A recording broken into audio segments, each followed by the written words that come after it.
And good morning. Happy Saturday.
Getting the phone set up. That's about done. Who did Frankenstein's monster bring to party? His ghoul friend. Ba-dunch.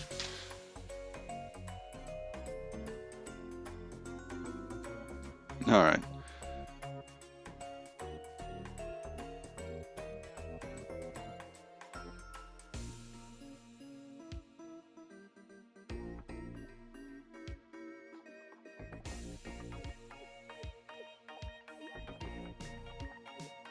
I think today we're going to keep up with the island bits. I really want to make that solid. It's going to be such a big part of the game.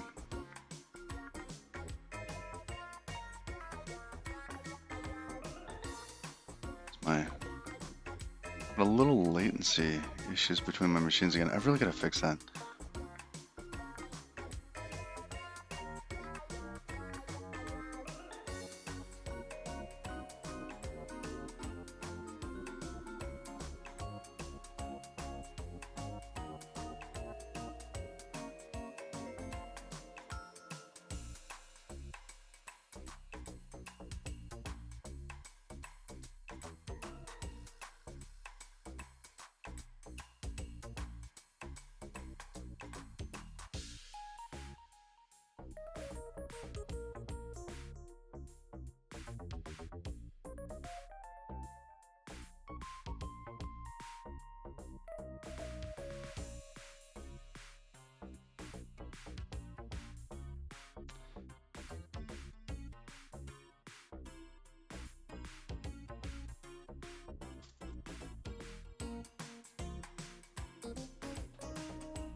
All right.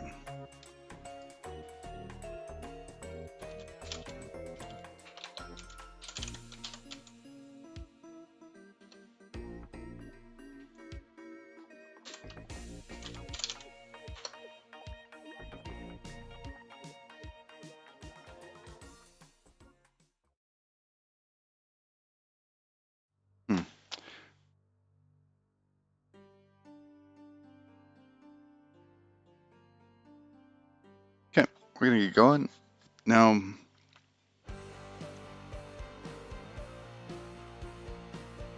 I gotta call the dog in. Be right back.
That's fun.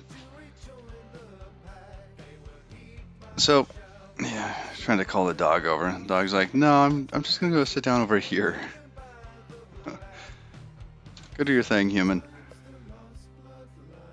So, back to doing my own thing.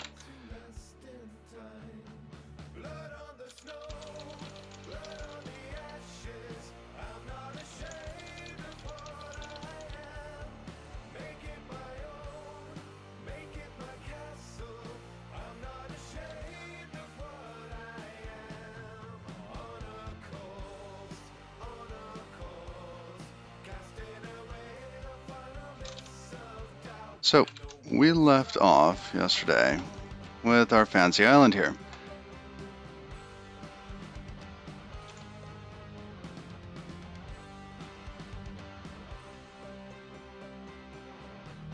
Can't see him from the bottom, right? Good. All the faces in the right direction. Everything's clockwise. That's good.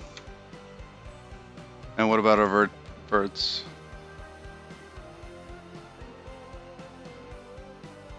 Wish I could actually select them here, but I can't, because they're just getting abandoned in the scene. But it looks like they are still incorrect.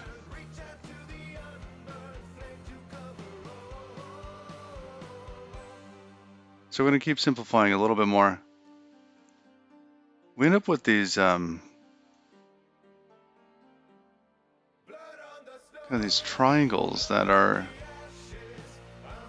just in the wrong spot. I'm going to try to get this in the center of the view here. Well, like this triangle here.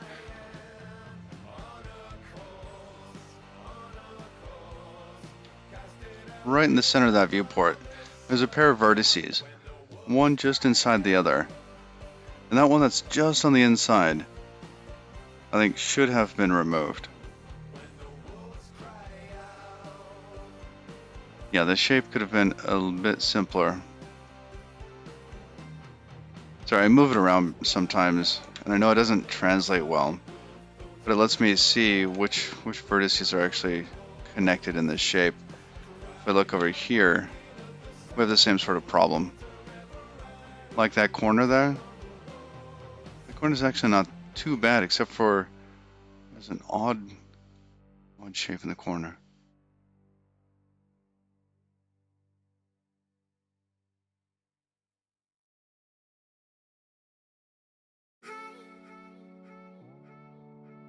So we're going to come up with a couple of little tests, see if we can get it to generate something that we don't like, and correct that.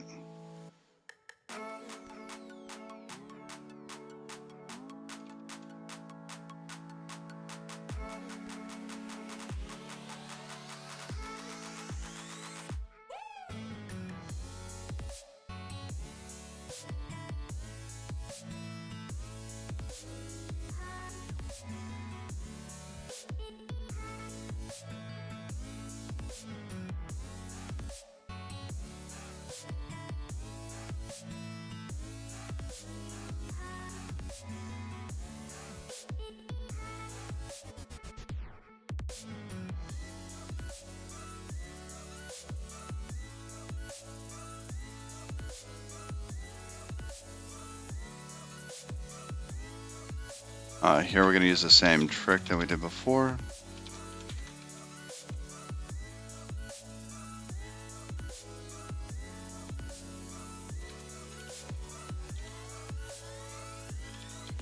There, we'll return that.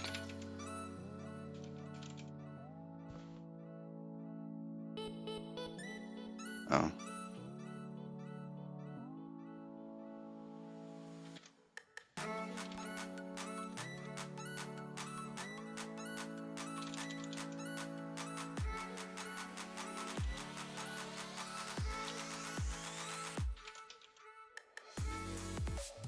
Try to collect that veil on it.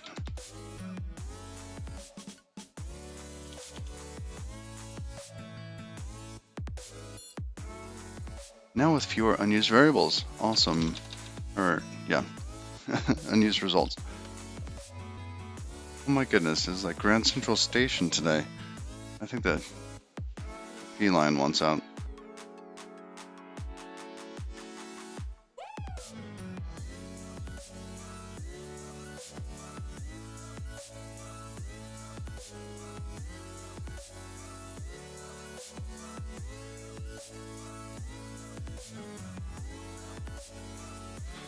All right. That's better.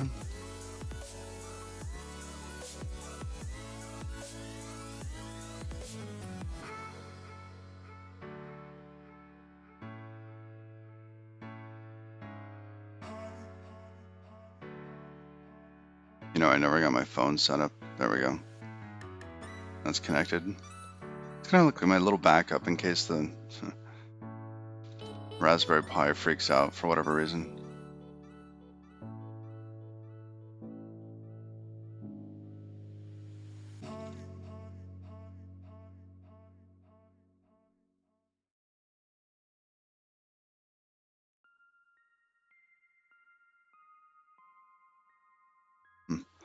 All right, now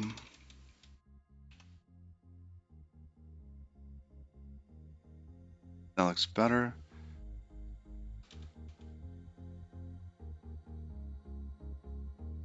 We were going to make this simplified jagged test.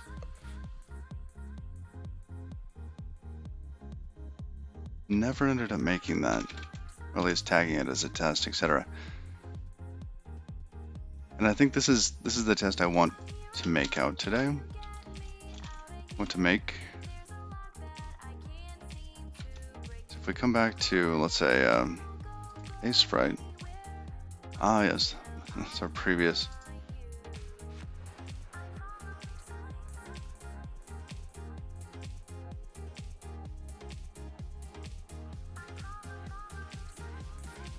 Let's erase more of this.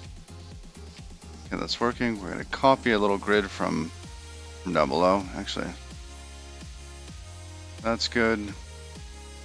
That one's good. That one's good. Okay. Copy this one. Copy, paste. Move that up here somewhere. Yeah, that's fine.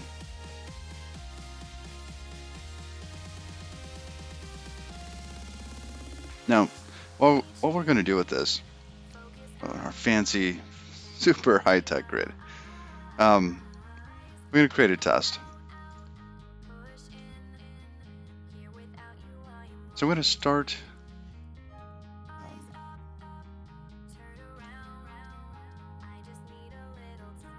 That's going to be at 1, 1. So I have 0 here, 0 there. So that's at 1, 1. Now, we need something to look jagged. So we're going to go there, there.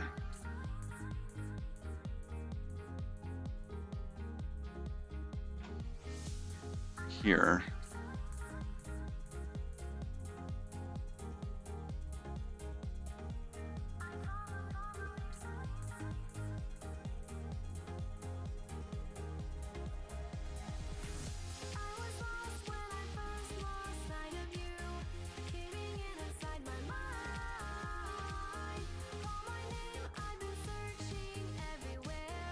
Hey, drifting aloft.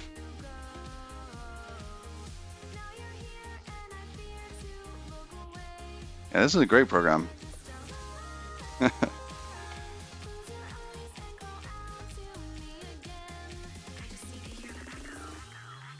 So we have 9 points. Oops. Wow, that's bright. 3, 2, 4, 5, 6, 7.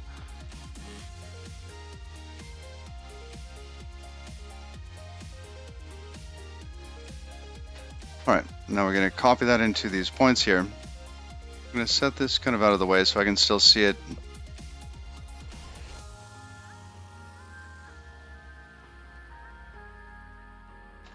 And we're going to go clockwise from the top right.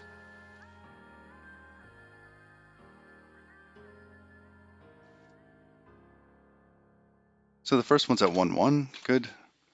Now we'll have the second one at, let's say, 3, 3. Then at 5, 1. Followed by 7, 1.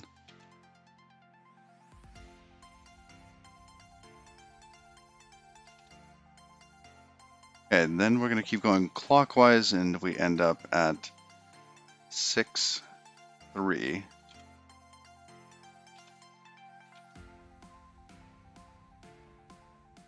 And then 7, 5.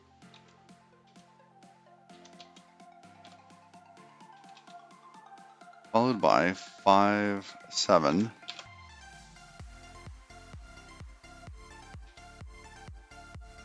And we're coming around the bottom now. So this is going to be 2, 6.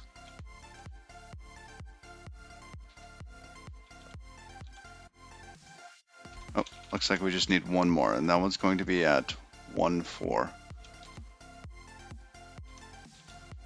Okay. We'll call simplify on that. Let's see what it does.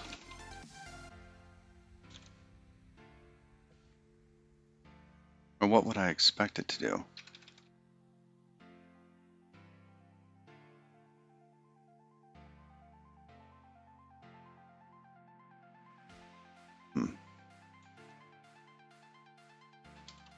I don't know. Let's be surprised.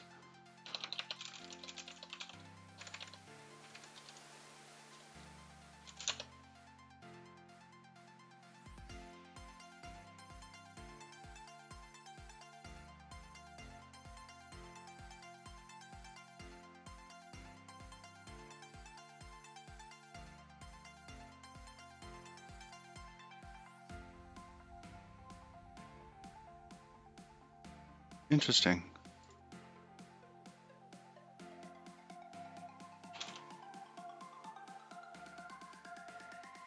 I'll copy that. Come back in here. It's actually very close.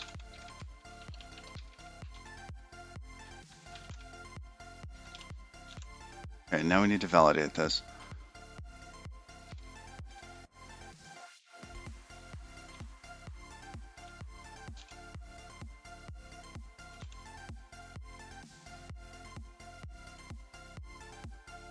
Now what did we get here? I know, I can probably see them both while you can't. We use a brush. I'm going to tag these, let's say, with dark color. Black color there. Alright, so it has 1, 1. Then it has 3, 3. 7, 1.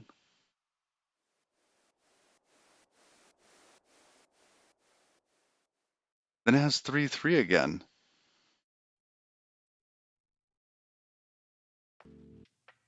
And then 5, 7.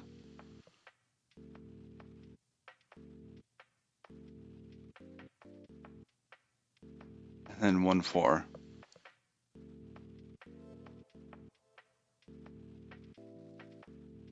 Yeah, 3, 3's in there twice. So it's taking this route. Let's see if I can get the line tool. Hey, Crescent, good morning.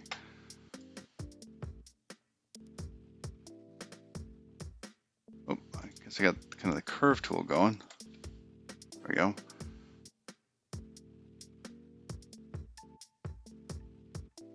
I guess we all have future pants. They're pants we're going to wear tomorrow. And the next day. And the day after that. That's interesting. Why did it come back to 3, 3 in this case? Oh, because I have it twice in the initial data set. Ah, well, there's a problem.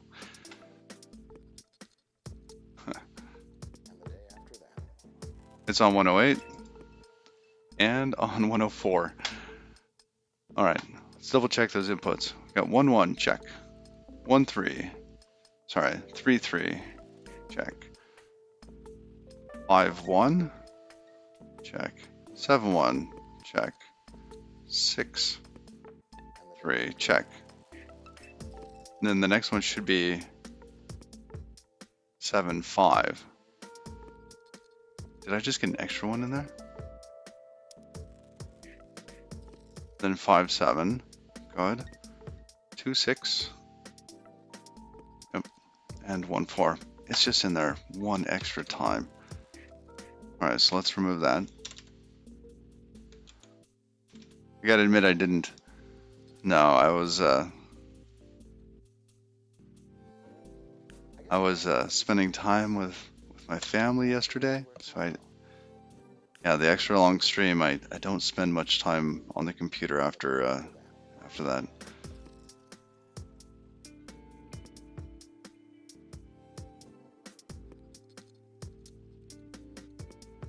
The next time I'm probably going to be able to try it, it's going to be like Monday, probably.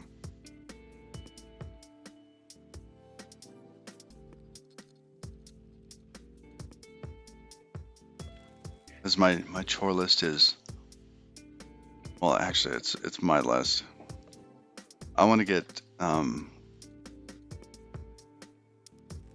some of the things taken care of around here before winter comes. So it's kind of a nice time for that.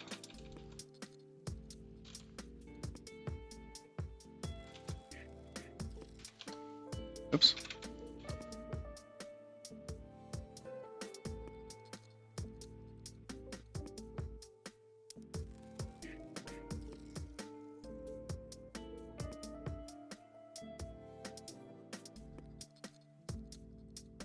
But how did you like the NeoVim LSP?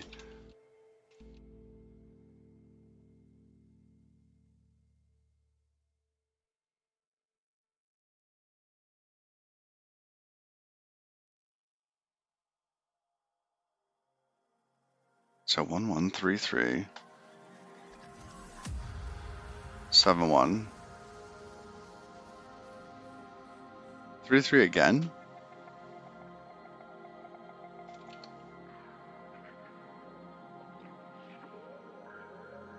Oh, it's looking the wrong side.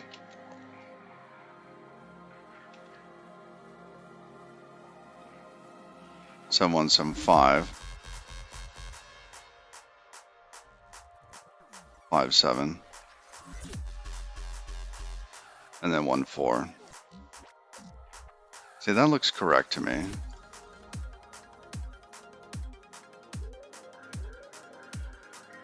Why are we getting these extra tessellations? Is it because of the extra shapes?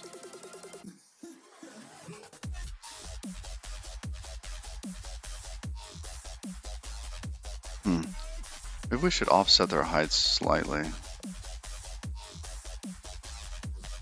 Because this one looks fine.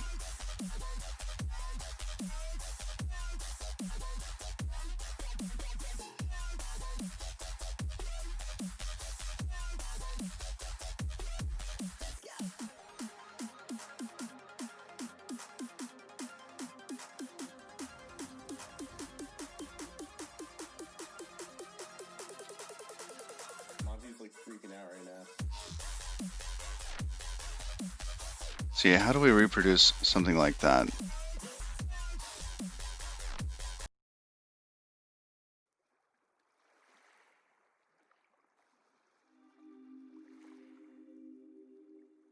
Specifically that top triangle. Why is it like that? Looks like it might be two triangles on top of each other. Or two shapes, like exactly in the same spot. But we should see that in the overdraw.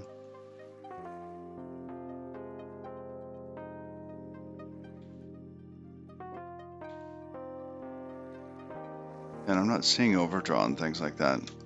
It's like this shape here in the front.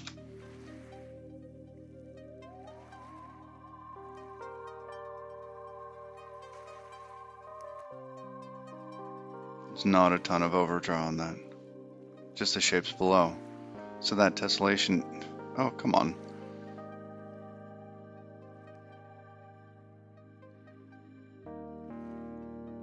Is all its own.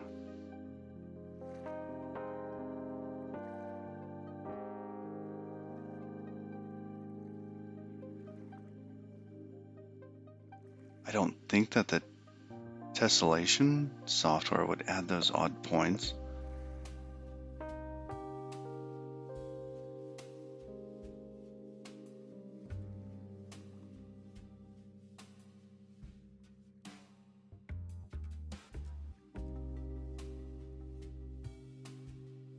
Here, let's see.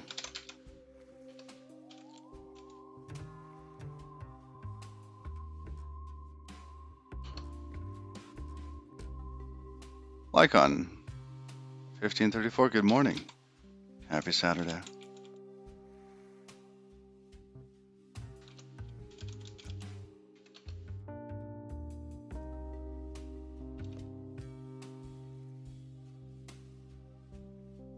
So we're going through, we're calling simplify, and then we call tessellate, remove some small meshes, and we set their heights. But there's still individual triangles at that point.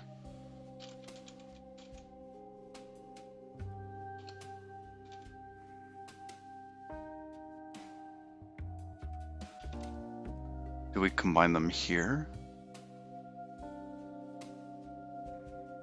So we're getting the zones here. 4 mesh in zone. Yeah, we're not combining those vertices, so every shape is getting its own mesh.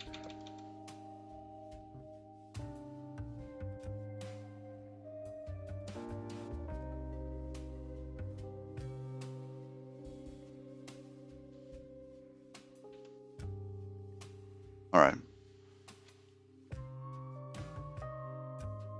We're going to make some smaller islands with fewer heights. Say we're only going to have 1 height. It needs to be odd. Okay, that'll build, but then we need to also fix the script so we can generate these over and over again. Hopefully we'll be able to get into a cycle where we can capture some data that is not correct with the seed info, etc.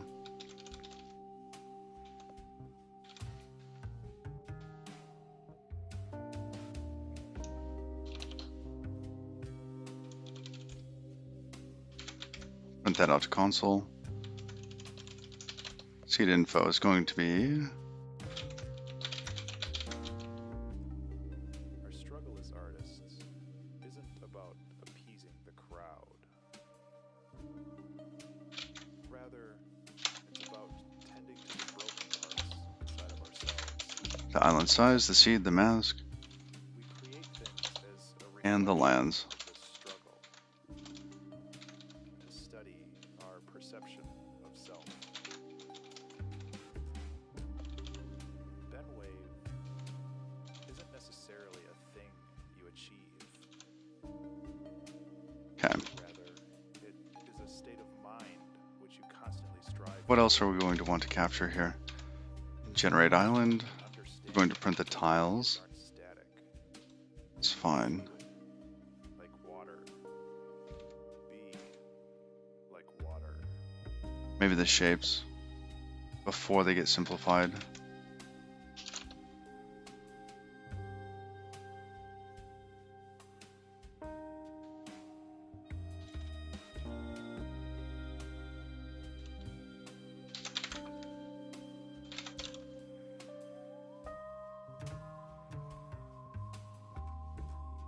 There we go.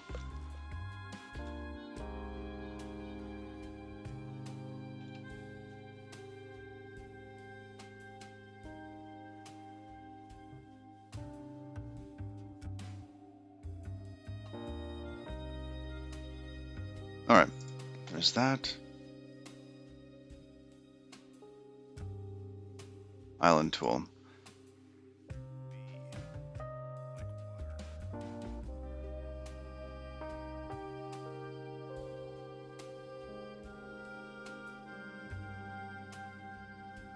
So in this case, we were removing that object from its parent. But when we add a new one, it doesn't show up in this scene.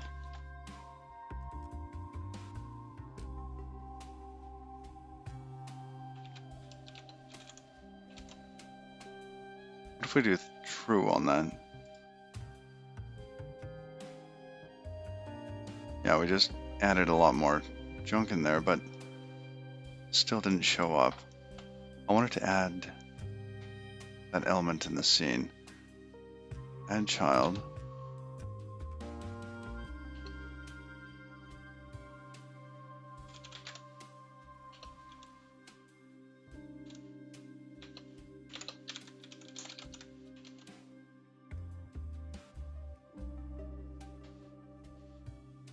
Hey, Cap, how's it going?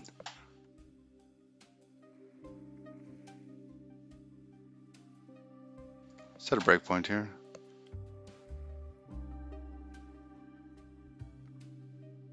What? Save it? Hit a breakpoint? Oh, can we not debug the thing as it's running in the debugger? Ooh, that's kind of meta.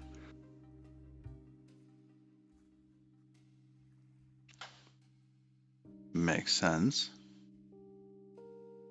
Yeah, doing all right. Doing all right.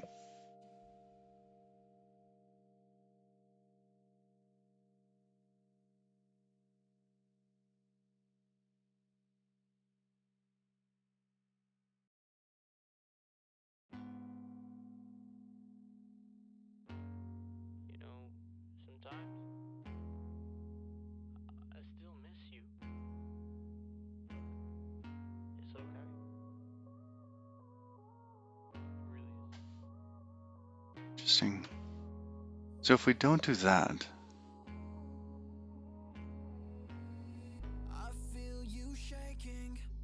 these island parts,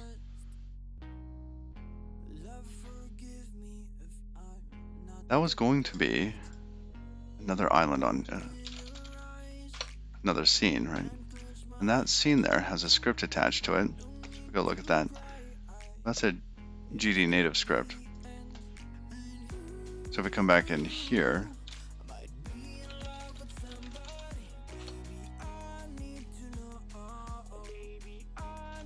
so we end up having this add child. Why don't we just add another function to this? So instead of ready,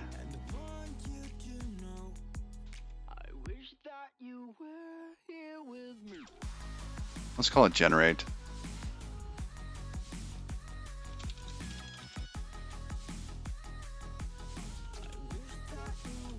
We'll have another one, I don't know, clean or clear, empty. Or why can't generate just empty itself?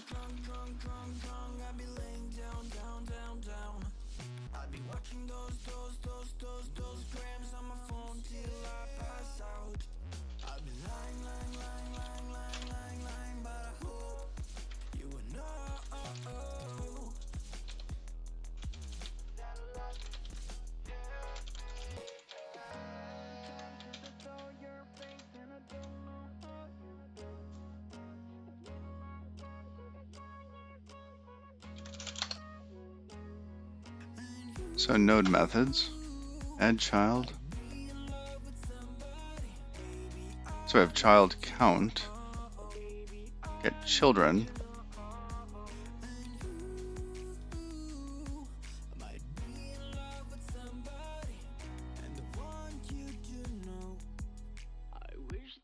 Okay, so we call get children, and then for each one of those we remove the child.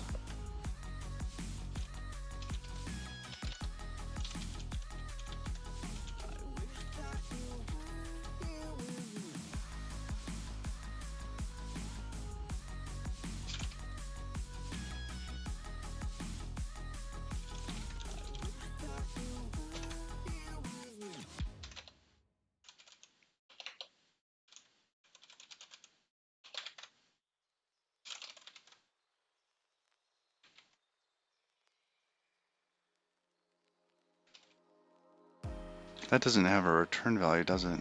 It's unit. Okay, in that case. A for each?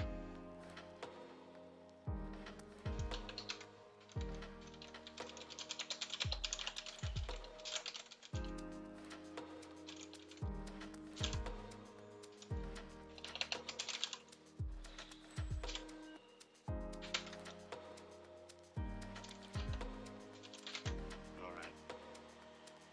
I'll tell you the truth. We can go ahead and export that. Who knows, maybe we'll want an empty button.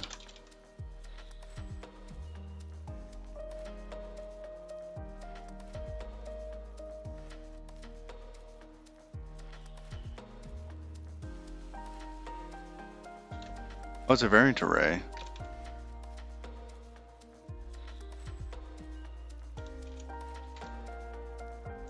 To node?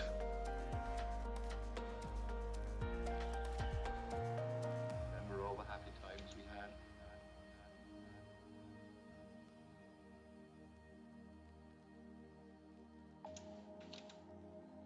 Try to object.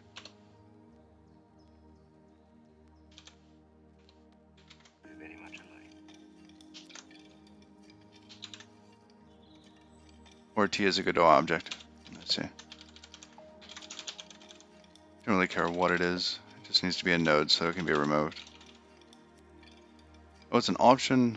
Remember all the happy times we had? Okay.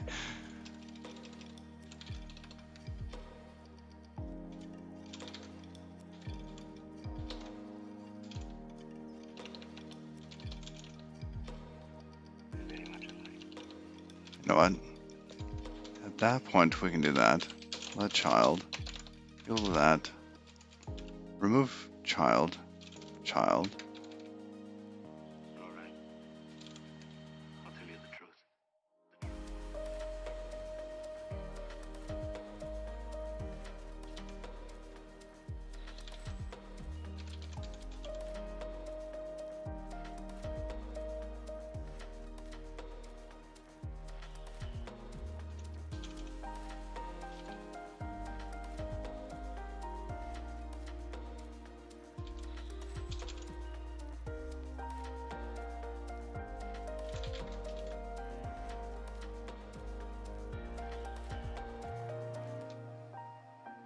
Actually, if this doesn't work, I'm just...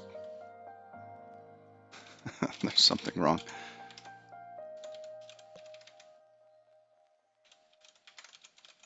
Leave that there. We're not going to bail on that. We'll just unwrap.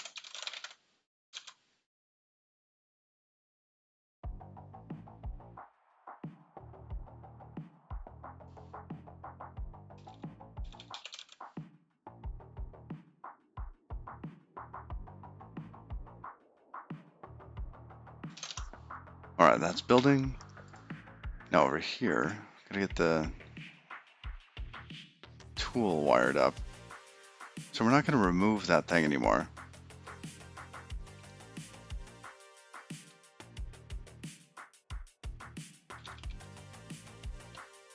We'll just get it. We could call empty or just generate.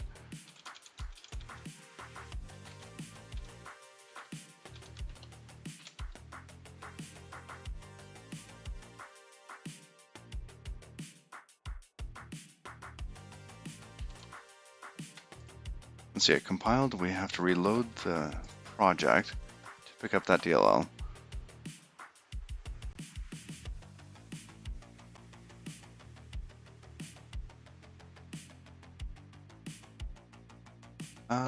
Too early.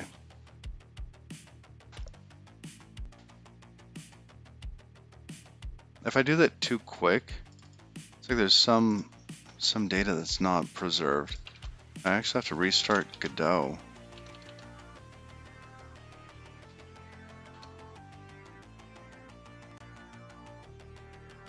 Give it a moment.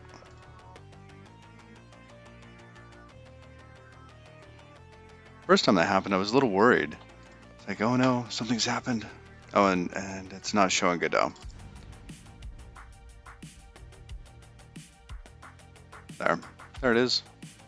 Welcome back, Godot. We've been waiting for you.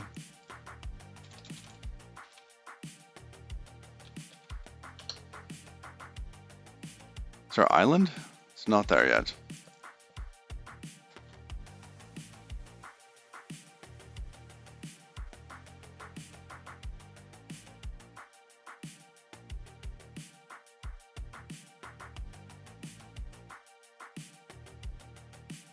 You know, we really should have ready calling that.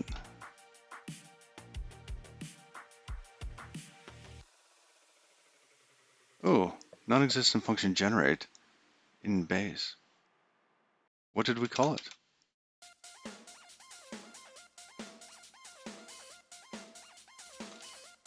That looks like generate. Generate.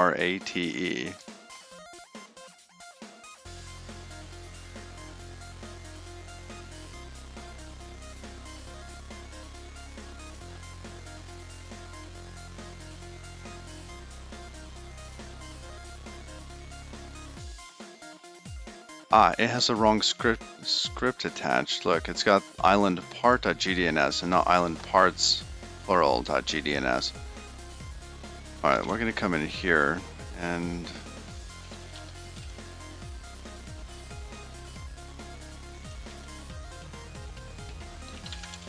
gonna go into legacy, native. We'll remove all of those. Those are able to be generated again.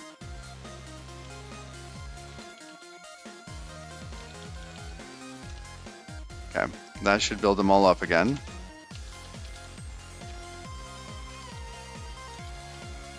Oh, there all are.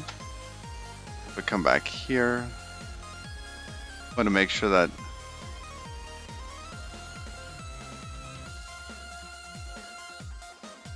island part, let's rename that.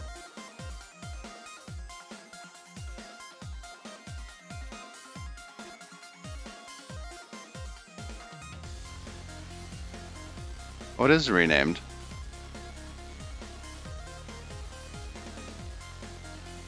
That's awkward. But there it's not. Plural. Okay. Now we'll clear the script. We'll reattach the script. This time, GD native script. Native. Island parts, load. I think we have to save everything and reload it.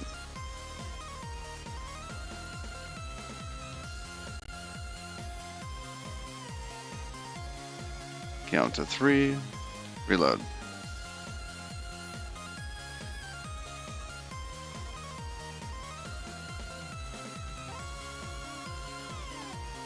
Remember, the purpose of this is to hunt for some data so we can clean up the islands.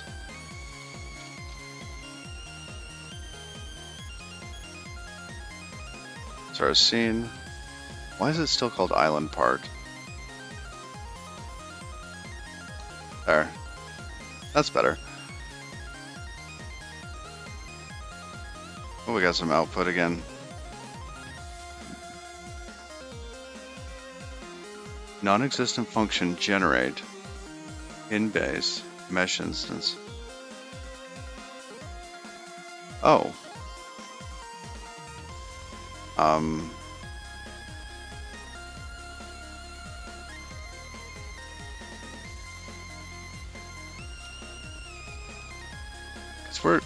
This is just a spatial now. Change type. Just spatial.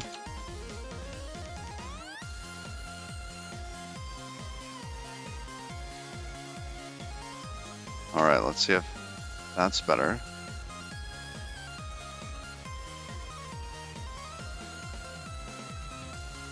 At least it's more correct. Okay, empty and generate.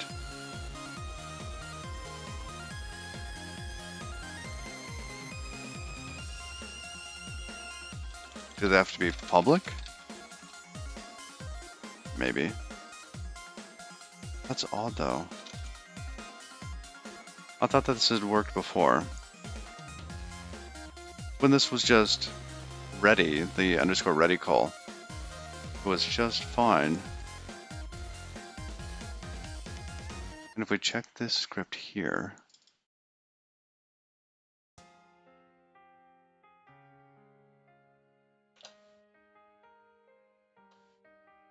it's not like there's much going on.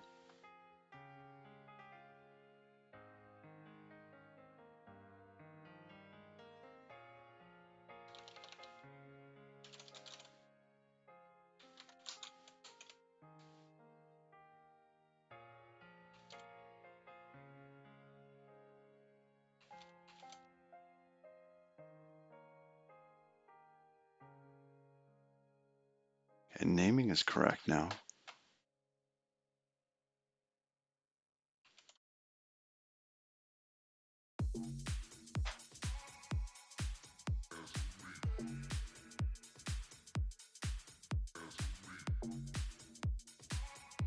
It almost feels like we're still getting the old code.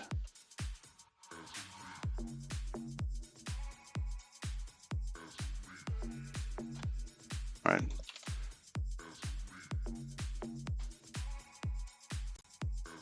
To the project list one more time, counting to 3, 2, 1.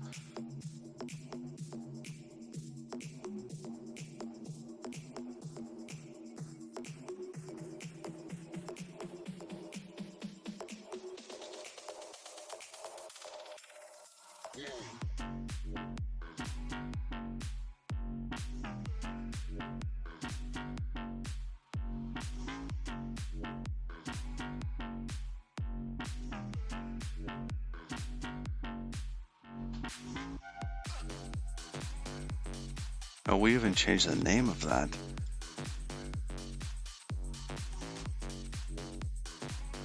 Generate. That's correct. Generate.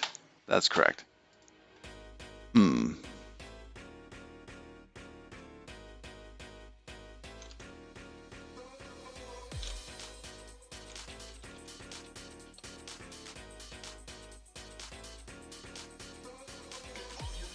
Island parts is exported and added.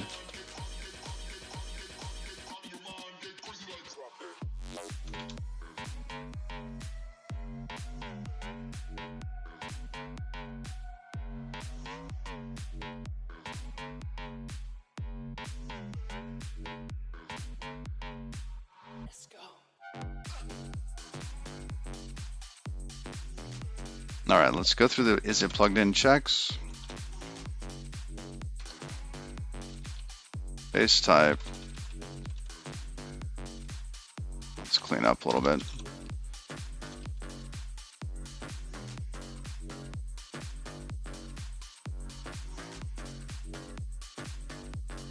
It's a spatial. Island parts. Nothing complicated going on.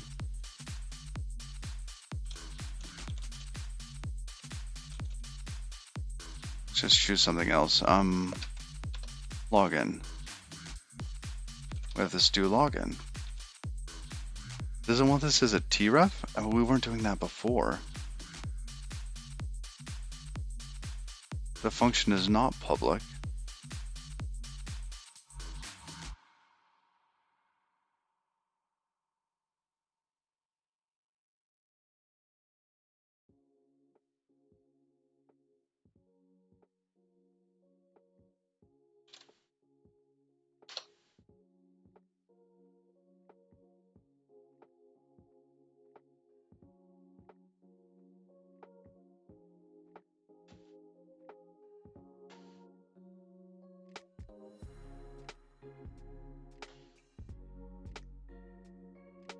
Let's check over here.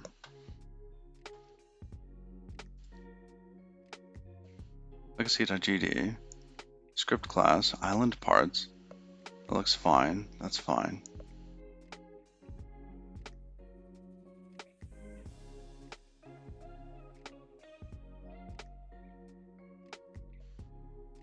We know the components are getting rebuilt, so that's fine. It's not. generate something I shouldn't be calling it?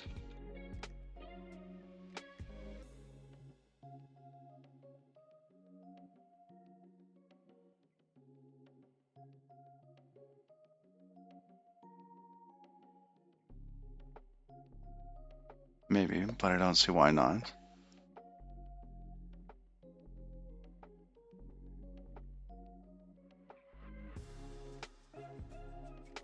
Those all look legitimate. What else? Alright, bum bum bum.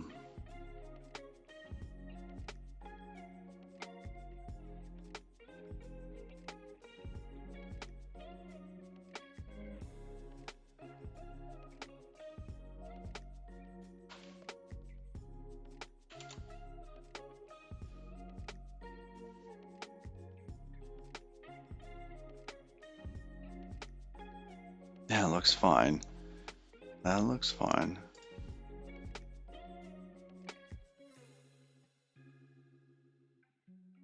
Let's just add something here to make sure it's getting loaded.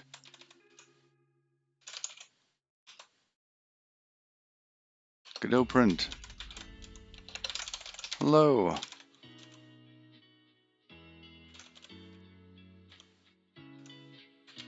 Why can't you stay with me? I just like to hold on to all the memories. It doesn't hurt me anymore. We'll call generate on this. You don't want you to leave, you stay with me. I want you. You don't want you to leave, you stay with me. I want you. There we go.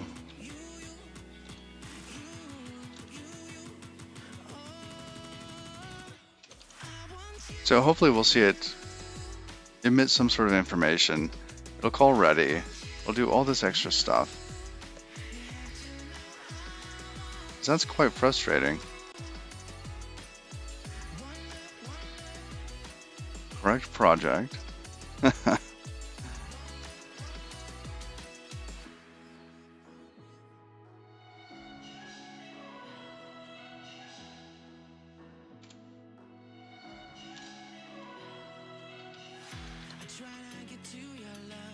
Our scene.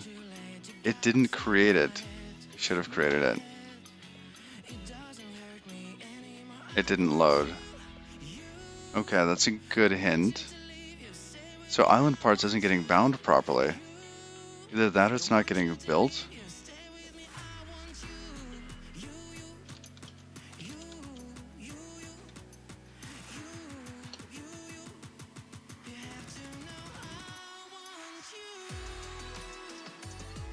Did we go too quick?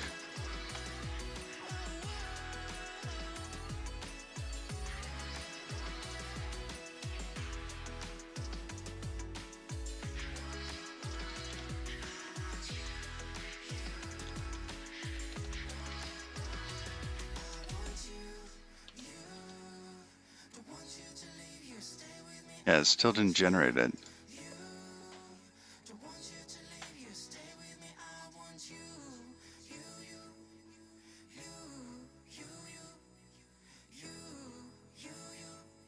Oh, the script is still island part. What does it say? Island part versus island parts.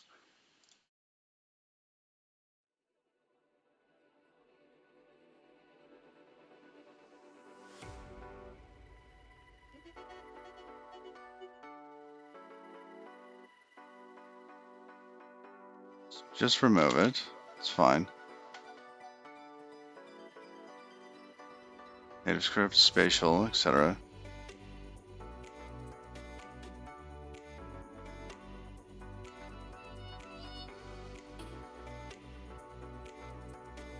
There is no longer an island part.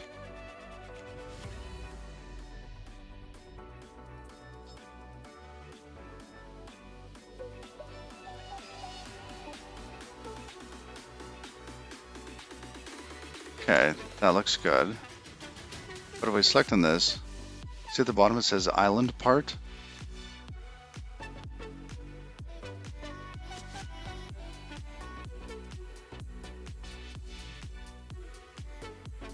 There's something odd there.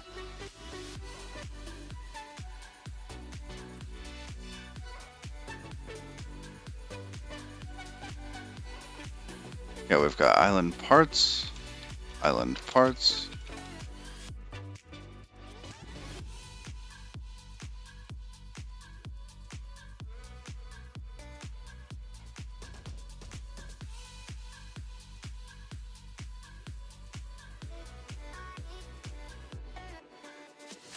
And I know we've regenerated that. Is it just clipping it? Oh, it is. It's just clipping it.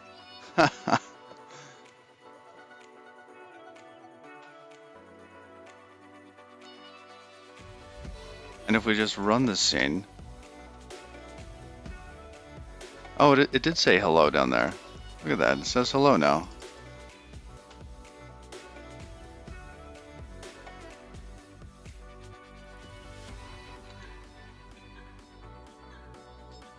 So if we run island parts, just the scene, just on its own. I'm gonna set this down to lower left to get that resized. The scene is all blank. There's nothing actually to see in there because there's no camera. But we should be able to connect remotely and see. We have a mesh instance, which seems correct because we were only trying to generate one.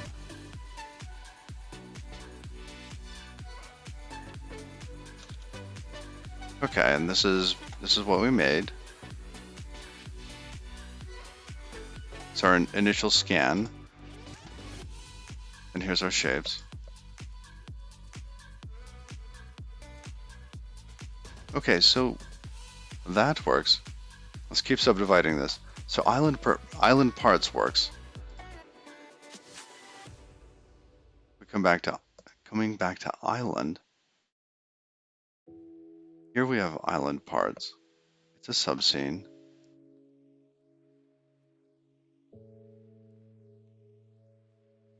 Let's just run the island scene.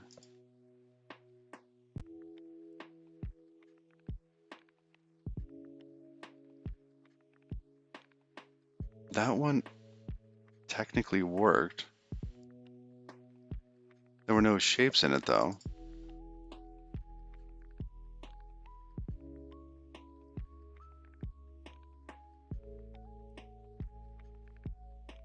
A little strange.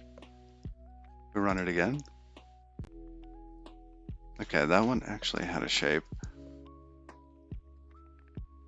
And you can see that it did have this little shape on the kind of the bottom left of the island. Kind of over here, but it couldn't scan it. It couldn't create that shape. So a lot of that got removed. And the core of the island was left. All right. So we know that these bindings are correct so far. But if we try to run this inside of Godot, and just click the button, it doesn't work.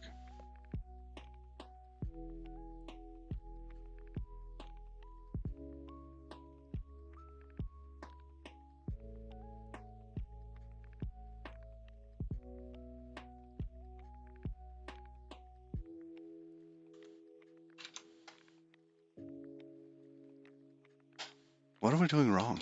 This is strange. Oh, you know what? We were calling function on.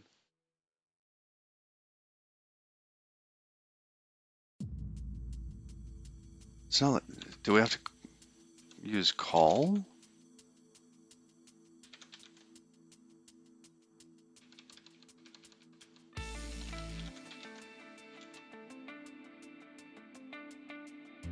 Like calling that on the script?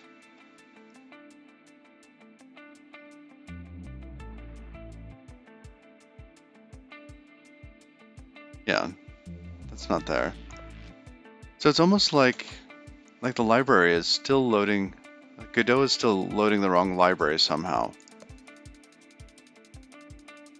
Yeah, we're gonna quit Godot. For whatever reason, it is holding on to that. I'm gonna come over here.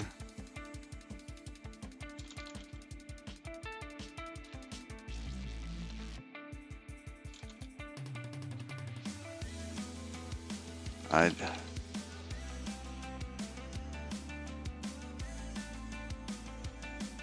No. We're not going to rebuild that. We know that it's building correctly. We're going to start Godot again and make sure that the DLL is pointing to the right spot.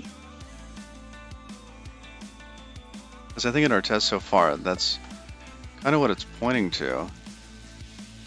Although, it's like it is pointing to the right spot and it's not at the same time. It's like Schrodinger's DLL.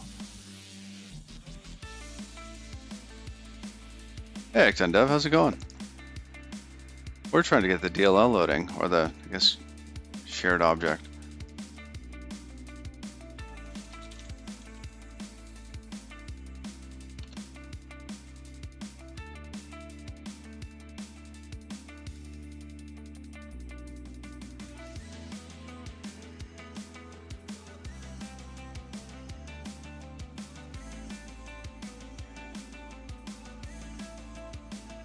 That is so weird. I mean, is it actually possible that it doesn't exist?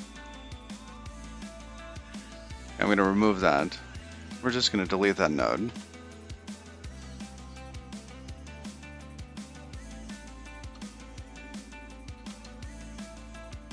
Or is this? That's going to island part. That's the correct one.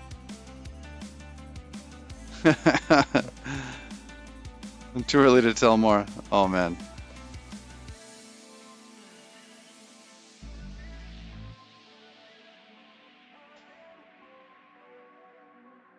Alright. Delete it. Add it again. Well, this should fail. Oh, and the script needs to change.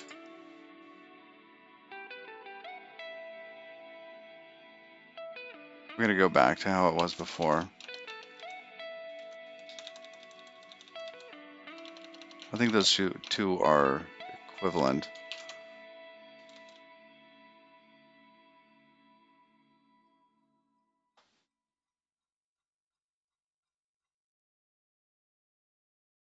That's fine there.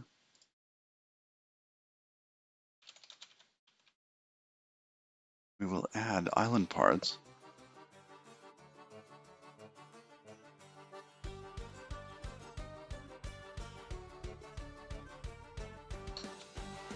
Okay, now it's got a link to island parts, and we just want to hit that silly little button.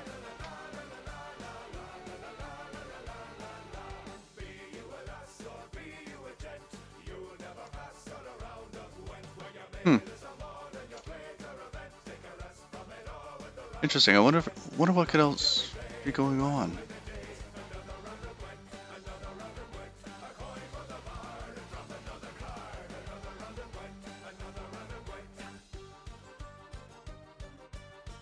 Because if we just load up this scene as is,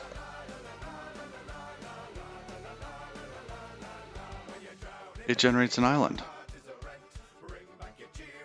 That's fine. Now, it's coming through a different entry point, right? It's coming through ready, and ready then calls it.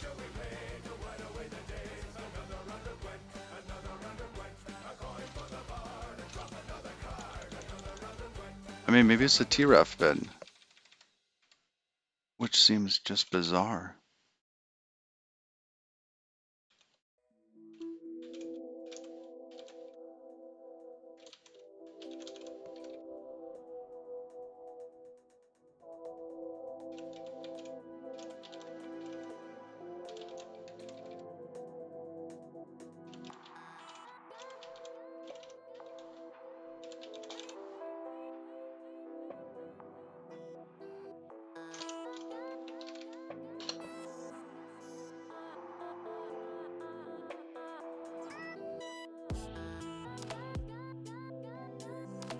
And I thought the macro would have told me I couldn't do that or something else.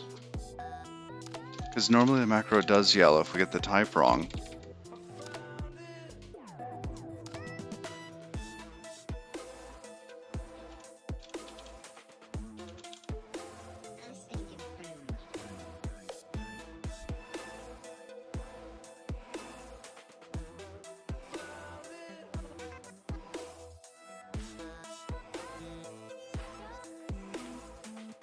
Does Miracle of Sound own Pretzel? This is actually AK.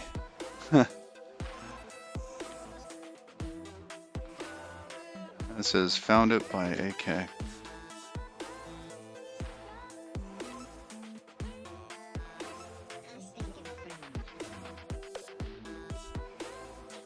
I don't know if they actually own it. That'd be interesting to see though.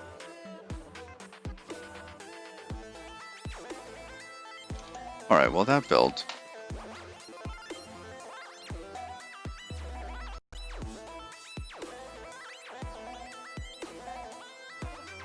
I don't know if I would be upset if that fixed it.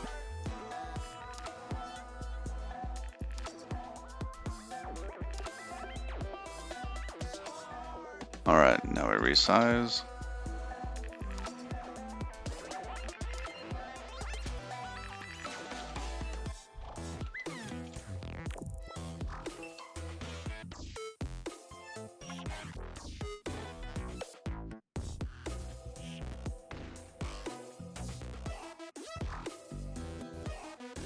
Well, it's consistent. Guess I am a little disappointed that it didn't fix it.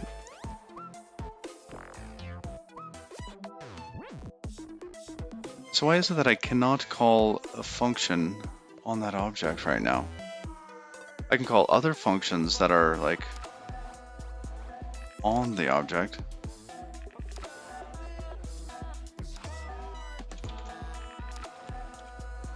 There's this get script, which returns a reference, returns a...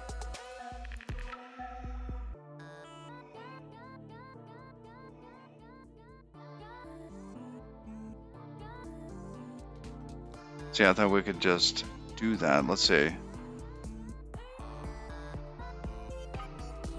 Where's our tool?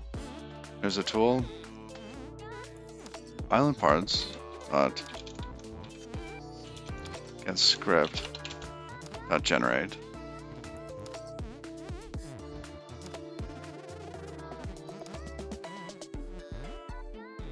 Yeah.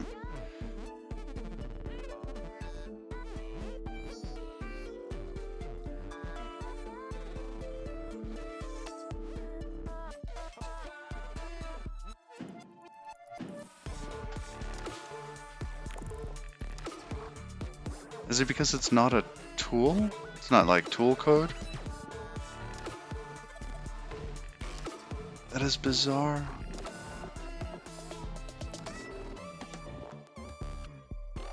Alright, well, our goal, regardless of whether or not this is working, we should probably step back and look at the goal again. The goal is to be able to get some data. Data that we do not think is correct. We want to generate an island that has an inner vert that shouldn't be there.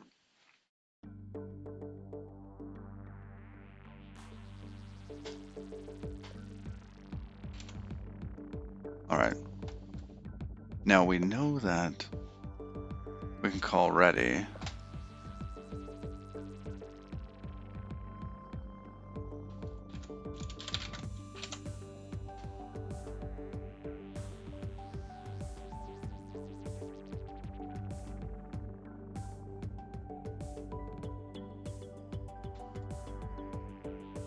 There's no ready call.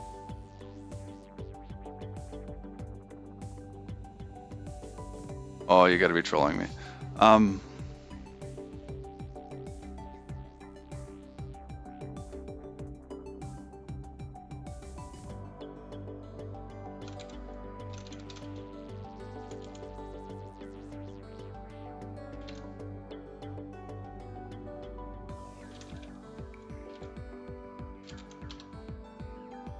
Let's see, this was working before. Function underscore ready.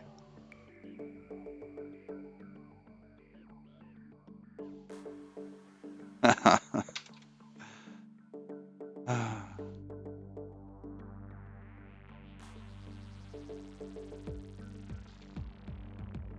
we've got some changes in there, that's fine. But the method there, that ready, I mean, other than it being public versus not, I don't think that matters for this. It's exported and the export takes care of it for us.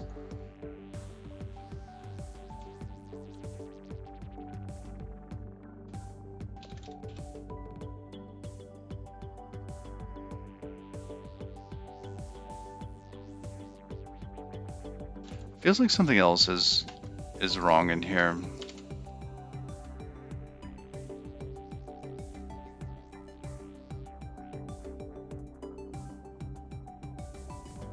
We're gonna get rid of this one. Alright, we'll get rid of that. Scene. Sure, new scene. It'll be a 3D scene. Foobar. Foobar, we will attach a script to. It is a native script. Native. Island parts. Yes, load. Okay, let's clear these. Save this. Scenes. Test. Foobar. Save. Run that scene. And it generated an island. Great.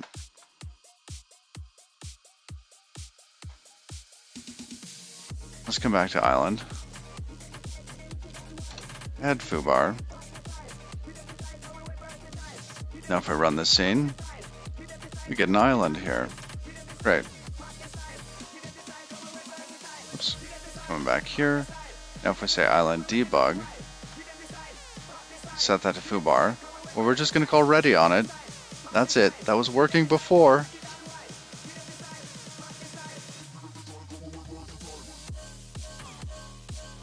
It's not there.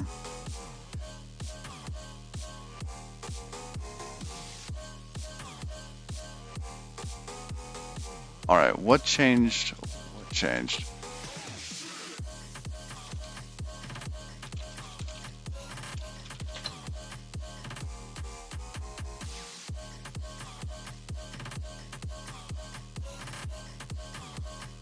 Not load actor. This file.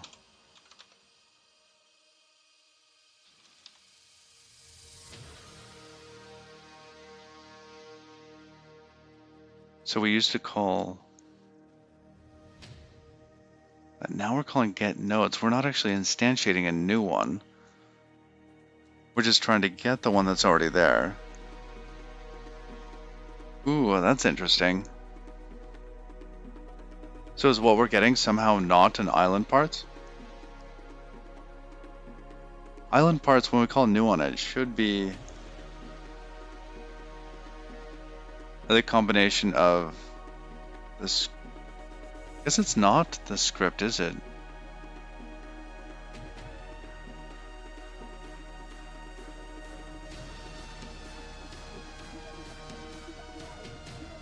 So here we're actually instantiating the script, and then we call ready on the script.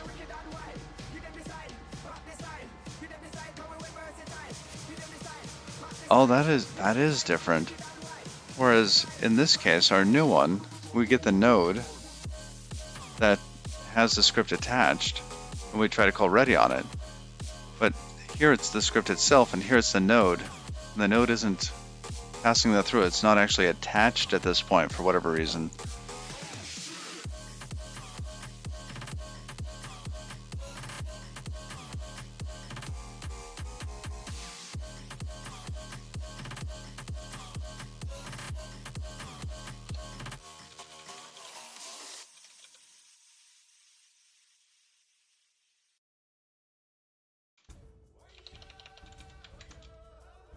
How do you add a script to something? Oh, there is a set script.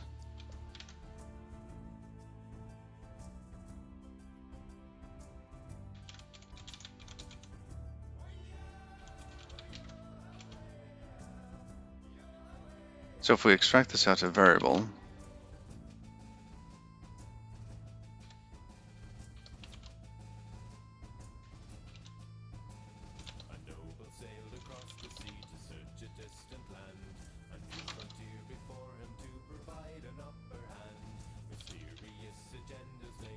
we'll set that, and then we'll call ready on script.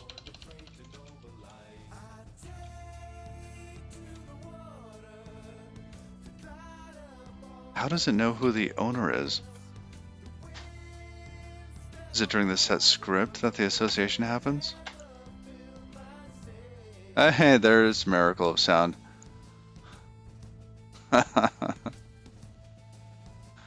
Are you a fan of Miracle of Sound?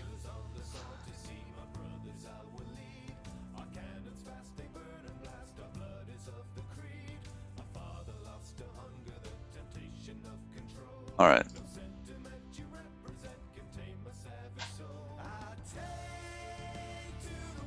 Oh, it actually said ready. Okay, so it's actually doing something. That's good. Okay, let's hit the button again. And we got a new island. Okay, it's the same island, but you get the idea. Now we're not seeing those added to the world like we were before.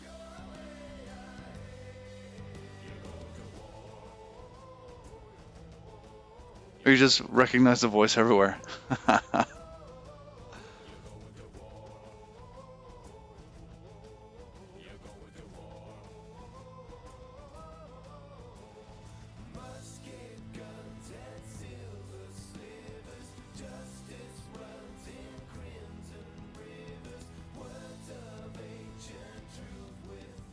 Alright. We're gonna go ahead and get rid of that scene. Foobar can go away. Delete that node. Foobar, yes. Link something else. Island parts is right there. Reattach that. Oh, I think we're getting closer.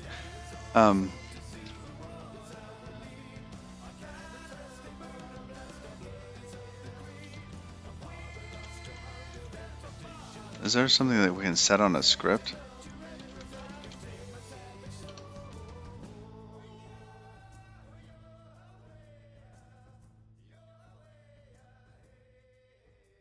Oh, we can call reload on it. Interesting.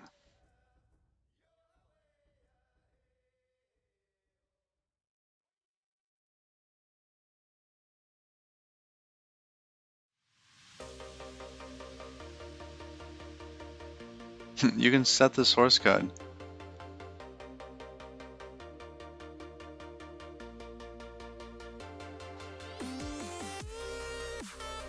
Not a whole lot we can do with the script.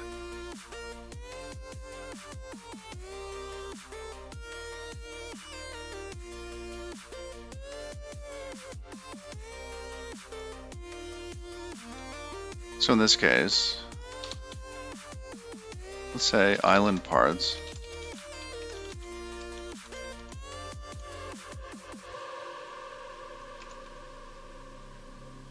I want to remove the script.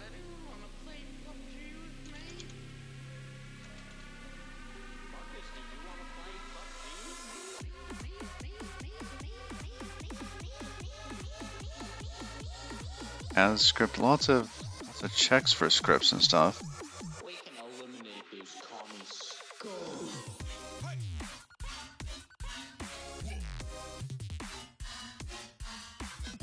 Not seeing anything, but it looks like we can set a script. We can get a script, we can set a script. So we're going to use set script.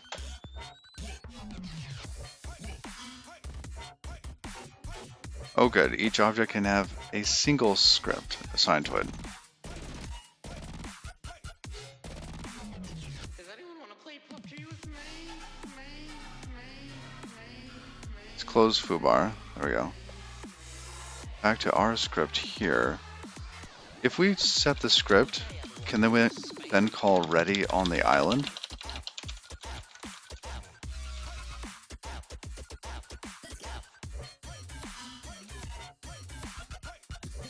When we get into the plane, everyone to spam F.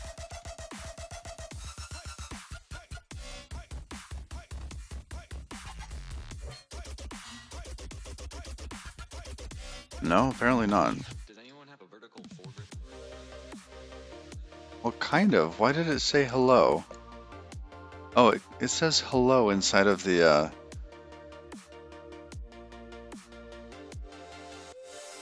Where does it say hello? Oh, in the new function.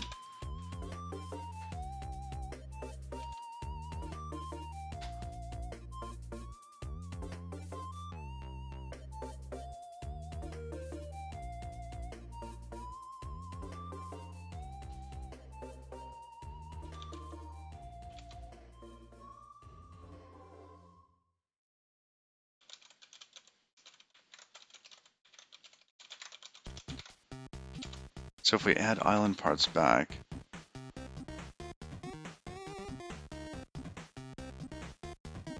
oh, get parent.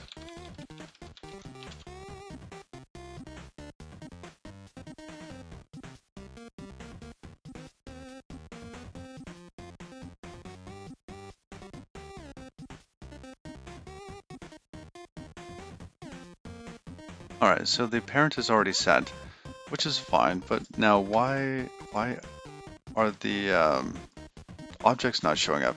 I know that if we add the script to the parent, so in this case, instead of adding that, if we added the script, this is what we were doing before, whether or not it was correct.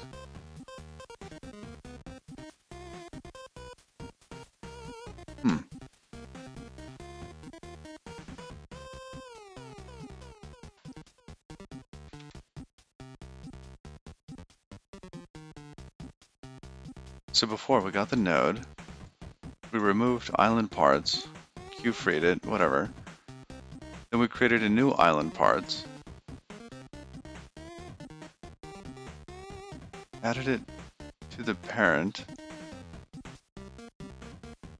and then we called ready on it.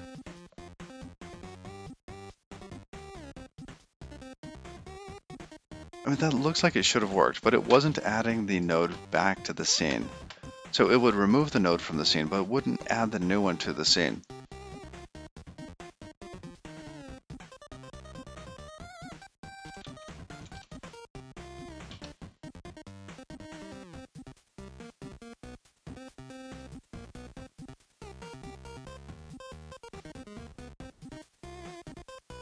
If the child node already has a parent, the function will fail.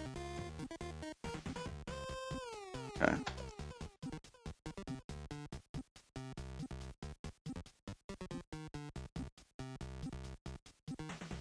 But it doesn't tell you that it fails, does it? It just silently fails. Oh, if you want the child to be persisted to a packed scene, you must set owner in addition to calling add child. Really? Okay. If add child is called without setting owner, the newly added node will not be visible in the scene tree. Oh, that's the exact problem I was having. Okay.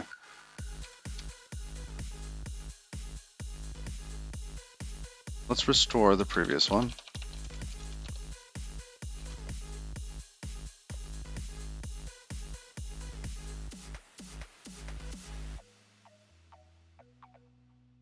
So we were adding that, but we weren't setting the owner. Who do we set the owner to? Is there a set owner? Oh, there's just owner. Okay, it has a setter.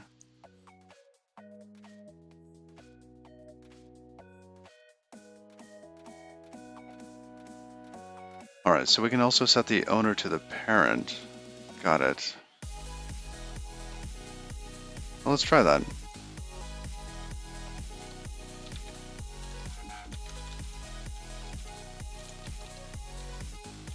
So that's going to be equal to parent. Parent, we add the child. Do that. Now if we go back to the scene tree, come in here, associate those, and click the button.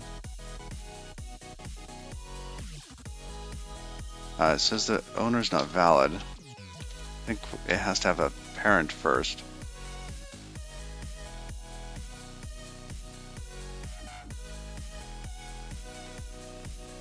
Where? No, not found, island parts. Oh, but we're getting spatial. We're getting these elements here. Where are they?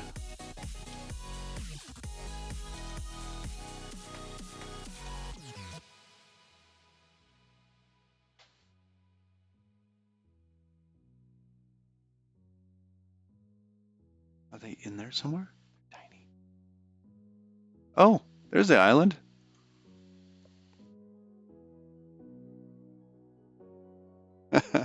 Is Stack Overflow the bad joke?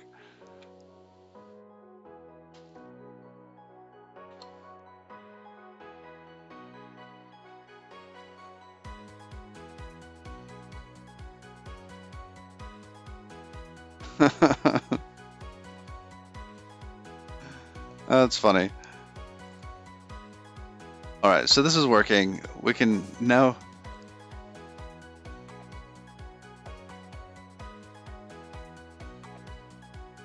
How do we get rid of that?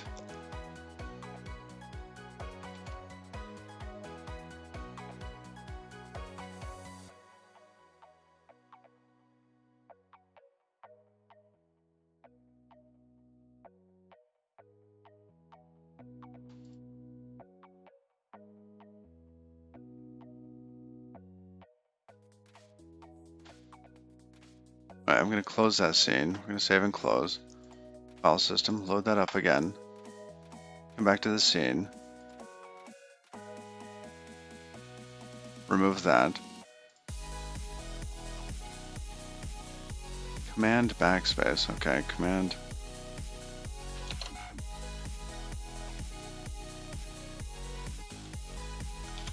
Alright. Get that cleared up so we can capture some data. Alright, now looking at this, this is not correct. So here's our shape.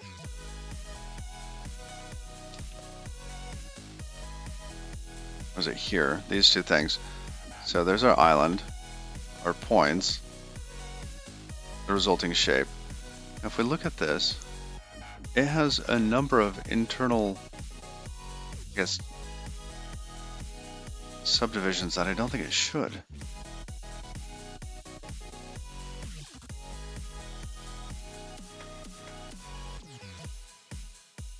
Okay, it looks like it might be...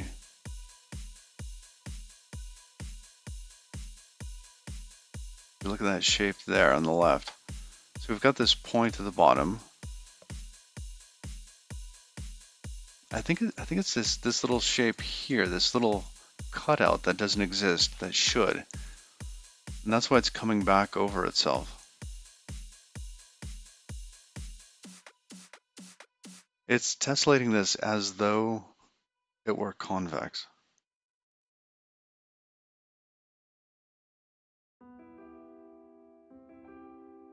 Ooh.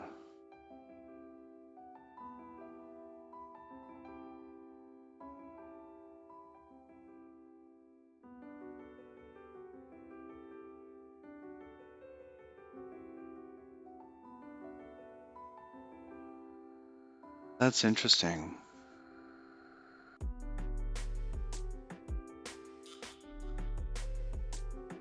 Trying to map those triangles up.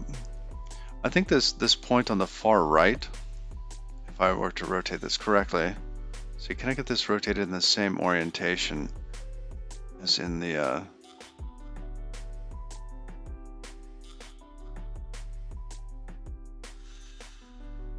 it's oriented like this. So you have a little point at the bottom, and then you have this little inlet over here. And I think that inlet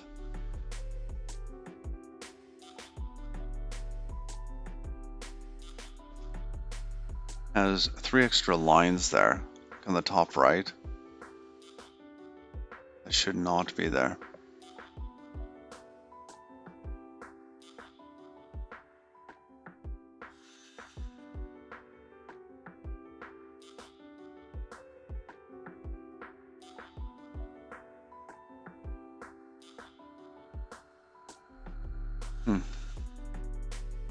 So when we give this shape to the triangulation software, it's coming out with quite a bit more stuff in it.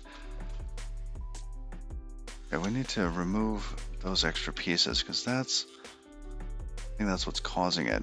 Because if that wasn't there, then the rest of it looks fine. Yeah, it's that little filling of the gap there on the top right that's causing the issue.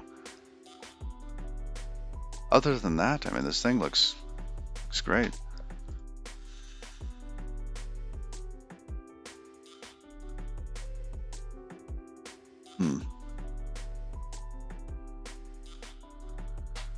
Well, we got our shape.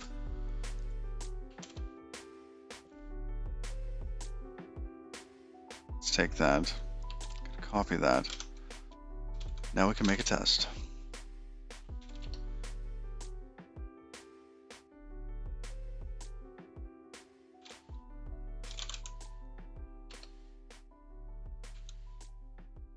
Okay, that's simplified jagged. That one's fine. I think it's happening further down in our tessellation.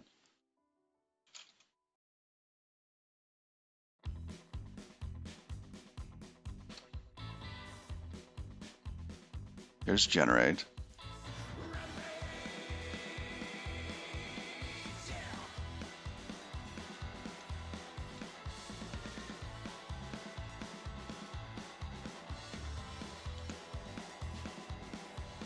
I do not think we're doing anything extra in here. I just want to sanity check. We get our vertices.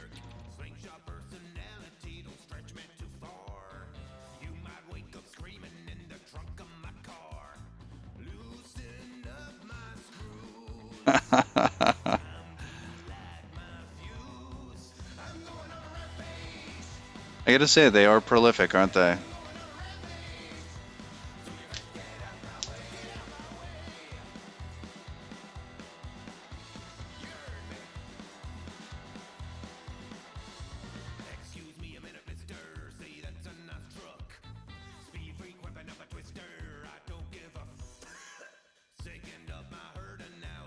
Because we just give the triangles. So if we're giving just the triangles, then those triangles exist. Speaking of, those triangles on the top right there.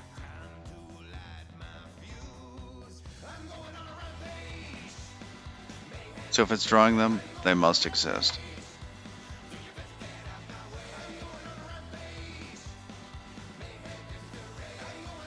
Vertices. That's a tough one for me.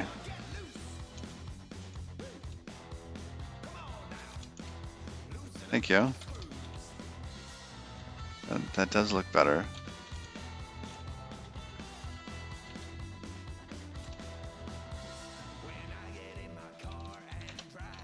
Good catch.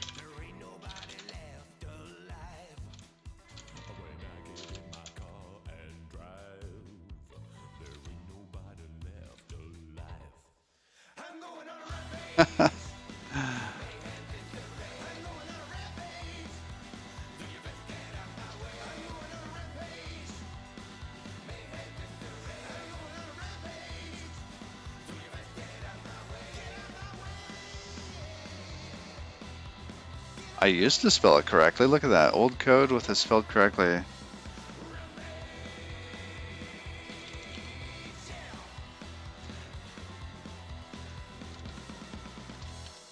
So the problem is we're getting too many triangles. Let me show you. So in Cosmos, I'm going to drop this at the bottom for a moment. I think I got stuff in my coffee buffer. So this island here, and there are some triangles up in this little inlet here that shouldn't be there. So like in here, it should be empty where I'm selecting. And I think I've got the orientation right in Godot here. So we're actually getting a couple extra internal vertices that I do not want. And it's not that they shouldn't be there. Turns out they should. But we have extra triangles filling in that inlet. So I think either the triangulation software is making this concave or convex when it should just be, I don't know, doing something else.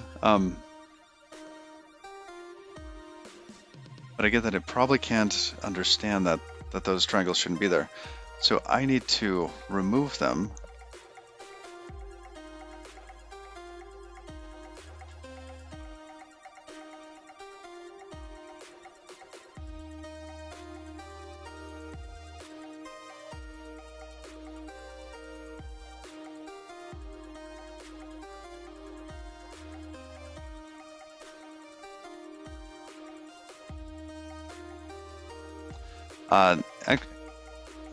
Sorry, I was looking at the joke. Hey, that's a good joke, huh? Alright, Aaron, let's see. Stanley decides to look up our friend Alf. Was a tight-fisted Yorkshireman. He found Alf at his bungalow in Huddersfield, stripping the wallpaper from the dining room. Rather obviously remarked, "You're decorating, I see." To which Alf replied, "Nay, Stanley lad, I'm moving house to Bradford." Aye. Alright. I don't actually think it's a problem with the algorithm.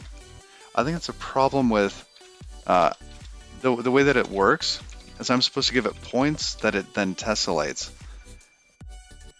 and I think that's correct for what it's designed to do. I think the other part of this is that I'm supposed to remove these. Because I think the tessellation is correct, just the triangles in this inlet here shouldn't exist there.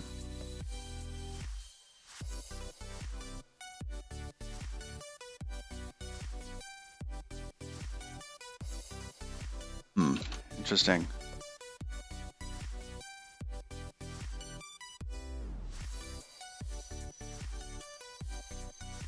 Also, this seems a little early in the process. Seems like these two vertices here, those probably got combined, didn't they? Yeah. Oh, this is a good example though. So this is pre-simplification. This is to answer your question from before. I think it's a Delaunay triangulation. I just need to remove some of these triangles that are filling up this gap here. But how? How do we remove those?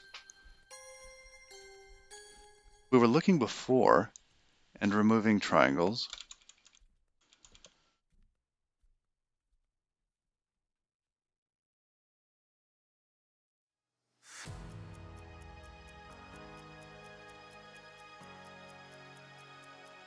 What is this here?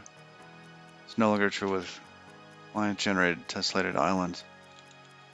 Oh, that's a test. Let's keep going up. Yeah, it does. It does appear to do that. So I either go along with the convexification and join everything inside. I think I want a constrained one.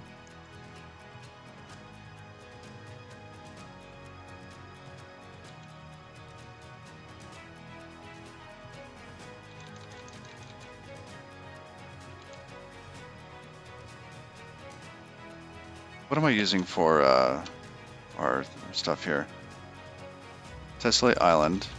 Oh. Cosmos there.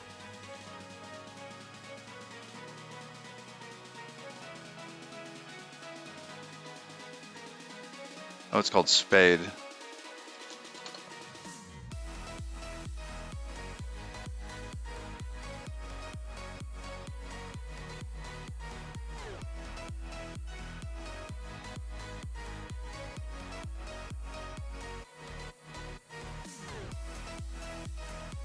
Delaunay. Constrained triangulation. Hey Aaron, how's it going? Adds constraint edge. Ooh.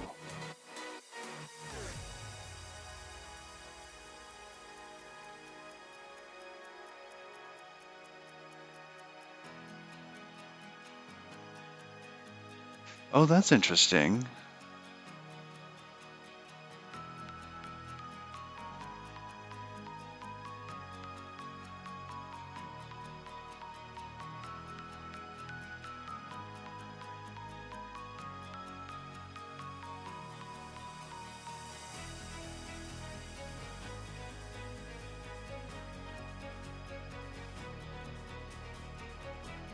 So I could add a constraint edge instead.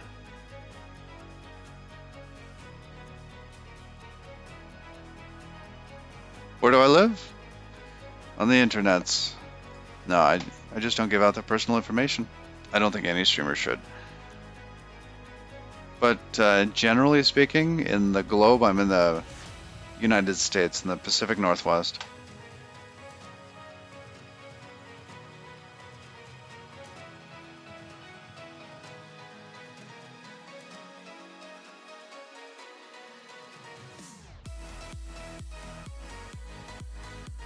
You're not sure if it still convexifies? I see. Because I might be able to look at the original shape, right, and see if some of those edges along the outside are valid. Because I think given the shape that I have, I should be able to check to see if any of the triangles have 2 points being part of the shape. Yeah, let's try it out. Let's give it a go. Good status. Let's commit this first. Git add messages, legacy rest, game state, game master. This is after we changed the that one base type the other day.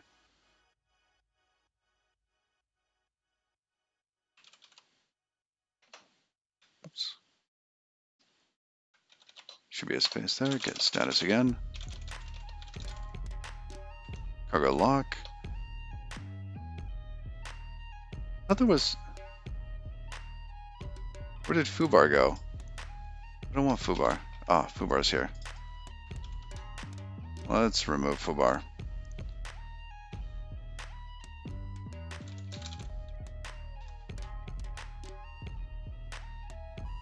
You would use ear clipping?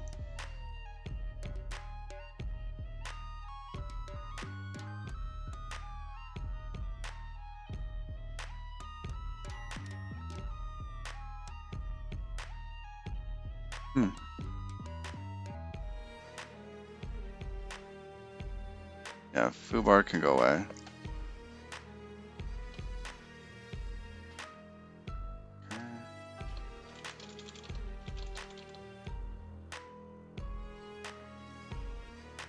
Legacy native.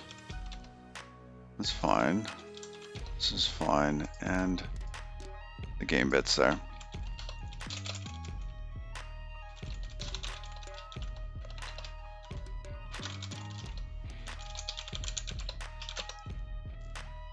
All right. I'm not familiar with ear clipping.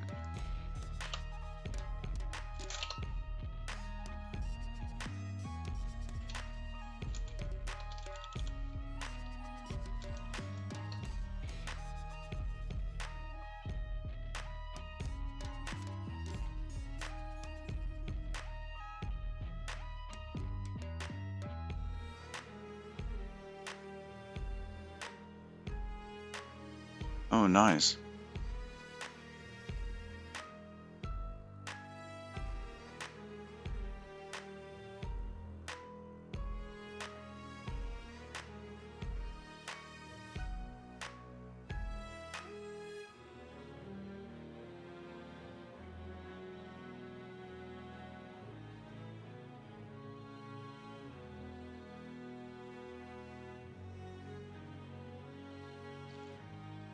Ear clipping is strangulation.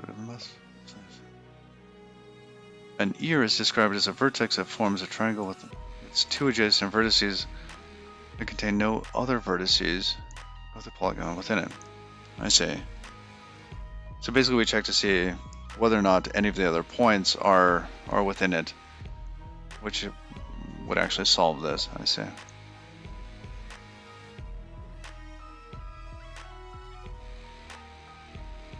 These ears are found and removed from the polygon recursively. Found a high-level implementation of the algorithm by David Eberly in his paper on ear clipping. Only a few steps. They can produce low-quality triangles. I see that they are very long and narrow.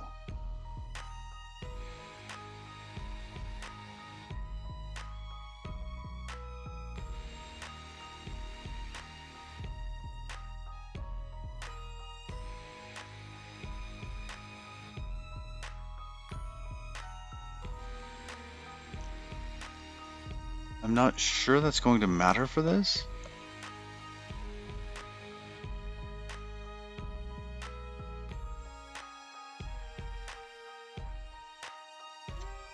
I think that's actually going to make combining some of the future stuff easier. Because what we're going to end up with ear clipping, if we go back to our little whiteboard here, we have a bunch of points, right?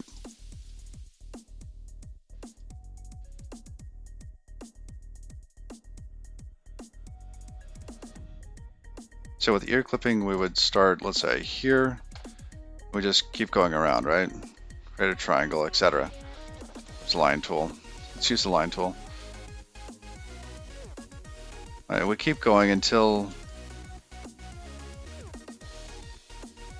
it hits something else. Like at this point, if we tried to come over here, these other points actually intersect with that, right? So then we would probably start up over here and just keep, following around.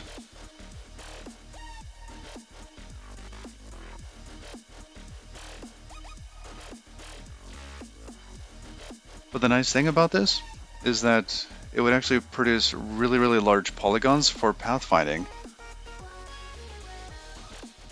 which can be very, very nice because we would end up with buckets that would all be the same polygon. That, and that, and that. Because you can pathfind within a convex polygon super cheap, right? So the larger the polygons you have, the easier it is on the engine. Because you basically create a grid out of these polygons.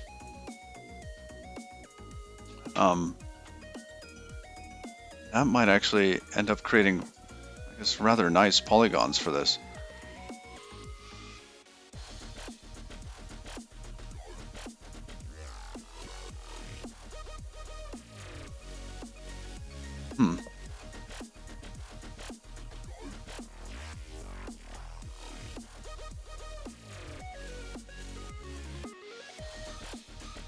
Finding ears, etc.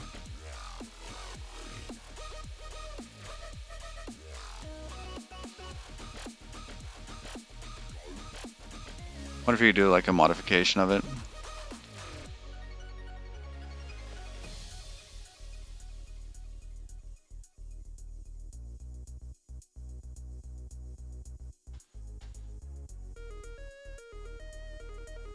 I like it because we have shapes like that, right? Our shapes are defined that way.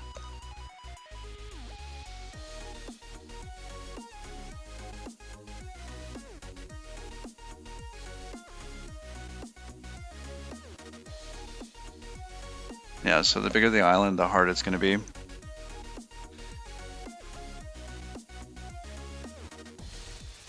So the solution there is to just have less data. So as long as we get our lines and shapes simplified enough, it shouldn't be a problem, right?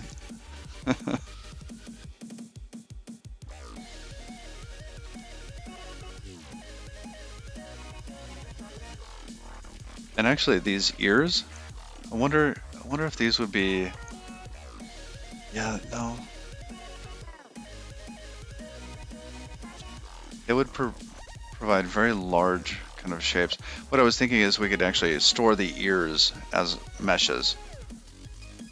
Right, so that certain parts of the mesh could be cold when you're not able to see it. It wouldn't be in the. No, it'd be able to be optimized by Godot.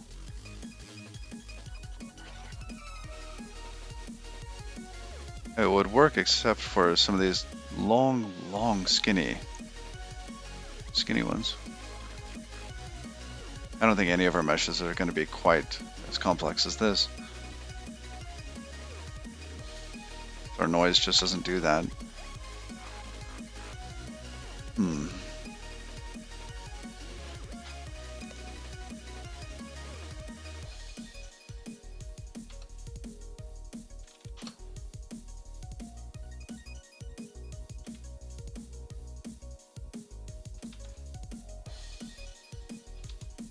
So here we end up inserting. I wonder if doing the constraint would be good enough. Let's try it with the constraint first before we throw that out.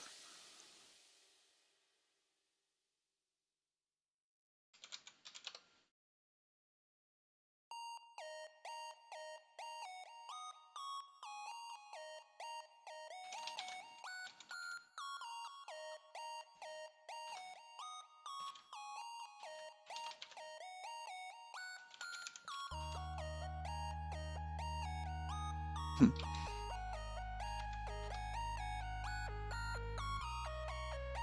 I did it again.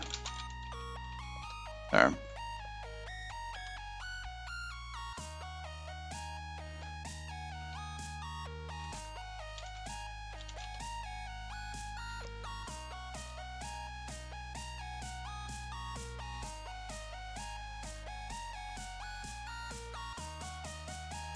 Insert 2 points and creates a constraint between them. Alright, and this needs to be a constrained linear triangulation.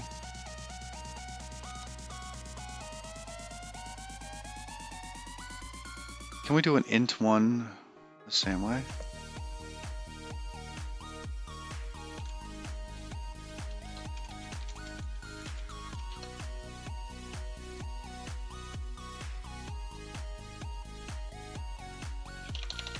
Well, it's optimal in terms of triangle quality. That's what I've been using in the past. And we did use constrained, and I don't know how to say it. Is it Delaunay triangulation? Delaunay?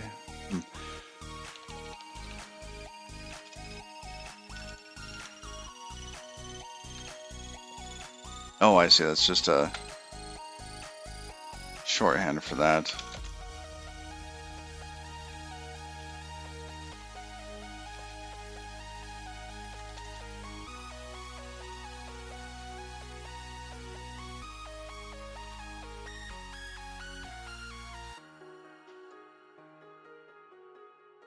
Probably I-32s.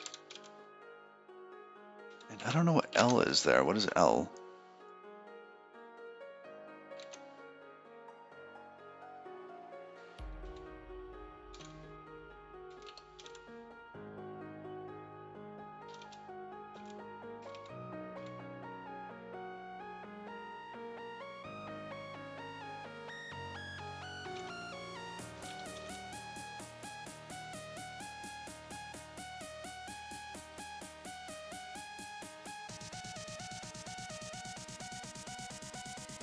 Delaney?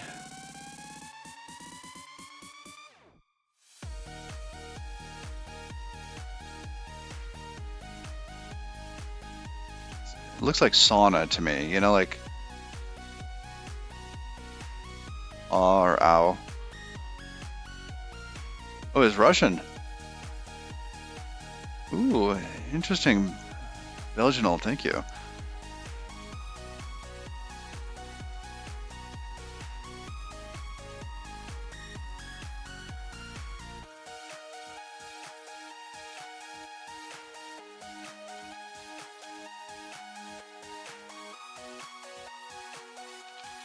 Colon. Alright, I don't know what T is going to be here. Or L.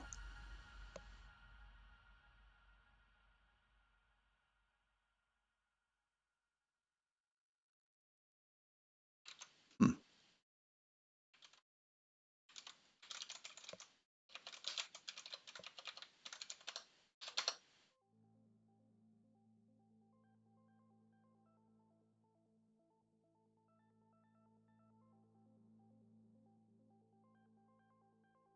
Oh, that's interesting. What is this? Float CDT. That's neat.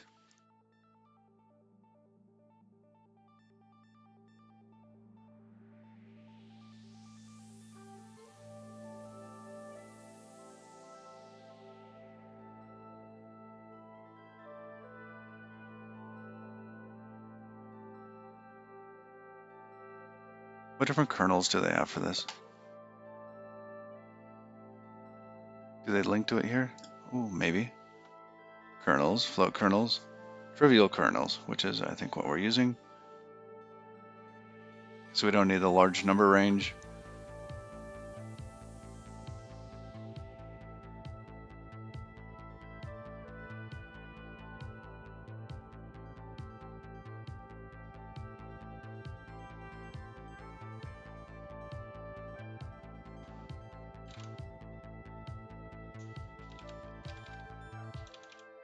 Is there like a new on that, or?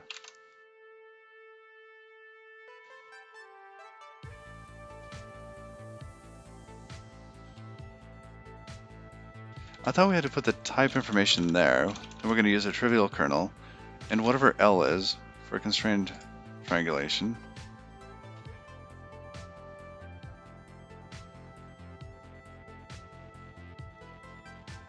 Oh, it just has V and K.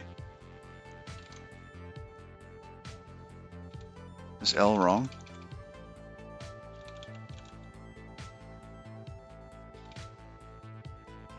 Expected value found struct. Oh, there's a semicolon at the end. I did not mean to put that on there.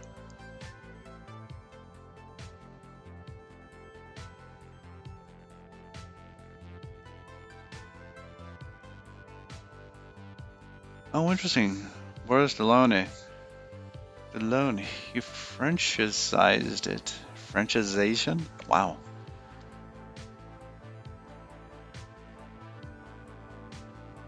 It's also called the Delone triangulation. Huh. Oh, two-dimensional is not satisfied for I-32.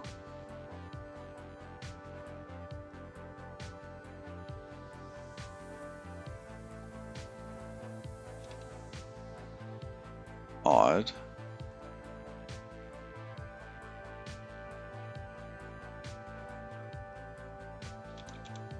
And that shouldn't work either.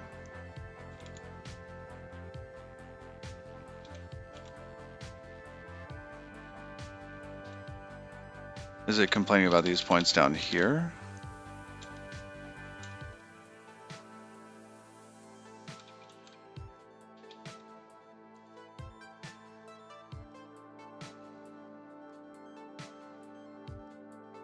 Oh, vertex entry stuff. All right, let's come back up here.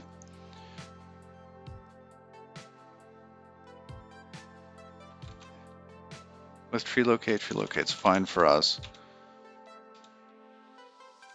See, I think it is grumpy about some of this other stuff here.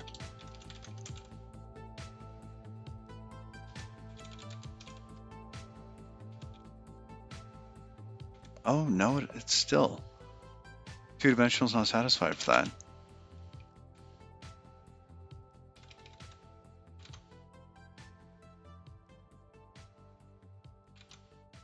And what did we have before?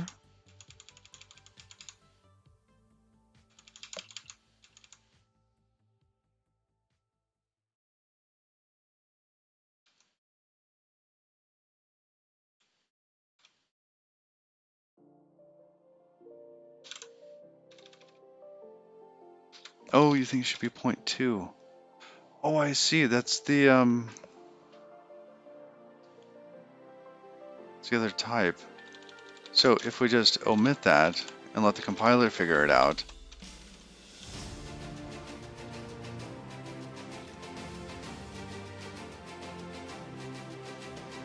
Okay, that makes more sense.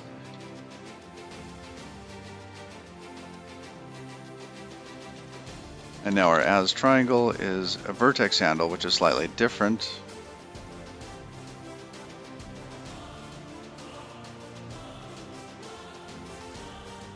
Oh, not that.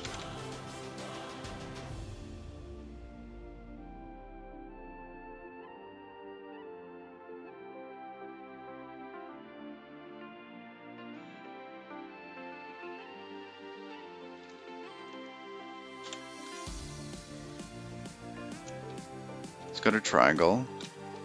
So we have a from in here.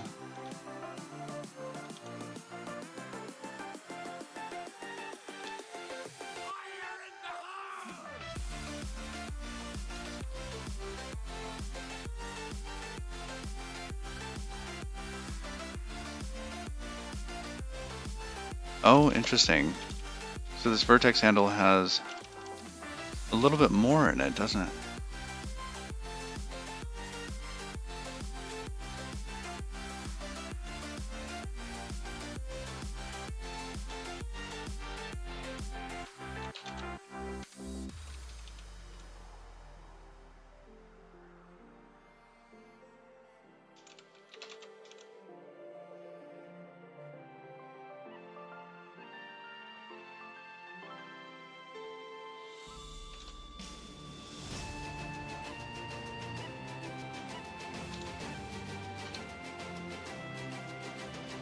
I think the only bit that's not saved in there is actually the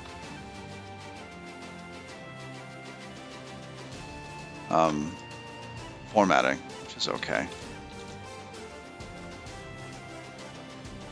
All right, now we didn't insert a constrained point, and basically all of our points are going to be constrained.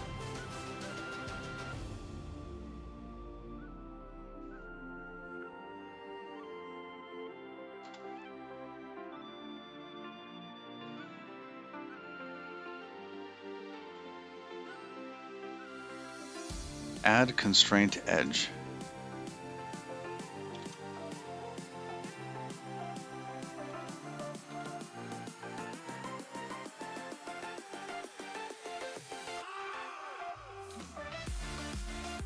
Inserts 2 points and creates a constraint between them. Hey. Good morning, John. How you doing?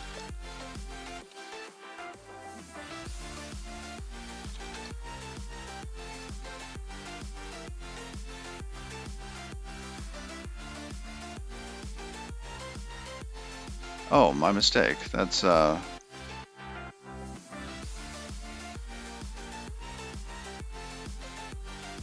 we can use window here.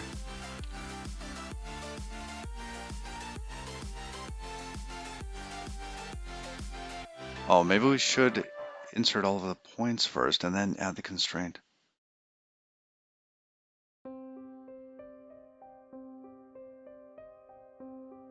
Oh, I see we have to add it to the vertex handles.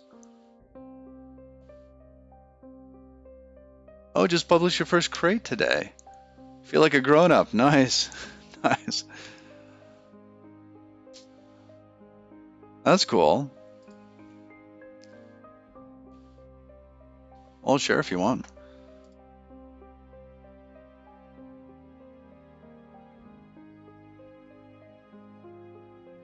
Note that the given constraint might be split into smaller edges. A vertex in the triangulation lies exactly on the constraint edge. Oh, I see.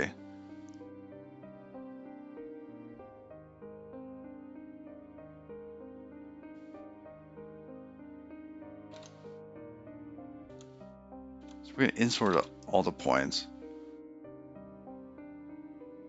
And then we have to go through all of the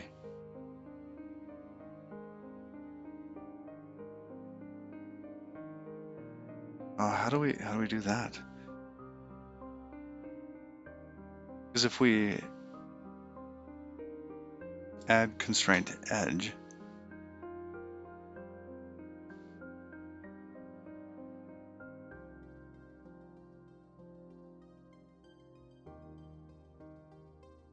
all right, let's try this one.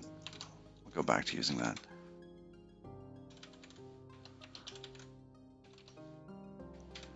But we need a window.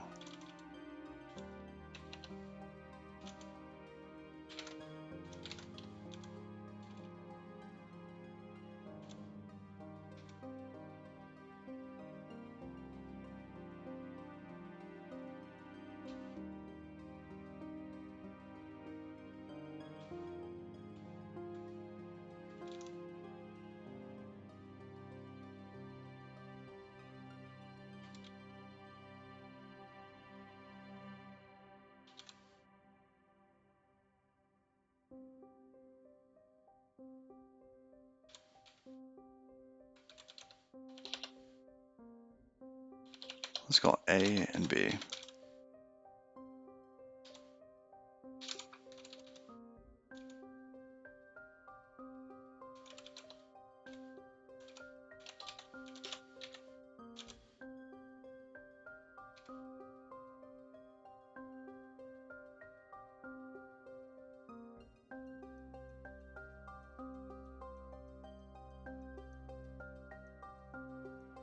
Oh, really?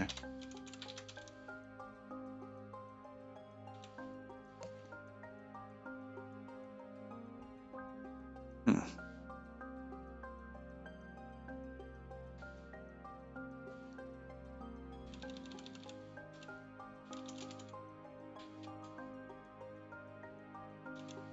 Now I know that's not going to be an issue.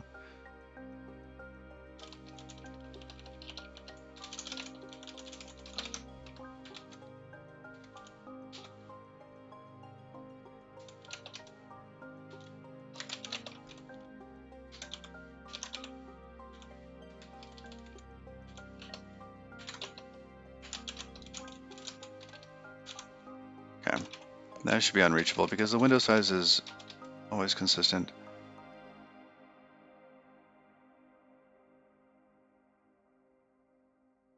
It's unreachable.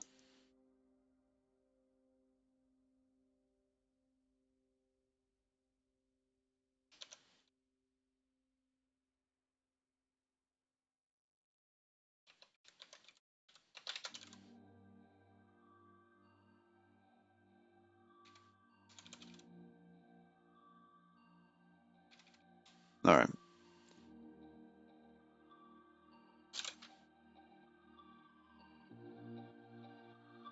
DW? It's some arcane reverse engineering stuff you've been working on for years in 3 languages before finally settling on Rust. Oh wow, that's cool. What is DW? You mind if we take a peek?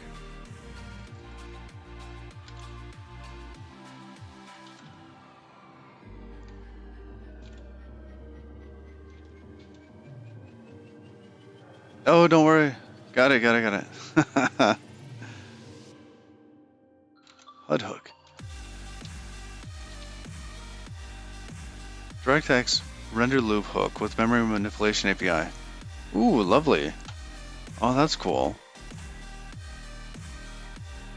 Very nice. Hello world.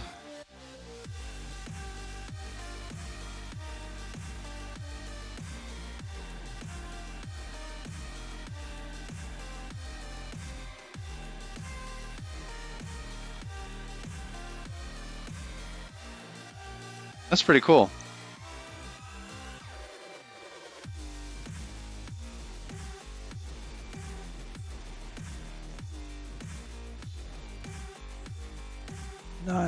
Nice.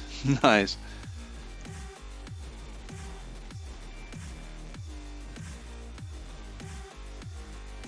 Very cool. It's nice to see Rust being used for all sorts of applications. I worked at a place where we actually injected into Microsoft Outlook. Did all sorts of horrible things to Outlook just to make Microsoft Outlook suck less. It was a really neat plugin that we built. And when people asked, like, what's your elevator pitch? What's going on? Like, oh, yeah, we just make Outlook suck less. And they were interested, right?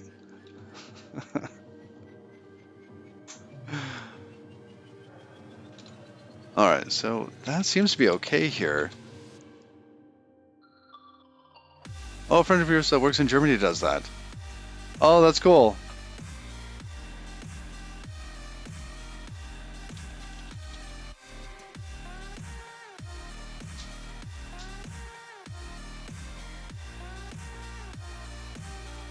Oh, slideshow app. Got it.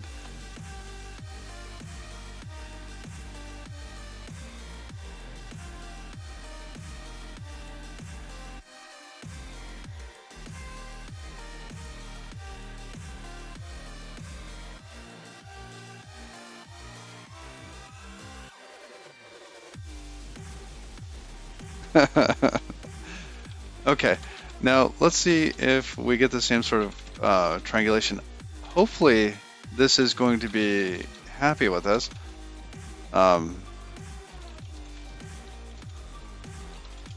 Let's just make sure.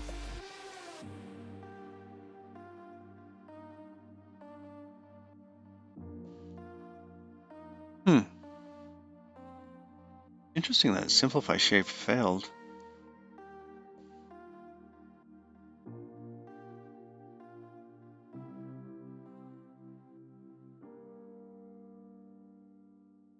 What happened to simplify shape?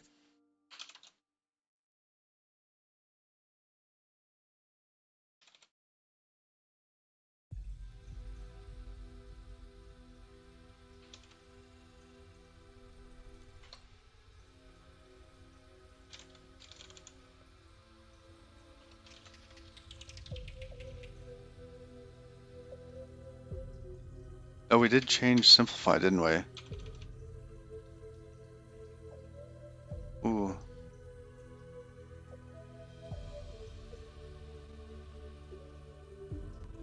Hey, Patata still papas. How's it going? The comm interface or something? You had some server shooting you an email and had a Python script. Oh, you had to reach inside Outlook.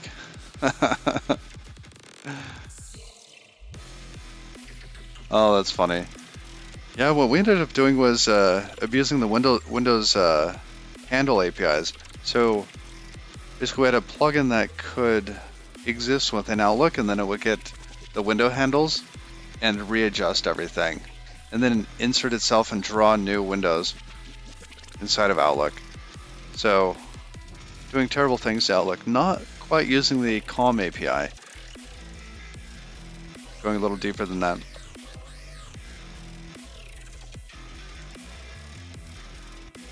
Alright, so in this case, the expected is actually the ladder. Alright, so that's the expected. Here, 1 1 3 1 4 3, and then 1 2.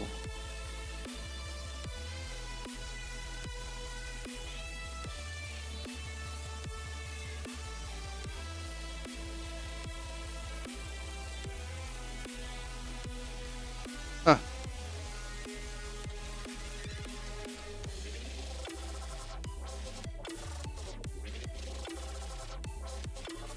I don't know if I want to verify that right this moment.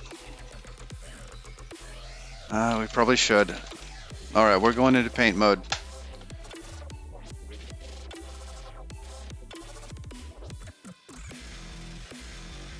Alright. What is this? U for rectangle tool. Alright. Clear that, clear that. Clear some more of this stuff. That stuff doesn't matter. Magic wand.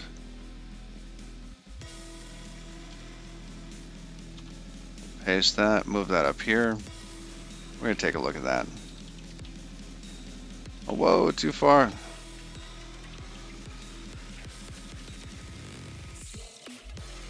Alright, so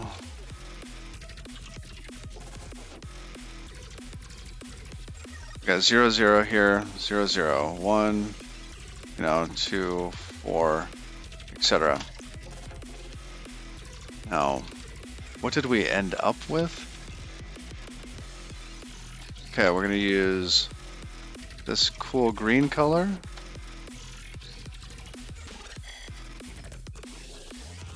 As what we started with. So that's at 1 1. Oh. Alright, 2 1. 3 1.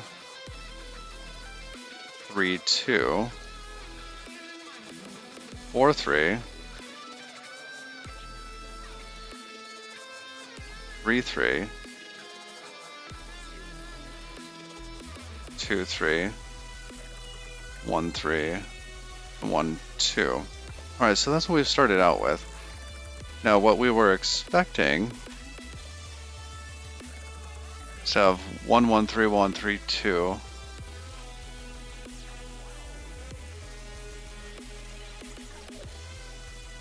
So previously, we're doing 1 1 3 1 3 2 4 3 and 1 3. So we were previously getting those, and now it wants us to do 1 1 3 1. Choose one other color. This pretty blue color. Ooh, that's hard to see. Red. So now we're actually getting that one. 3 1. Okay, good, good. 4 3. It's over here.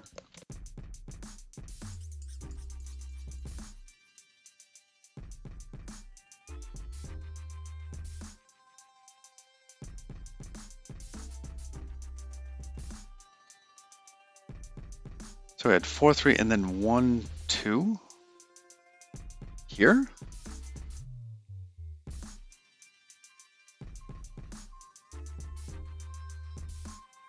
Huh. I guess I see that.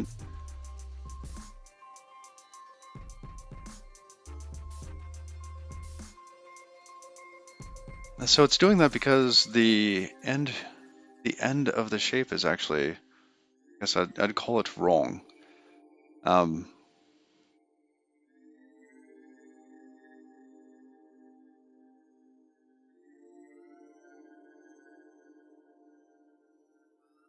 Yeah, because it's treating the last, so it's treating this one as the first, and this one as the last,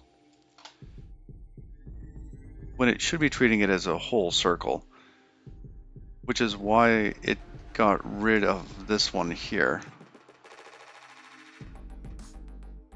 Ah, bogus. Okay, let's fix that. I think the previous scan was actually better.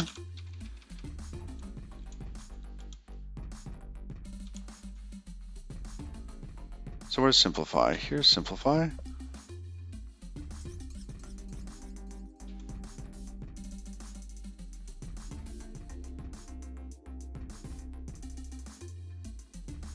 All right, and I don't think that we should modify that crate there. I think what we could do is instead of giving it this self-zero, we need to push one onto self-zero. Self.0.push,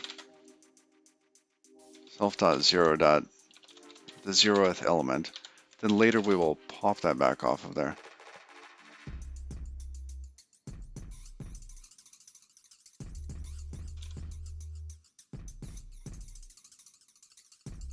Oh. Let's take self. Okay, it's immutable self now. Why don't we change that? Let's say let mutable points equals self.0. Now instead of self.0 everywhere,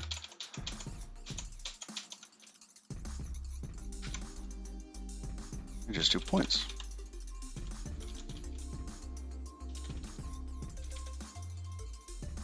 Oops.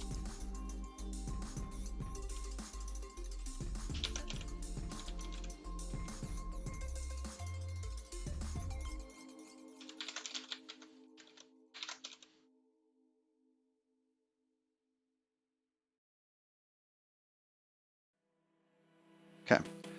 Now the problem is we're going to have one extra element on there. So if this index comes back and the last one is out of range, we'll have to wrap that first one back around. Okay, so the points. Yeah, we pop off of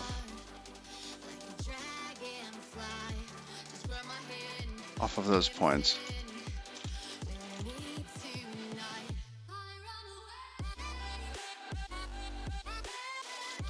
We'll have to document that.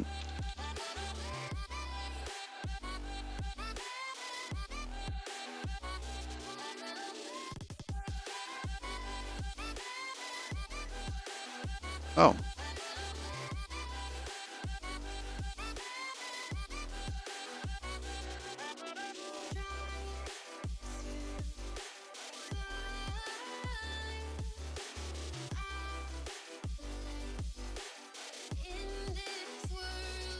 Or we could just take the nth of them. So we say we only want so many, right? Say we want to take it into an iterator, and then iterators.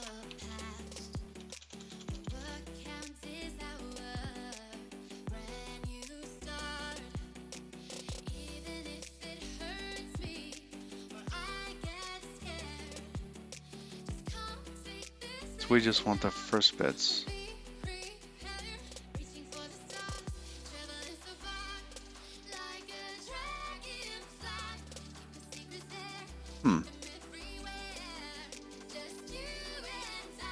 I don't see it. Well, points here is going to be a vector. Okay.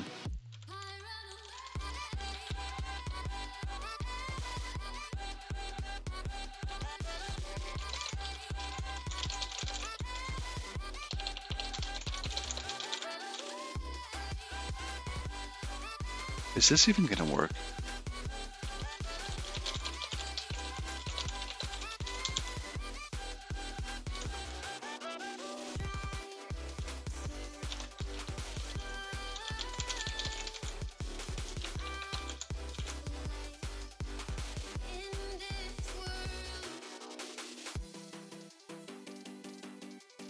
We're going to run into the situation where the 2 points are identical and the distance from them is not correct.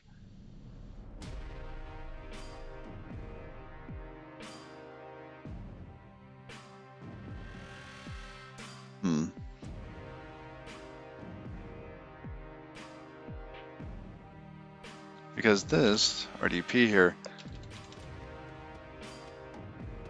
is going to create a line distance. That line distance is going to try to get the distance from that line to a point. Those points are always going to be 0.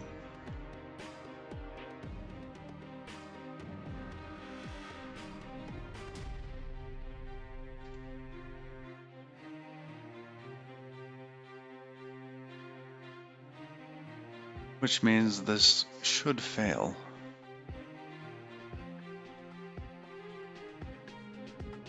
This should fail pretty bad. Let's make sure it fails.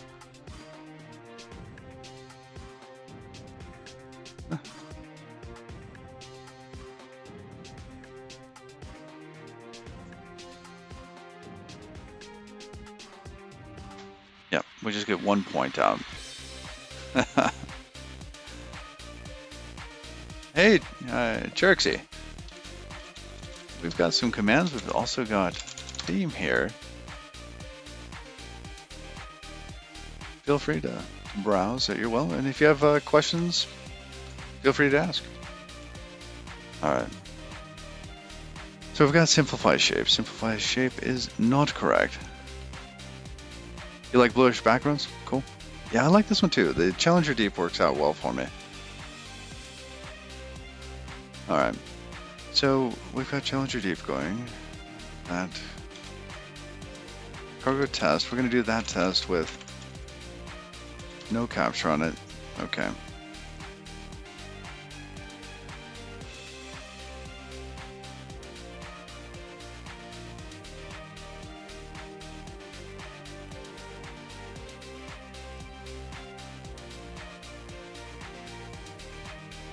All right, I think we're going to modify RDP to support circles.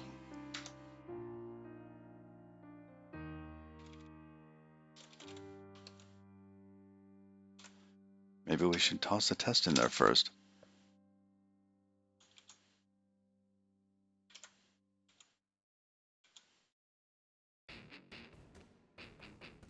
I'll take this simplify one. It's got something that's nearly a circle. It's nearly a circle.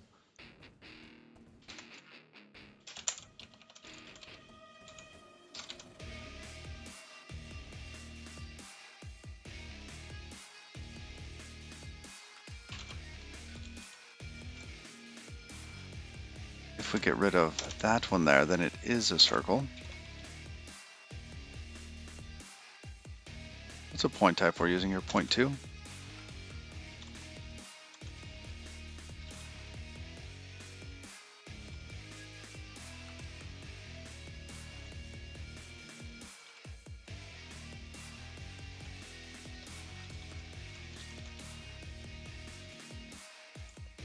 Okay. Oh, playlist. Worship the Sofa, good morning. We're listening to Pretzel Rocks. I don't have a playlist, it's just there, I keep thumbs upping things that I like and thumbs downing things I don't really care for. And they've done a pretty good job of filtering stuff for me. So I just play everything and see what sticks.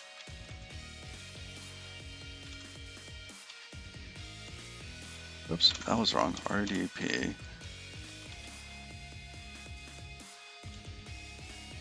Let's call it points. Not ponies, points. 1.0 there.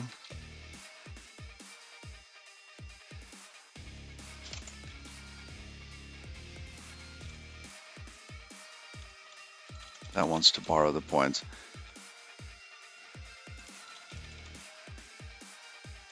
Needs a 2 on it. Good.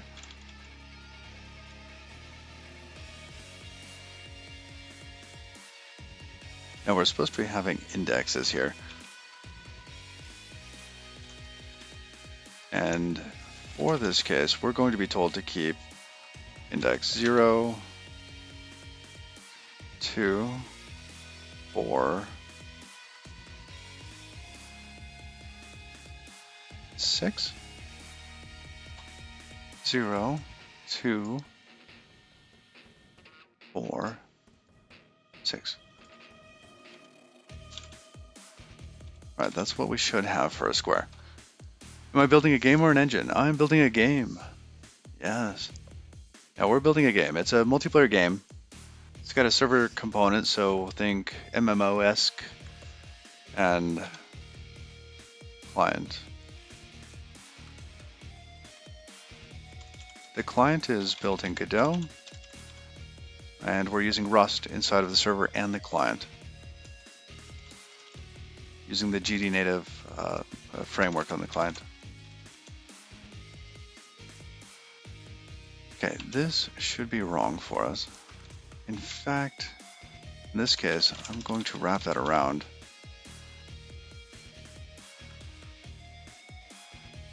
And hopefully it tells us to keep 8 as well. 0, 2, 4, 6, 8. Because this is the same as the first.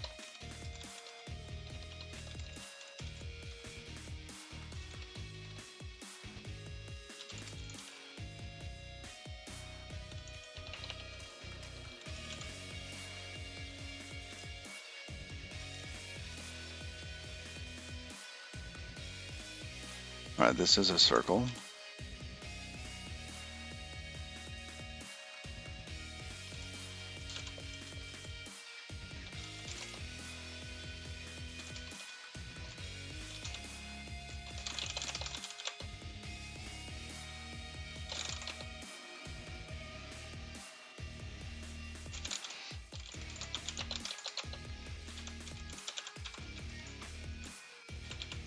Alright. Arcold, good morning. Good morning. How you doing? Alright, that's going to break. This should fail right now. Cargo test, blah. Perfect. Fails.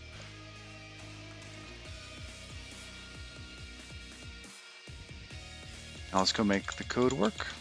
A little TDD there. So if we have more than 2 points, we need something that says if the first 2 points are the same.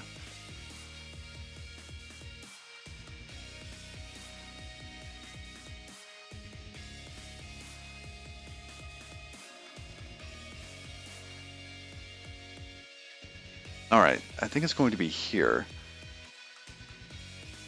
If we get a none back from here,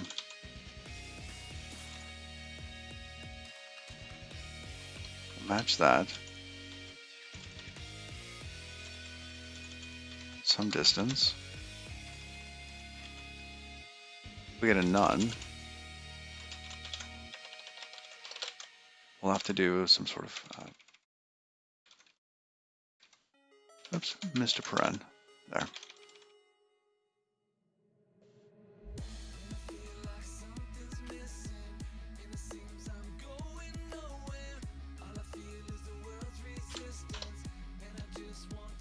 So in here we have to calculate a distance given, I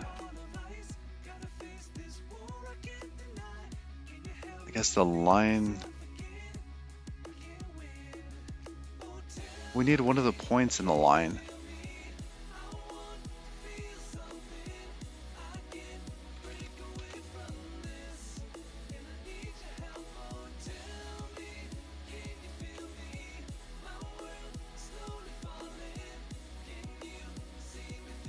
Where's line defined? Oh, it's outside. So wherever start is, we could probably use start there. It's a 0.2.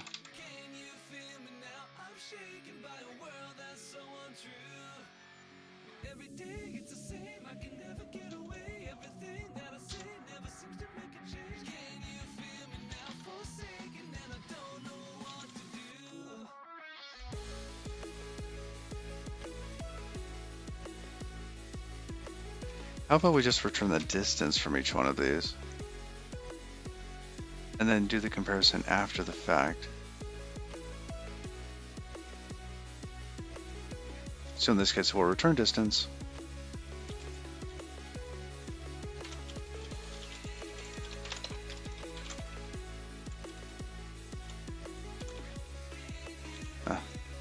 Undo, save. Need a semicolon there. Okay, formatter kicks in. That returns an F64, and what is that? That F64.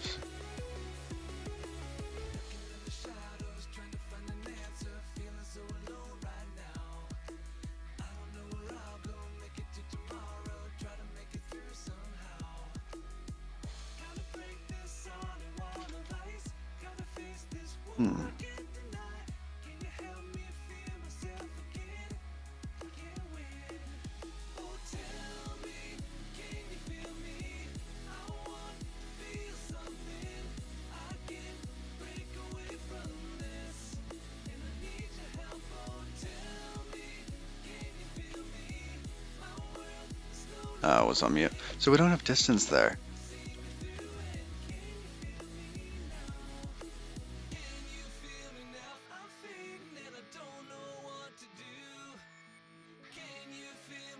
Alright, I'm not going to make a trade for this thing just to be able to get that.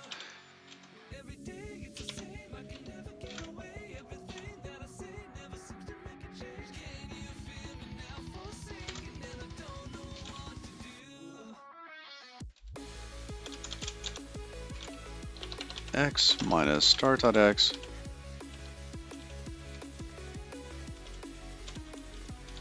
I bought. Oops, I missed the dot.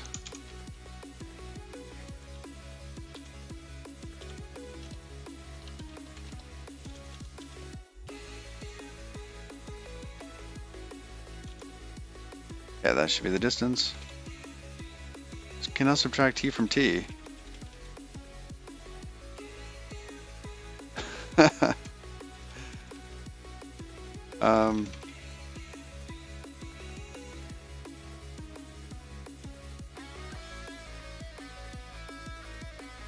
Is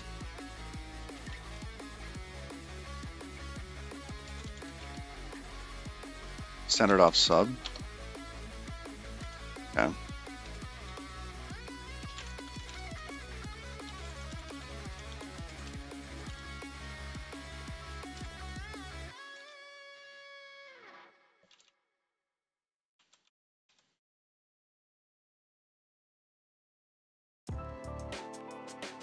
You need to practice a bit more with fold. Well, I know that you can replace various kinds of for loops for it. Oh yeah, you can do all sorts of stuff with fold. Fold is great.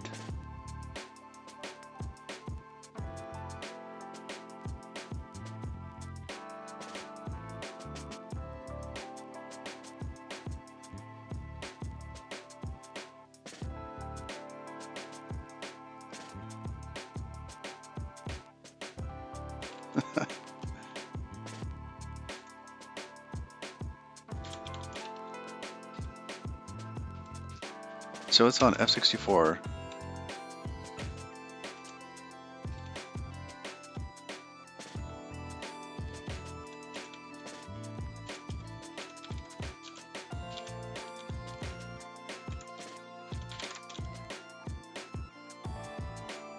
Oh, because the output of the sub isn't... okay.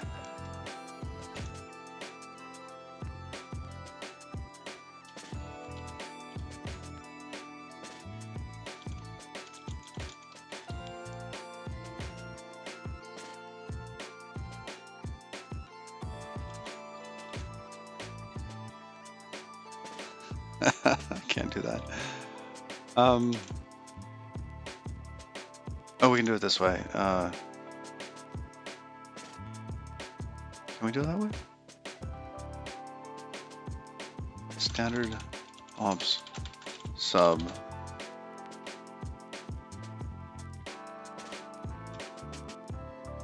Now we need a U, don't we?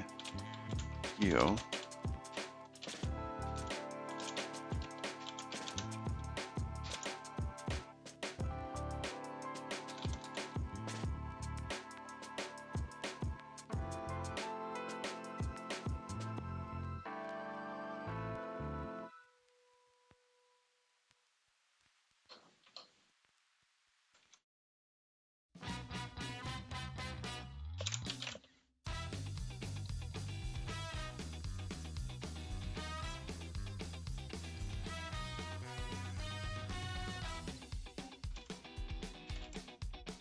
All right.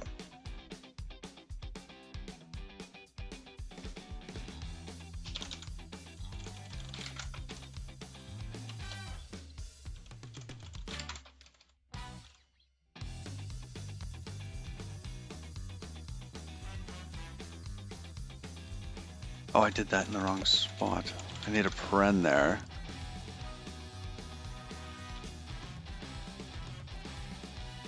And there.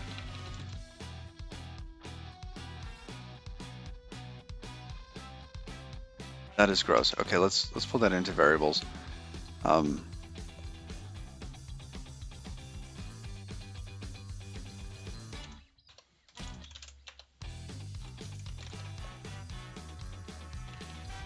Let's say base is equal to that. Height is equal to basically all this stuff.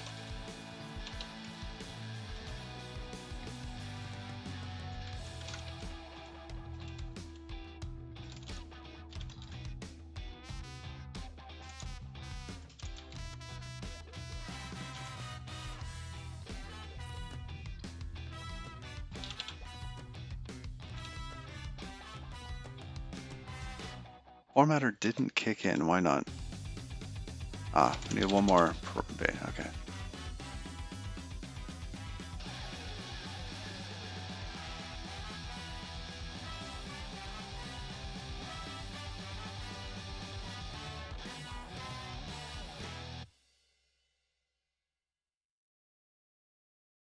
So camp hasn't. Do you think that's going to change?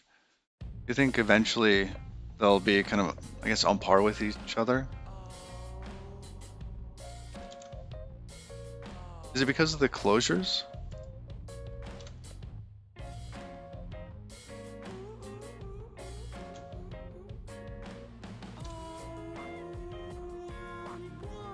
Alright, so if we don't get a point, because the line is kind of singular, hopefully in the future, that's good for me. I like that code is getting faster. I like that. And then eventually when, what is that other thing that they had to unroll forever ago? Basically, LLVM couldn't handle everything being const or something, immutable. Couldn't handle it being immutable. Oh, you love the lifetimes as points? That's cool. It seems like obscure, right? Most people will get it.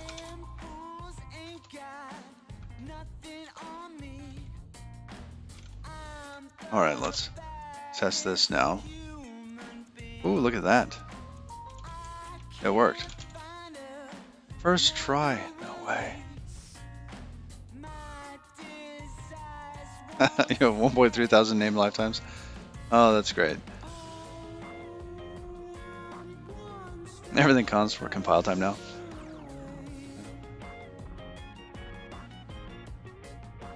All right, I think we need to document that a little bit.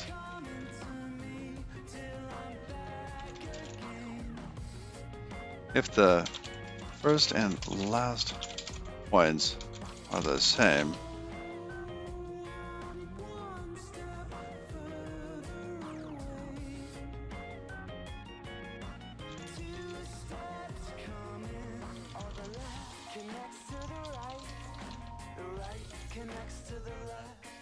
as a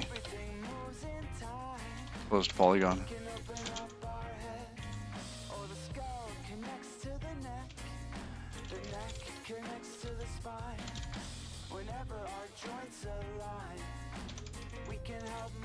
There we go.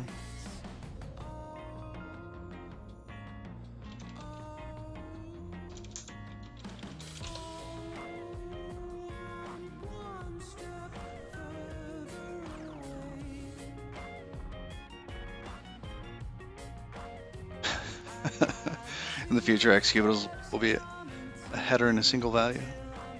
That's not nearly as fun, though. Not nearly as fun. Why is that taking so long? Wow. Const elf? Am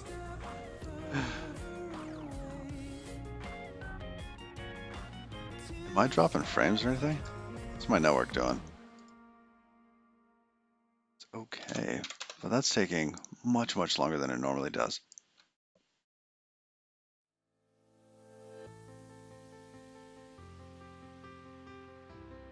Cargo down. Crates.io.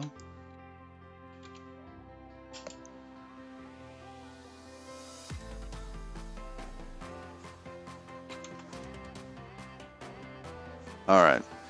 So I got a 5-minute countdown to our 15-minute break here.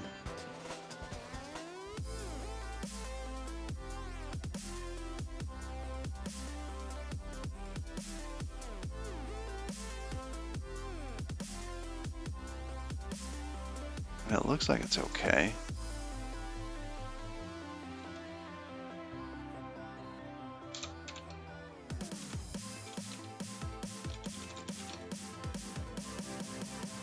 Huh. Whatever. That's hanging for a minute.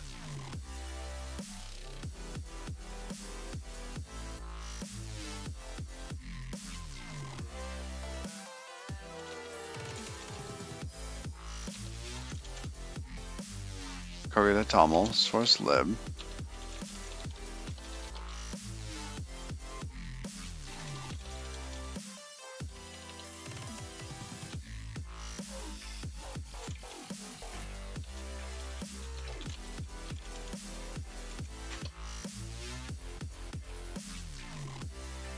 All right, let's just make sure that this builds, and then we'll do a little push for cargo.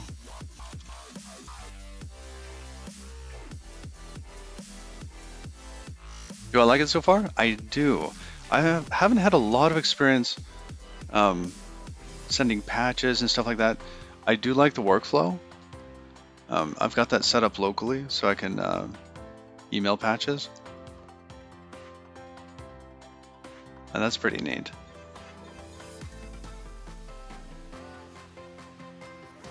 I think that it's missing a step. So actually, let's leave that up. I think that it would get even better adoption if inside of the lists, when there was something that needed to be merged, etc. Let's see, Genesis dev. All right. Patches. So we have this patch here. Yep. And in this case, if there was a way to apply the patch here, I think that would be the last step that you would need. Right. Here we can set its state, but you can't actually apply it, which is fine because, you know, they're expecting you to be able to, you know, take it and apply it, do something else. But I did do the survey. Oh wow, that was fast. That thing's done. 47 seconds. Not bad, source hut, not bad. Cargi release version 2.0, yes. Or cargo publish.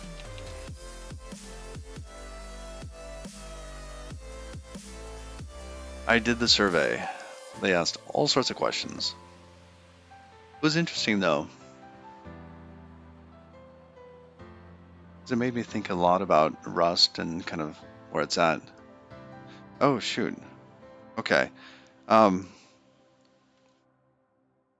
looks like everything's ready just a little bit early. So, oh look, this is going to bail. We're gonna do our 15-minute break here. Every morning I have coffee and a small breakfast with my wife. So I'm gonna get that going. Formalizing it cargo space. No cargo road. Why did you not attend more conferences in 2020? Plague. I actually wrote the word plague. I remember that. Okay, so we're gonna do our break, and I will be back in 15. We'll see you soon.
I need a scarecrow after what you did, 'cause all of the birds know that I'm almost dead.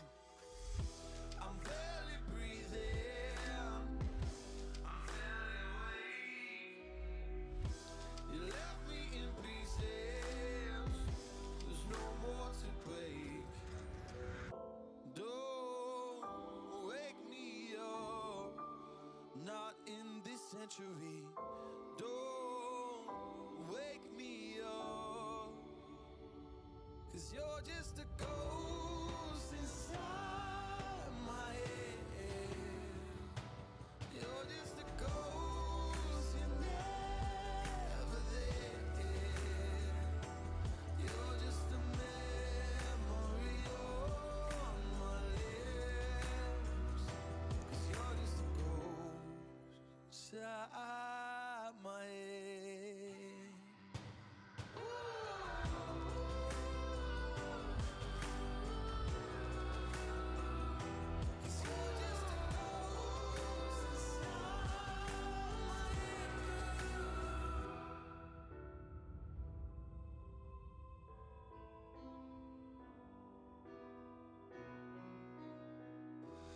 I need an angel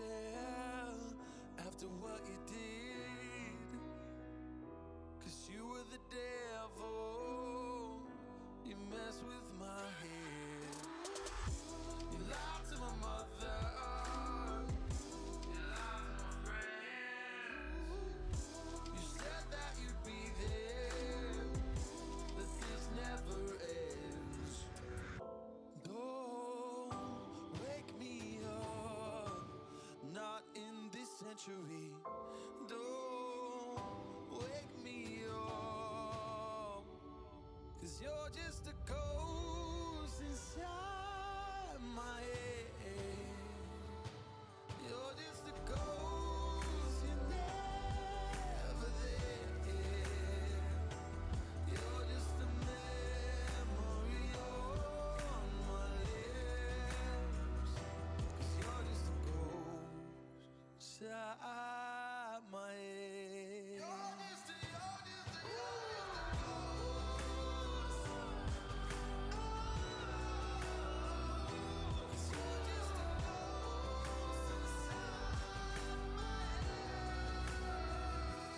you're just a ghost inside my head. You're just a ghost, you're never there. 'Cause you're just a ghost inside my head. You're just a ghost, you're never there. You're just a memory on my lips. You're just a ghost inside my head. Oh, you're just a ghost inside my head.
Good body, girl, boy, your body look tight. For me and you up inside this dance here tonight. Me no see you with no partner.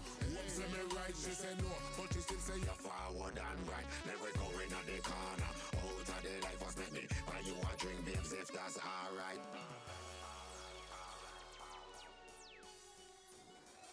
Come back with me.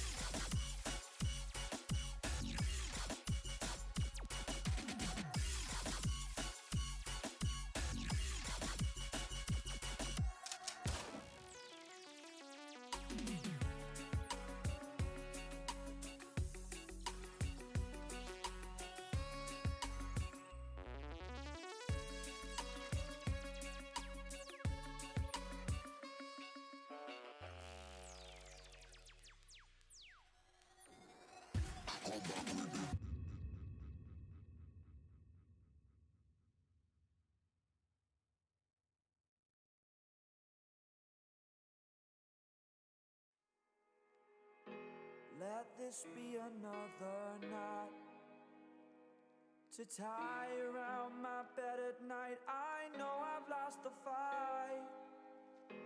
To erase your face, my mind. Awake, I lie here staring up beyond the sky.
And we're back.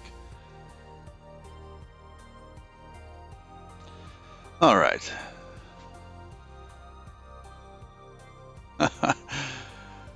Oh, Derwand 2. Yeah, you can tell a bad joke in there if you want. It's got to be clean though. This is a child-friendly stream. I know my kids watch every now and then. Why is tennis such a loud game? Because each player raises a racket. All right, let's check and see. Did that actually go through? Oh, it did.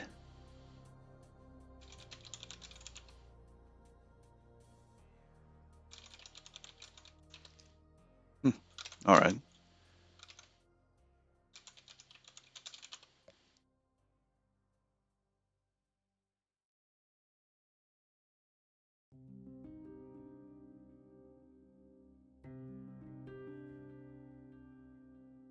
Ooh, tracing updated. I wonder if they fixed some of the issues relating to the macro kind of explosion stuff. And what changed in Future's light?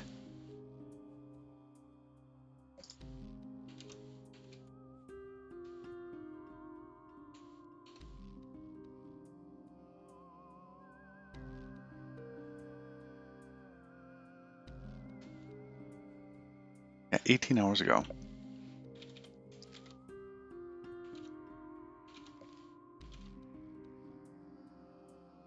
Got way too many tabs open. Let's go to 5.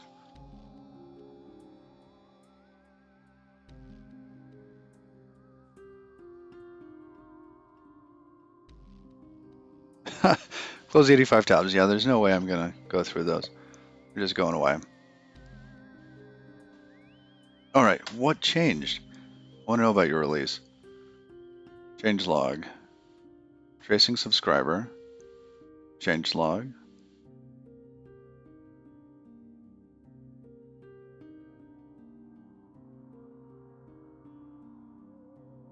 JSON updated core.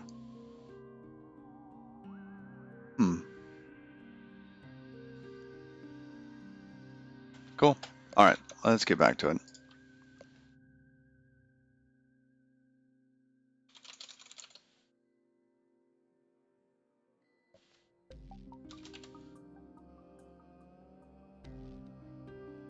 You know what it didn't do? It didn't update the one that I actually wanted to update.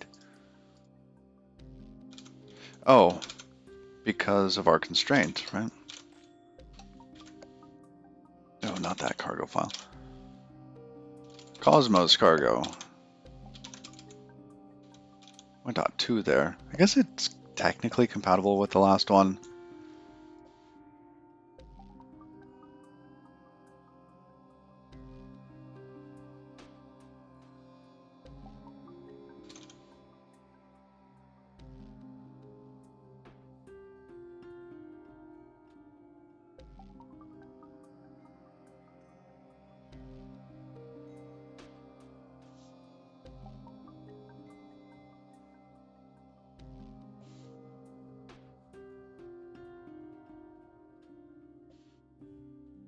So how's everyone's weekend so far?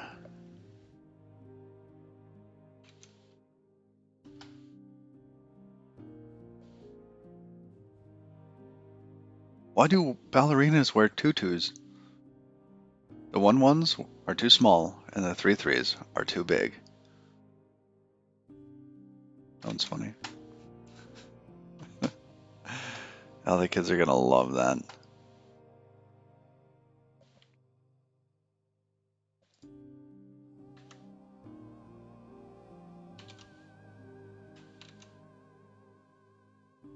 That finish yet? No, it's still checking.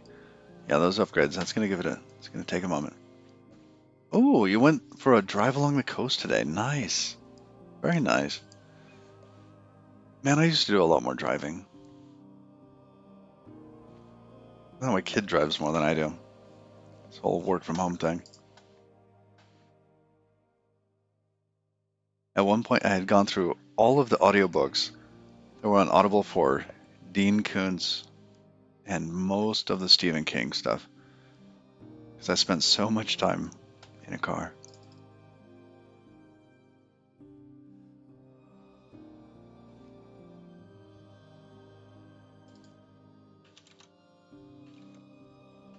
You know, my ceiling here isn't the best, but it's up there.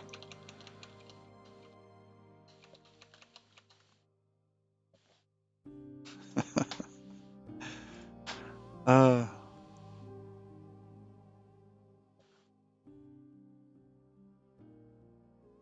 it looks like it should be done. Is that done over there? Oh, it's still checking. Origin, native. Oh, okay, come on. You can do it. Looks like they take turns occasionally.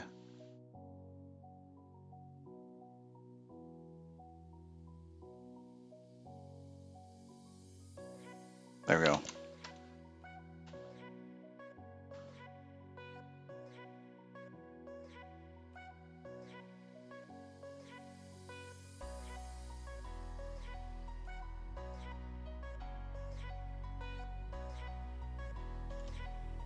Why didn't anyone react when the king farted? It was a noble gas. That is so bad. Oh my goodness, that is bad.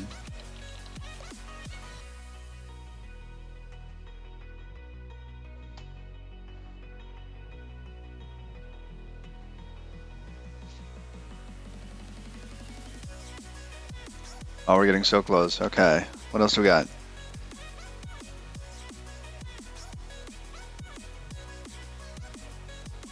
I take care of chickens. Does that make me a chicken tender? Ooh.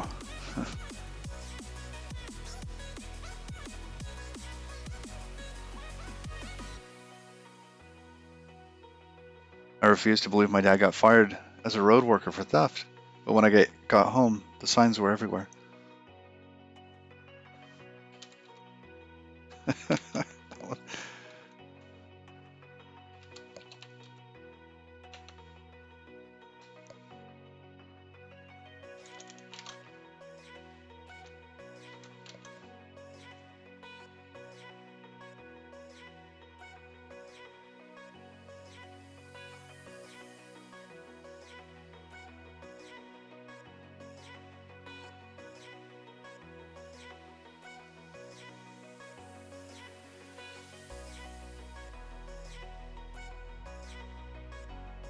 Why did the teddy bear say no to dessert? Because she was stuffed. Alright, so that built.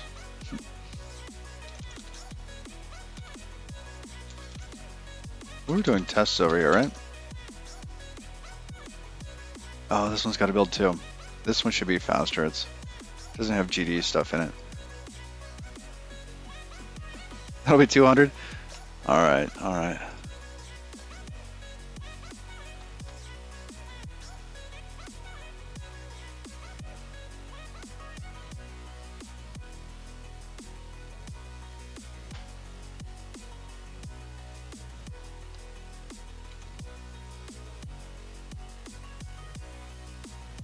There you go. That one's more of a reading one, I think.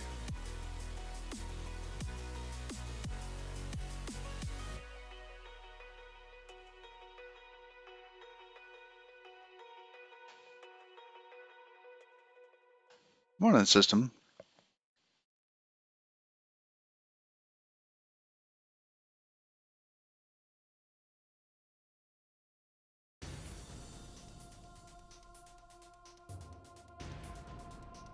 There we go.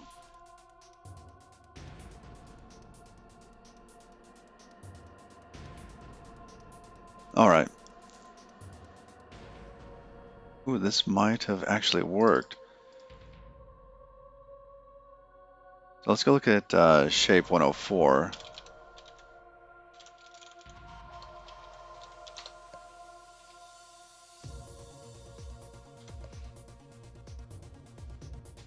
Now, where's our handy dandy little diagram here? Is that this? Was that the same shape? 1121. 301, yeah, it looks like it's this one here. Okay. Gonna undo those little markings. Okay.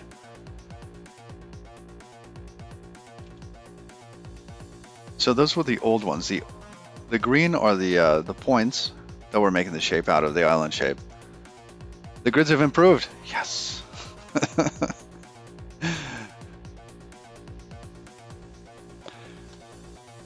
Now, if I look through this, the ones I'm expecting to see going to be here, or rather the orange ones, what used to be there. Now, if we simplify this, the one at the bottom, the middle row there, what is that? That's at 3, 2, might actually be going away. Okay, so we got that. Let's see what's in this list. So you have 1, 1. Okay, I marked that already. And then we have 3, 1. That's in the list. 4, 3. This one's in the list. And then 1, 3. Perfect. Okay. That's good. So I think we can go ahead and update the test. Because it's okay that this one's gone. Our simplification algorithm does get rid of that.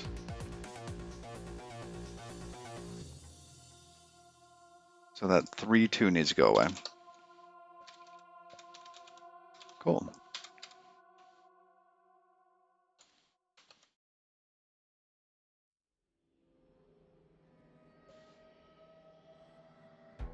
And then we'll be able to check the constrained triangles there. We were in the middle of building out those constrained triangles to see if we could get different shapes. Ooh, simply jagged. That one failed too.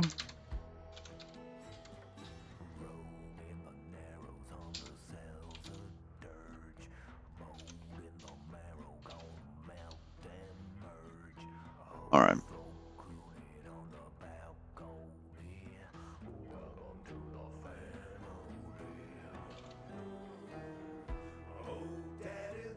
So 131. Was that our check from earlier? Do we still have that one? We don't. Might have to draw that one. All right, let's grab another grid here. We'll zoom out. Just a little. Select that, copy, paste. Move it up here. Okay. How do I go to 100% automatically? All right, there we go. We have 0, 0, 2, 4, 6. I should have put those with the template.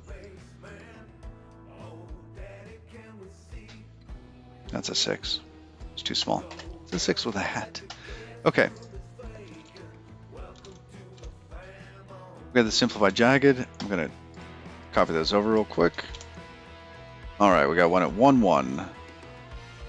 1, 1 there. 3, 1. 5, 1.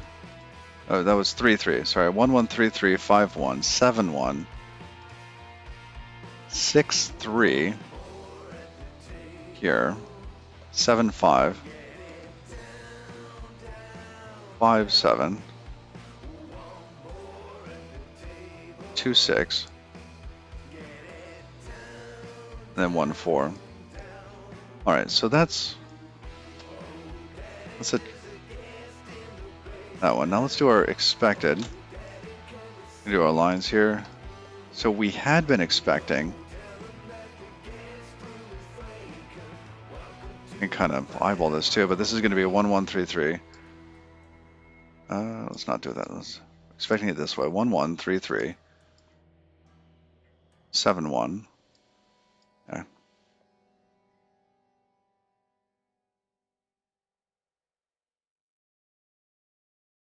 Oh, this isn't correct. I think this should go here, here. This one, I think we're going to lose, and we'll have this one. Because over here in the test, we have 3, 3 twice, and that's not correct. So this test is bogus to begin with. All right, now what are they telling us? They're saying that we got a 1-1. So we need something a little darker there. 3-3, good. 7-1, that's expected, yes. 7-5, good. 2-6. Oh, interesting. So we came across to there, 2-6. And that's the end of it. Then it goes back to the beginning. Oh, fancy. That did a nice job of simplifying that. So it looks like this, and then... No. Oops. There to here to there. That's not a bad simplification. Fewer triangles means that we can run this on smaller devices. That's the whole point of doing this stuff. We could just, spam all these like huge number of triangles onto these devices, but that would be awful.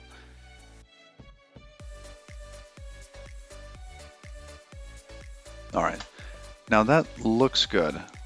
Just take that there. We verified it.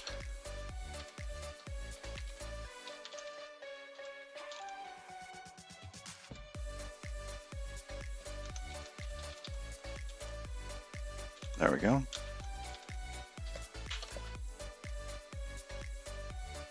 I have coffee now. It is so good.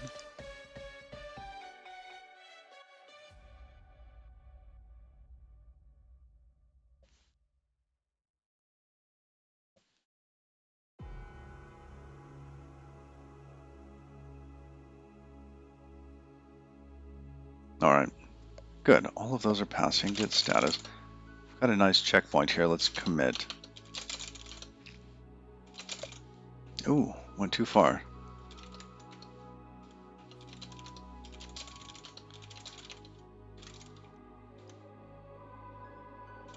Everything in Cosmos.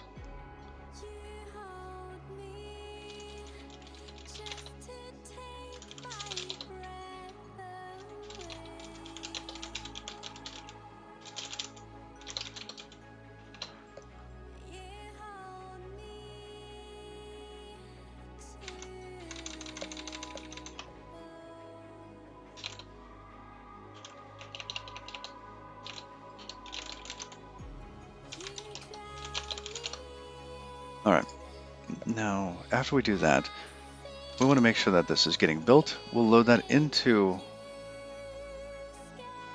Godot and see what the triangulation looks like.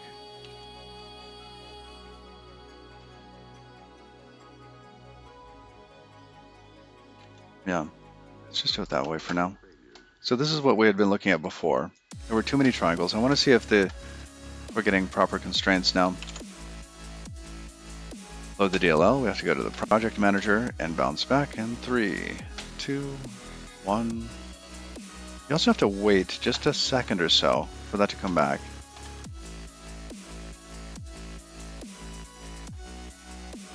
It seems like it takes it a moment to shut down.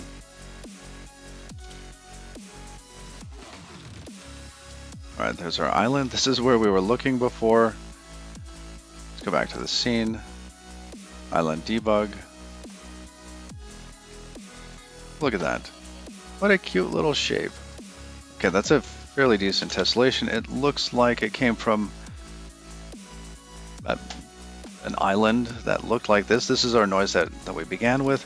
We created a shape by tracing the outside portions of that. It came up with this, which is fine. We're looking for one that's not concave, or we're looking for a concave one. I like this one. So in this case, we had some internal shapes there, but we still ended up with those points, like in the top left. So yeah, it didn't keep it from being on the outside. That, and why are these overlapping? I don't think it's making triangles that small.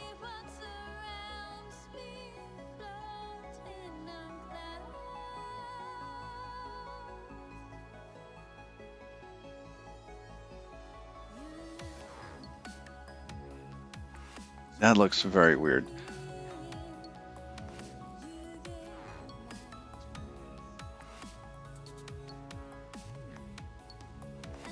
Oh, did we just put it on top of the other one? Oh, yes, yes, we did. Thank you for that. Good catch.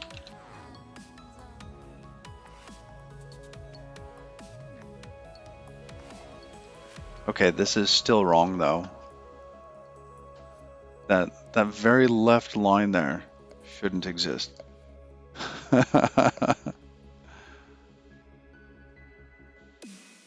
You bought a thesaurus today. When you opened it, you found that all of the pages were blank. You literally have no words for how disappointed you are. Oh, good morning, Museum. That's a good one. All right, so the constraint didn't solve that.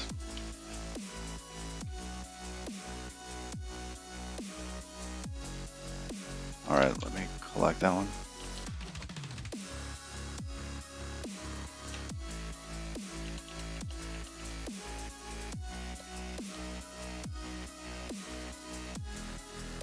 Okay, collected. Let's take this shape and make a test out of it. When it's fairly simple, it's got one interior point, right? And essentially it's got 1, 2, 3, 4 triangles at 5. It should only have 4.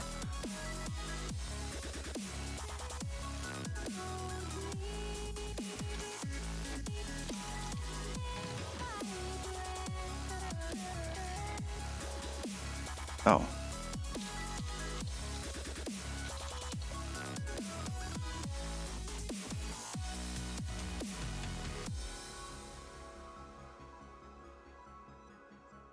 Okay.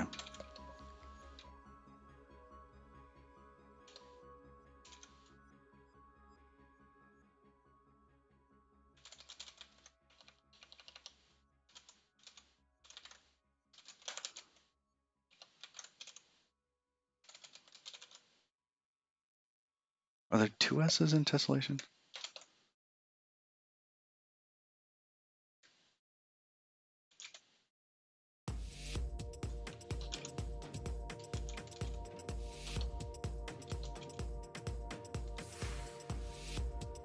Yeah. Well, we'll at least be consistent.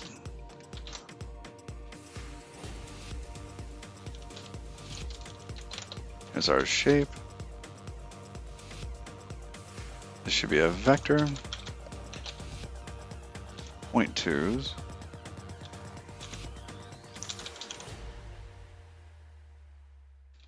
You look to the sun, but you got nothing left to give.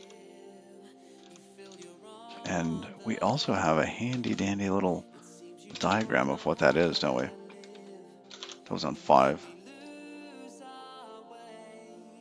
We all deserve to find belief, 'cause we're on top of the world. Our lives in front of you and me. What?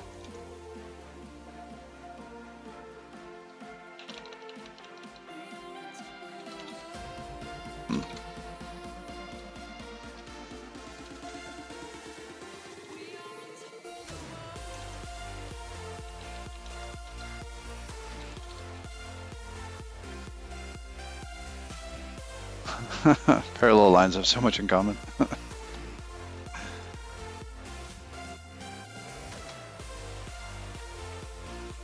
It's a shame they never meet. Oh.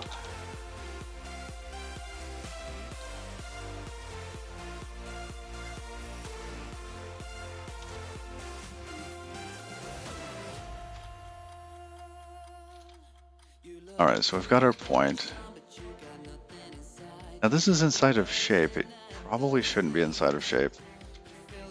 We're testing using a shape. This is really a Cosmos lib.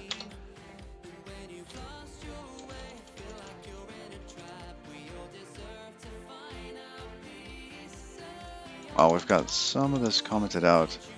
Island tessellation. Hey, look at that. That's what we're doing.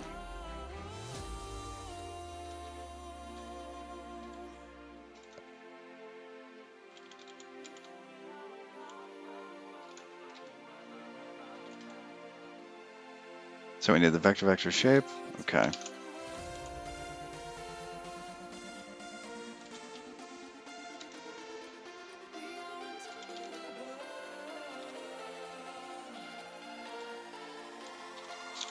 It's gross. Don't. I don't deny that.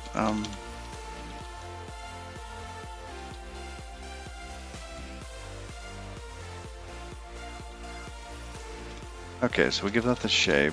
We also.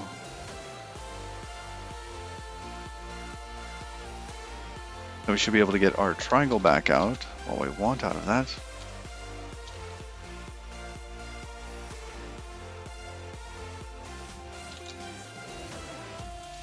Triangles is going to be equal to actual.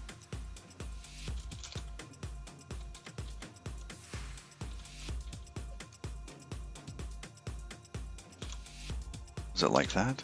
Vec, triangle, yes.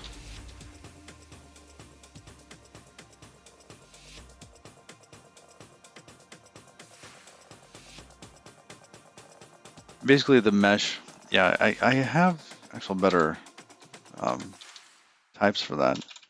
Technically the inner one I think is supposed to be a mesh. And the outermost one is a zone. Zones, plural. That's just type aliases, but the zones has meshes, meshes has triangles. Basically the different levels of noise, right? The different ranges that we capture end up being a zone, and each one of those zones might have one or more meshes.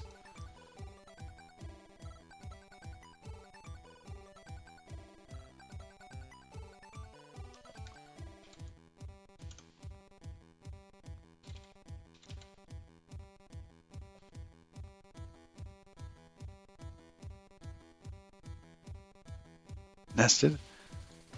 Oh, what is this?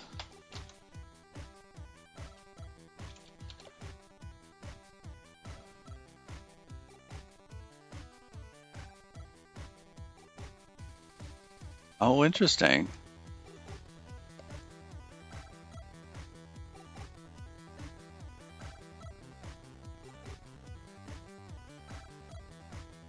Huh. That's neat.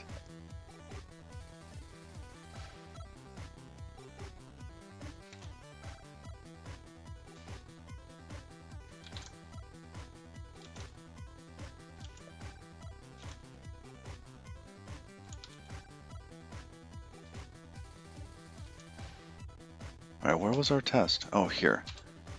Cannot move out of that. Why not?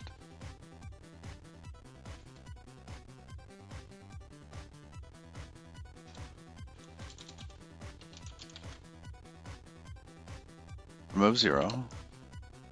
Let's see. Why are there no comedy clubs in the Shire? All the jokes go over their head. Oh my goodness. Oh, that's good. That's good. I'm gonna copy that one too.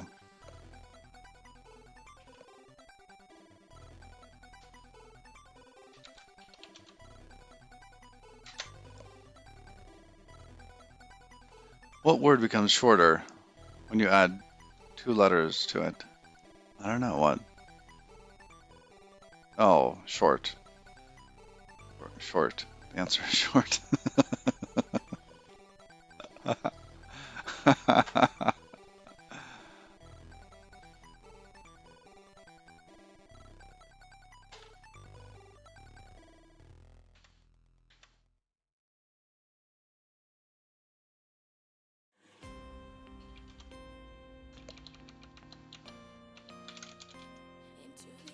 All right. Remove 0 dot 0.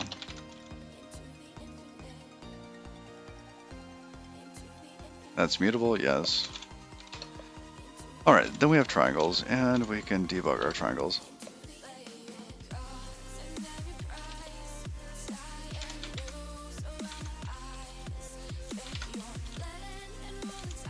Okay, let's see what that comes up with.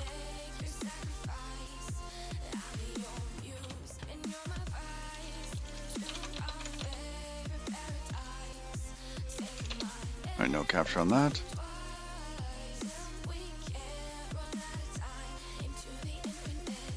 Now we've got triangles. Why are there so many triangles for that? Oh, that's right, because if we look here.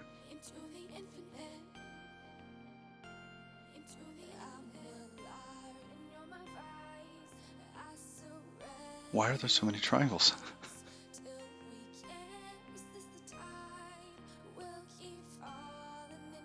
There should not be so many triangles for that. Do we normally remove triangles after that? We set the triangle height.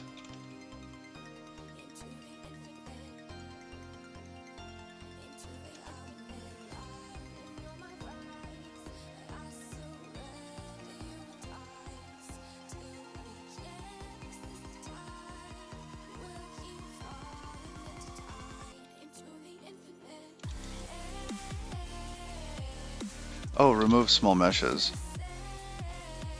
I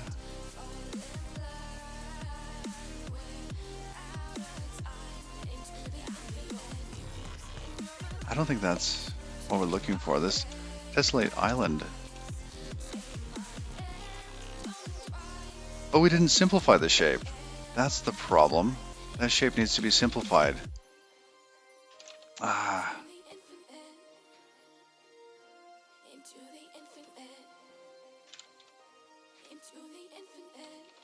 Let's correct that. Shape is going to be equal to that.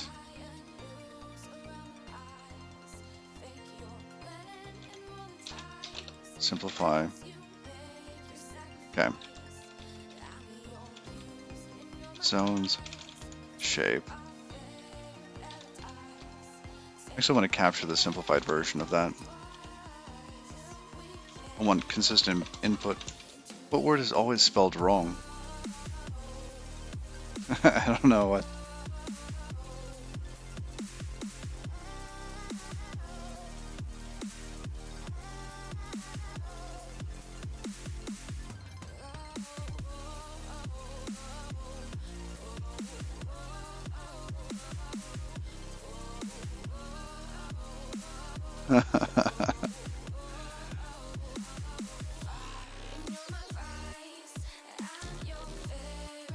Alright, I think simplified takes epsilon, doesn't it? It does. And we'll use an epsilon of 1, and then we will debug shape. So I want to get the simplified version of that. I don't want to have to test, simplify, and this at the same time.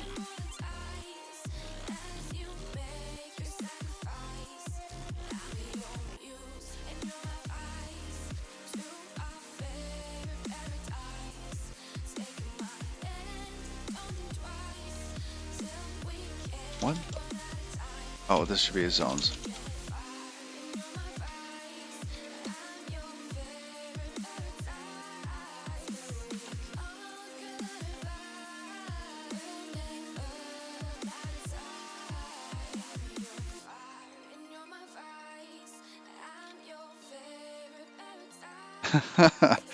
I get these little...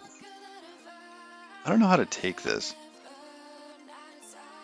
This is from James Breakwell.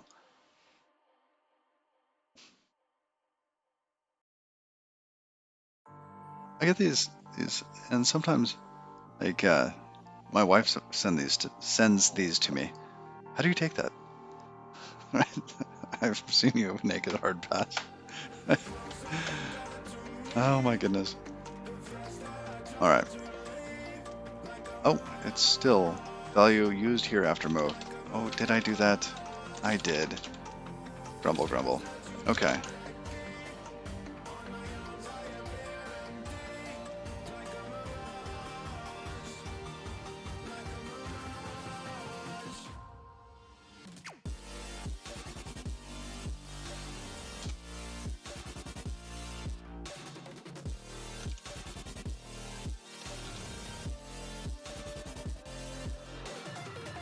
Okay, that's... Oh, that's better. Kind of. I think our parameter for the tessellation, the epsilon, is wrong though. That is much, much too small.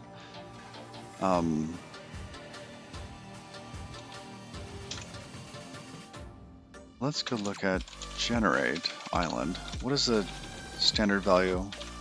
0.25. Okay.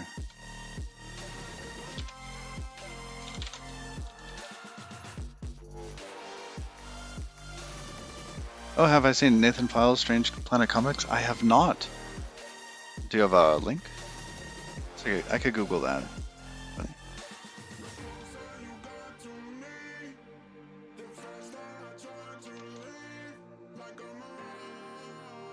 Alright, so now we should get the simplified shape, which is better. Oh, that's so much better. So we do not want to have to simplify this over and over again. For this test, I just want a consistent set of values.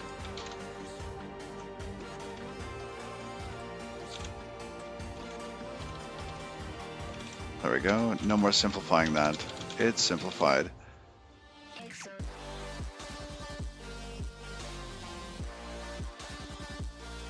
Have you heard of this terrorist group with wooden weapons?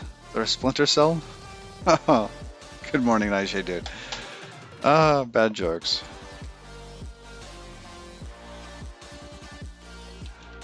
How you doing? Alright, I think we got our shape correct now. Oh, I didn't get the whole thing.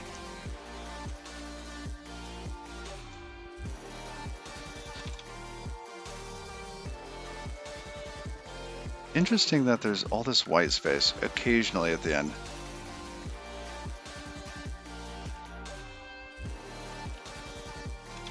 I think there's something wrong with my setup there.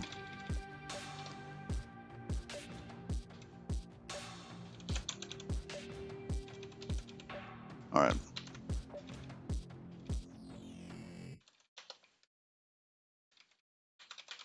Okay. So that's what that looks like. Oops. Good. Trimmed off the end. I'm glad you're doing well.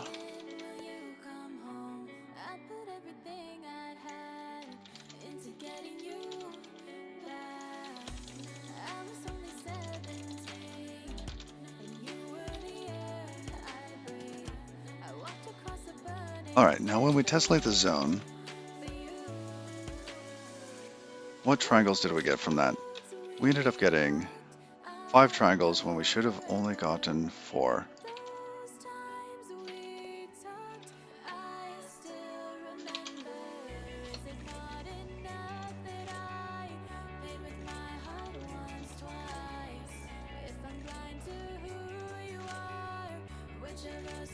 I think it's that I don't know which one it is. I'd have to look.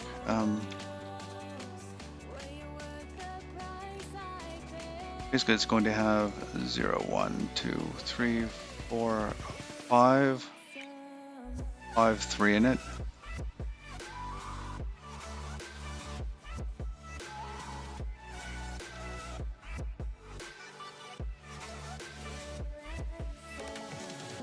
One of these. One of those is wrong. This one. There's the 7, 9. Yeah, that should not connect to that.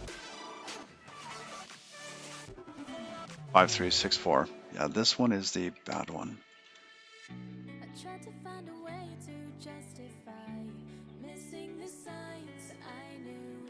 My hands were tied the moment we met, and there was more to you.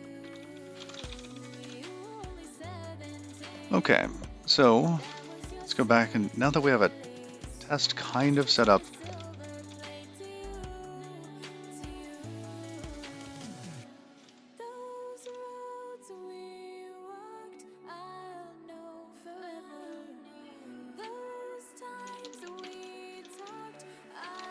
it's just going to be a vector of triangles.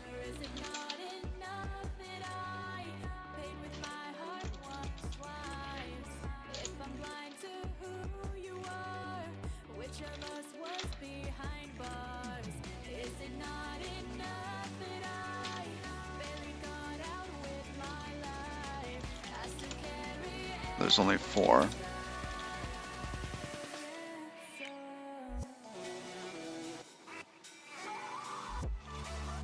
Where does triangle live? It's got 3 points in it.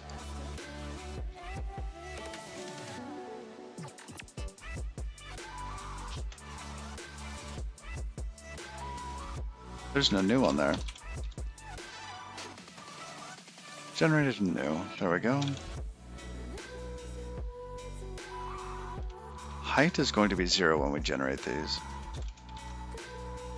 I mean, height is really something it probably shouldn't be on triangle to begin with.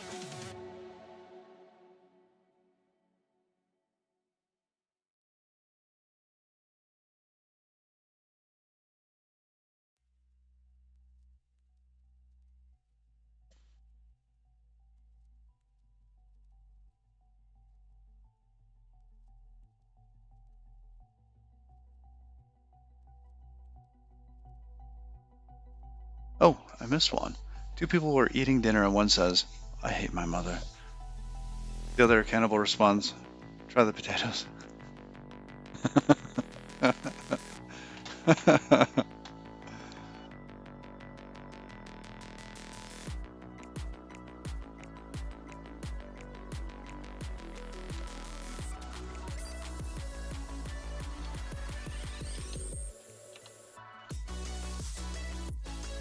There is a coin shortage.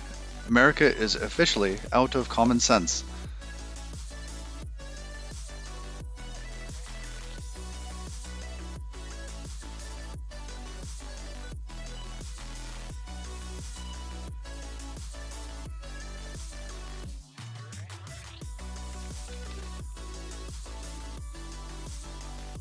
Yeah, and that last one was from Mrs. Halsey.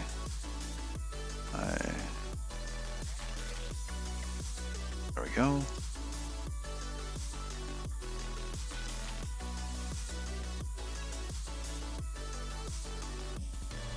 Uh-oh.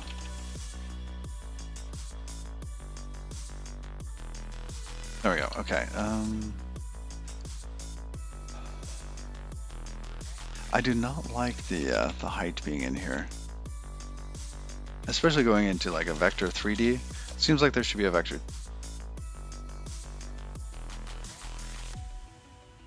Like you should provide the height here.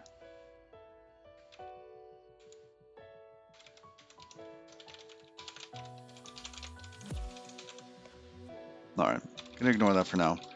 Height is going to be equal to 0, so that the interface is the way I want it on the outside.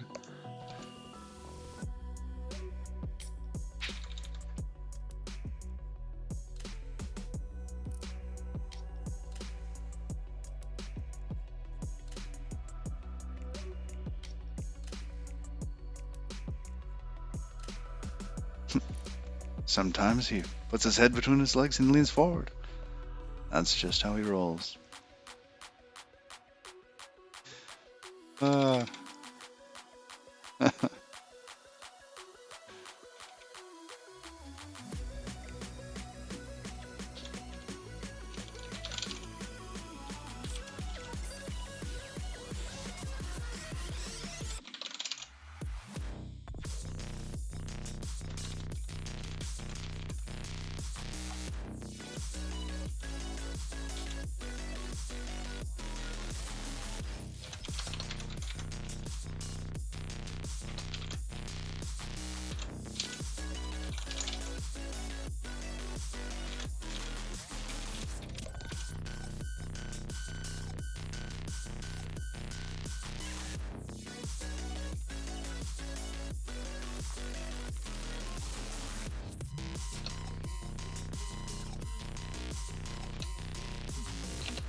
Okay, so we have that.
Alright, so we'll do new there.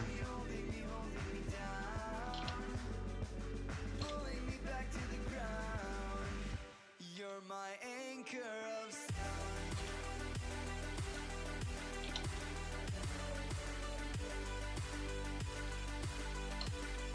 Just a comma.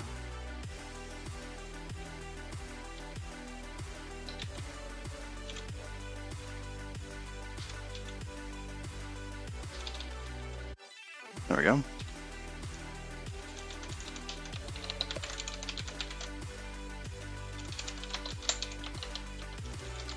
Expected and actual.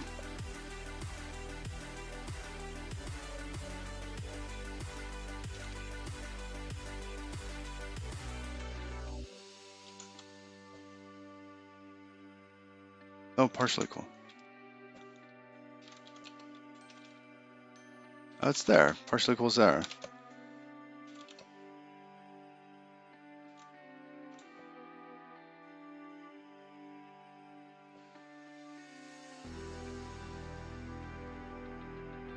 Oh, the types are wrong.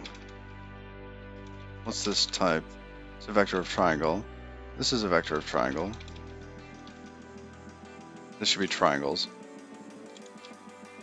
Ah.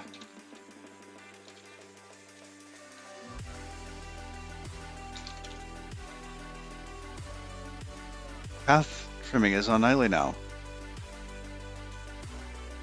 So what does path trimming do?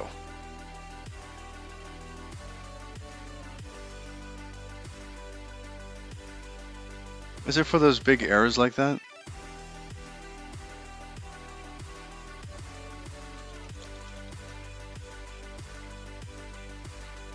Oh, it simplifies the types, I see.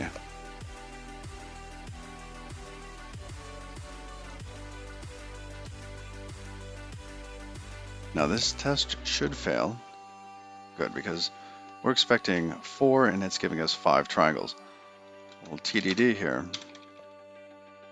Now we need to improve our tessellation so that we don't have those.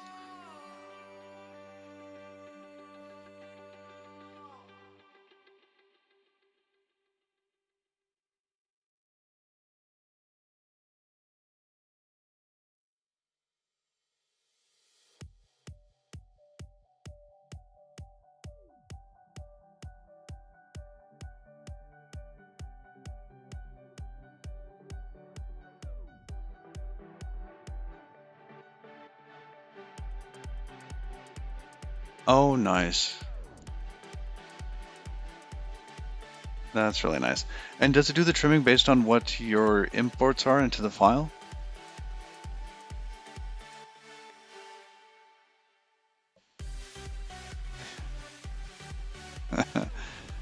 Caching, naming, and off by 1 errors.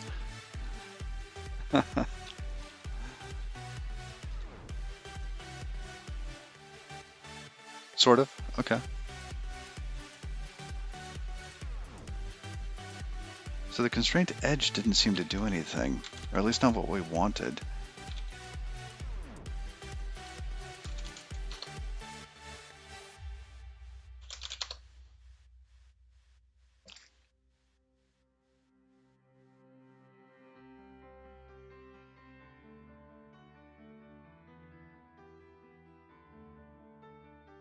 So here's some examples.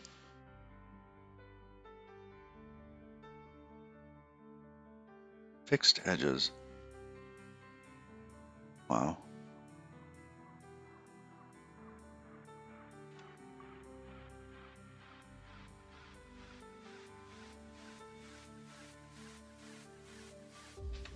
Yeah, we don't need it to be fast, we need it to be correct here.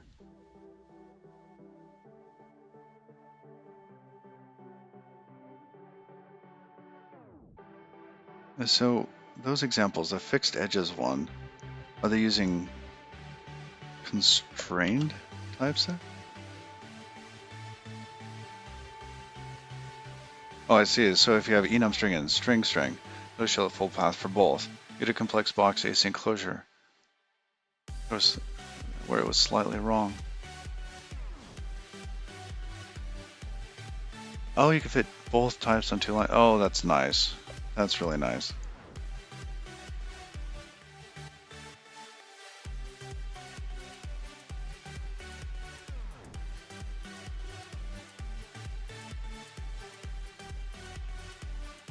Natural naval interpolation.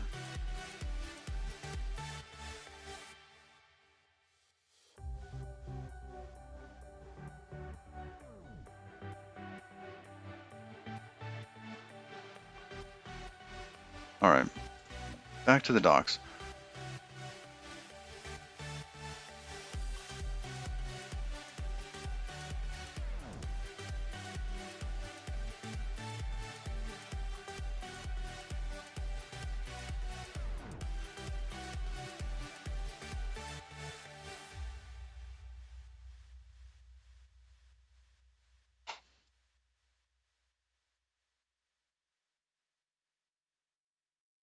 So if we have a constrained triangulation, we can add constraints.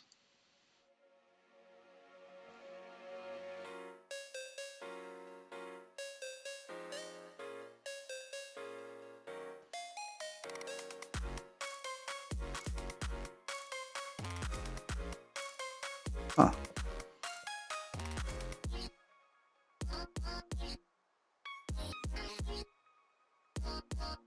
Am I supposed to be doing something with the triangles then? Because here we get the faces iterator, and that's a CDT edge on that.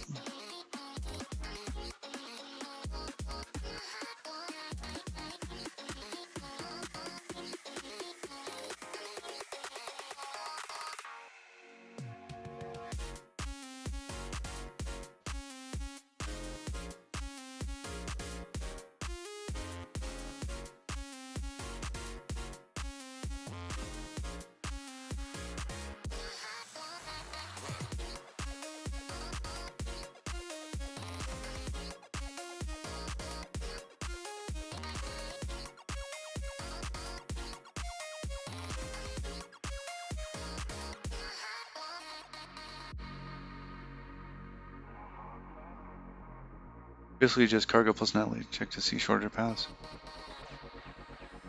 The newish, last 2 days, Natalie install. Okay, nice. That's pretty cool. I mean, having this stuff just keeps getting better.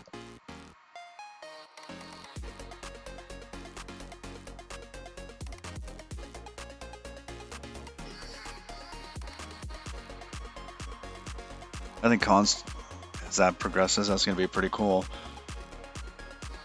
Being able to return impl types from traits would be awesome. What else? Oh, and just curiosity. I would like to see the difference in performance when the immutable everything fix is supported in LLVM. I forget what that's called, but where LLVM doesn't support everything being immutable.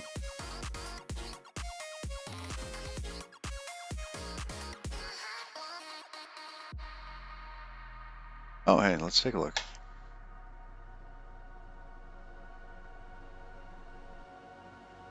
So the top is nightly, the bottom is stable. Oh, look at that. So instead of standard pin, standard boxed box, it's just pin box. Oh, that is so nice. That is really cool.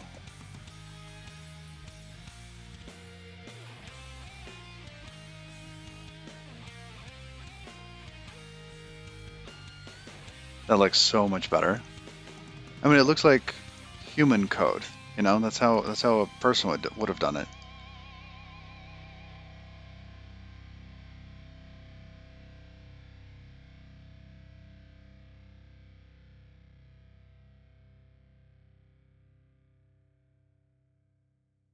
So I'm not sure what adding that constrained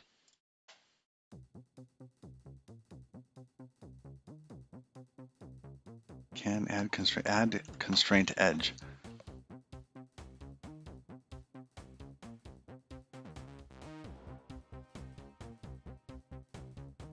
all edges.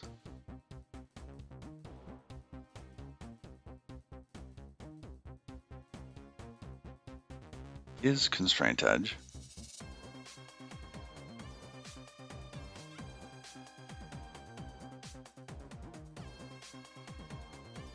Interesting. I wonder.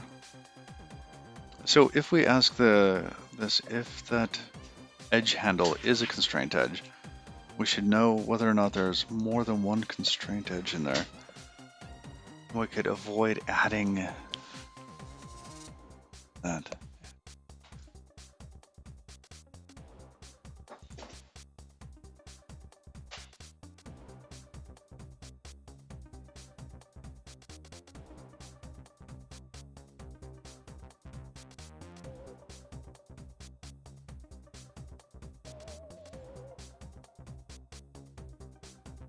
Oh, I see. Should have keep type aliases. Ooh.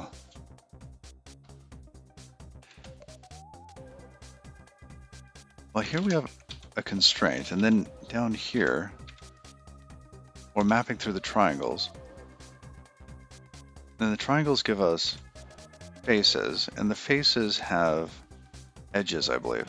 So this here is a face handle.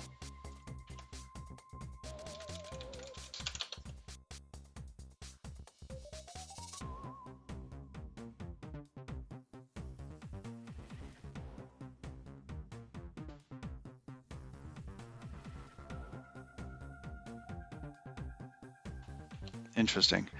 How do we... Can we remove edges? Can we... Oh, what can we remove? A fixed vertex handle. Ah, the problem isn't with the handle, it's with the edge. We're getting one too many edges.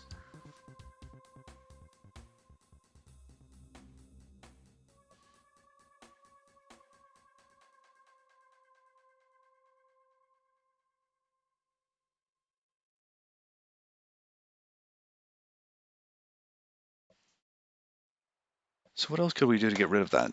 Basically what we're looking at here is trying to get rid of the leftmost, that long left edge there. It should not exist. So we give all of our points to the triangulation software. It goes through, creates that.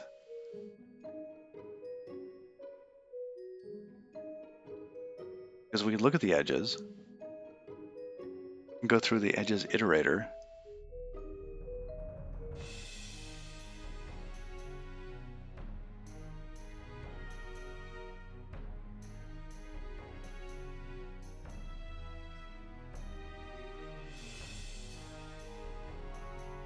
Is it degenerate if they're all on the same line?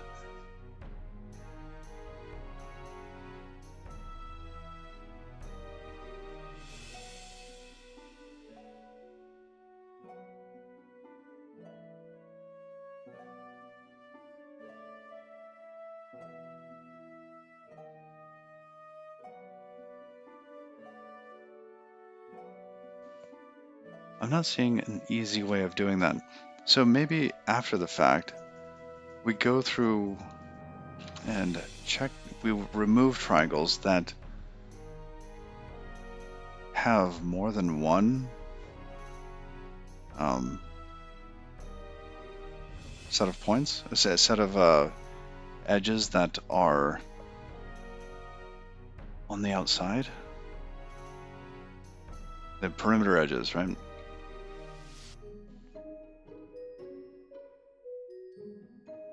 Would that ever fail? So basically, if we just pretend that the blue line there is the actual skin, and that this other line, this horribly pale line, I don't know, let's try green instead. Whatever. Orange? Whatever, this line going left to right at the top. Let's say that that defines this extra triangle, okay? And we want to be able to get rid of that.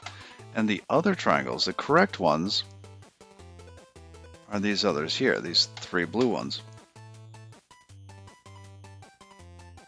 So the perimeter here is the outside of those blue triangles, and that's how our shape was defined. And we would end up with basically a couple of good points here. See here, what is it, B for brush? One right there, we'd end up with a point here. Increase the pixel size. And then we end up with one over on the very right. We could check to see if any of our triangles have more than one of these edges, like this one and this one here.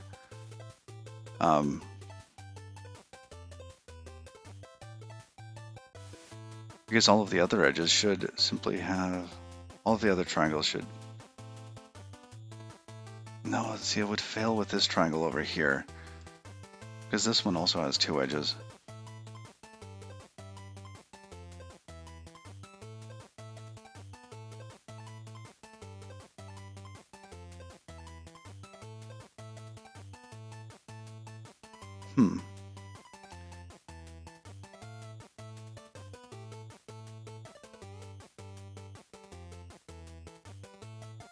We could check to see if the line is on the outside of the shape, which wouldn't work if the shape is curving. Oh, no, it would. That would do it. So if we had a shape like this, was curved, for whatever reason, just some noise, right? And if it was drawing triangles out here on the far right side, it's drawing triangles out here.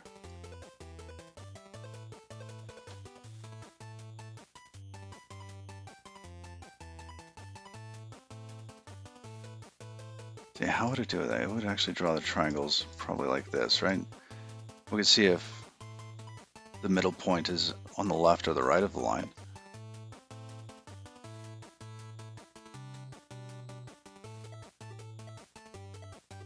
Modified gram scan, you believe?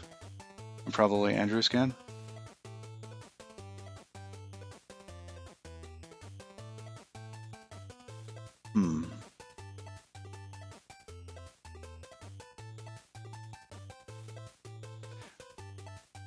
Well, we're looking to remove this here, right? That extra triangle defined by this kind of, it's making it convex instead of concave, and we want the concave shape.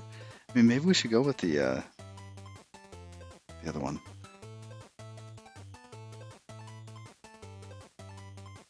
We had been looking at the height information to see if it was the center of the triangle was actually in the noise.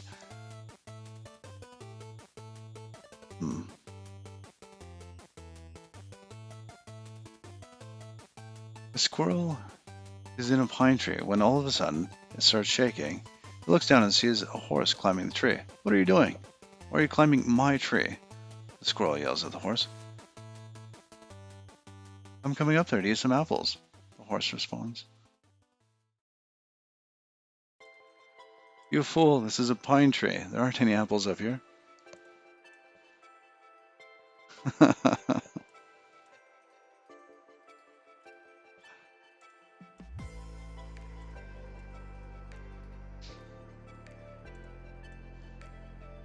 All right, so what's a gram scan? Let's give that a look. The horse looked perplexed for a moment and then says, "Well, I brought my own apples."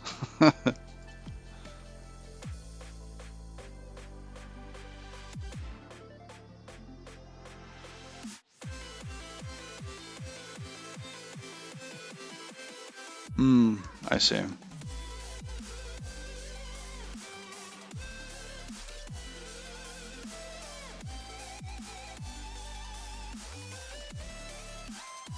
mean, arguably, we should probably be doing a gram scan or something to begin with. Yes.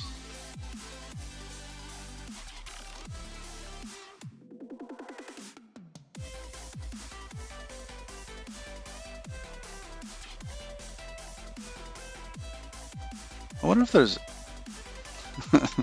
Brought my own apples. Oh, goodness. Still thinking about that.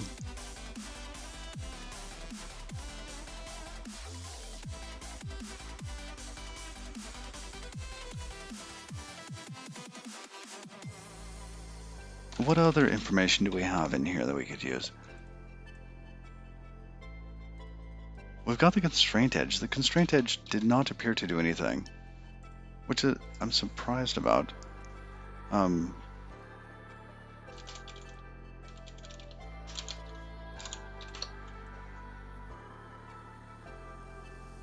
Forces certain required segments into the triangulation. I see.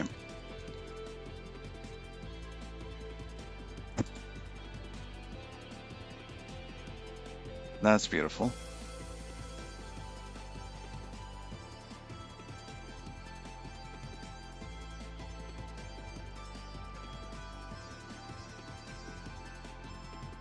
Yeah, use it to tell if edges outside the original polygon quickly.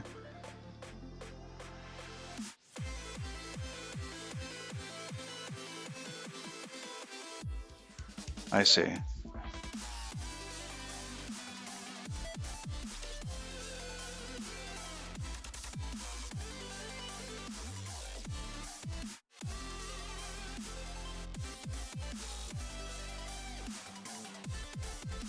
Okay, let me think through that.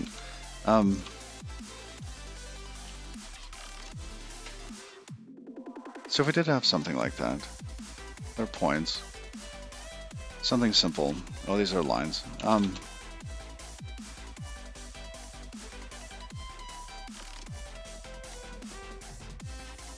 So if we had some points here, let's crank the size up on these. Something like that. Here. Whatever. One too many.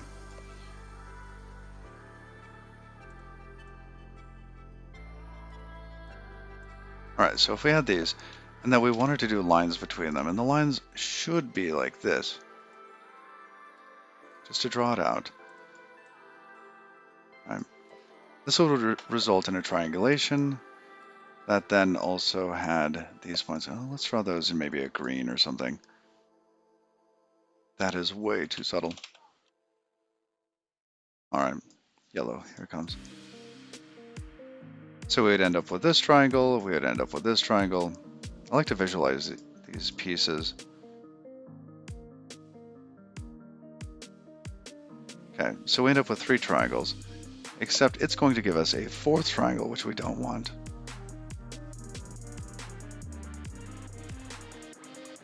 So this one down here at the bottom, it's actually the triangle that we do not want. And it's going to generate that. We will want to check to see if either these edges, these vertices, something are not part of the original shape. The non-modified gram scan will give you the convex hull. You can use it quickly to tell if an edge is outside. I see.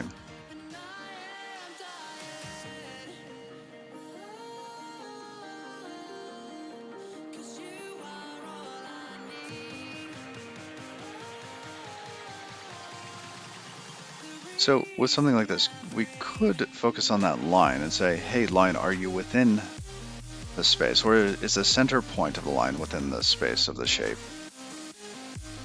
Now we could get some sort of point there. I wonder if that would be less expensive.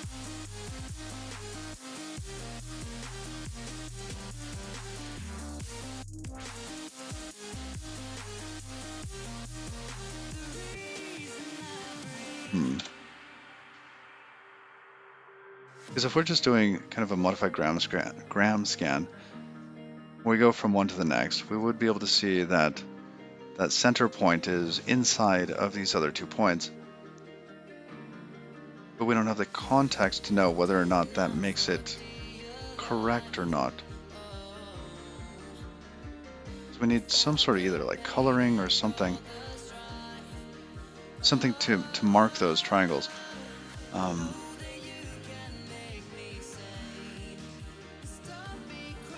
What about the points? What do we know about those points? because it's going to be possible to have interior triangles, basically triangles with edges on the inside of the shape, and those could have. Oh, I see. Yeah. I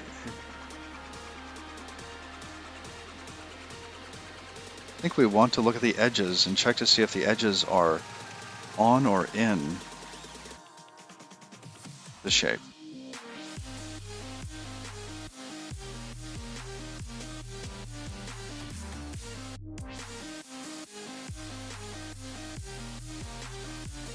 So if we did that,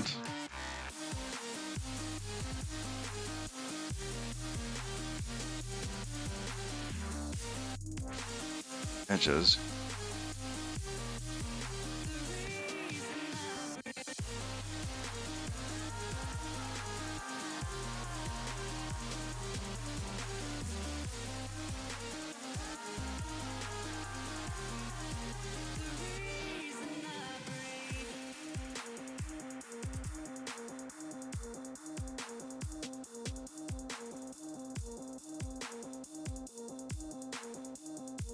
we could ask our shape, say, hey shape, is this point within you? Just have the center point of the triangle.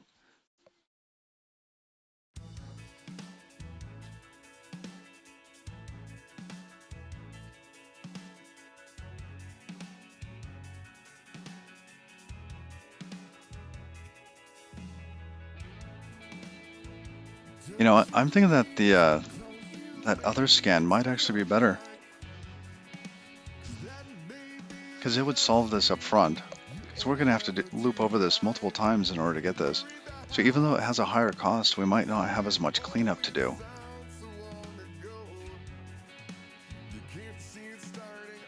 What was it called? The ear clipping triangulation.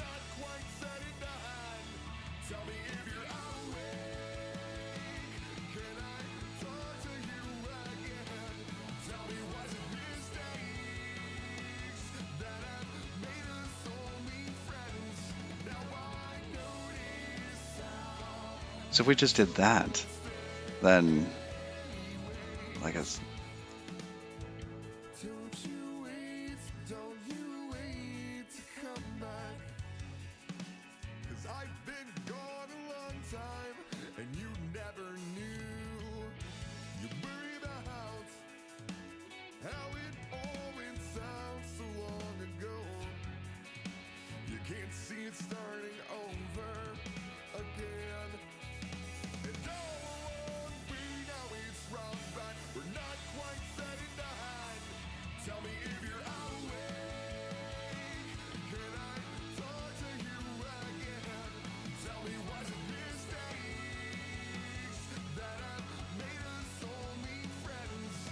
wow, several improved methods with complexity. Oh, nlog.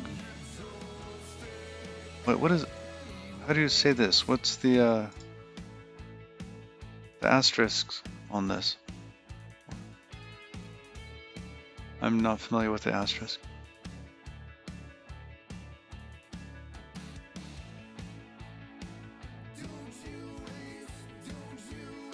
Log star.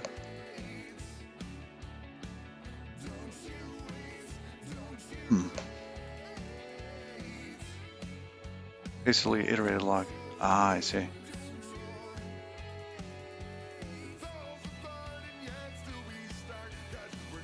Neat.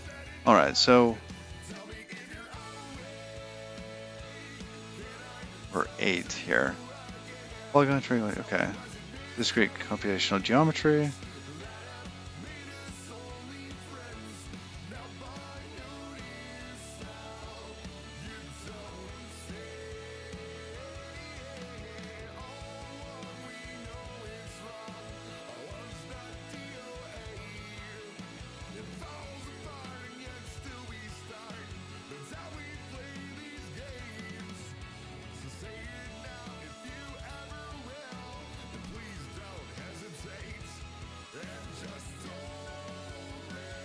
That sounds pretty cool.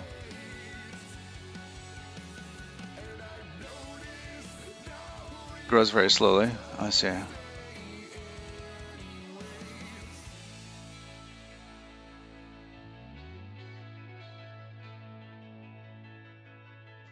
Well, we can implement the easy version first and then come through and do this. Oh,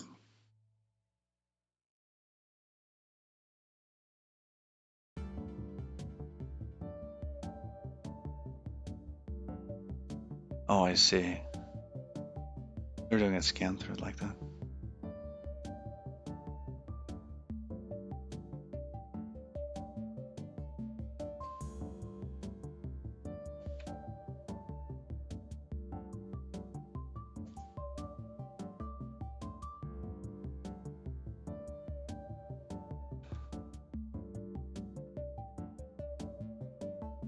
We could read through it. That's 18 pages. I'm not going to do that on stream though.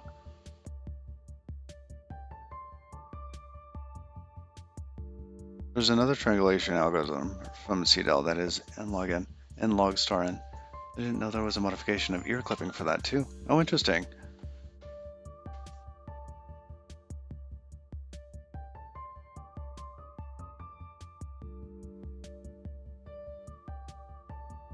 I'm going to save this one, save that. Sure, save file somewhere.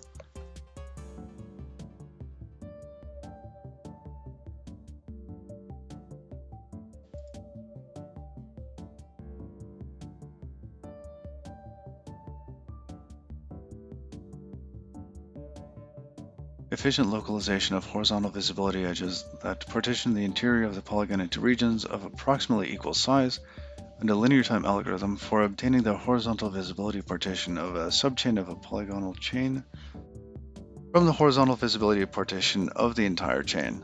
The latter technique has other interesting applications, including a linear time algorithm to convert a Steiner triangulation of a polygon into a true triangulation.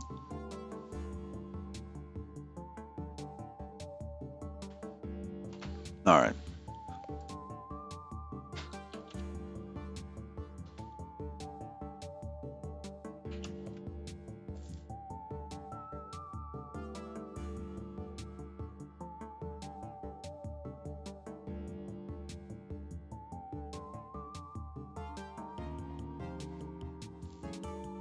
What's a monotone polygon?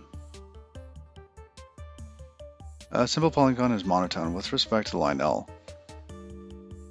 If any line orthogonal to L intersects with a polygon at most twice, a monotone polygon can be split into two monotone chains.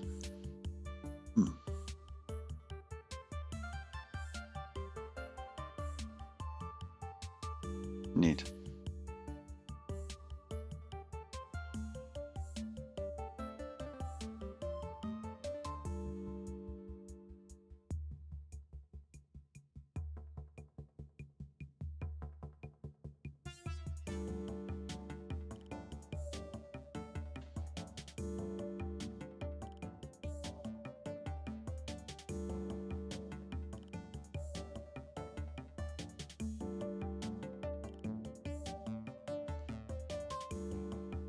Fun. Okay.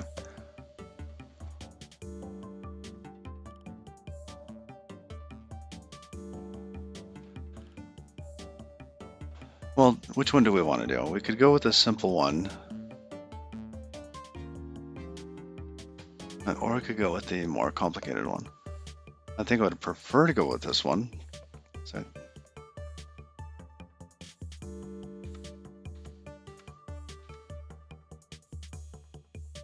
what do they call it? HVP?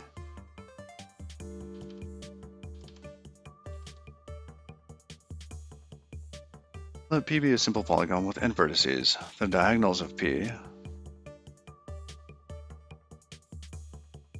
are the open line segments whose endpoints are vertices of the polygon and that lie entirely in the interior of P.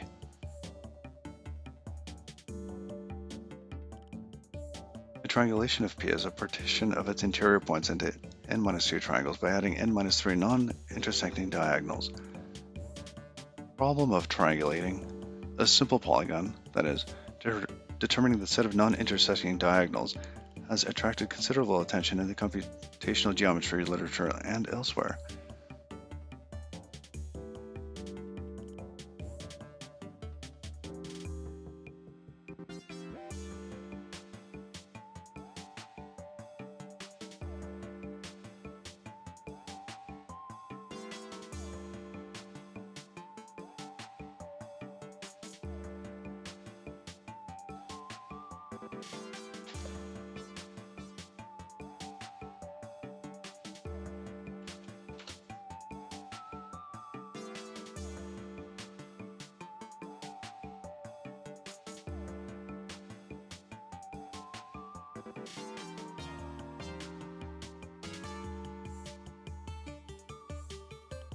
What is a Springer Lake?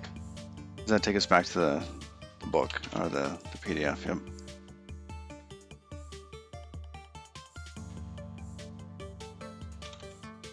Back to the research.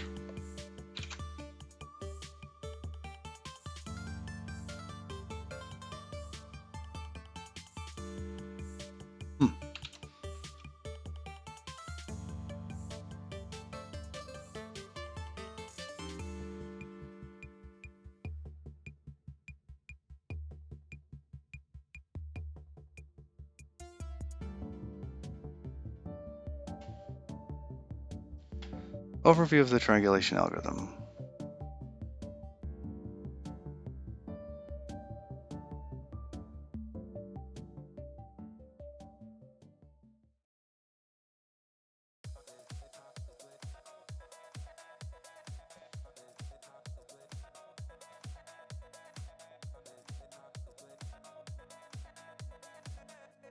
It looks like they missed a triangle on the right side.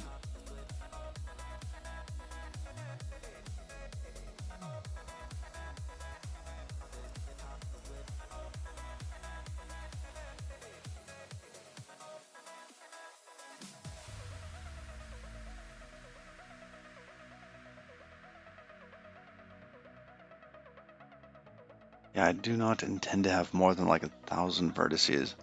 I don't think that would ever happen. There is not a day that I don't think about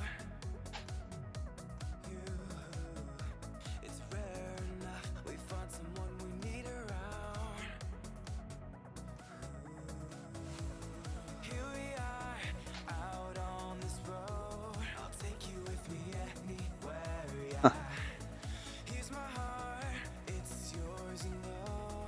Is that not there anymore? Or does Firefox not handle that? Huh. So is this actually a different implementation? Or was it? Well, okay.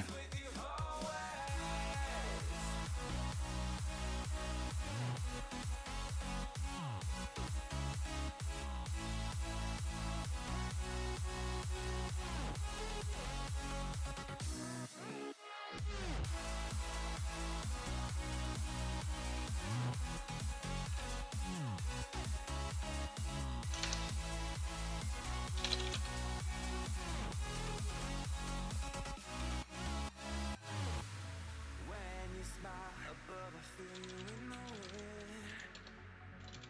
You're there. You lend me miles to walk your light. Gives me this.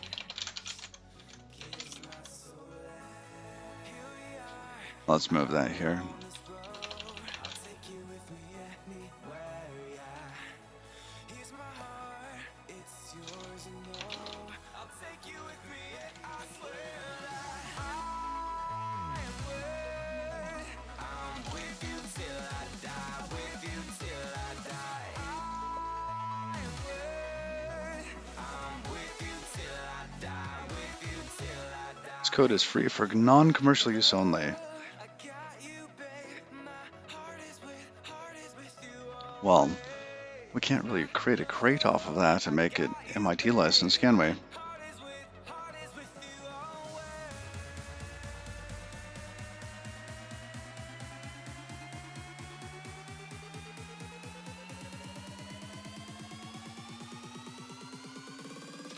That's too bad.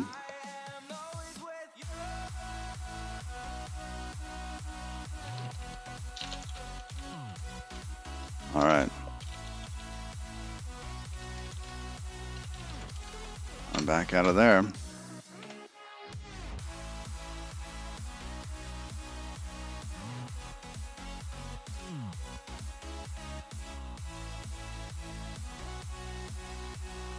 Decompose a polygon into trapezoids. Let S be the set of non-horizontal, non-intersecting line segments of the polygon.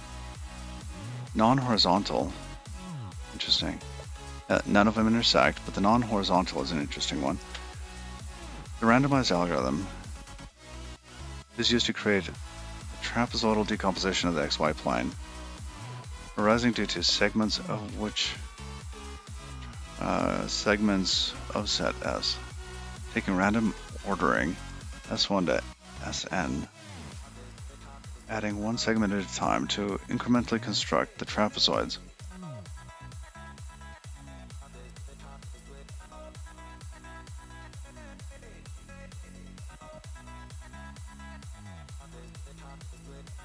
I see, so they're basically scanning it. So for the points, they do a horizontal scan, see what it intersects with.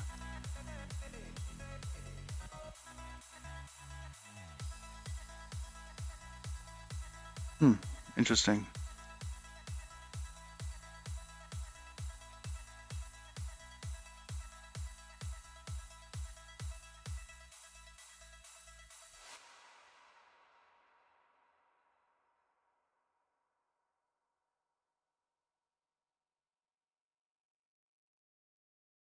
If 2 points have the same y coordinate, then the one with a larger x coordinate is considered higher. I see. The number of trapezoids is linear in the number of segments.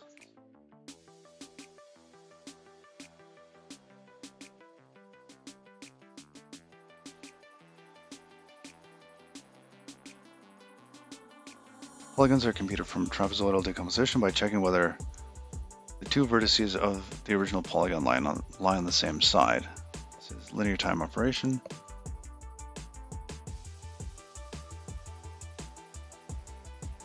It cuts off convex corners of the polygon.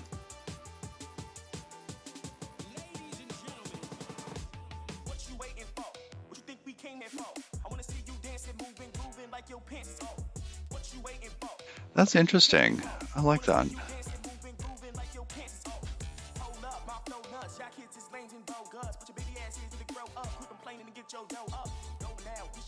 So, I mean, if you were to do that with a polygon, or with, I guess that is a polygon, and you basically check to see if it intersected with the other lines, the other edges.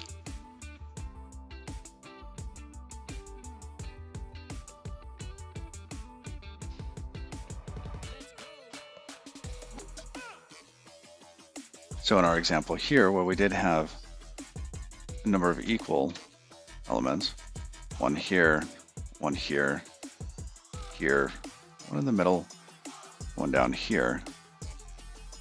Right, the one on the right there is considered higher. So if those points were equal, the one on the right is considered higher. Let's see.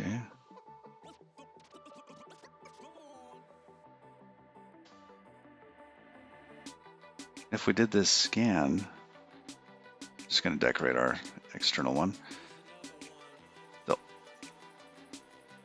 This is actually going to intersect with 2 here. So that would intersect with 2 of those.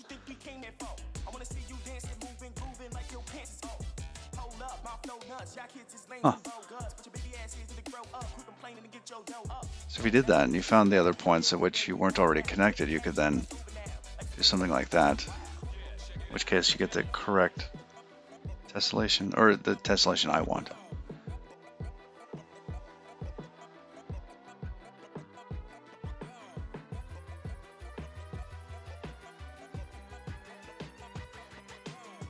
Fascinating.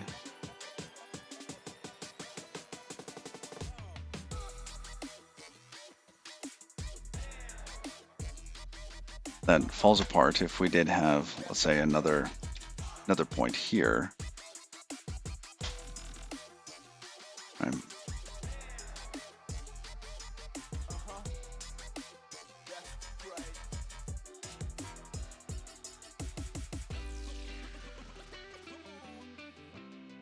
So when we scanned up here at this level, which this is kind of weird, but there's our line. So if we were scanning in this direction,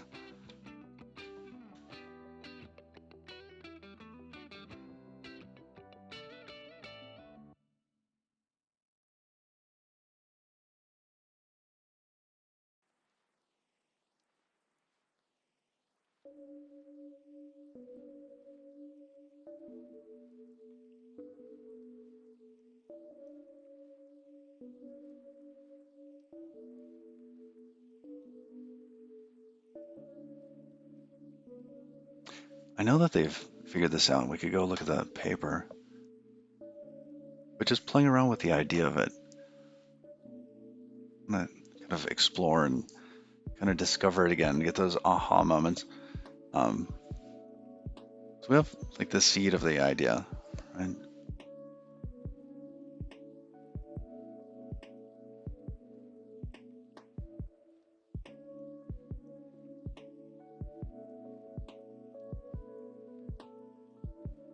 And what is Siedel's algorithm?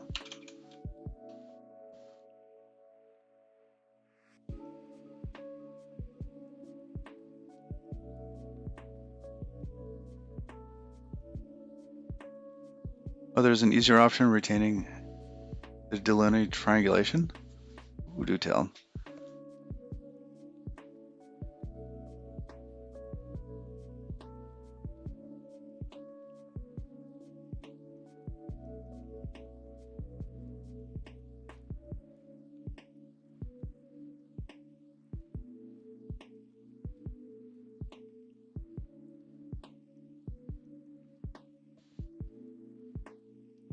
Need to do a bit of pre-processing of the output mesh?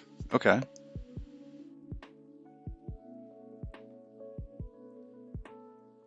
Well, that's fine.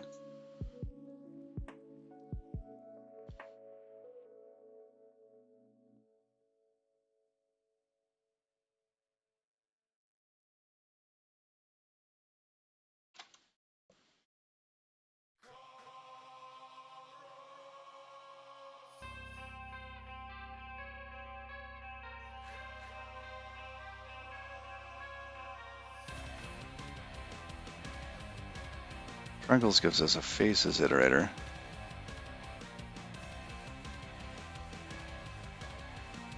Just add 4 corners. Oh, the infinite edge, basically.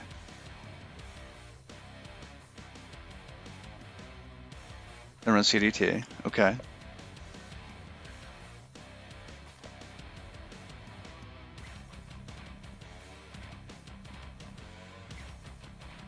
Oh, then delete the edges to the corners. There still might be pieces that wouldn't work. And so if we had something like this, and we had like a spiral.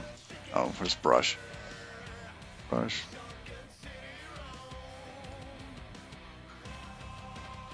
So if we had some sort of shape which was kind of curved around on itself somehow, we had a bunch of lines, right?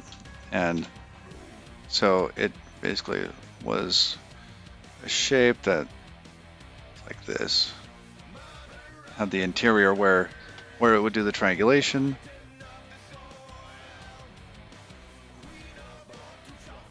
Well, that's a cool idea, though. I like that idea. I mean, I don't think we're really going to hit this case, and if we do, should we keep it? I mean, maybe we should just close off, because it's going to end up with a triangulation that ends up something like that, right? Or we'll also triangulate these pieces in here. But maybe that's acceptable for this.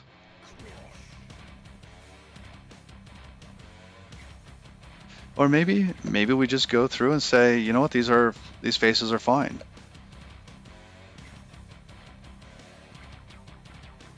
And we could do that.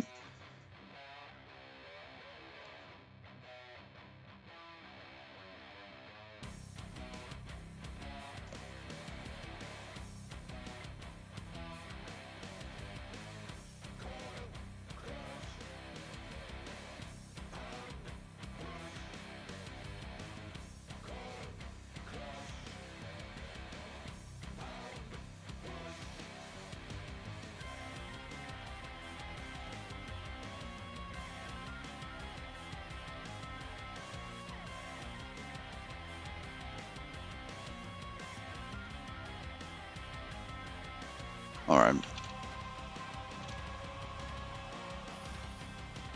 Because looking at this one, I mean, this one's kind of cool. I like doing this sort of thing. I just think like reading through a paper on the stream isn't going to be the most entertaining for people. Although, who knows? Maybe you don't care what I'm reading. Maybe like a children's book.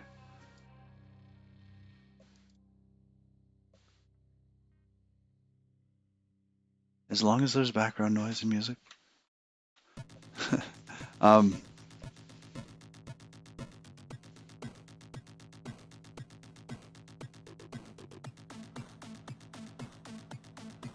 Horizontally visible partition. HVP is horizontal. Okay.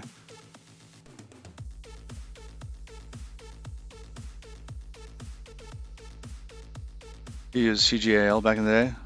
You could have sworn it wasn't something you needed to think about for this long.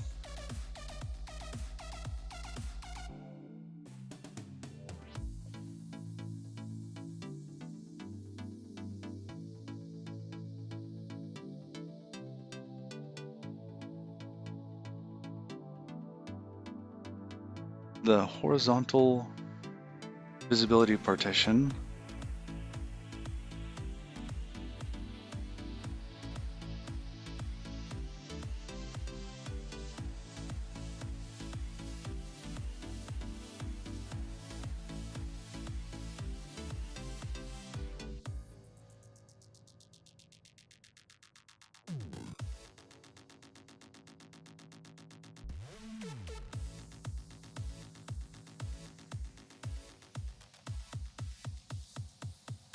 All right. In this section, we give our algorithm for computational horizontal visibility partition.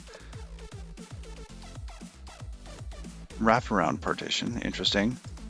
Compute the wraparound partitions of directed polygon chains as well as polygons. Moreover, we assume that the chains and polygons have no self-crossings, which is fine, and are non-degenerate in the sense that two distinct vertices cannot have the same vertical coordinate. Ooh, same vertical coordinate. Okay. I see.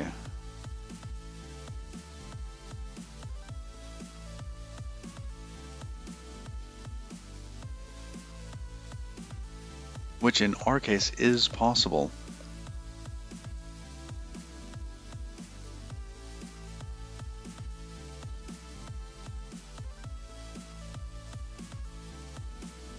I guess we could just modify our shape just a little to make that work. Hey, P-Dogs. Or P-Doogs. 83, welcome. What are we looking to triangulate? We are triangulating, we're trying to triangulate an island. Basically, at this point, we want to, we have a bunch of noise that we scan through, generating shapes, basically a perimeter of the noise. And we want to be able to subdivide that shape into triangles. So we're looking at these different algorithms.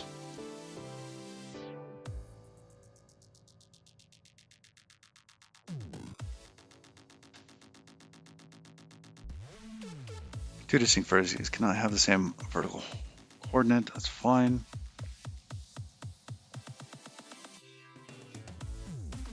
Just jumped in. Welcome, Zero Hell. Doesn't Godot already have that built in under geometry class? Geometry.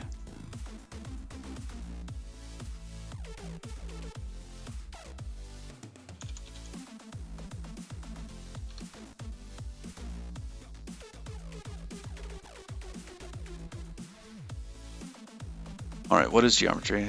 Calculate generic geometry operations. So we're also going to need this on the server side for doing the path finding. And the server's not going to have Godot available to it. Convex hole, exclude 2D polygons.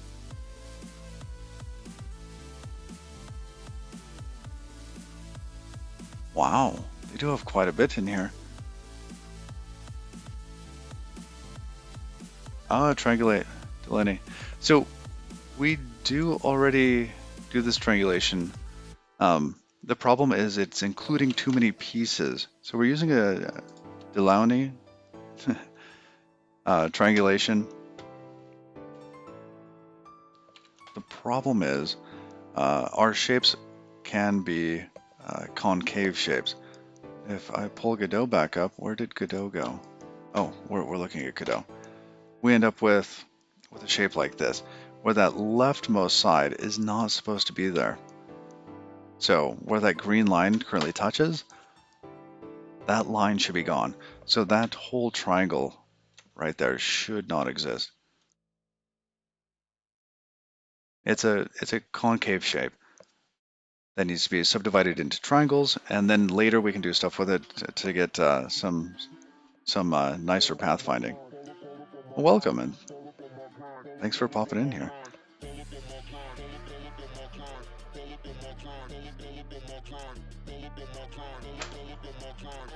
All right. So we were looking at this. All right. We work with a variant of HVP called wraparound partition. Compute the wraparound partitions of directed polygonal chains as well as polygons. Moreover, we assume that the chains and polygons have no self-crossings. And if you want to follow along at home, this is where the PDF is.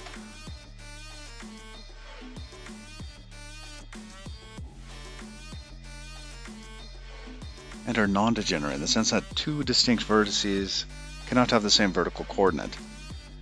Okay, none of these modifications alter the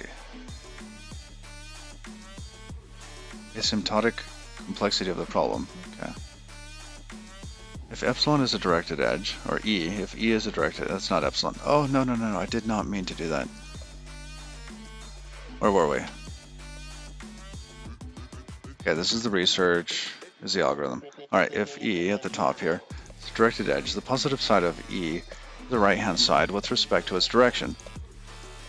The positive side of the directed chain is defined analogously?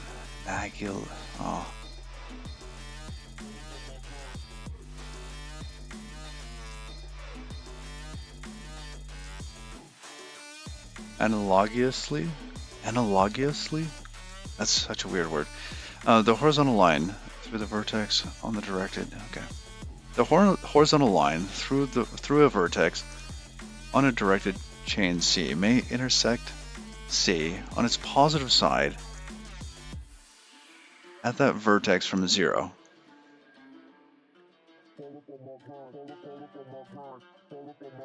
Alright. So the positive side in this case, it looks to be the outside.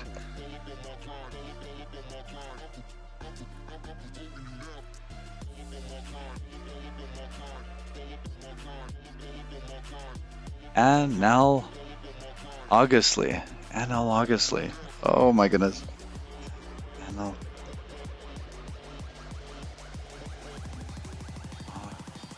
It's a soft G.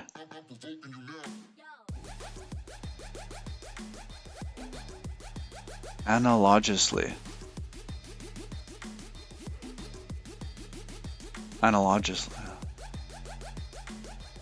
Yeah, analogously.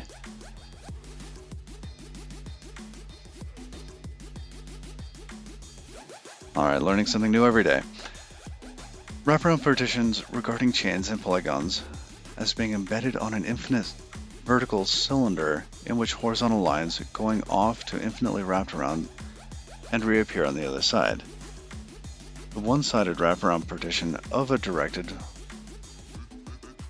polygonal chain C is a partition of the cylinder obtained by adding for each vertex V of C.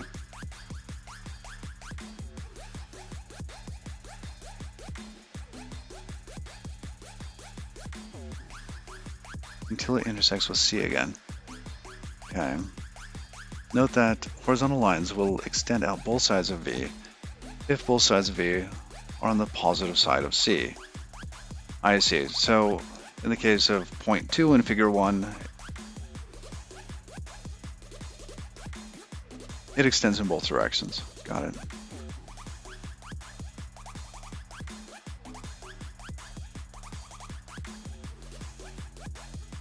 Interesting.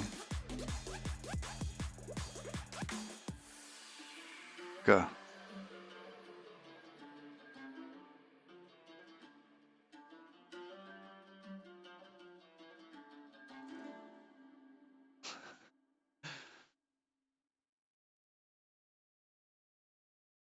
Analogously. Analogously. Huh. Note that horizontal lines will extend out. Okay. Analogously. And you got me thinking about that some more. We also adopt the convention that lines go out from both sides when V is an endpoint of the chain C. Okay, we will never have endpoints for this stuff. If C is a polygon directed, so its positive side is the polygon's interior side, then the one-sided wraparound partition is the usual HVP of the polygon. The doubling of a directed chain, the simple polygon obtained by taking the concatenation of C with a slight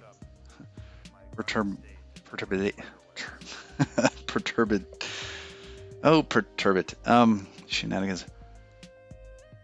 Perturbation of its reversal, with a perturbation chosen so that the doubling satisfies the non-degeneracy condition, and so that the perturbed reversal lies on the negative side of C. Interesting.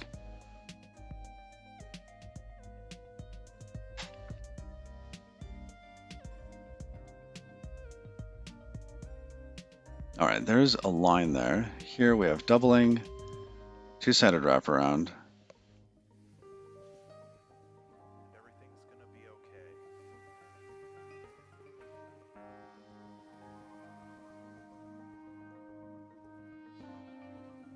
Probably. It's hard to The accent's on the second syllable. Analogously.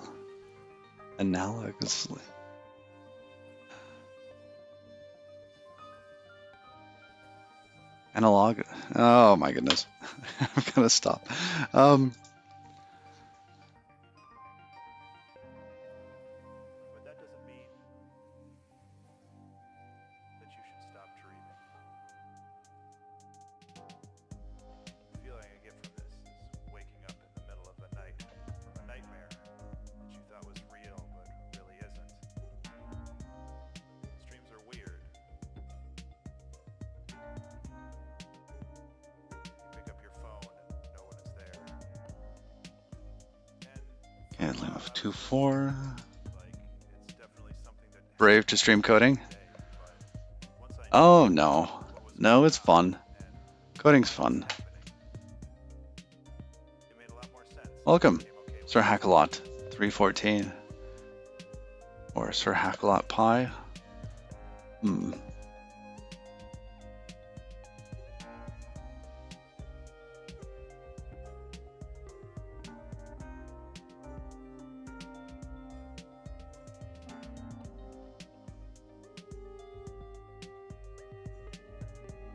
Splitting algorithm.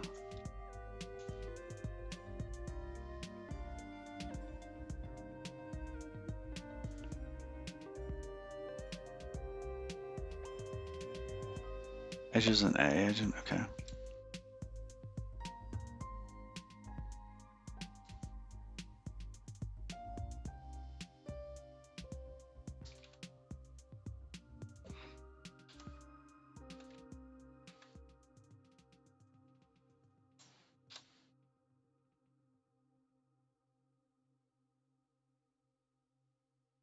Section 4. An O n log star n time algorithm for rasterized polygons.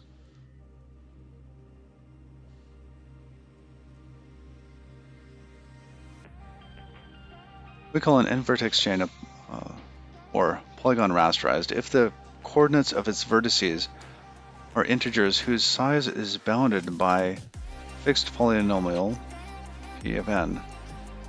In this section, we show how our algorithm can be modified to compute the HVP of an n-vertex rasterized polygon chain in O n log star n time, where the constant depends on the polynomial p of n. The bottleneck of the algorithm, given in section 2, is the finding of the horizontal neighbors, the special points.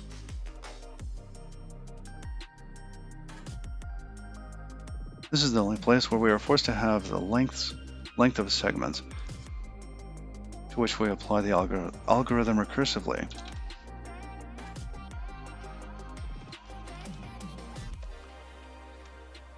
Okay, there's 4.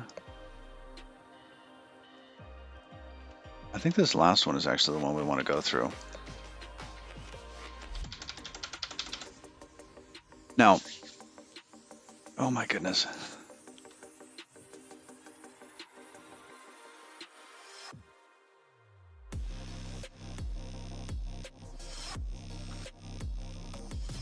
So given any end vertex rasterized chain, we can construct a data structure in linear time such that the horizontal neighbors of any point can be found in log squared n time. This will allow us to make the length of segments log squared n instead of n2/3. Okay.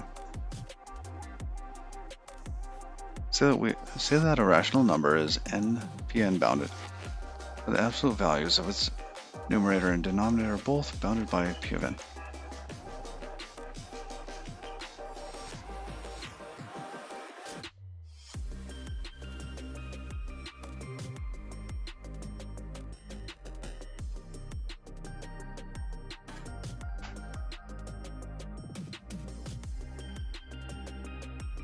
Well, that's interesting. It's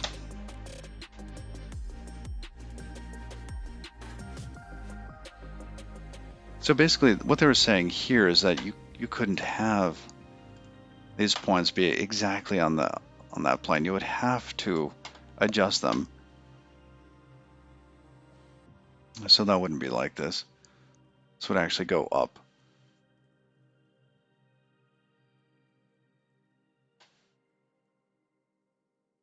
In which case that does simplify this a bit. Let's go what we were thinking earlier. And then when you're scanning and you're going left to right, you can see that, okay, well this one doesn't actually intersect with anything. This one here would intersect with whatever this green light color is over here on this side. So as it came across, you know, end up intersecting over on this side. So like there you get a hit, and you would be able to then kind of segment based on that.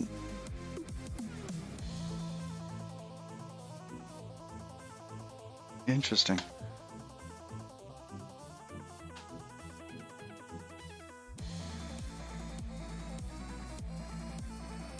That's kind of neat.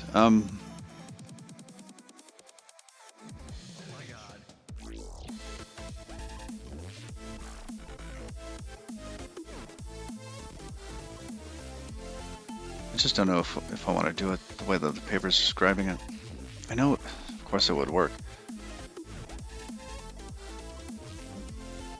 Just don't know if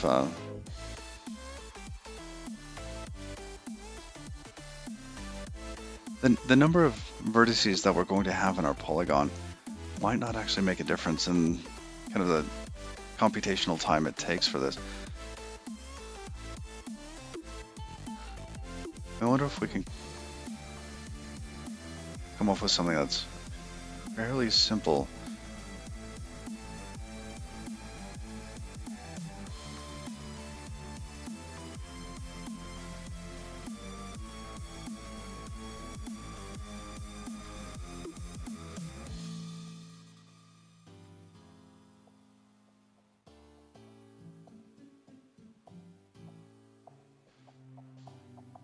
I think what I would prefer almost is to subdivide this into two shapes that are concave.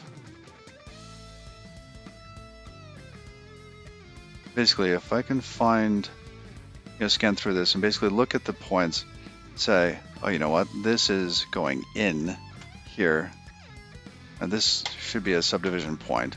And then we could take some random point on the other side.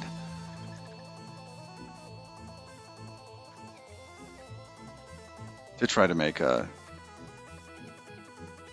two convex shapes. So do some sort of cheapo scan on the perimeter of this, record which vertices. I mean, this is kind of like a modification of the ear algorithm. What was it? The ear cutting? I keep forgetting the name to that. Yeah, the ear edge cutting one. Ear clipping, ear cutting. Oh my goodness, the ear clipping triangulation.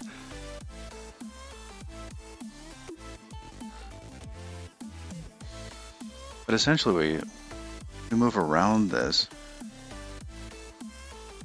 looking for pieces that should be removed.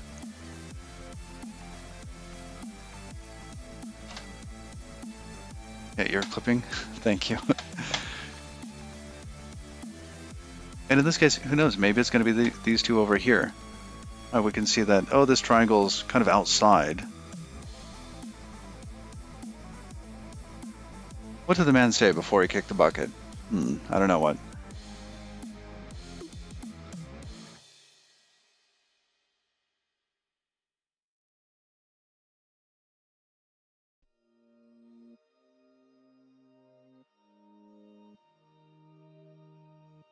I wonder how far I can kick this bucket. Oh. Nah. That's a bad one.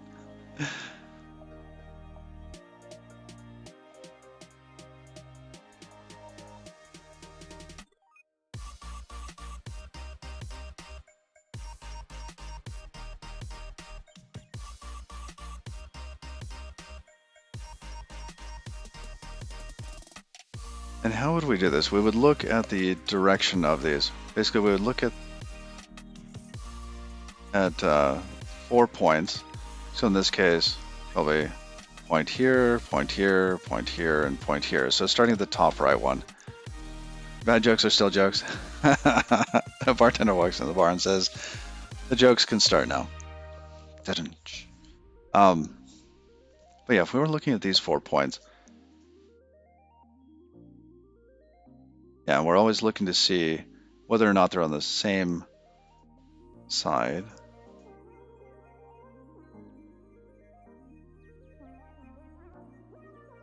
Basically want to see if, or triangle A here, green triangle, and triangle B.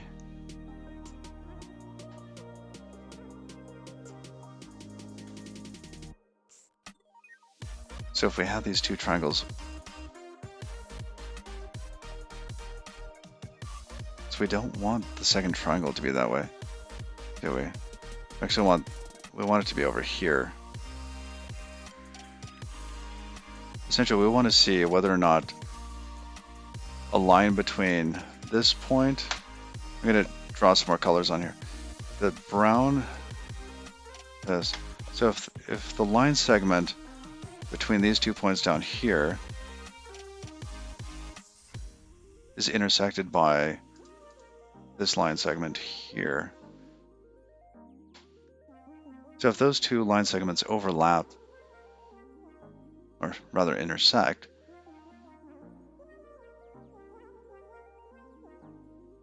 oh, that doesn't tell us what we want. Because it could be absolutely valid. No, that's not going to work. You just opened a 12-pound pumpkin from your backyard. Ooh, congratulations.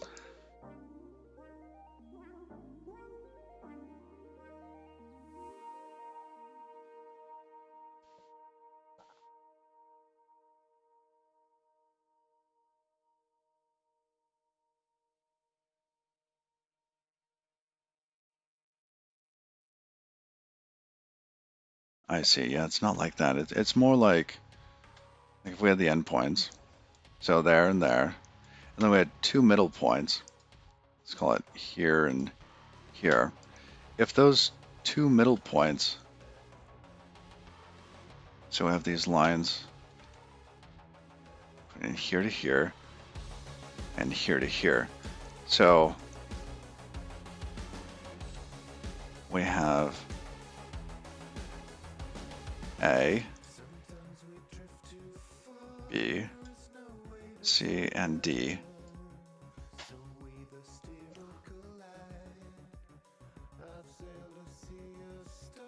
But basically, if B is on this side from A to C, and if C is on the same side from B to D,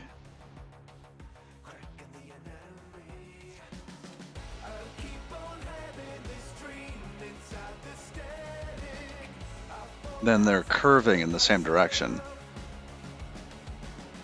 And if they're not, then we can, create a triangle off of that or something else. What am I trying to solve? Hey, welcome. We're trying to solve a situation here where we have a polygon that should be a convex polygon. Okay. Where that green line is pointing right now should be gone. There should not be that triangle on the left side. We should only have 4 triangles, the top triangle and the 3 on the right side. So our triangulation is taking all of our points and creating a convex shape out of it. And we don't want that last polygon.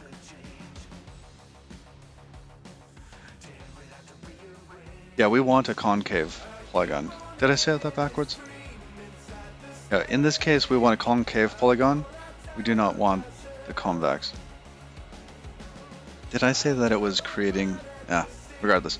I think you get the point. So if we look at these, we can tell whether or not these are on the correct side. And in this case, C would be on the wrong side of BD.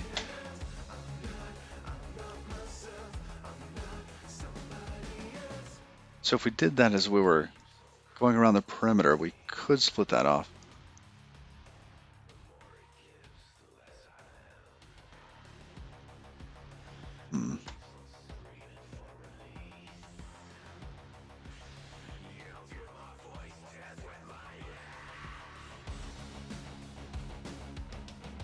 All right.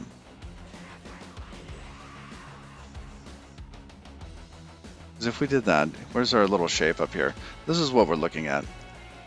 Trying to come up with a way where I could remove certain shapes or simplify shapes so that we end up with convex shapes to hand to the triangulation piece.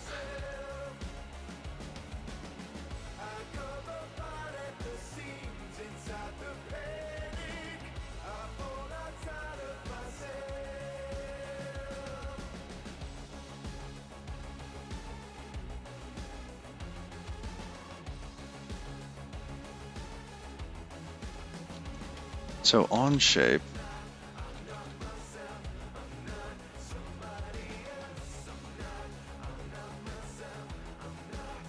basically we can go around the perimeter collecting points until one is going in the wrong direction. And then we stop that shape. We know that we collect that. We say that shape is convex. Then we continue on from there, collecting points for the next shape, just going around collecting convex pieces, and then we hand that to the triangulation piece. That might work. All right, let's try that.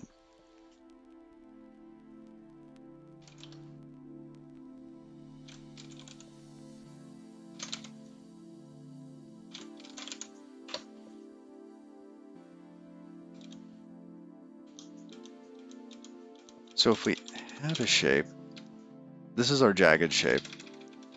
I should have printed the little DBG.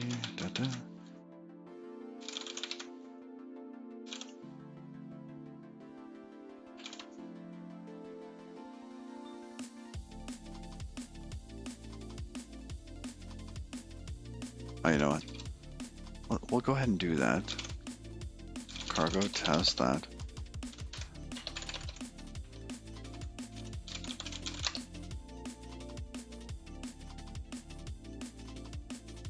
There's our points.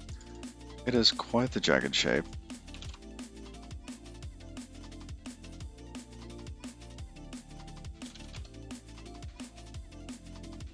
I like including these on here. Being able to visualize it just makes it so much easier to see. Oops, missed one.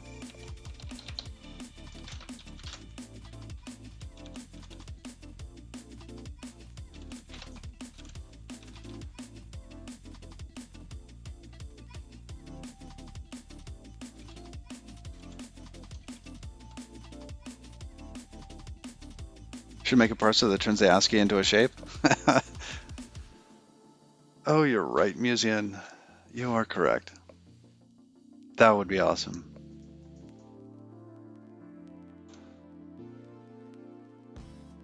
Oh, that would make it so simple, wouldn't it?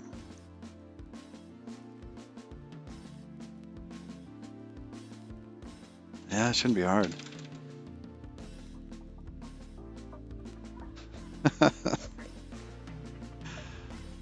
Oh my goodness.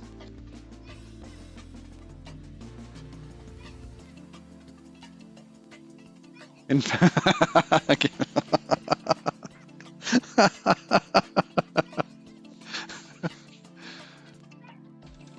oh, that's lovely. Okay, that would that would. Ah.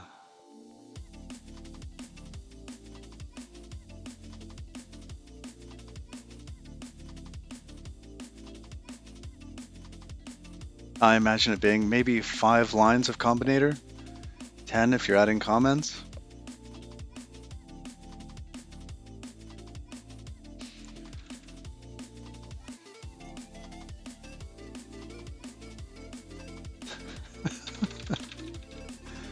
All right. So, oops, I was deleting stuff there. Just, okay, going back to where we were. Yeah, concave shape tessellation, that's the one we're working on.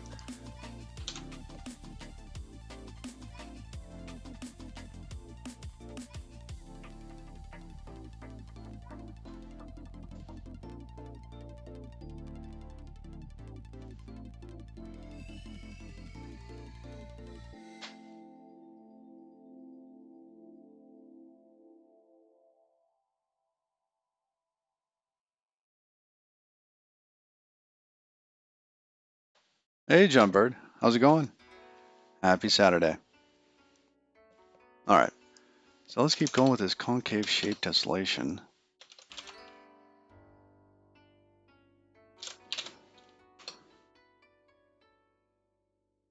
Oh, that's right. We're going to do the...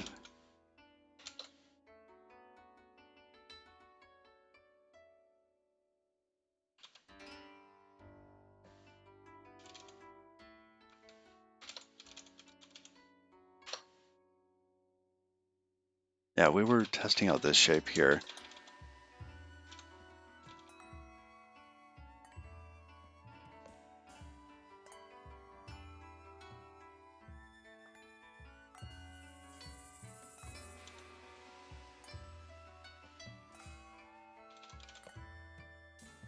All right, and we have this correct. I think what we need to do here, I think the correct thing is to subdivide the shape.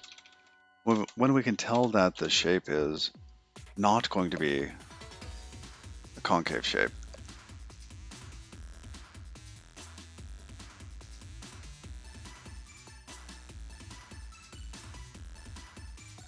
I think that's fairly simple to do. Basically, we look at the direction of, oh, you know what, we can simplify this even further. Just look at the direction of the first 3. Right, and if the direction changes for the next point beyond that, then it's curving the wrong direction.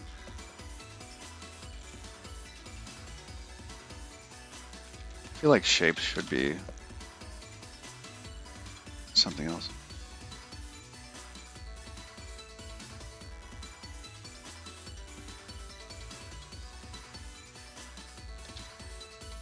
Pod function. What's a good function name for subdividing a shape into convex shapes? into, maybe that's it. Takes self and returns a vector of self.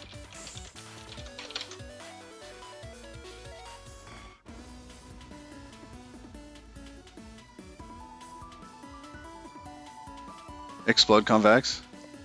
Convexify?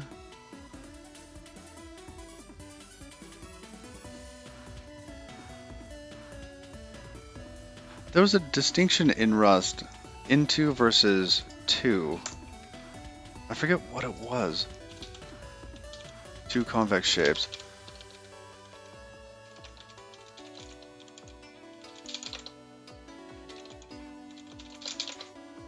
Scan the perimeter, ensuring that points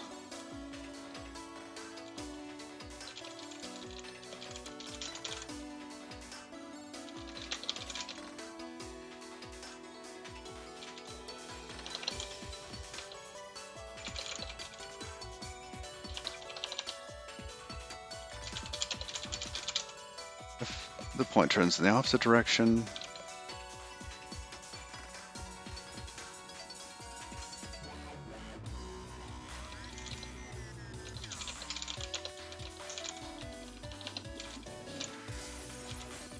Alright.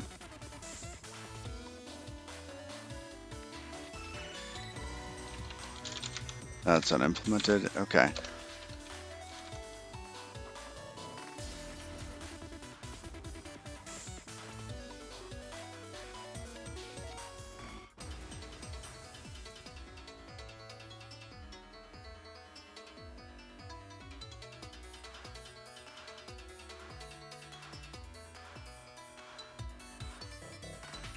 What is the cheapest way to figure out if something is heading in the same direction? I mean, knowing the side of the line, we had something similar, although maybe the direction. So given this angle is it on this side or this side?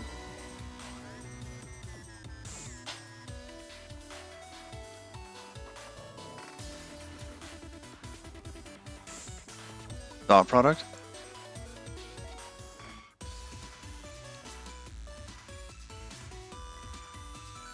The 2D cross product.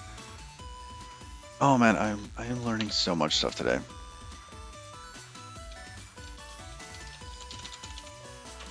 So what is that? Basically gives you a number that tells you how aligned two vectors are.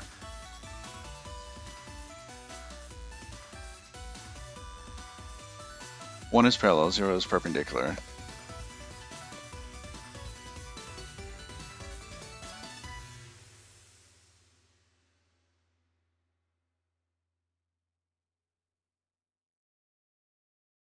Oh, I see.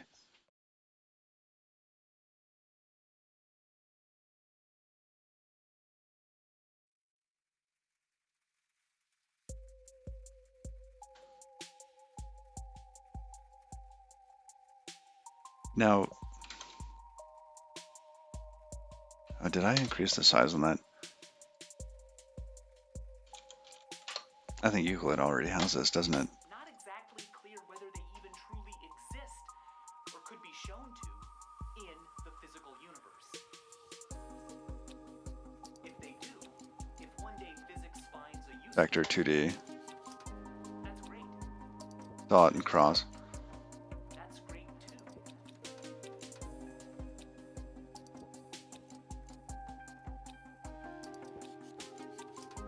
Oh, the cross product. Returns a norm with cross product. That would mean that we have, with this brain, 0 times other. a tiny thing, a septillion times smaller than the tiny planet it lives on. Okay. Discovered And how do we create these vectors?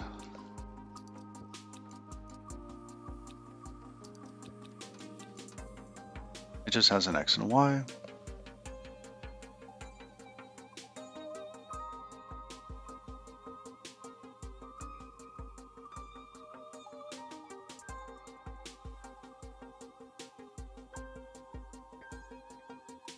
The cross product gives the turning a set of 3 points. It's negative if counterclockwise and positive if clockwise, and 0 if collinear. Can't remember which way the counterclockwise and clockwise are. The important thing is that they are opposite signs. Yes.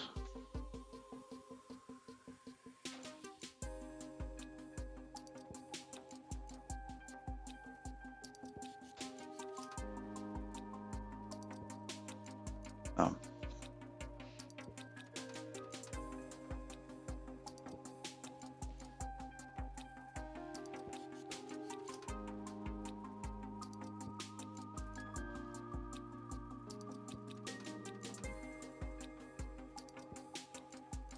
That is neat.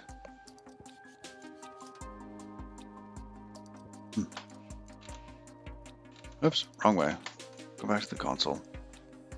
If they do, if one day physics finds a use for them, that's great. But if not, that's great too.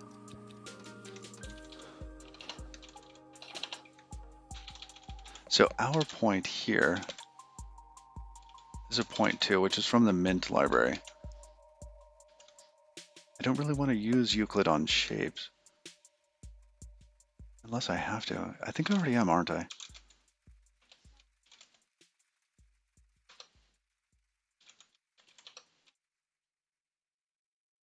Why?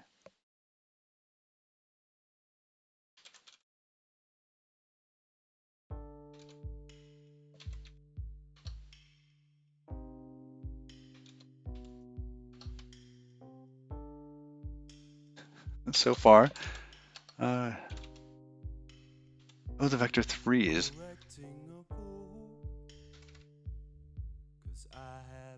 Yeah, we could actually drop that out of there, couldn't we?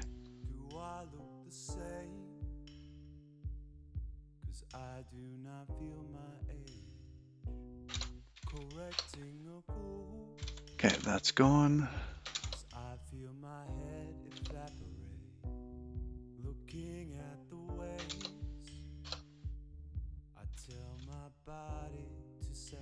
Now we're going to use the Mint types here instead.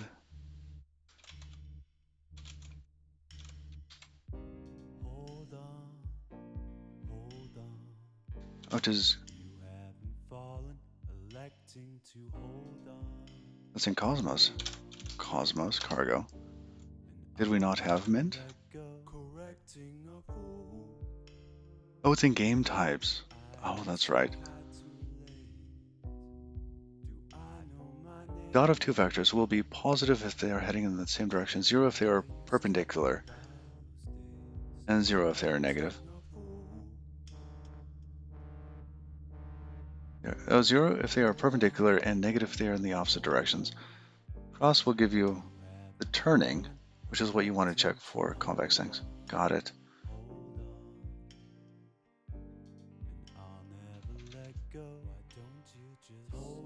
All right. Cargo add Mint. Come back. Game types. Okay, nothing special on it. Let's get rid of Euclid. We're going to get rid of those extra things at the moment. We don't need those. Give it a sort. Looks about right.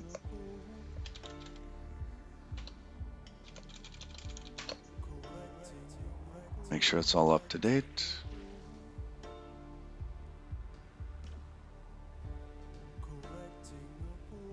Keep pushing Euclid out.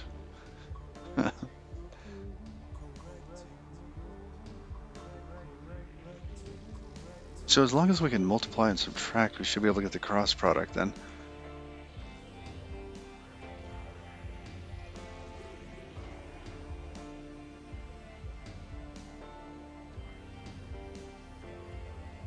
Alright, good. That should have failed. Vector 3D is gone, which is correct. Mint doesn't have those types. Mint has... Let's go back to docs.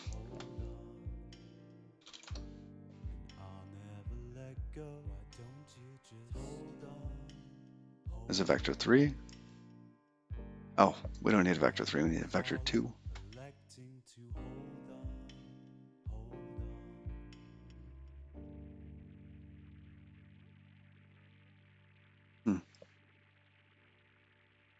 This is identical to point, isn't it? I mean, the name is different, but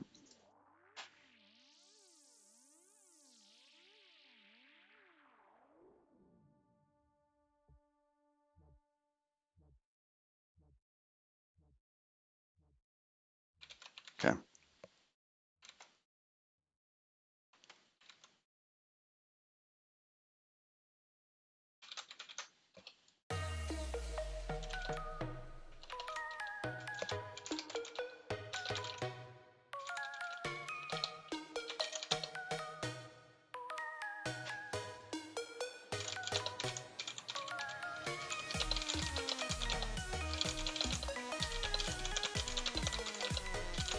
Just give me a moment.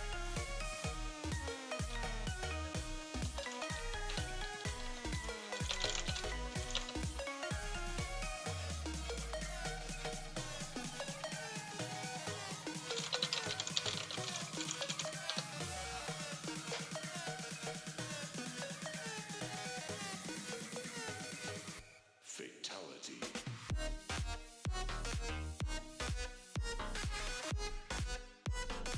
We were going to do a vector 3. All right. Oops. Oh, just 2. Pull that in from mint. Why does that not exist? Oh, that's right. Mint doesn't have those things on it.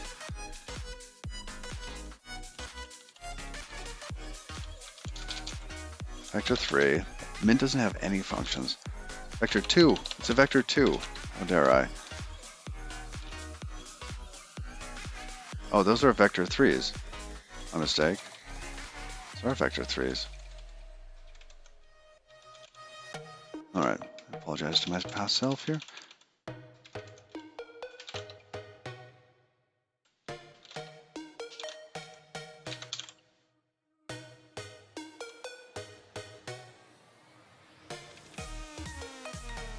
Okay. What's it saying that height is unused? Oh. Because we're going to use that height.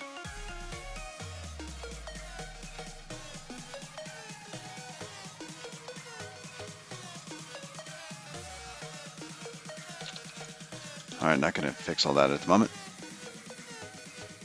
Fatality. Sorry it took so long, got confused with X and Y. Amazing.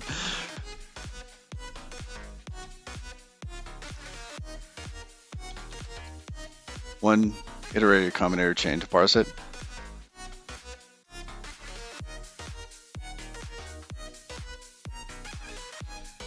You split on new line, trim it, enumerate, flat map it,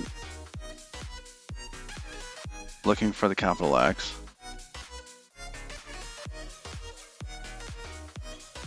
Oh my goodness.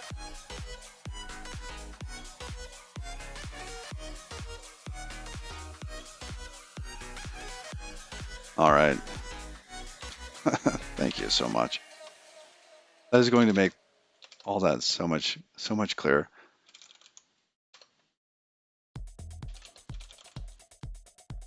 Simple from.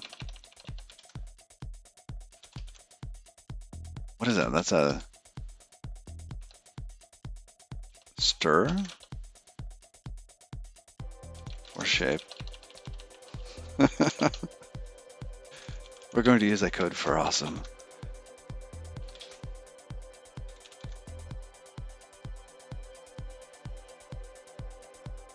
Function from. This is just going to be the stir. Data, whatever we want to call it, input.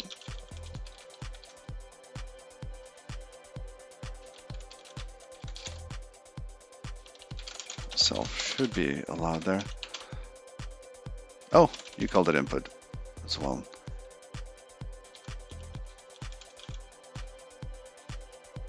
Enumerate, okay. So we split it on the new lines, iterate through that, enumerate, so we know which line it is, the X and the Y. I see. So this here is going to be the Y, isn't it?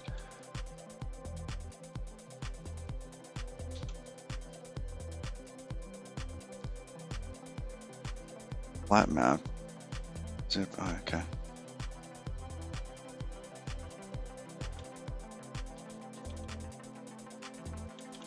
So that's going to be the Y, and then filter map here. So this is the repeat with a zip. So we're repeating Y, zip, okay. With the indices. Ah, I see. So we're getting the character indexes, which gives us the X there with the character. Return some point filter.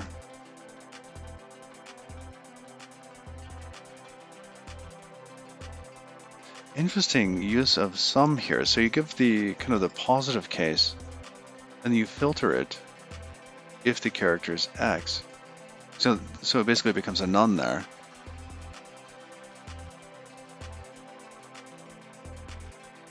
X and Y are you size there? Need to cast it? Oh, I see. I see, yeah.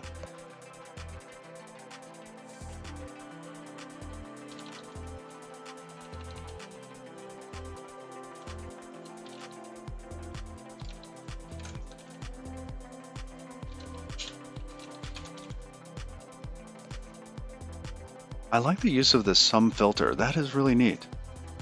I don't see that very often. In fact, I hardly ever see that.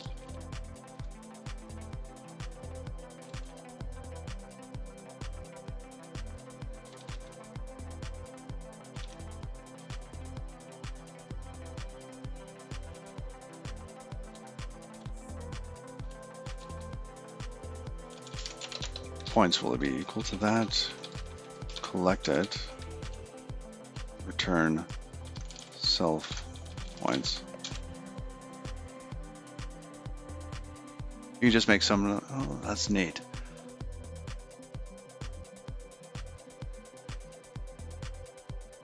That is really cool. So if you ever need to return a sum none, you can always filter that. And we're ignoring the input. How is the output of that compared to an if else, etc.? It's slower to do the filtering. I see. I see.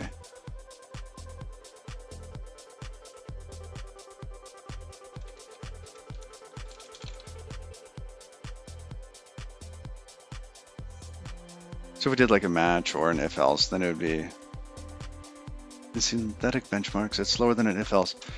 Well, do we really care here? Because this is probably only ever going to be used in test code.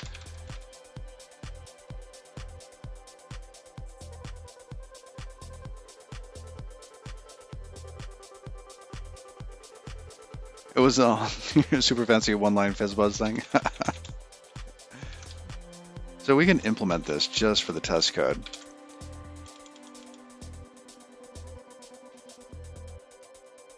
I guess we could do that here, couldn't we?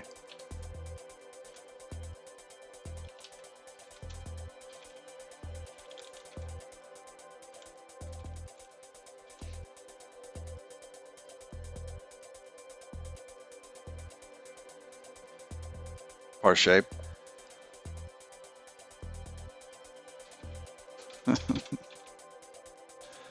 That's probably more.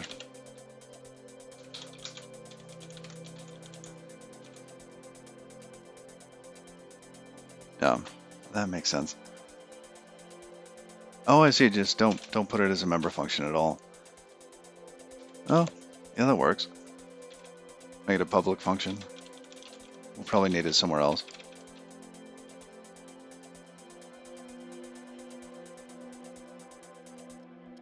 An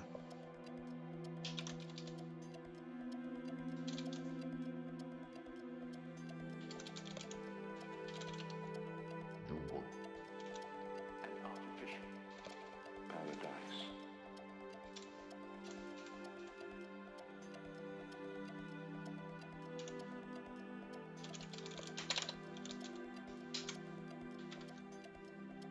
Was it R pound quote?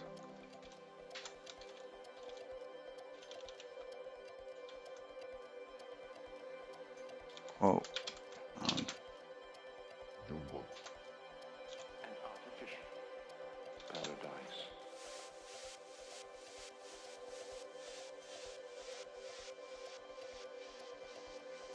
oh, you don't need the pound. Okay,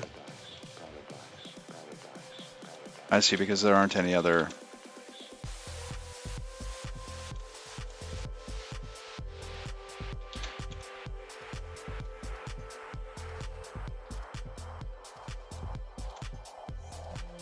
We can remove that.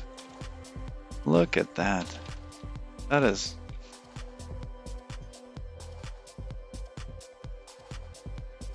Oh, that makes tests so nice. Just create a grid, toss some X's in it. It's very visual. You can see what's going on. Now for the triangulation, we need the lines, the correct angle, the correct lines going between these.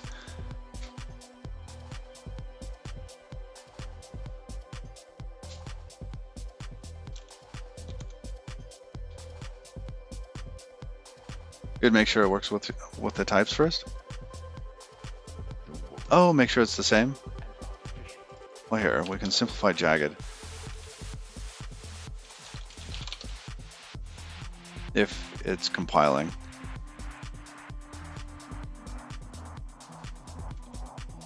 I think we actually use this on the wrong one. That one is probably okay.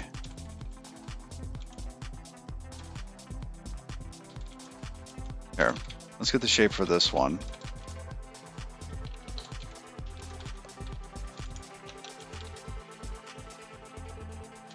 And this one's just a square, so it should be pretty straightforward. And this one.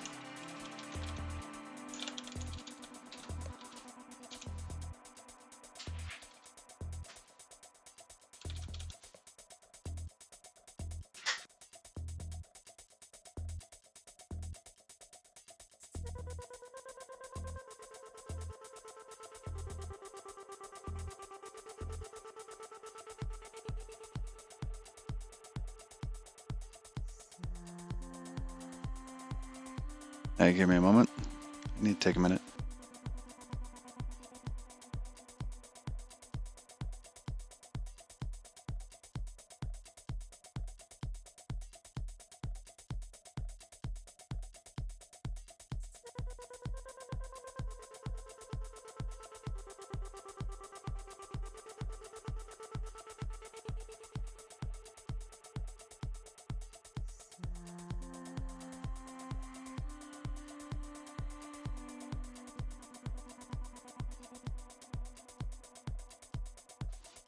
All right.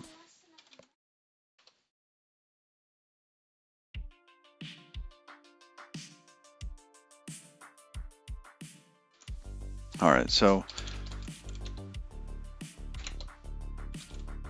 our shape.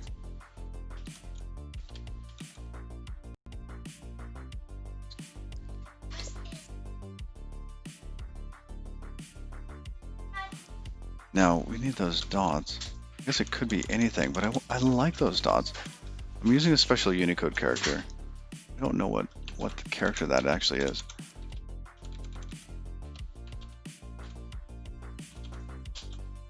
All right, so we do this.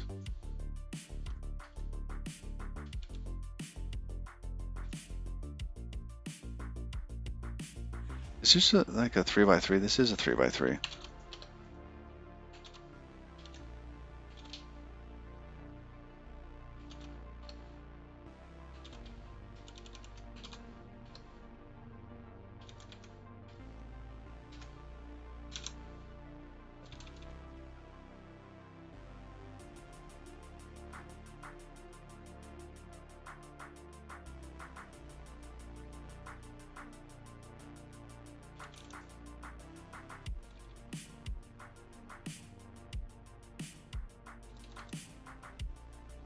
Anything that isn't white spawned is counted as empty. Gotcha.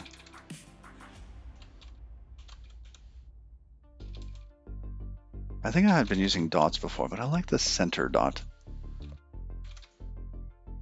All right, so right now we test this. We're not using that new code.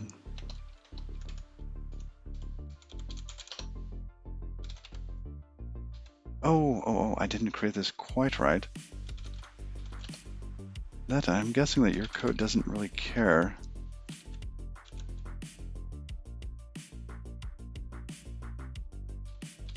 Alright, so that should be the same. Those look pretty close. I think the one I was generating, it has to be square, etc. Yours doesn't care if it's square or not. In fact, yours doesn't care if it has that extra little bit at the end, which is nice. Okay, we know the test works.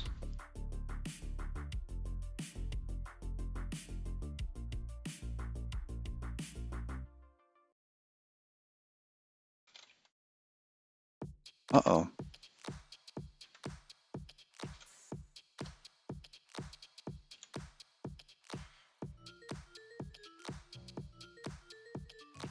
What did we miss?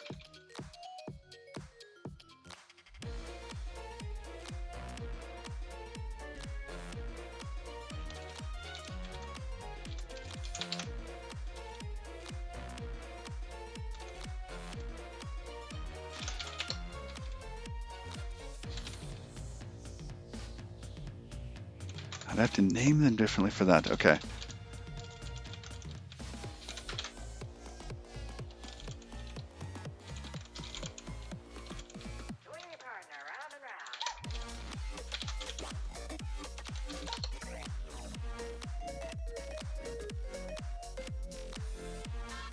Cannot compile.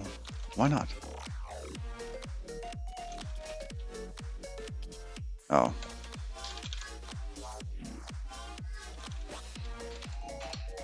Alright, here we go. Again.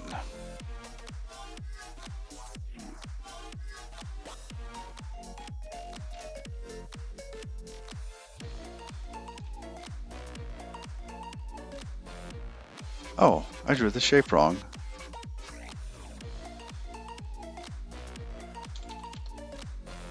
Helps if I draw the right shape.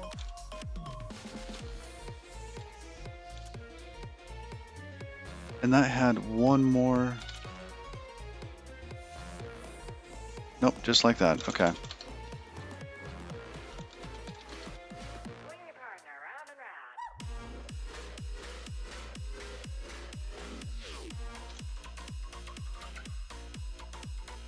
Oh, I changed the wrong one.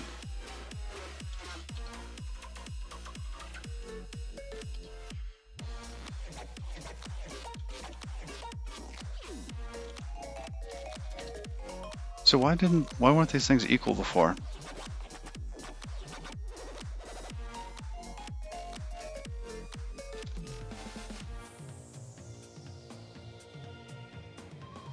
So the left is this one, and the right is this one.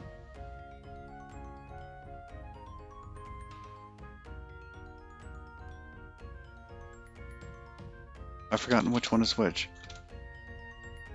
So the new shape's on the right.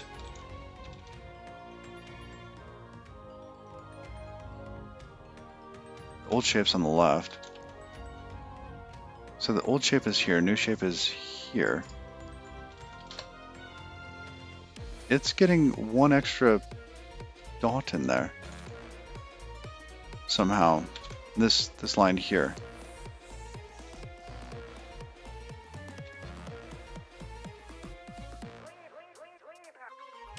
Which is odd because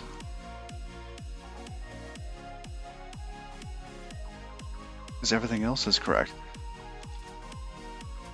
So .x. They are Unicode dots. Oh. They're multi-byte.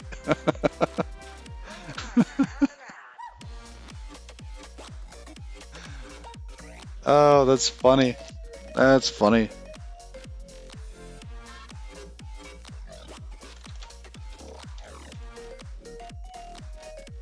Or was it here? To charge not enumerate.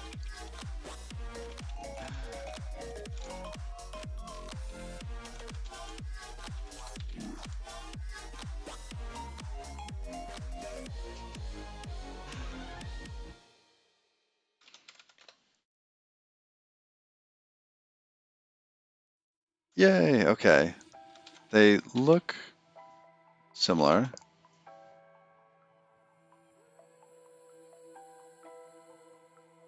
Are the points the same? 1, 1, 2, 1, 3, 1. This one's different. Oh, because it's not scanning them in the same order. Of course, of course.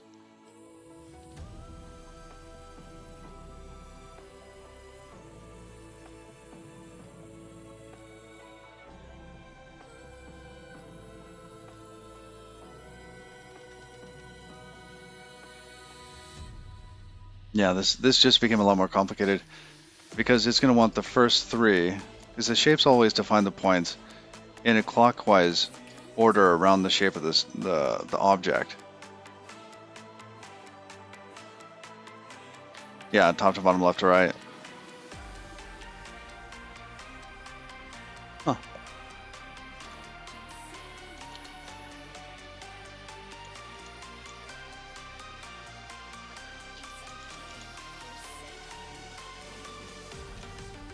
Where did we do that? Is that in Cosmos Libs?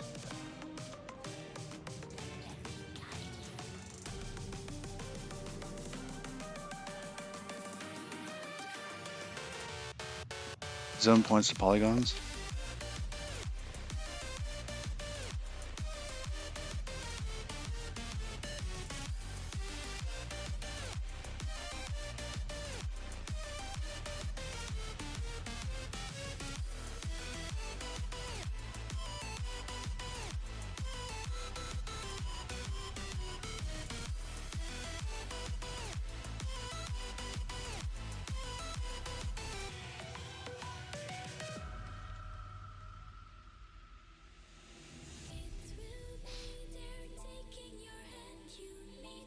Yeah, it looks like we actually lose a little bit more information here.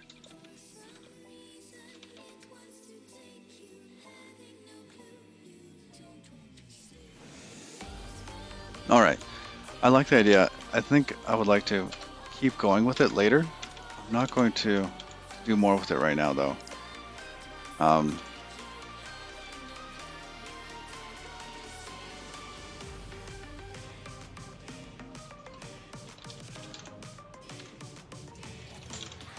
I think the stuff that we're going to build up here in just a moment is going to help with this.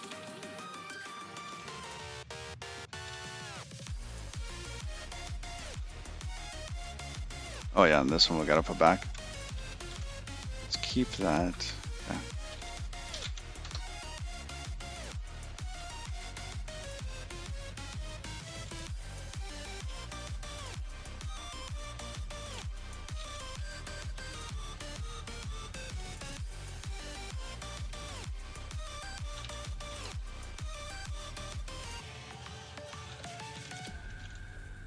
Okay, we'll come back to that. It makes the shape so much easier to use. I think we would end up with so many more like unit tests, etc. if we have that correctly.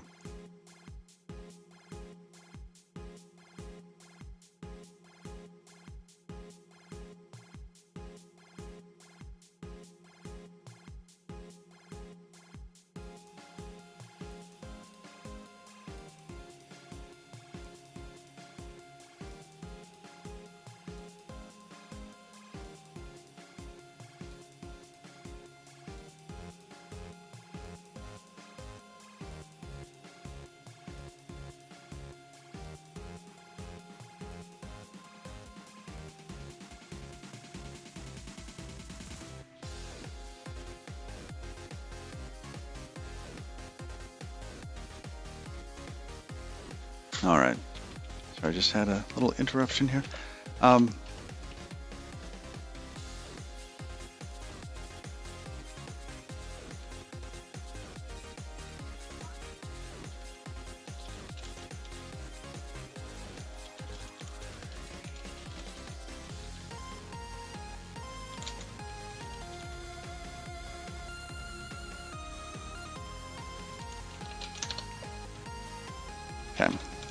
Come back to that. Two convex shapes. Okay, so what we're going to do here is scan going in a clockwise direction. We will need to get the dot product of the cross product.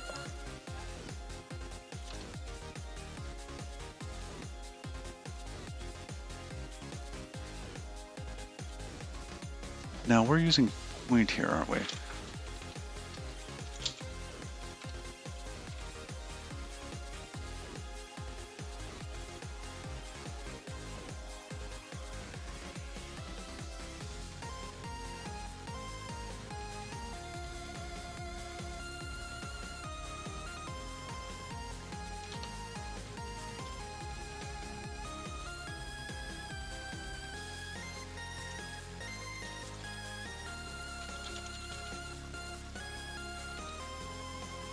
Oh, no, this needs to be on a vector.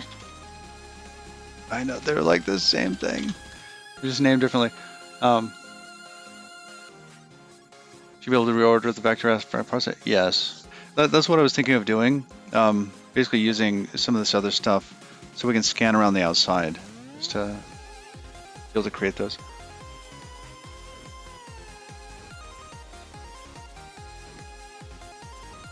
Just iterate and swap to the neighbor? Yeah.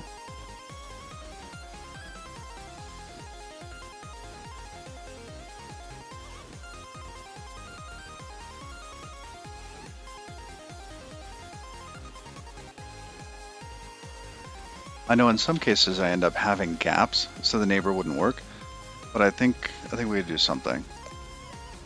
You know, that clockwise scan dot product.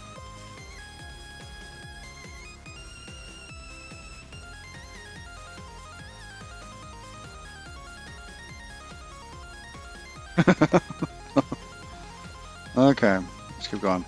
Got that. Cosmos is going to have a vector type here in just a moment. Which is so silly. Okay,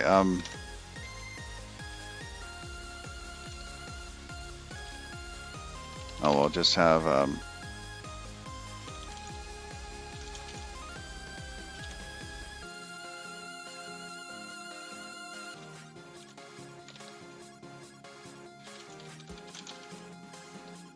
that's a vector 2. Why don't I just use the vector 2? Why?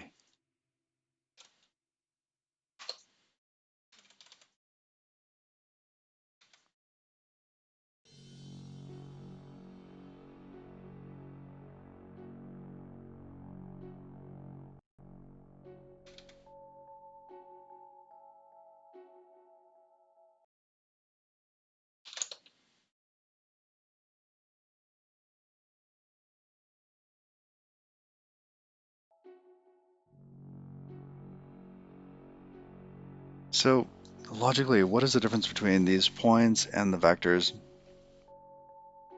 The points are places in space, and a vector is essentially a direction, basically. It's a point with a direction.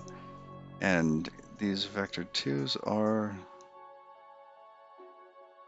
Well, I guess a vector is really just a description of a direction.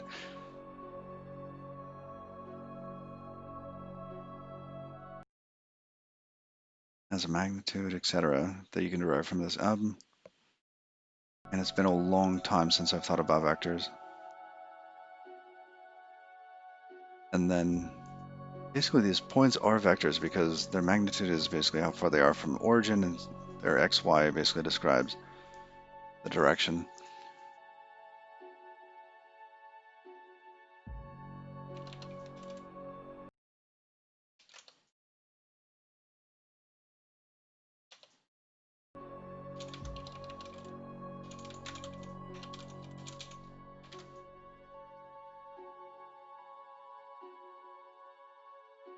I'm going to go ahead and do this with the points, even though I know they're not, I'll call them I mean, we could type if alias that, but I think for the purposes of this, the vectors and the points are identical.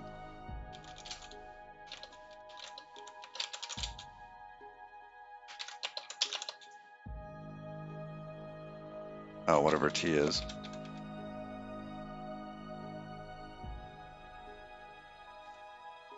An I-32? Yeah, our cross product isn't going to be an I-32, is it?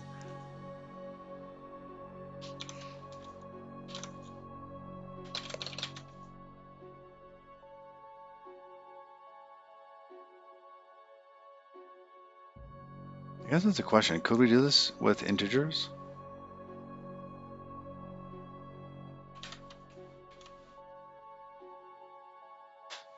Because we're going to have integers. This should work just fine. Huh.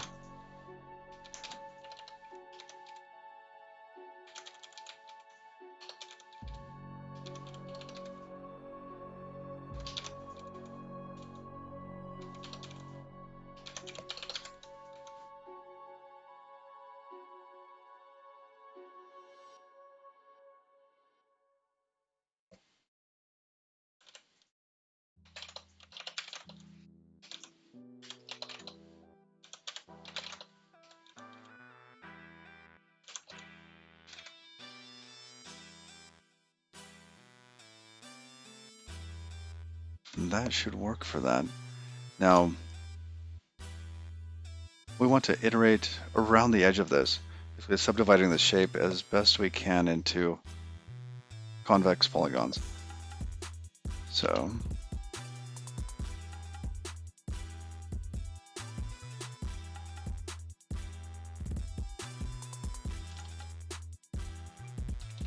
we could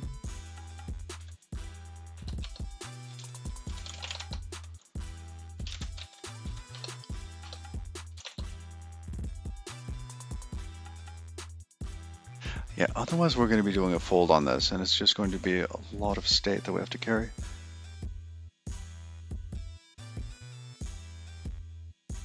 All right, let's do it with this.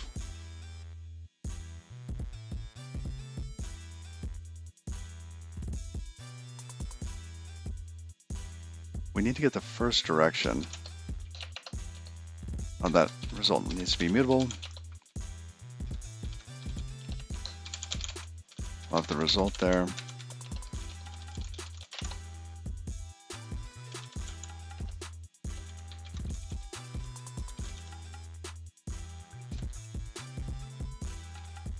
And we can only do this if our shapes, we have shapes.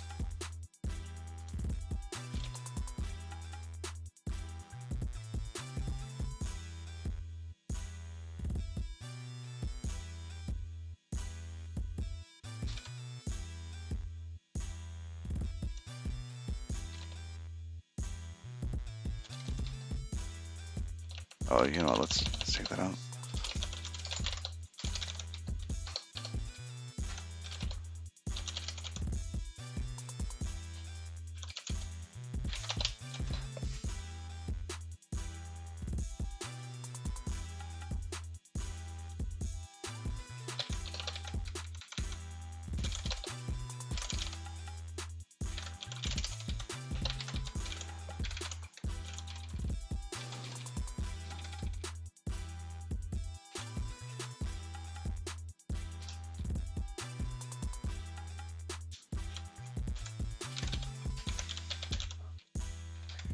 All right, garbage in, garbage out. There we go.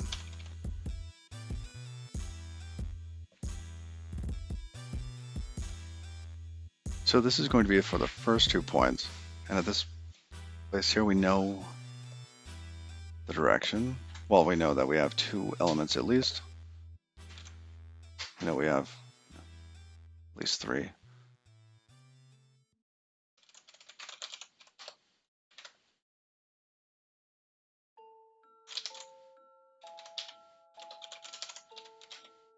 So we're going to get the first direction, then we will iterate.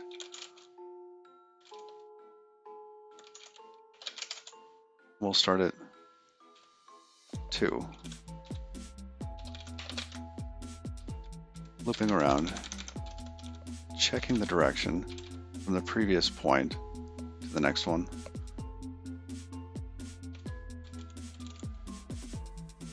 I mean, this is almost a case for window, isn't it?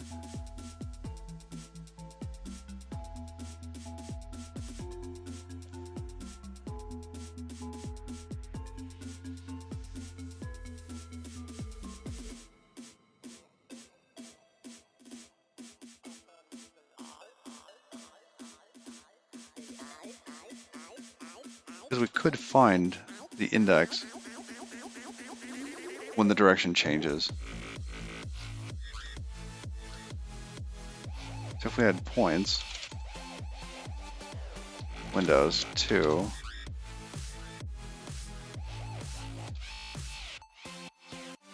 we want to skip the first one though.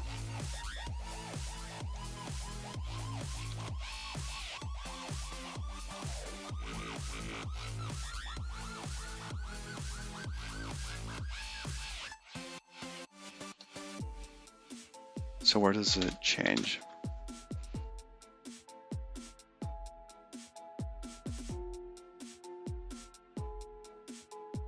No, this is going to be a slice, isn't it? So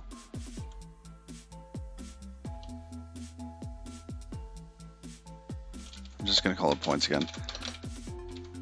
Super confusing. Or we can call it 2 points. Can we prefix that with a number? No, we can't. Points 2.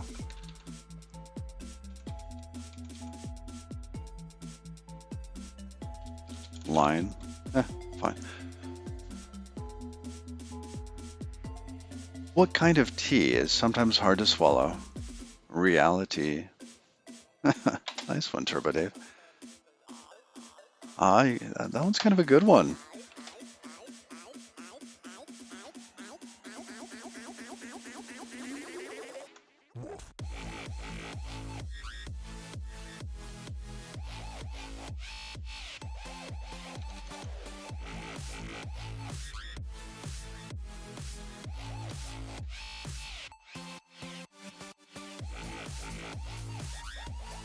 Let's figure out how to wrap this up though. Because this should give us the first one. Then we'll have to do this again, looking for the second one. Anything Joe's 2020 joke?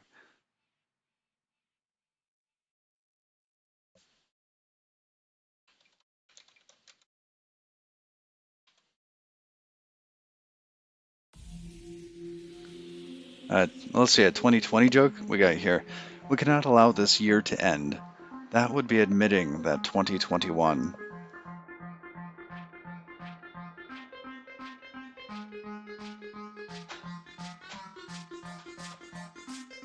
Alright.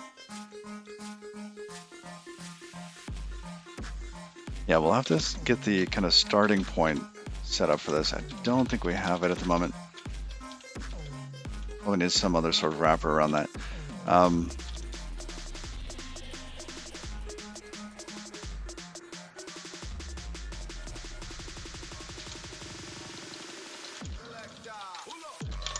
Chained index will be that.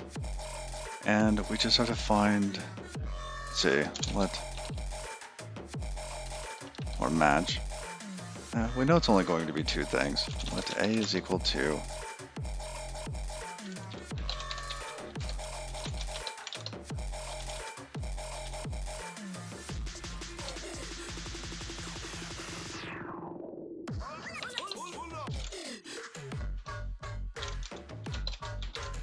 Alright, there's cross product on those.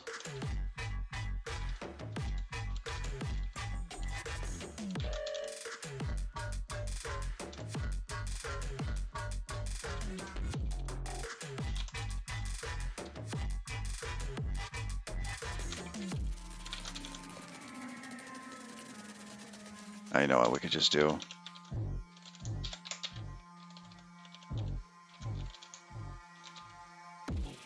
Save 3 lines. Okay.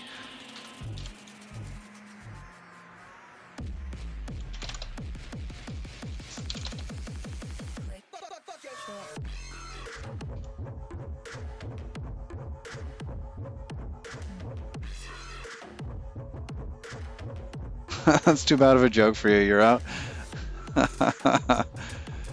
What tea do rich people drink? Liquidity. What sea do poor people swim in? Bankruptcy. Why can't your nose be 12 inches long? Because then it would be a foot. Oh, those are pretty good.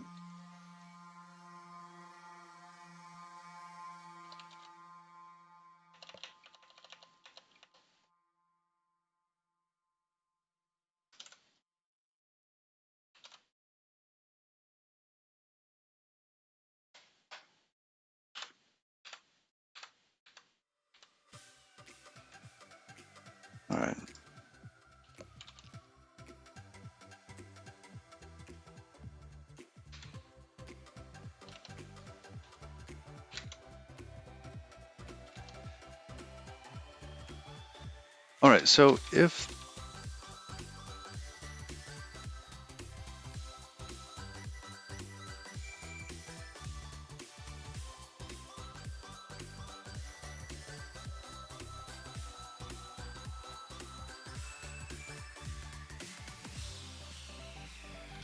here we have the first one, 0, 1, and then here we have the second cross product. Wait a sec, what does...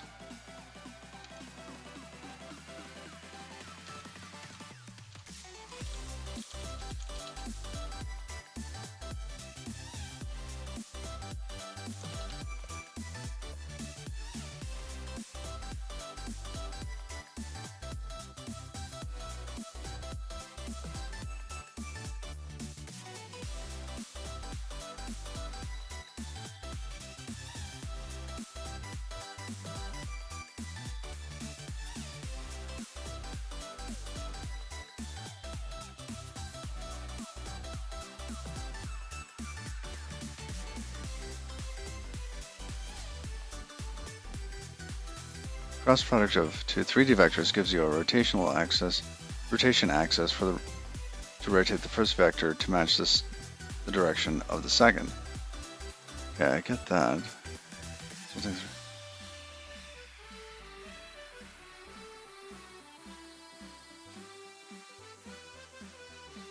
The rotation axis represents clockwise or counterclockwise. In other words, a sign of the left or the right side of the first vector. Absolute value of the 2D cross product is the sign of the angle between the two vectors.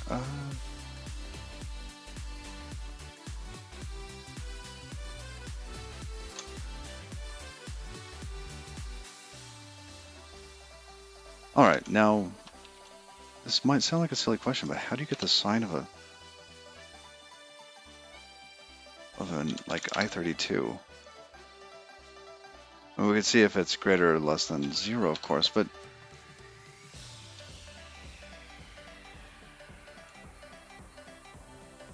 it's only true if they are univectors. Oh, I see.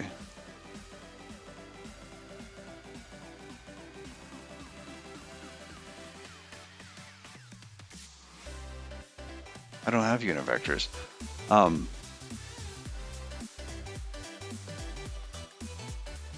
Oh, you cleaned it up a bit.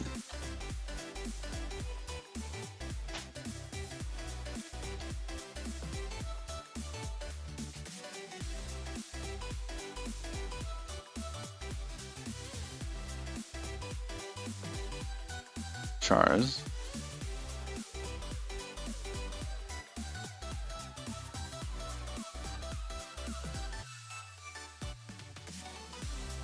Oh, nice.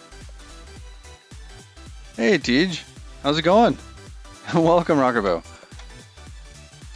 Nerujira, what's going on?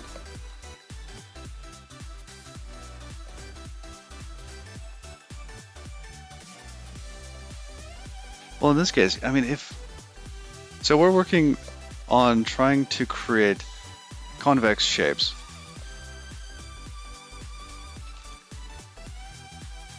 And welcome, everyone. What is it?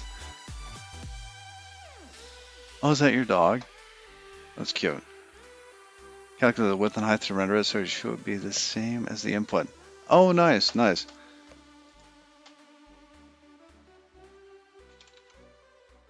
Let me take that again.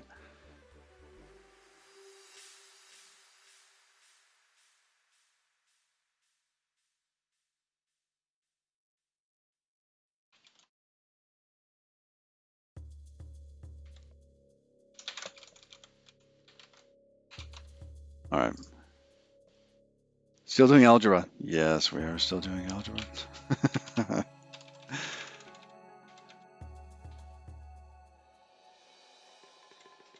I think we actually need to take these two F64s and then basically make them unit.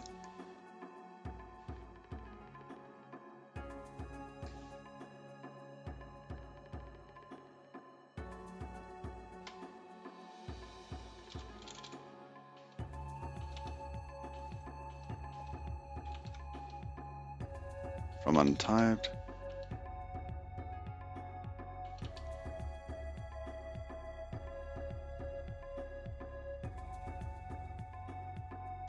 Yeah.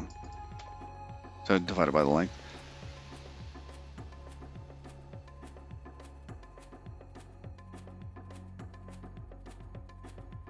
Oh, you got rid of the maybe slow sum filter. Ah, I gotcha.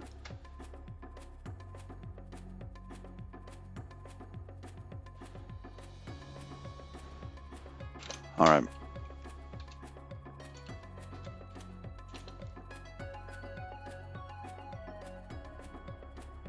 Now, point doesn't have any of these other values on it.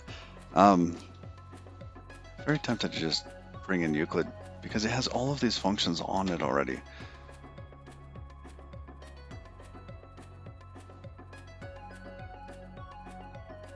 I guess I wanted to parse 2 billion by 2 billion. Yes, we're going to generate the universe of legacy. that would be great. It'd be huge.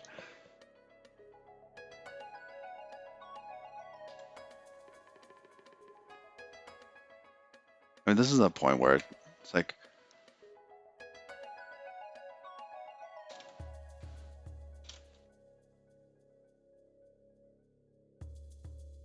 yeah, we're gonna do it. Okay.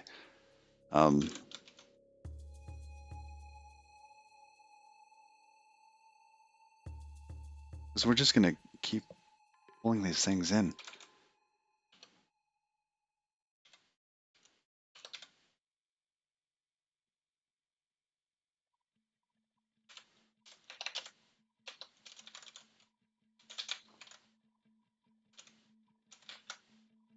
T-unit vector. Okay, so let's take a point.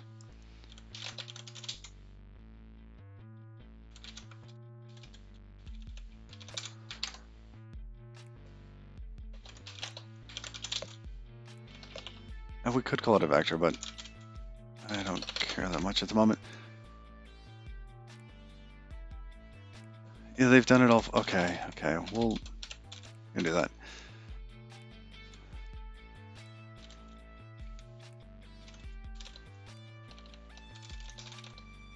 Cargo add Euclid. No default features. Because we're using mint, I wonder if we use the mint feature of Euclid, it has nice to convert functions.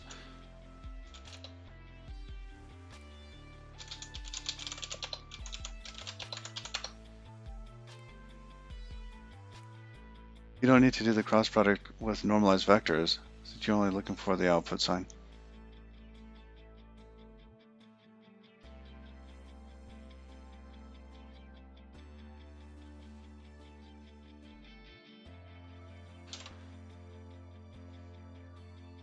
All right, so we want. Wait, Camp Peasant, what are you talking about there? You don't need to do the cross product with normalized vectors, since you are only looking at the output sign.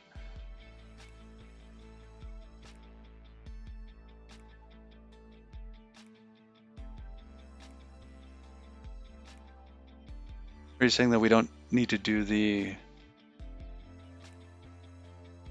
Oh, it doesn't need to be normalized, you're saying.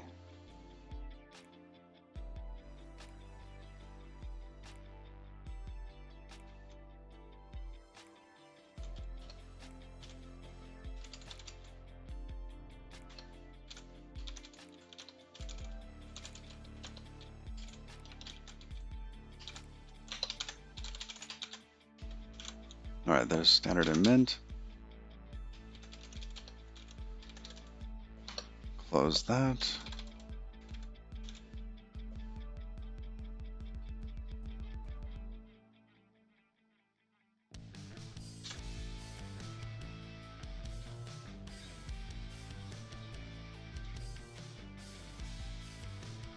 Okay, so here we'll have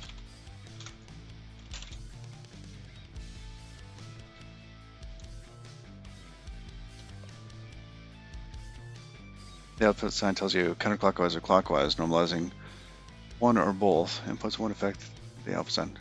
Got it. Thank you, Cat Pheasant. So in this case, we've got point, which isn't going to work.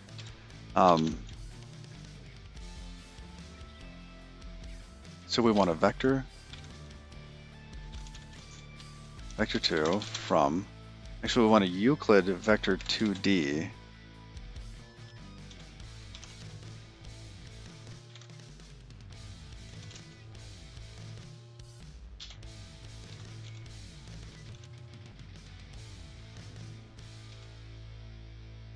Does that work?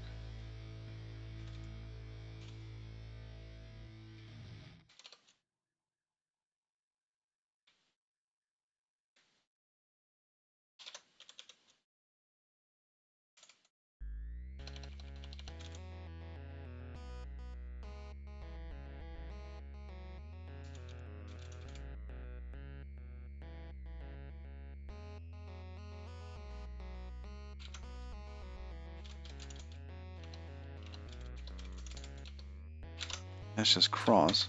And then with the other one, vector 2D.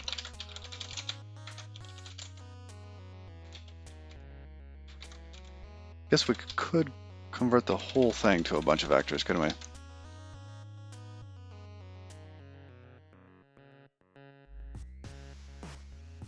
Oh, I see. What do you call an elephant that doesn't matter? I don't know.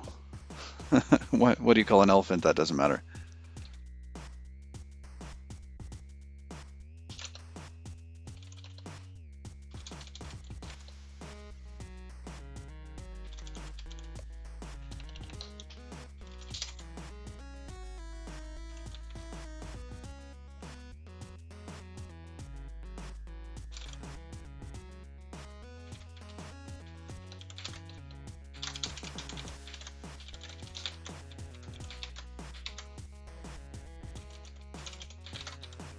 So we'll collect that.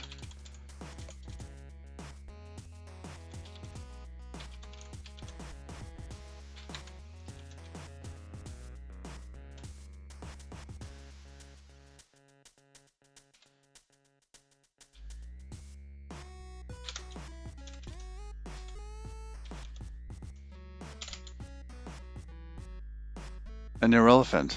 What do you call an elephant that does good things? I don't know what.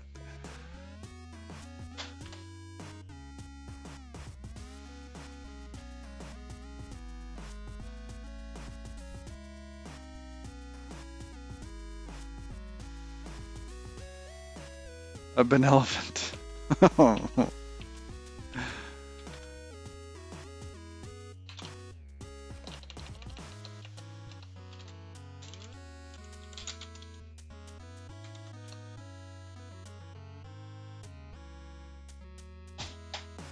What do you call an elephant that does bad things?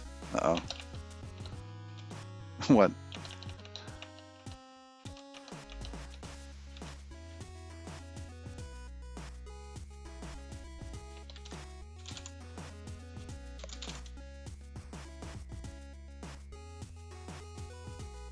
Elephant.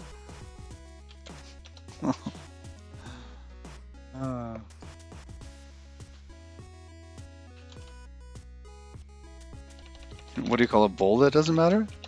I don't know. What?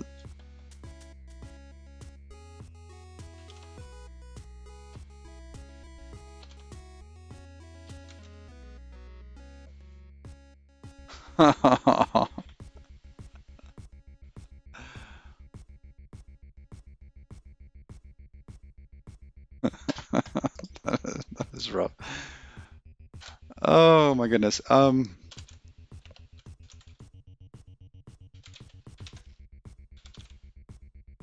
All right, so then we're going to do this over the vectors instead of the points.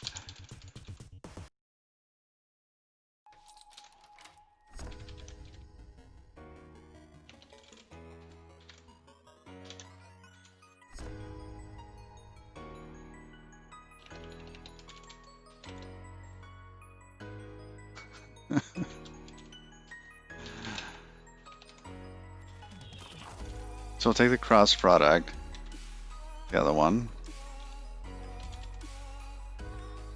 Should be able to get the sig num off that. And then if the basically if the signum is not the same as the previous one, so we'll want to return this if they are not equal.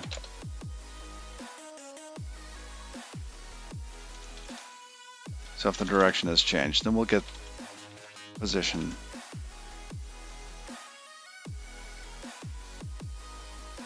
Attempted to take value of method cross on that. Method is not a field.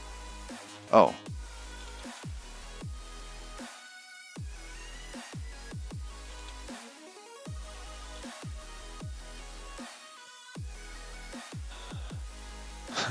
Utter disappointment. What did the farmer call the cow that produced no milk? An utter disappointment.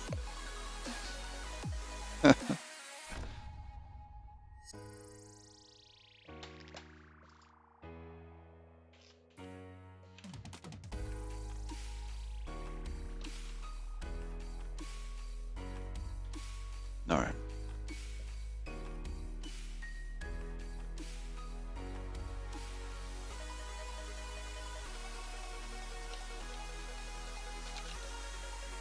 All right, just cleaning some stuff up. There we go.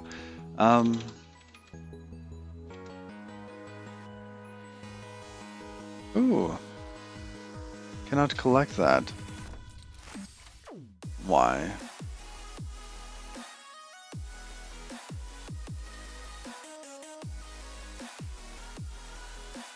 So we can take it from him. Oh, I see.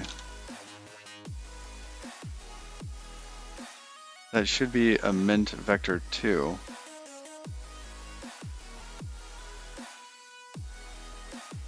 Oh, it's from a point 2. I see. So this needs to be array p.x, p.y.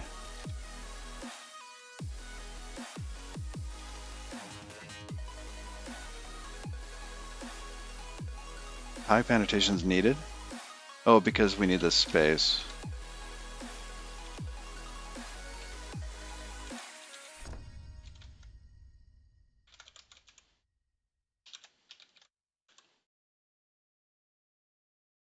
Was it unknown?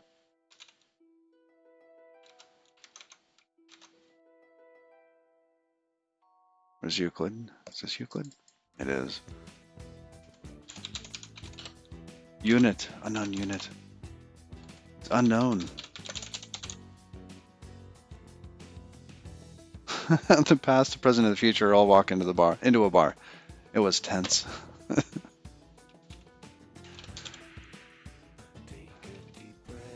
All right. So at that point, we get the change in the direction.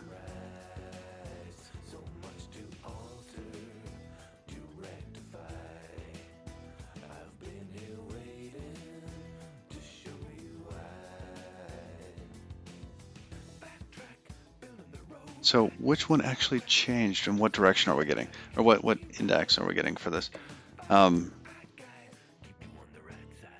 So we start at 1. So we're not starting at index 0. This would be great for like first, was it fold first?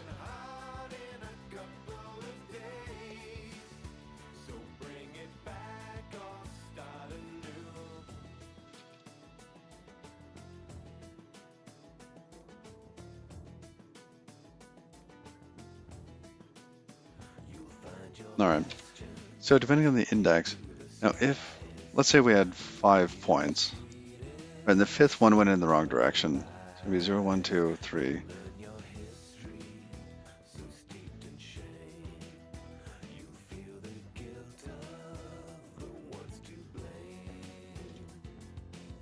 It's funny, when I get about to this point in the stream, it's like my mind is slowing down. It's not too bad though. See, I've got the right idea.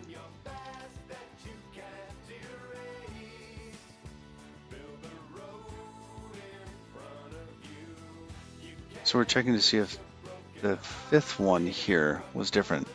And the index is actually of the fourth one, which is offset by 1. Oh my goodness. Plus 1.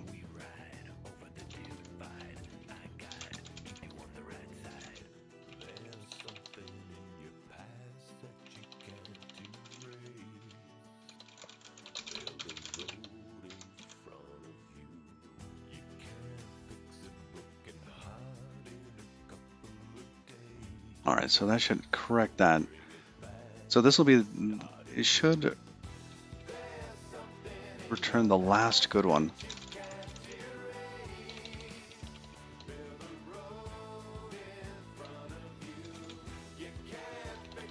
I don't know, same index last, same direction.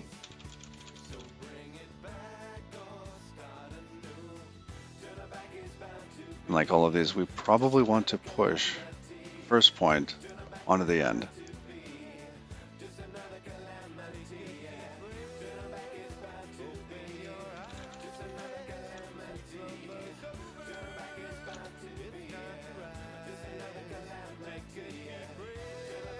I couldn't believe the highway department called your son a thief when you got home. All the signs were there.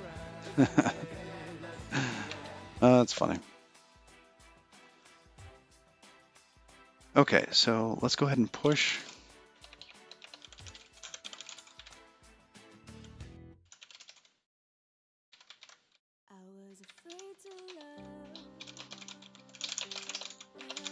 We do this a lot. It just makes the loop easier.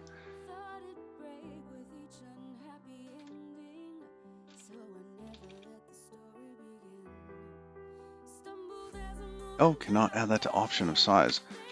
Oh, because this could return an option.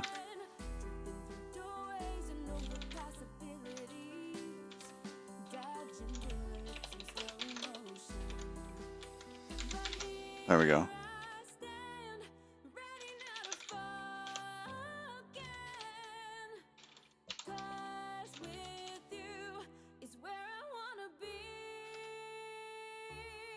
So if it didn't ever change direction,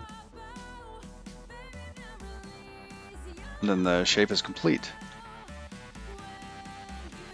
If it did change direction,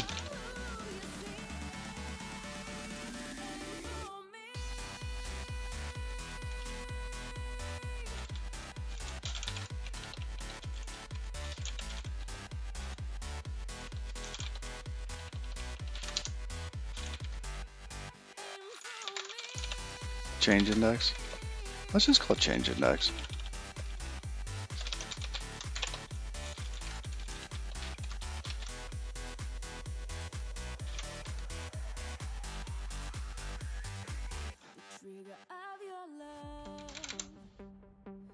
So then we'll take the first n elements from there.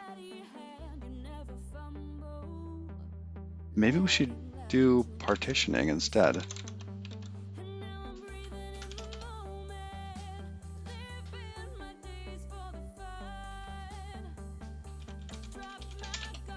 Partition at index.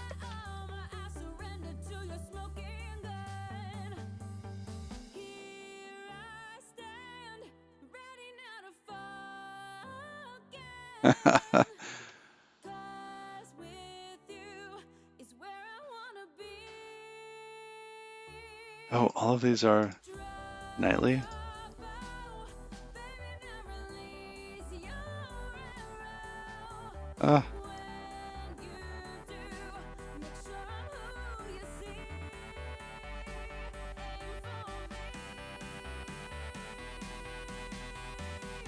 Oh, that divides slices.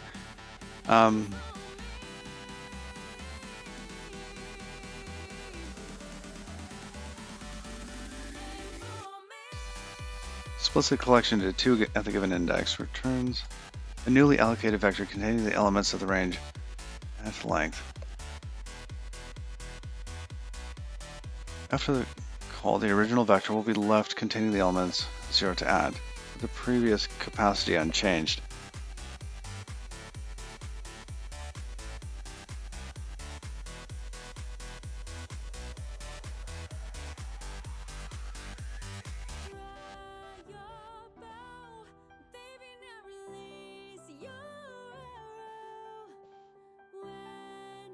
shrink to fit,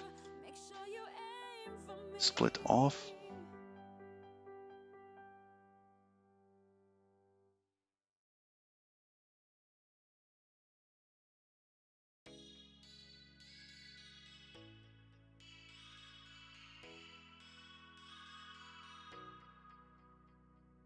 I guess what's the most kind of memory-friendly way of doing this? I guess I should probably be working backwards on these. Is there some weird group of people you see to share all the puns? I call them my family. But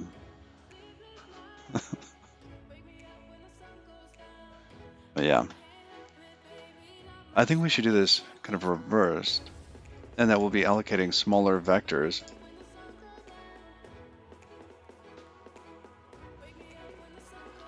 Yeah, after the stream is done, all of these newly collected puns, I create an audience of my children and force them to sit down and listen to terrible, terrible puns, which is just fantastic. Because sometimes there's like that little moment where they have the little like groan or the sudden burst of laughter when they finally get it and it was unexpected.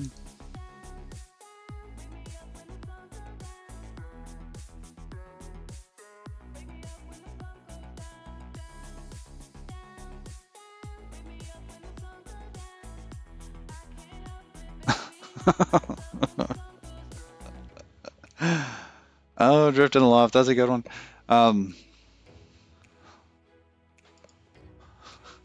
It's a long one though.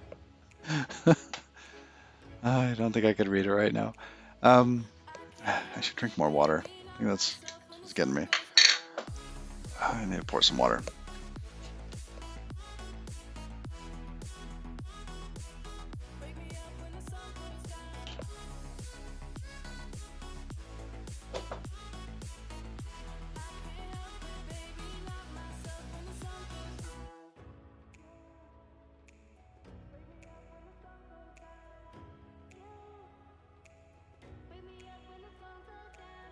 All right. So if we go reverse through this,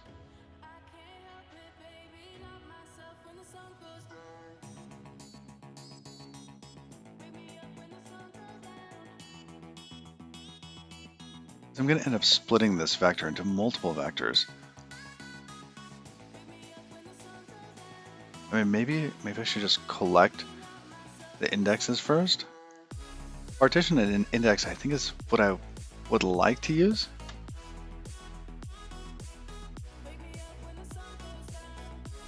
I mean, I could just have ranges and then collect later.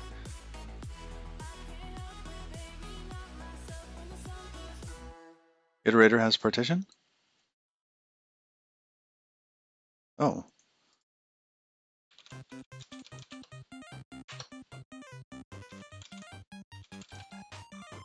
It does.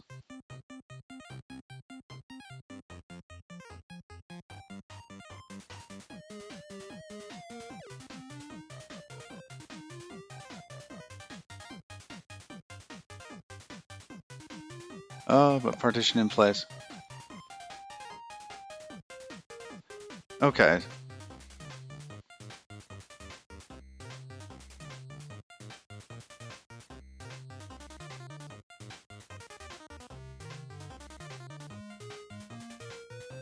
Let me think through that. Is that going to be... It's basically two allocations, isn't it?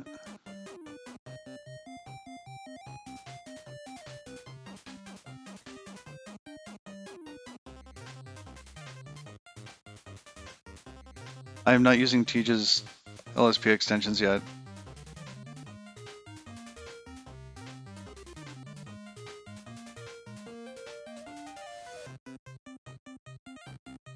But if we use the split at in vector, then it's one allocation, right? It leaves the first one. It just allocates the tail end.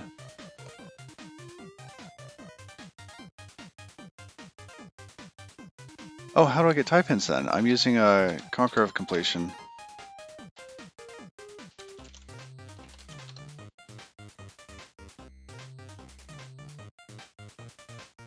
For the split off part, I see.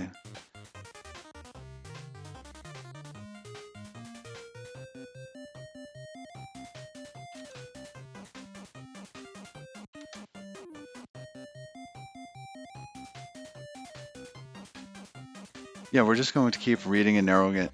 And I think if I did this backwards, if I did it in reverse.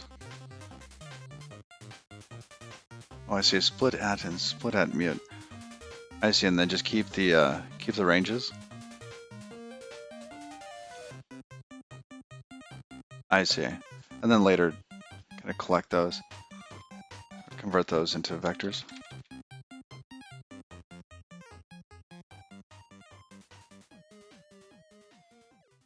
That makes sense.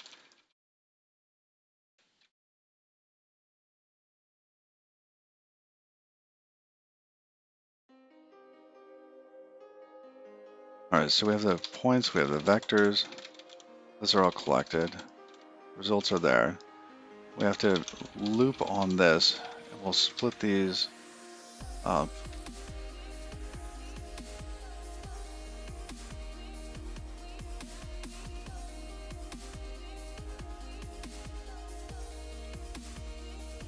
I think the points here should probably be a slice.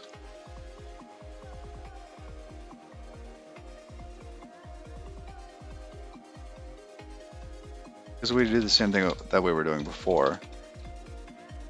We have some sort of stack that we just keep pushing the evaluation section onto. Oh, no, we don't need that because we're going to keep one, and that'll be going into the results. And then later we can collect the results into vectors. That should work.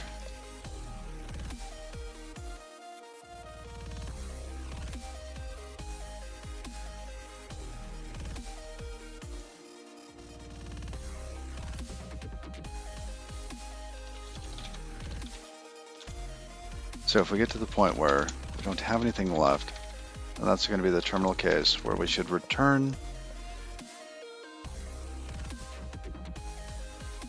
Ooh, is a useful thing you found. Nice, thank you.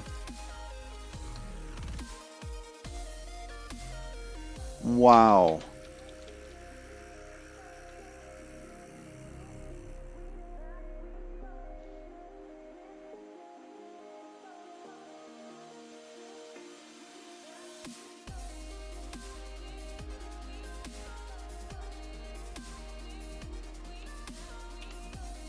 That is nice.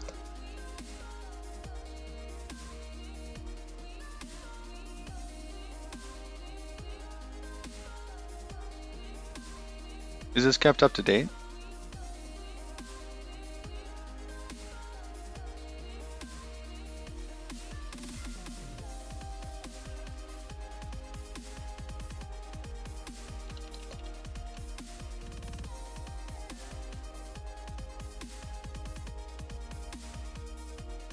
I'm gonna keep that in my notes here.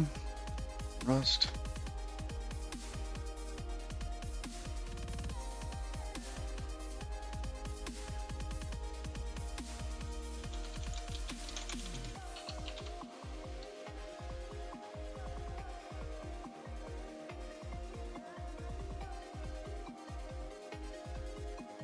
Wow. That's pretty cool.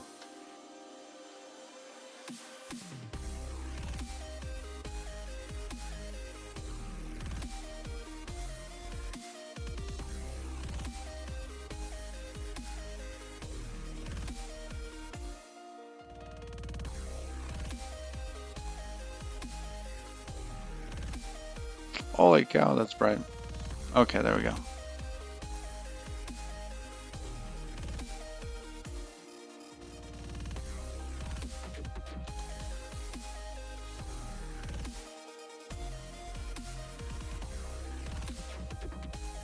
Okay, to the code. So we're going to be looking through the whole range.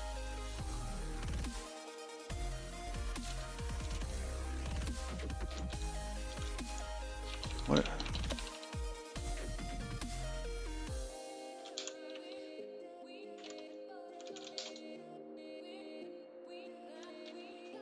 It's the whole thing.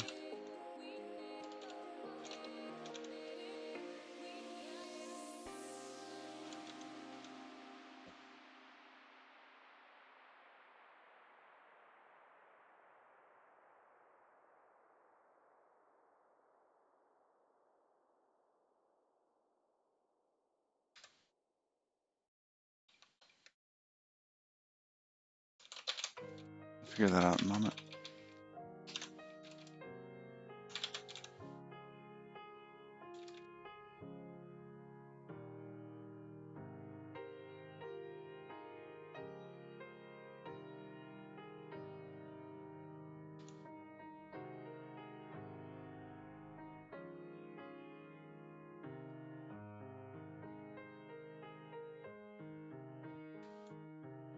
Because we're going to want the same slice for the vectors that we want for the other ones, so that we have the same indexes.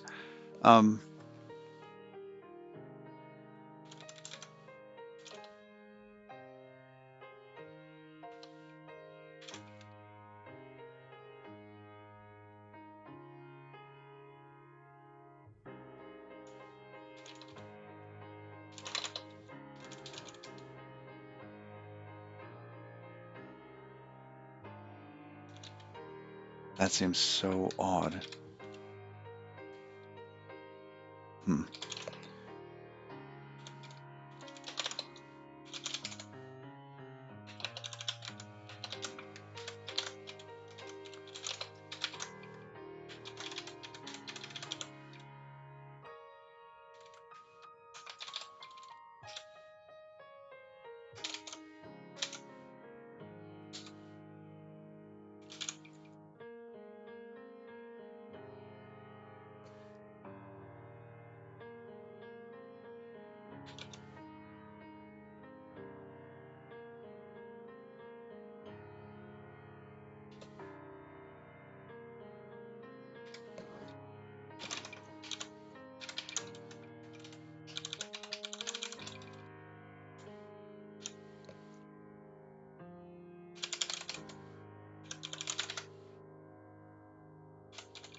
Alright, so in this case we're going to split it into the first and last.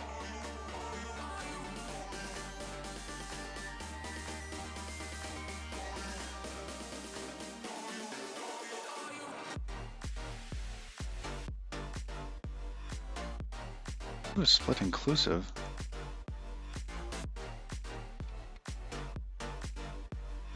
Interesting.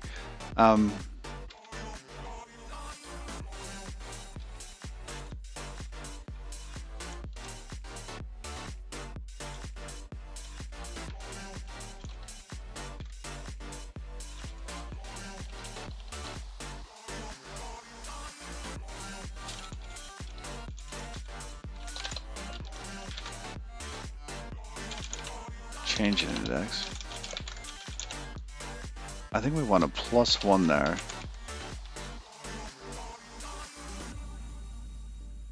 Because we don't want to include, we want to include the last one, which because of the window 2, we're off by 1, even with this increment there, because of the split at its exclusive.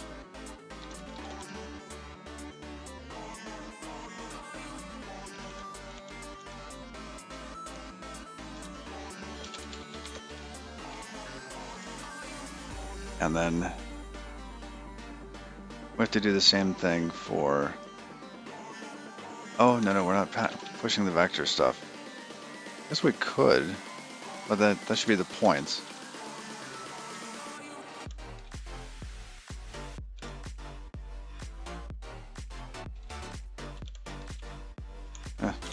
For a second, we do that, push the first, set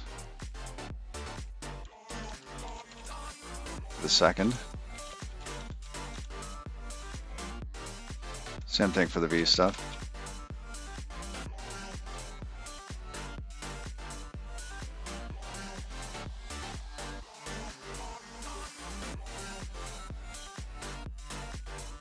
Oh, those aren't slices.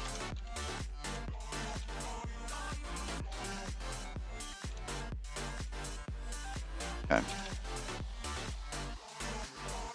Same thing for the vectors.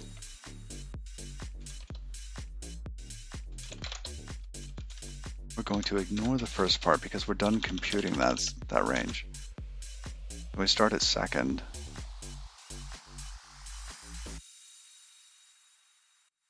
Oh, interesting.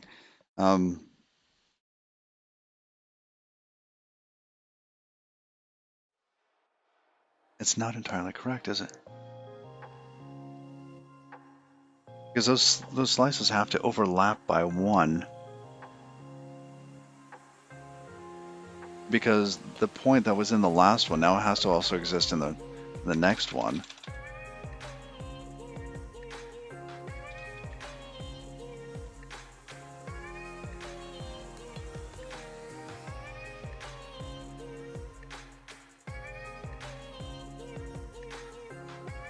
So we have split there. Actually, I don't think we really need...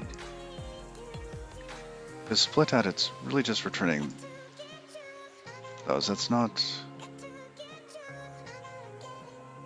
Alright, let's just calculate this. So this will be a P slice. This will be from whatever its current is, 0 to the change index.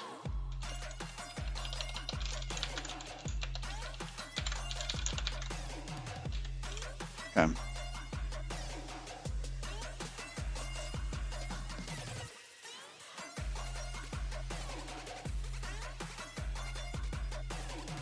And then the second needs to start at change index. So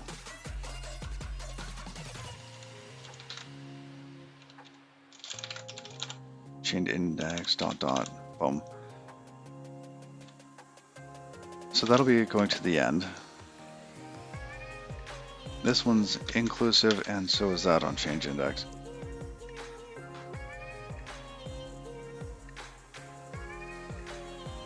Okay. Because we do want the overlap, we need to make sure that we keep that point for the second set of vectors, or the second shape.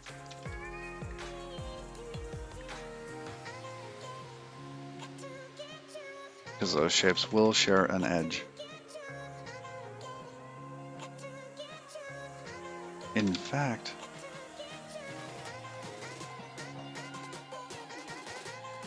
yeah, it should still work. Okay, just thinking through it. So now we have second. Yeah, this is going to trace the edges, which means that we might end up with some large triangles in the middle. Oh, that could be nice. All right, now here we're going to do a split at as well.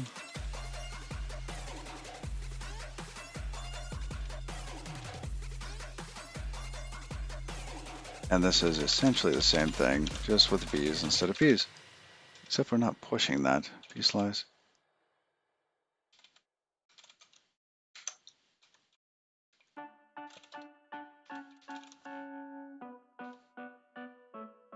And if there's nothing left, if the last one is fine,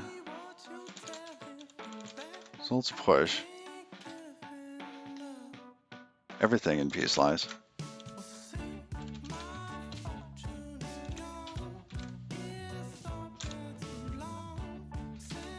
And then we return result.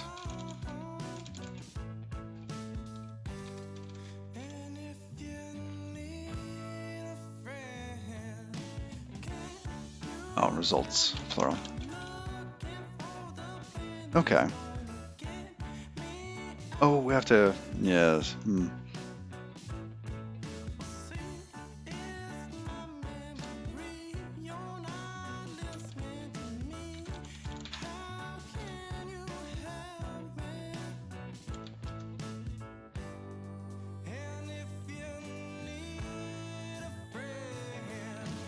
Can we just collect it?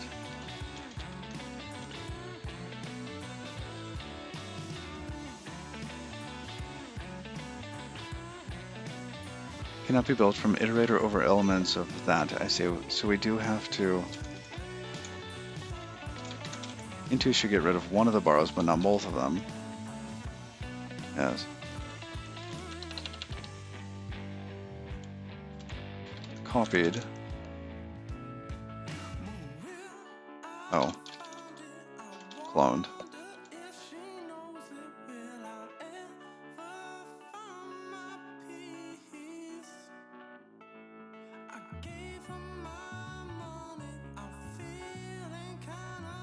What does that return?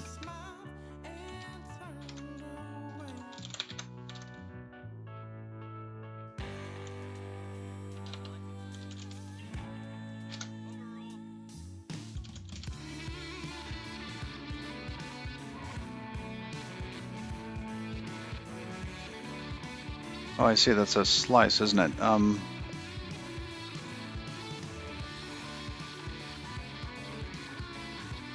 I do not. I guess I do want a vector of vectors. Technically, we want a vector of shapes, and the shapes happen to be vectors. So that needs to be a shape of that. But the points is still wrong here because we have to collect those.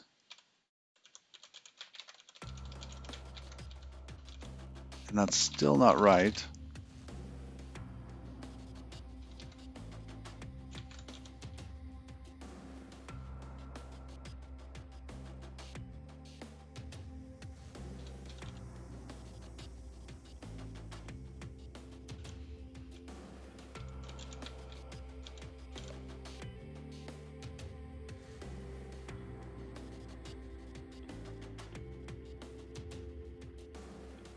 Intuitor, map, slice to vector, collect.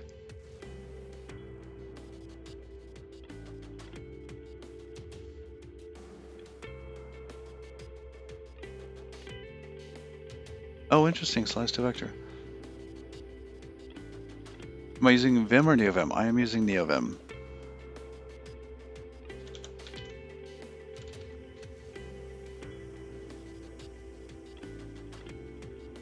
To change the types, we need a map. I see. Yeah, for that vector there.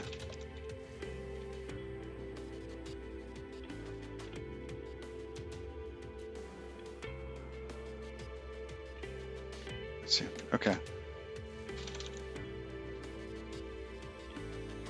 Okay, that might kind of work. I can do a second map.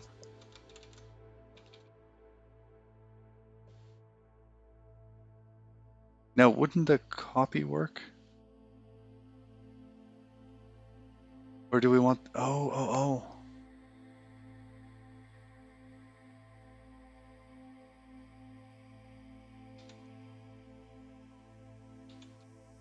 Oh, I see.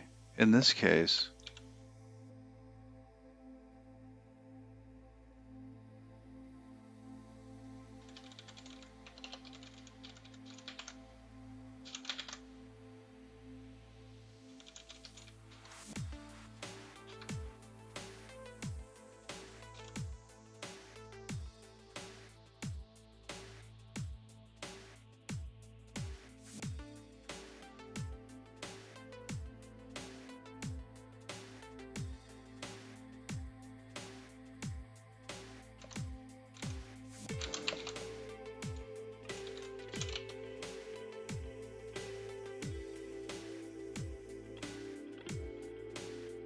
Oh, it's just slice to vec?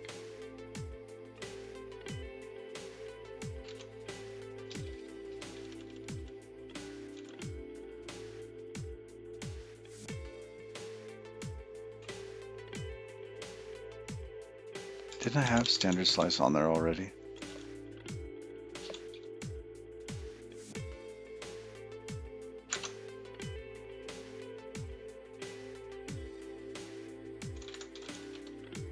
I mean, it's right there. Oh, and self. Oh. That should have worked.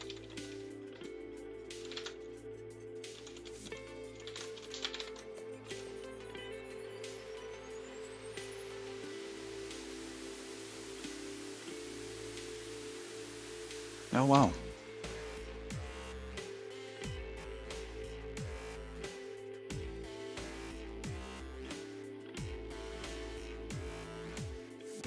Alright, so we got that. Points, shape.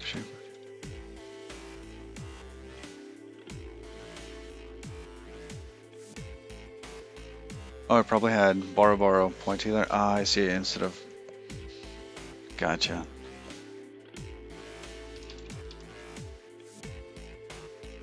Alright, now we need a test for this.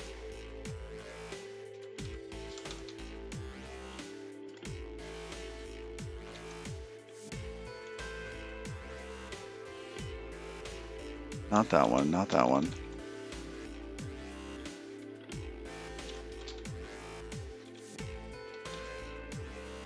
One like this. With this shape.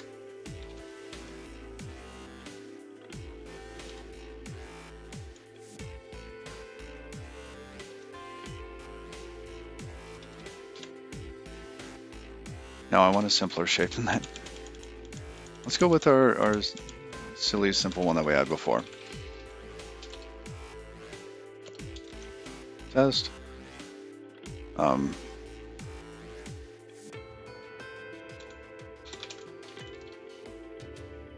Convex shapes.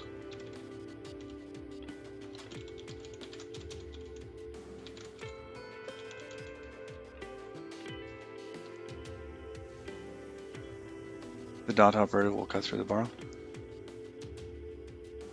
Oh, I see, I see. Gotcha. That makes sense.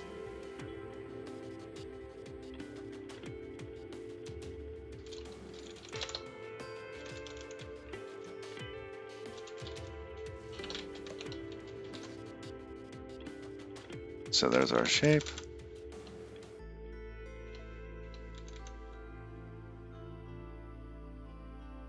That's odd.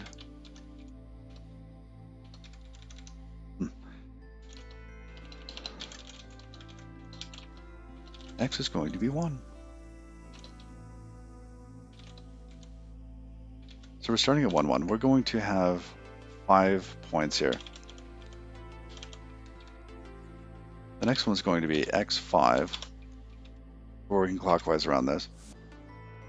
And then we'll go to 5, 5. And then 3, 3. And then 1, 5. Basically, it looks like a big M, essentially. Let's validate that.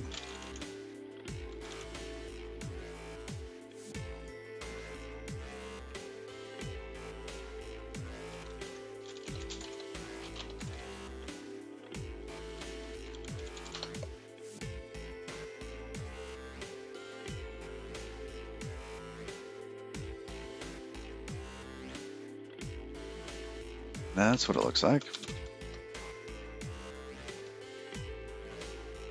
Hey, Musean, what if in that grid, instead of using X's, we use numbers 1, 2, 3, 4, 5, 6 for the order?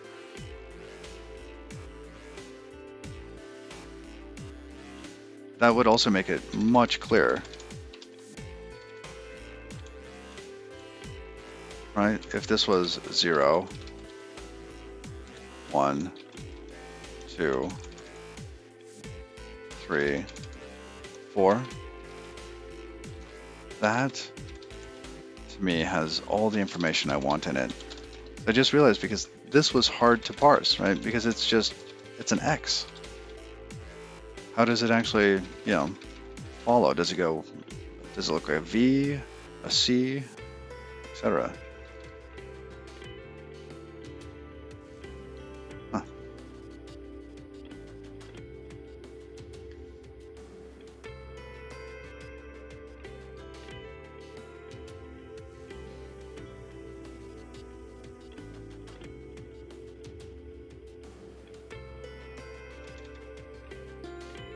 All right.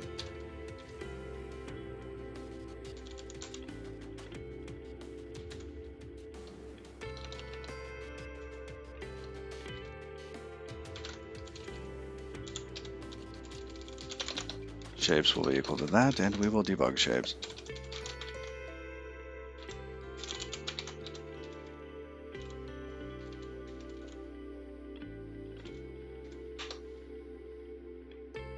Ah, where's the water? There it is.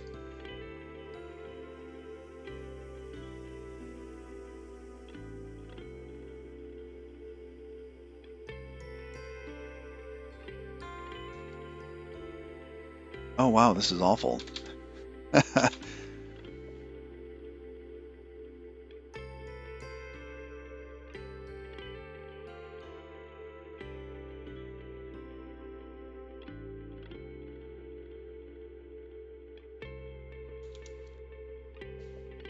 It's much easier to see with that, with what's going on now.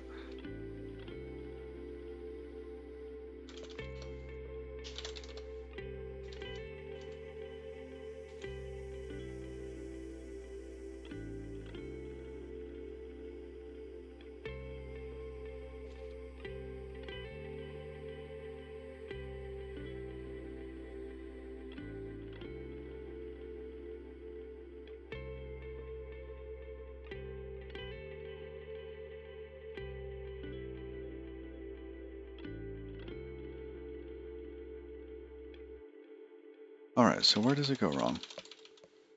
So I think what's going to happen, we should get this coming across, and we should get the shape coming around the right side.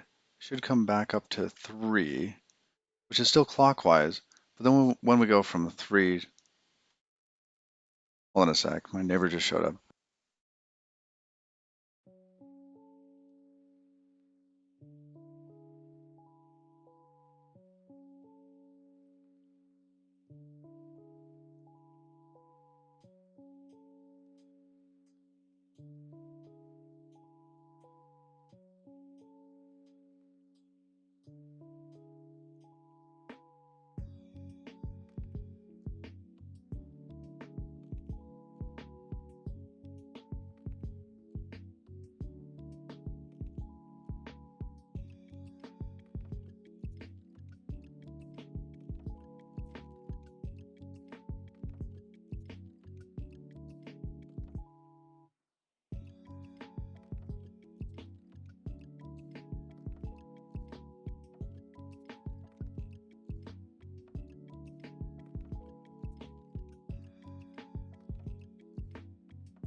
All right, handing it back.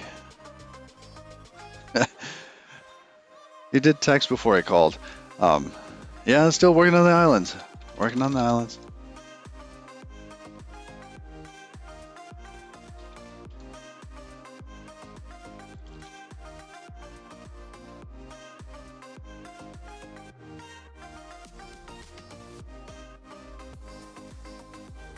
Sorry, I had a yawn there. So we're going to say two convex shapes here, and let's give it kind of what we want as our expected shapes.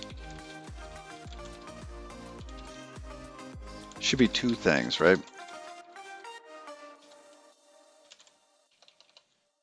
Just call it shape A, and then shape B.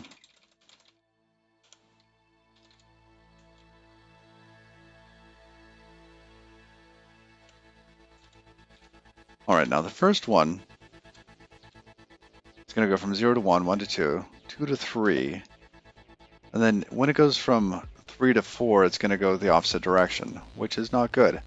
So the first one should be 0, 1, 2, 3. So there's 0, 1, 2, 3. Get rid of 1 point, basically. And then we're going to pick up at 3, go from 3 to 4, 4 to, well, 0.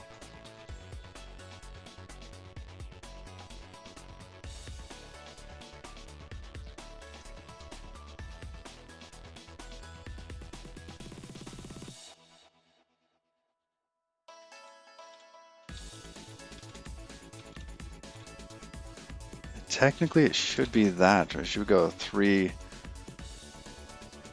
Okay. So yeah, we are in the process of trying to make convex shapes from concave shapes.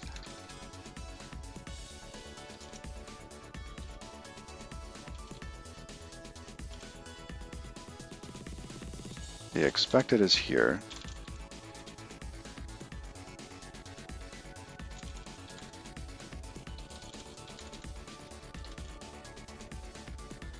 I was gonna say the type is different, isn't it? Oh, it's debugging two things. I forgot I could do that. I actually meant insert equal here.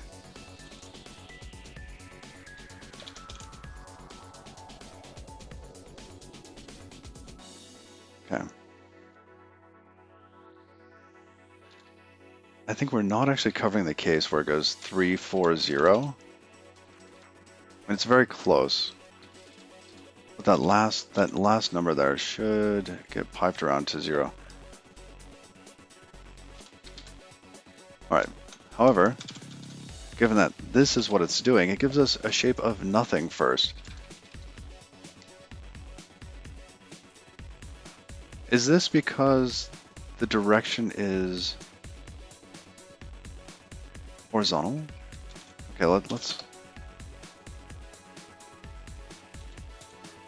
a dot product here, cross product.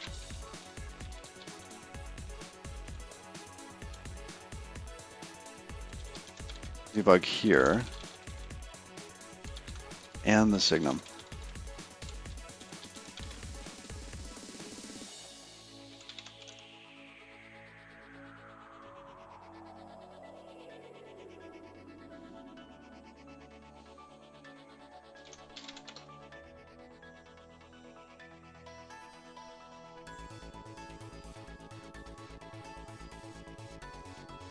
All right, so we've got 20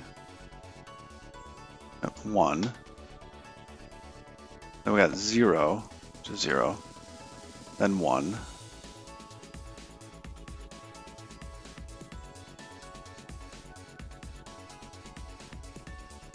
Hey, Better Master. Good day to you as well. This 0 here. So the cross product, it was actually 0.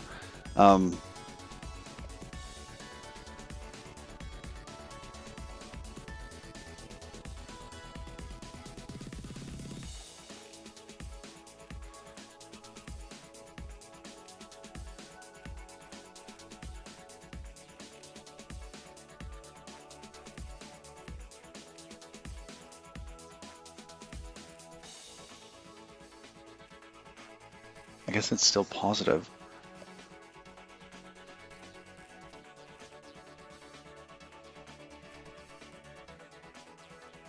Maybe we should be checking to see if it's not -1 instead.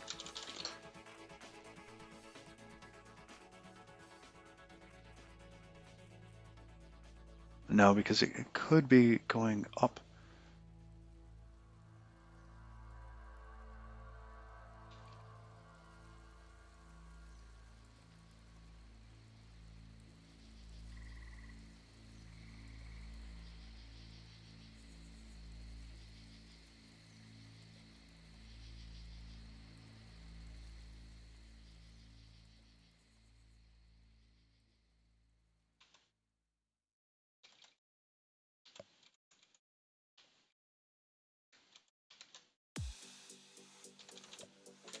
So if we tossed a -1 right there, are we going to get what we're looking for?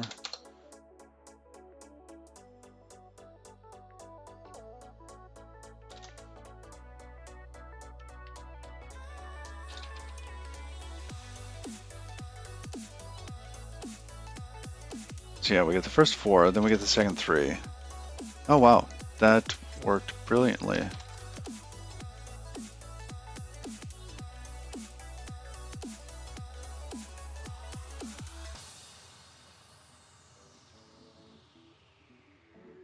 Oh, my mistake. This is the expected, and this is the actual. Ah, yes.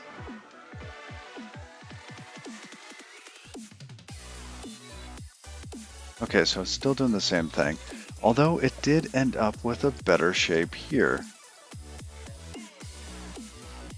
That's good. That's really good.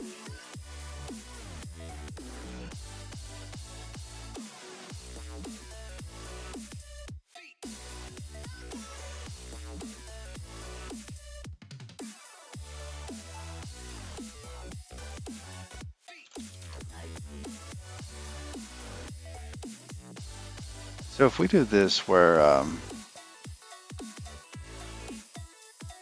gonna comment this out here, change it to the entire slice, remove the map at the end.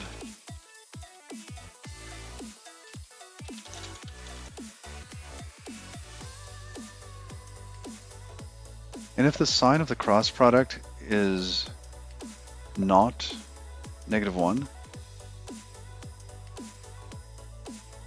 because yours was borrowing, what concept in Rust did you think was the most challenging to get used to? Traits. Traits are a good one. Lifetimes. Understanding how lifetimes work with traits, etc.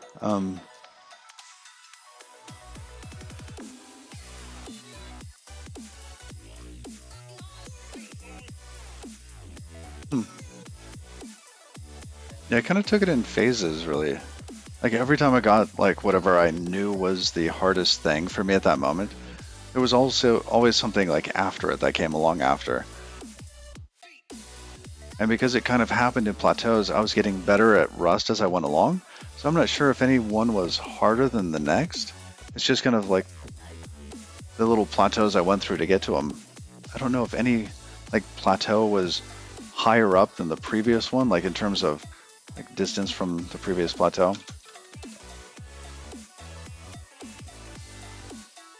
Oh, and this one goes on forever.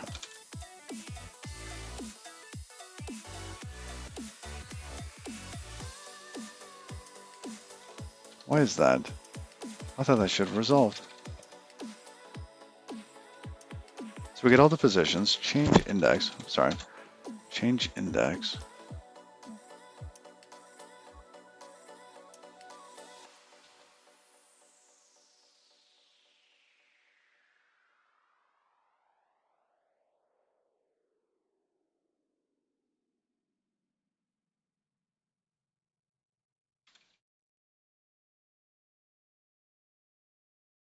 Was the change index 0?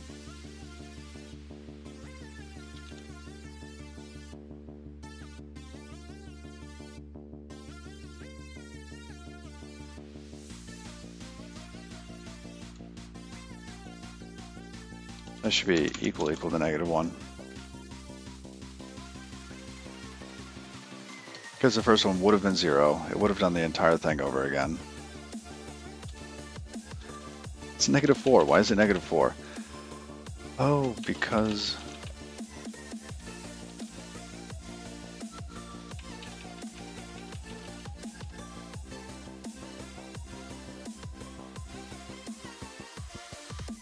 Really? It did that many that fast?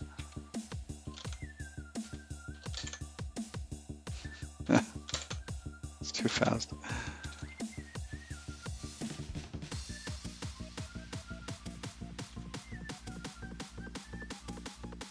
But why is it -1 suddenly? So we should be going across the top, which I thought would give it a dot product of 0.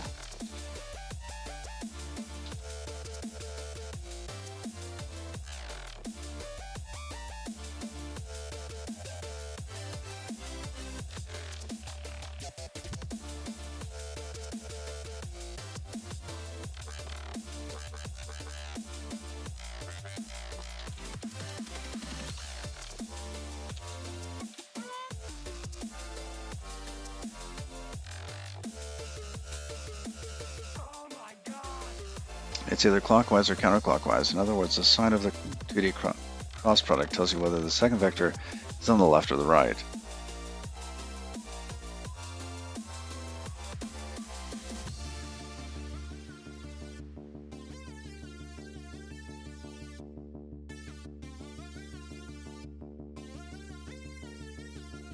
Chow's lessons are great. Is this one of... Oh yeah, Alan Chow.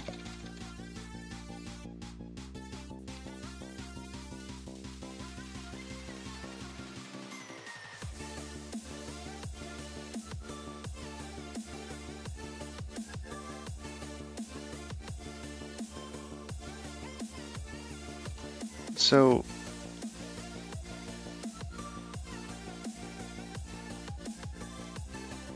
I don't know how far it's getting in there, but it's getting to a point...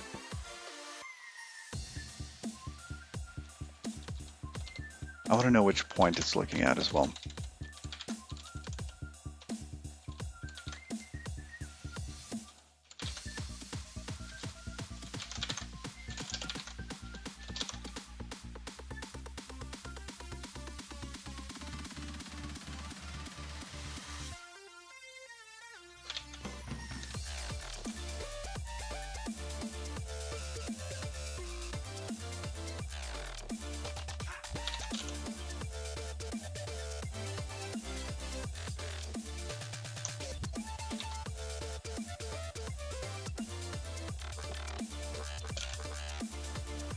There we go.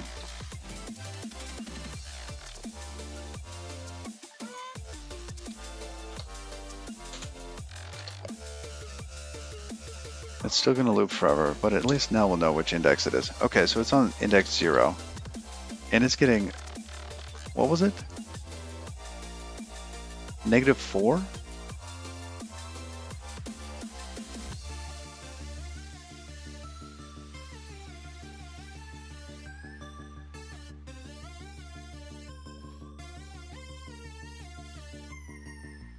Oh, interesting, because of my coordinate system.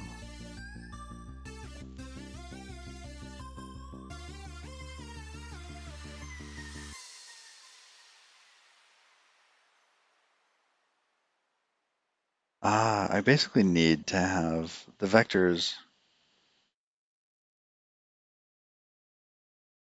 they need to be adjusted by kind of where origin is here.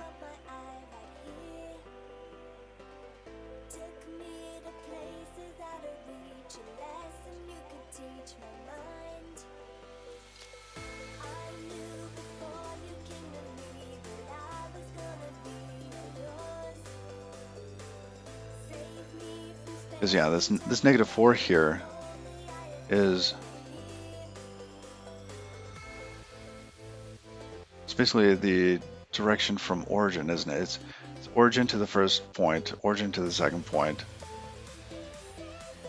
which looks counterclockwise. Like we'd be going counterclockwise around the circle. So the second point is actually to the left of the first one, if you're standing at origin and looking at them. Oh, interesting. Okay.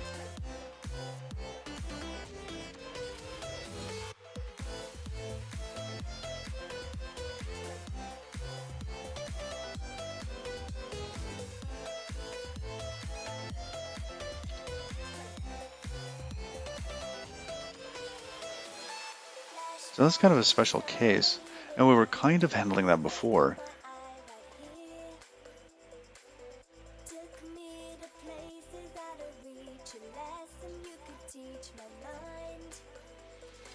So it's like the first one has to be negative.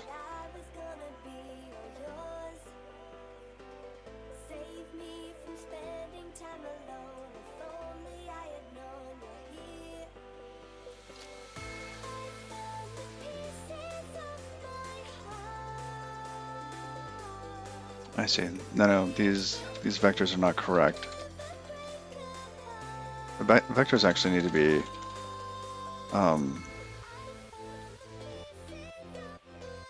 adjusted by the point. So first point, well, basically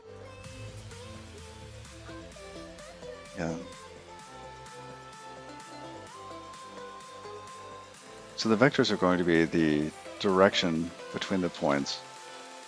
And I have that set up incorrectly right now. Okay.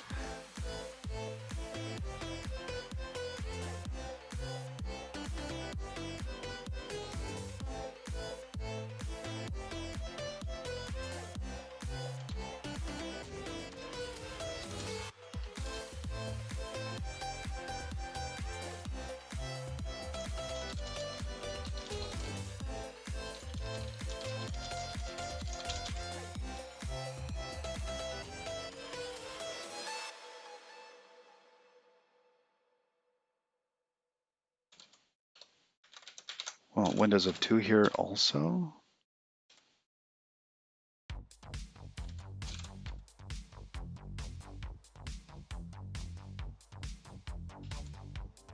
Okay.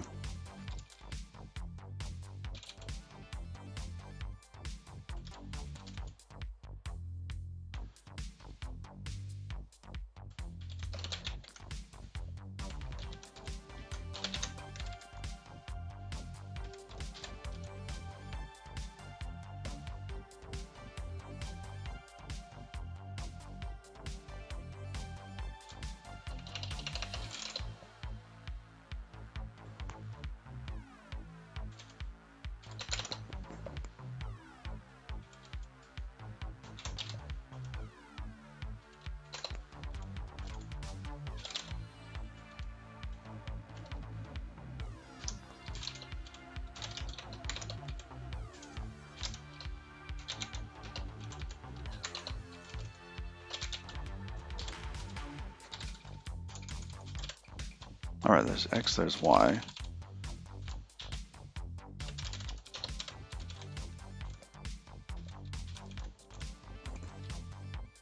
And then at that point we would know.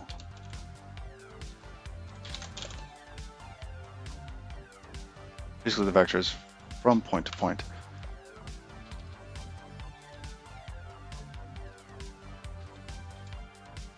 All right, and at that point we're just looking to see, is it different from the previous one? And let's try it with 0 still.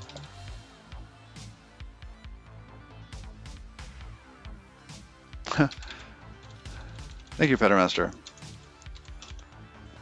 Oh, pair programming there.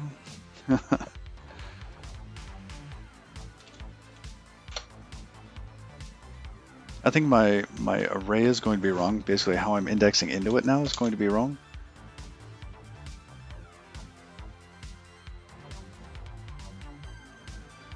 Okay, now for this, we're actually getting an 8, minus 8.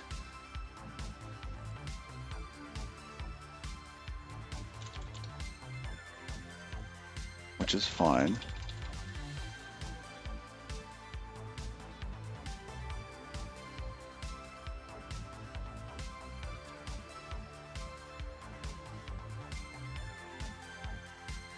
And I think technically what we care about here, if we map that and then we get the cross product,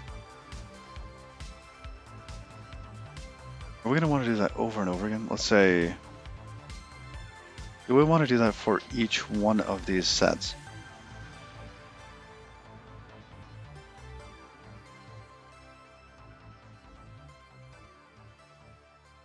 I think we should be okay.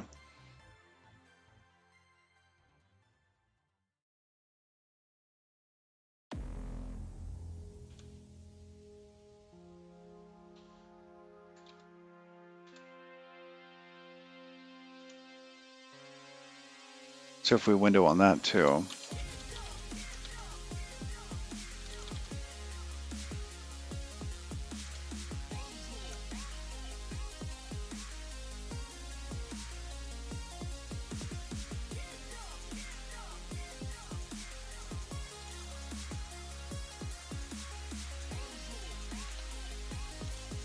if we map that to the cross product, oh, can you not window again on something like that? Ah, it's all right.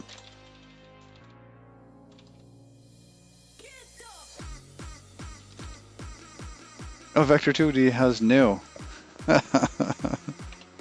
which is very nice. Forgot about that.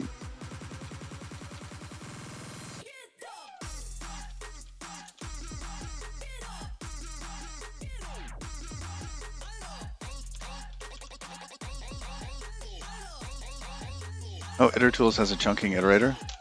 Oh, that's neat. I think we'll be alright. I just wanted to see what it looked like. So, vectors dot windows 2 dot for each. That's for vectors.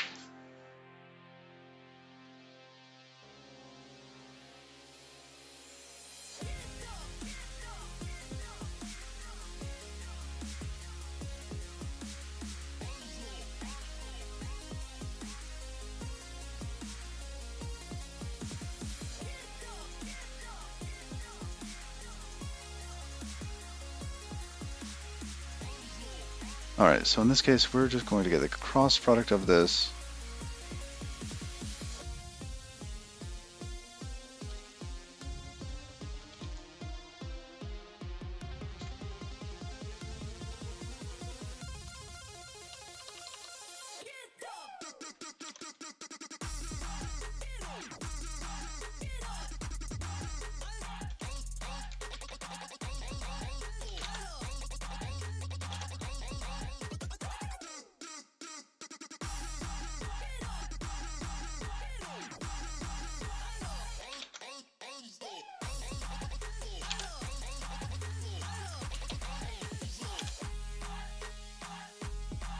Okay, there we go.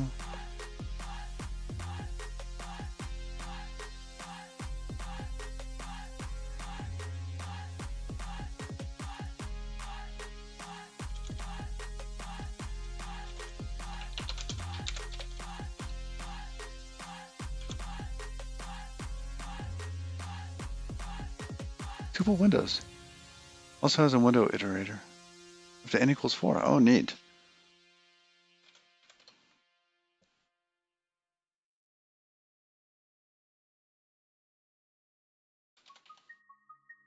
Alright, so we got the cross products here. We got 16.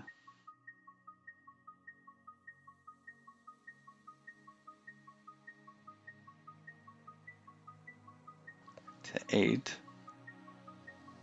To negative 8. To 8.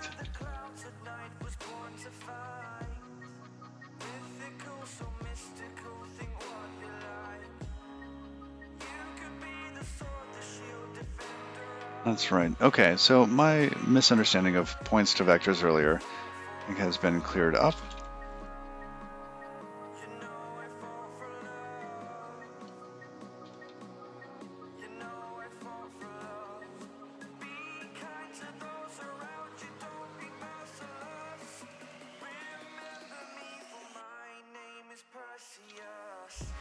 And it does look like as soon as we go negative, we want to stop. This should be positive, positive, negative.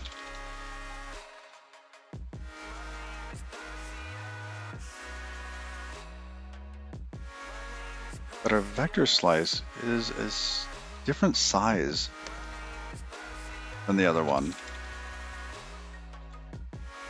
Because for the points to vectors, it's basically points minus 1. And then to compare the vectors is also another minus 1.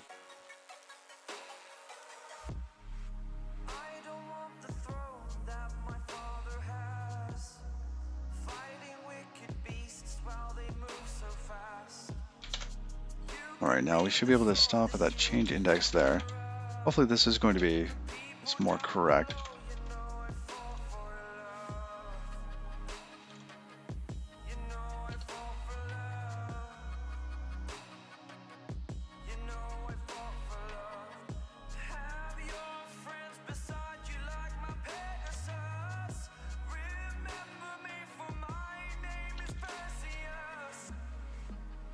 The problem here is that it went around once. I'm going to go ahead and break there. Because it keeps going around until it gets to the point where that's actually some index, but it's the wrong index. Okay.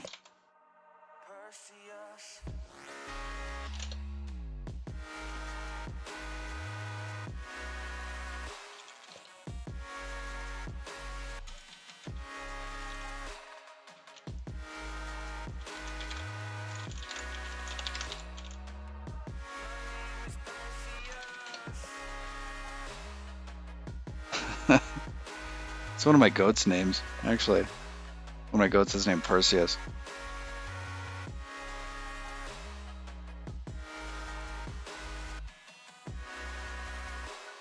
Alright, so it came back with 2, which was correct. Here's 0, here's 1, here's 2.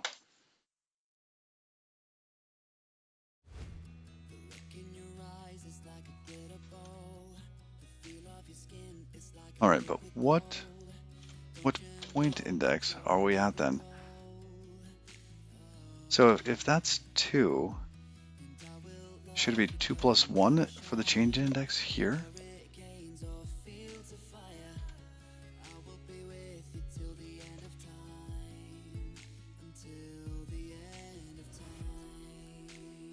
Because the point index here is not going to be correct. That change index needs to be plus 2?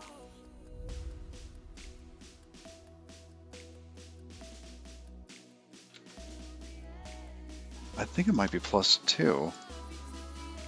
Where's our... Oh, here. This one's probably the best one.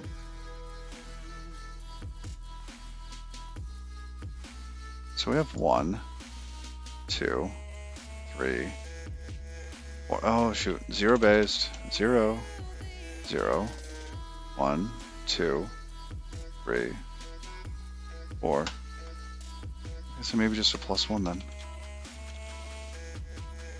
Hey, Provan! How's it going? Yes, we are using GD Native on the client and also Rust on the server. So we're using Rust so that the server and the client can share code. And good morning, how was your stream? I guess good afternoon. I have not been watching the time.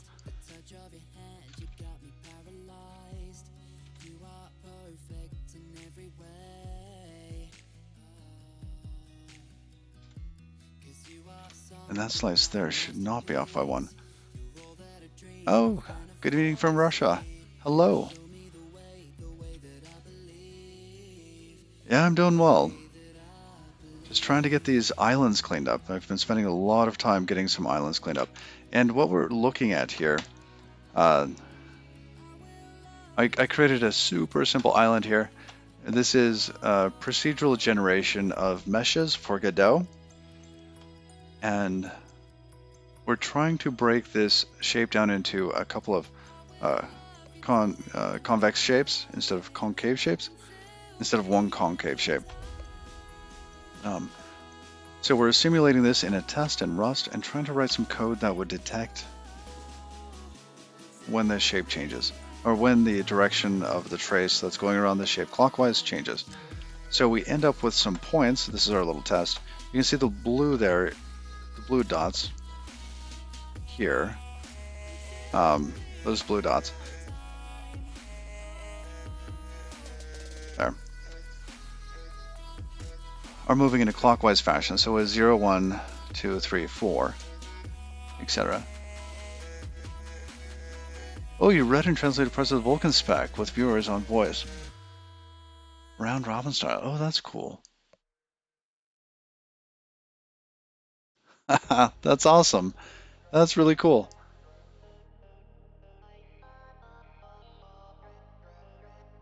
That's really, really cool.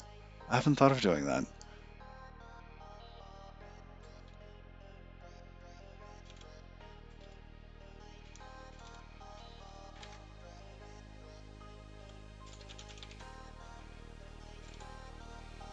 Let's debug P slice and B slice as we come in.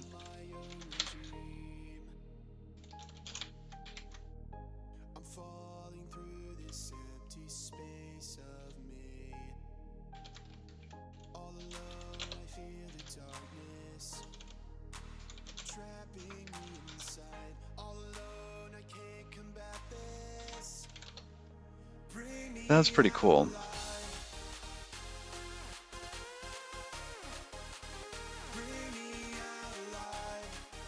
Wow, it did a lot more than I thought it was going to. So here's our initial set of P slices. 1, 1, 5, 1, etc. Our vectors. Difference of 4. Should that have been positive 4?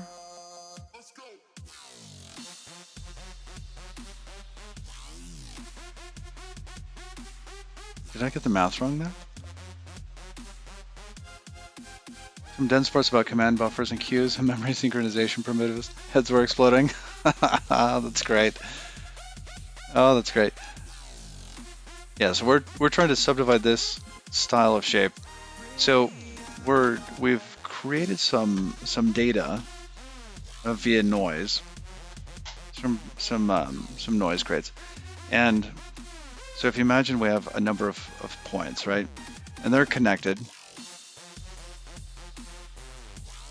But we want to build out a couple of shapes that are all convex. So the way that the shape is structured is that these points are connected in this order. Right? But if we were to kind of go this way, then we would end up with a concave shape, and we wouldn't want that. So we need to instead say, oh, this is a complete shape. And then we would create a second shape here out of these. Oh, this is rust. This is rust.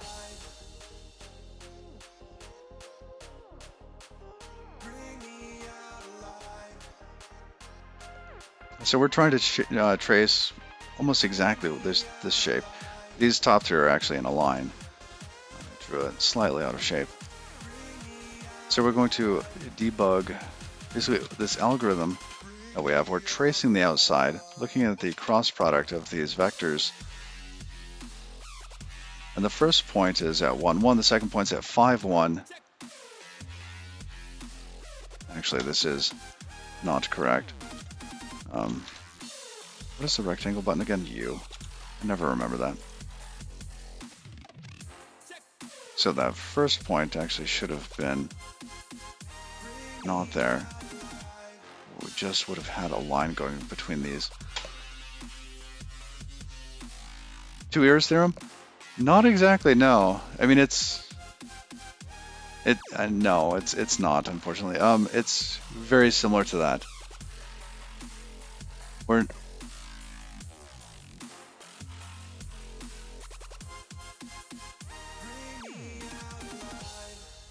Because of the way that our data is structured, in that it always goes clockwise, technically our shape starts out this way, right? And yeah, single concave hole into many convex holes.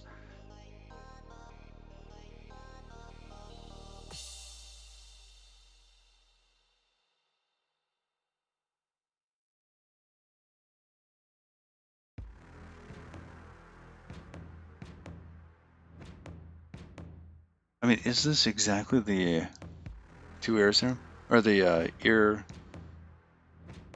clipping theorem? It kind of is, isn't it?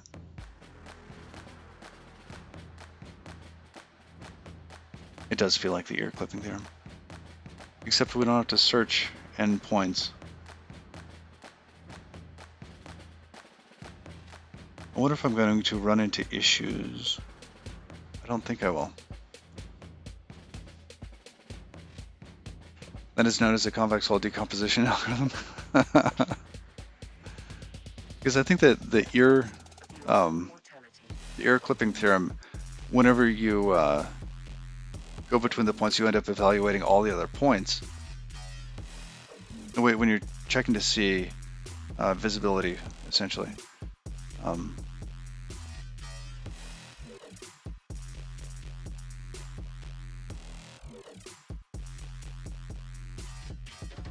Yeah, and this is just a pass through once. I think we're avoiding some edge cases that the ear clipping theorem actually handles because of the shape of our stuff.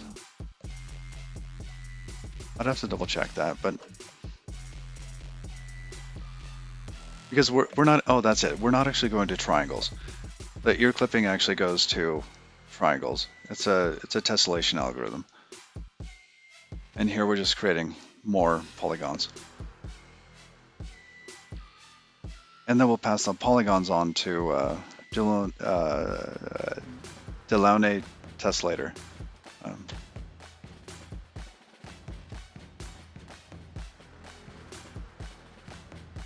Well, it's a popular algorithm in competitive programming. Oh wow, I did not know that. In fact, this is the first time I'm doing this. Just because we needed it. So there's the entire slice. Now, these here, I think I might have these backwards.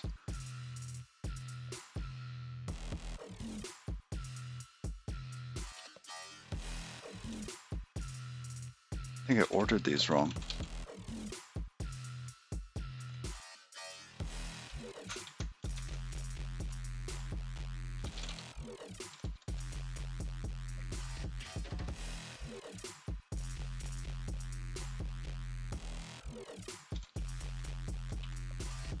All right, so there's our shape again.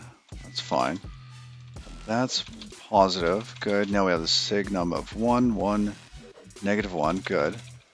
So we have an index of 2.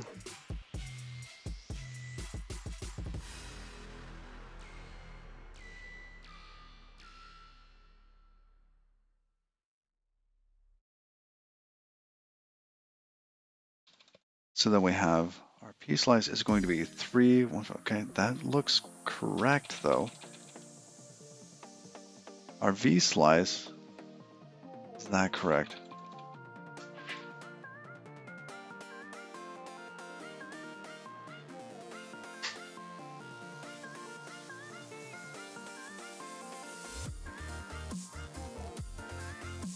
Should we still have 3 of those? Because in the beginning we had, what, 5 of the vector slices?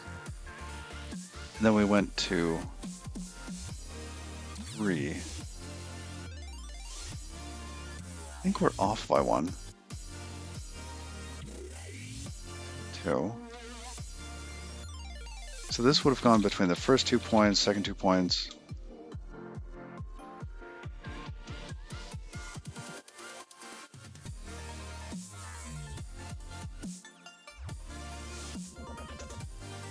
I'm not sure.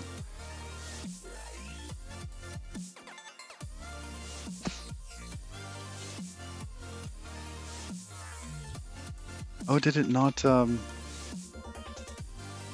why didn't it debug it? It should have asserted at the very bottom. Oh, there's the assertion.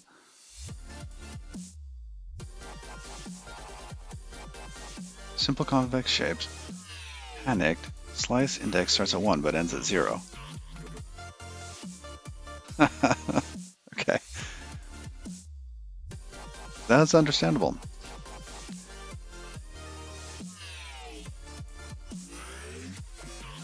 Okay, let's make sure that these pieces are correct then. Start up there. We have 6 points. 1, 2, 3, 4, 5, 6. 1, 1, 5, 1, 5, 5. Okay, so basically it's completed. The first and last points are the same. Other than that, there are 5 points.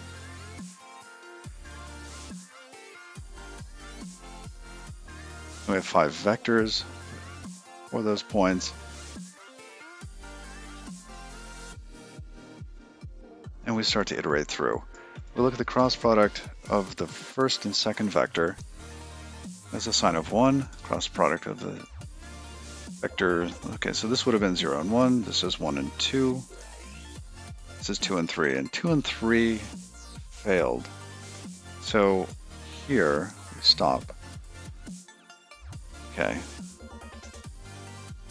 But the third one is the actual one that takes us in the wrong direction. But because we have a window size of 2, we get an index of 2 here.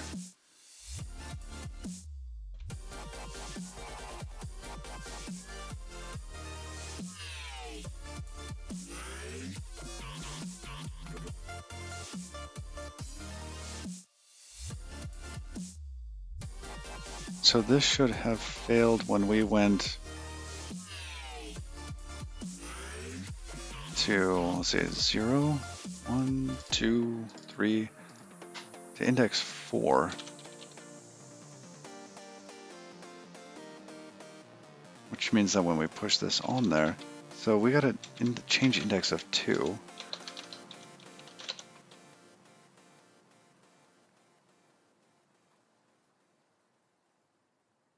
Yeah, we want the +1 there. Okay, so that's correct.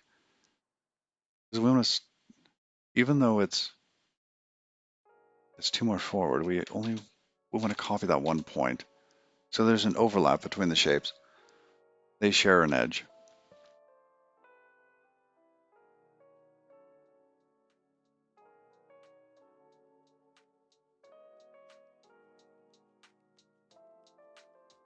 So the vector slice here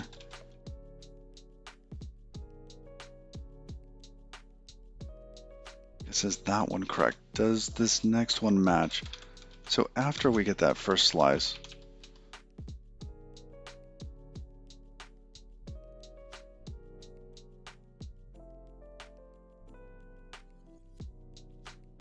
so then we start at 3, 3 there, and then -2, -2. Each of them have 3 elements.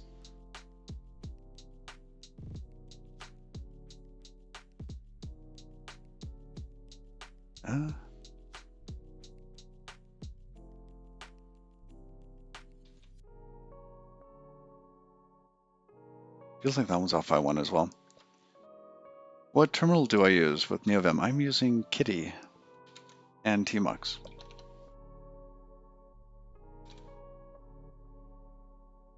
Oh, my head's gonna explode with this stuff.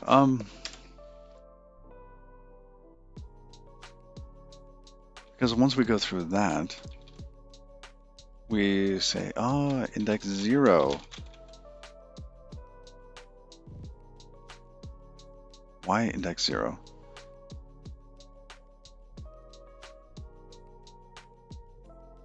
I think I'm missing a terminal case where if the last thing has too few elements, we should bail.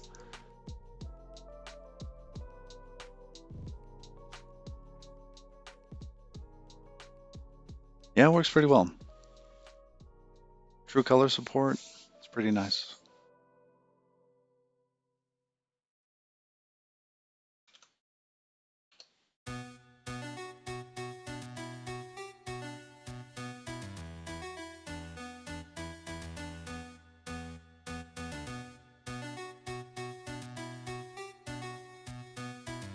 Oh, interesting. You know what? I think I might have just figured it out.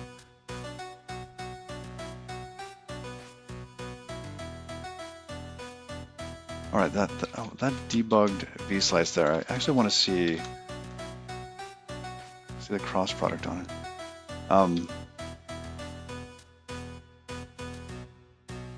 Because we end up going through there, we end up with a -8 here, so we're on 0 again. The 0 is not correct. So how we're setting up the vex needs a +1 here too. So we skip that negative.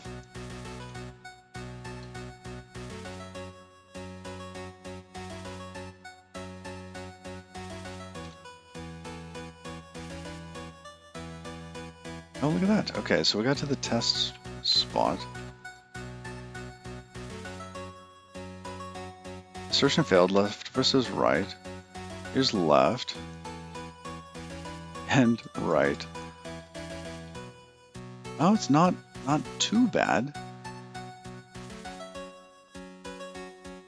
I mean, this one's obviously wrong.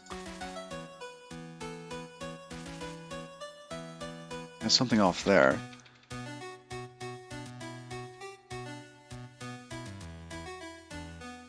The last one, 3, 3, 1, 5, 1, 1. Oh, it's so close. So when we push a value into there, we actually need to push 2 more, don't we? Results. Here. If you were to change index +2.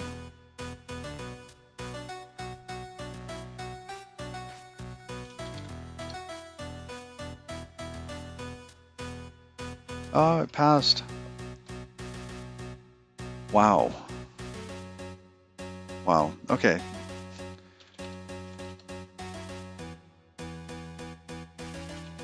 Gonna remove the extra bits here. We're gonna see if we can make it crash elsewhere.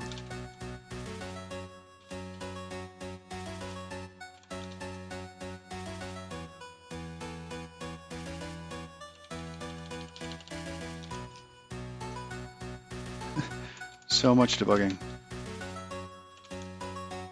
I love how you can just toss that all over the place in Rust. It works so well.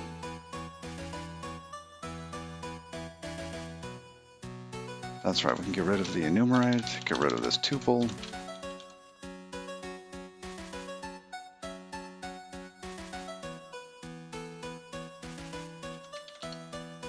Let's double check it. Good. Cargo tests. Okay, concave shape tessellation. Let's fix that one real quick.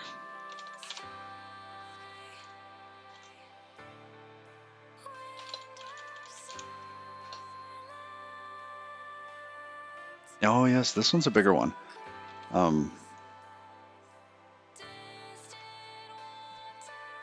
Now in this case, we were expecting 1 result. We're actually getting 2 here. Well, we should be getting more than 1 actually.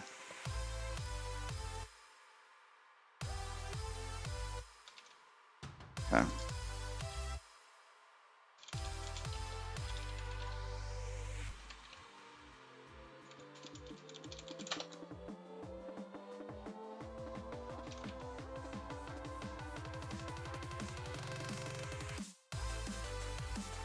That seems incorrect.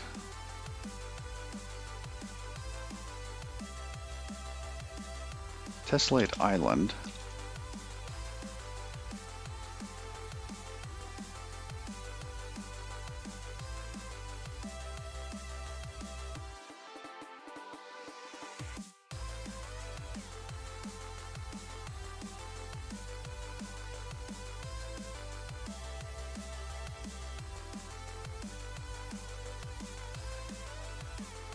This shape here should have been deconstructed previously.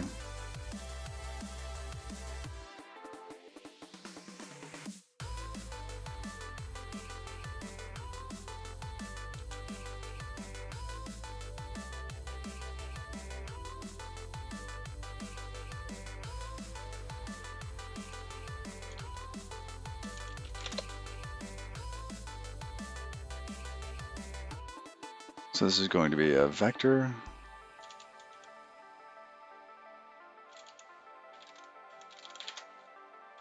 So that's zone. Then we'll have zone here.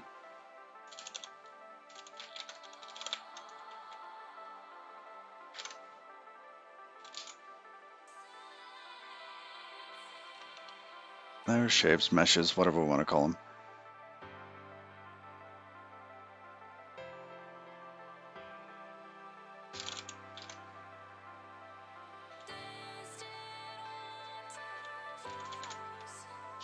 to do a flat map here.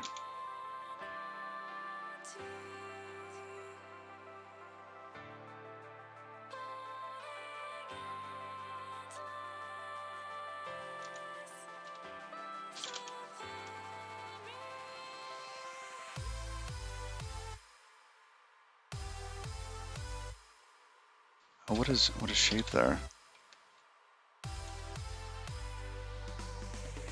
It's an actual shape, vector shape.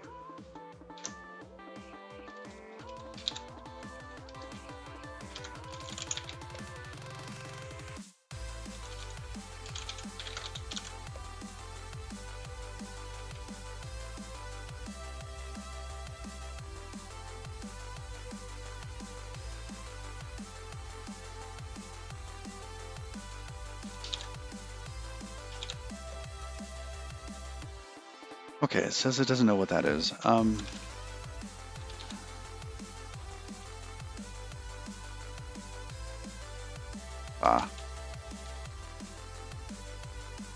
So a zone should have shapes, shouldn't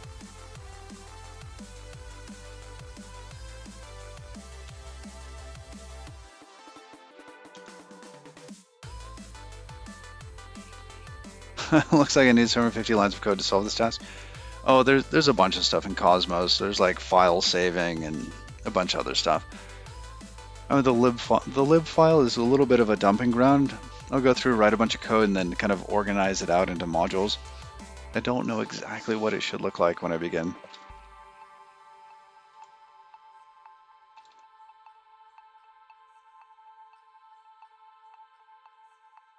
So the first iter here is for first vector. Second iter for the second vector. Flat map shape. Shape should be able to call. We should be able to call that function on shape. Oh, but we can't do that. It needs to be an into iter. This also needs to be an into iter because we need to own this. Two convex shapes. That should return a vector of shapes that we can then collect here. All right, let's parse this. Vector shape cannot be built from an iterator over elements of type flat map into iter shape. Vec shape.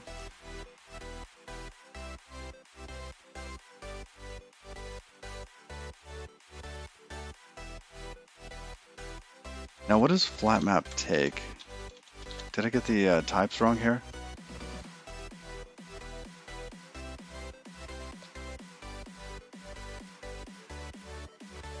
Because if we did a map on this here,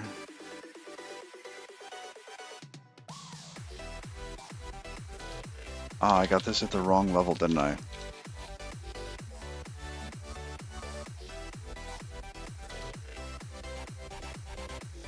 No, none of that. That's right. Dot collect. We need to collect on this.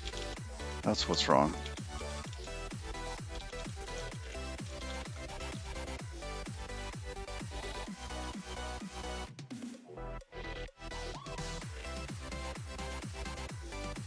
There we go. So then we should have more than one shape in there. It should be convex. When we go to tessellate the zones, it should be better, and then we debug stuff. Yay. All right. Try again. Again. Oh, left is not equal to right.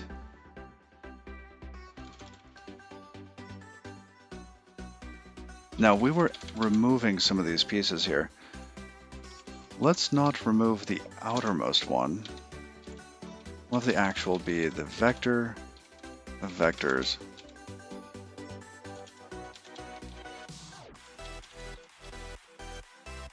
Okay, that should be about correct there.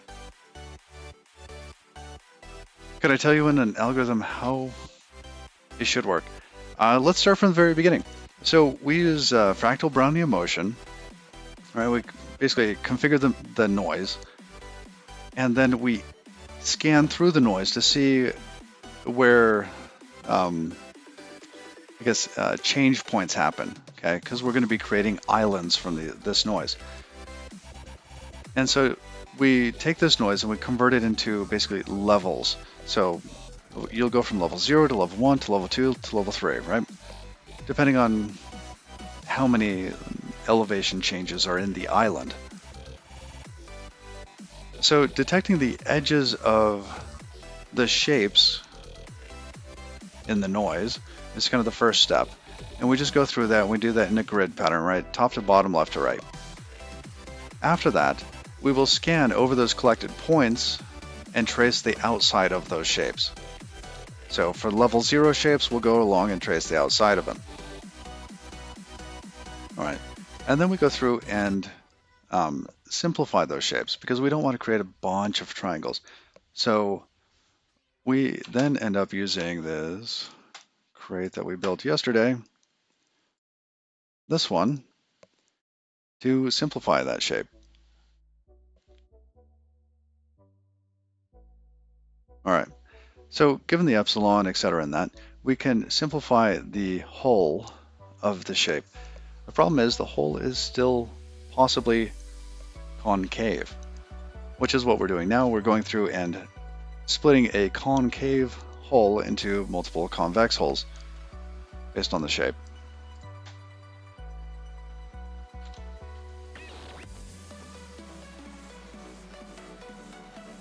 All right. And then after that, we will tessellate it, those shapes, using a Delaunay triangulation, and just shove all that data into Godot, and hopefully everything comes out right. I know I skipped over, like, it's really kind of high level, but it hopefully gives you enough information about the algorithm. Now hopefully we see both shapes that come out of this. Oh, fantastic. Okay.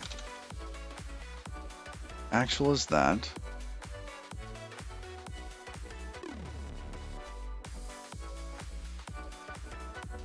Interesting that we have 0, 0, 0, 0. And then that.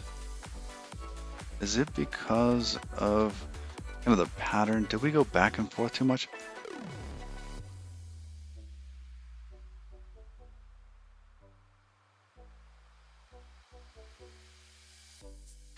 Yeah, I think so.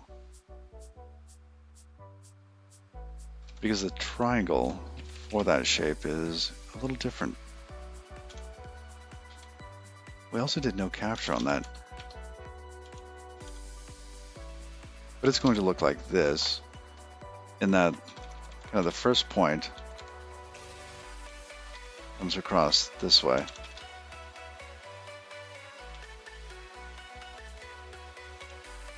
And those should be the points here. So here's the grid we start out with. It gets simplified into these points, which is the hull. And this shape actually failed for us. It failed to simplify. It's because that 6 cuts in there.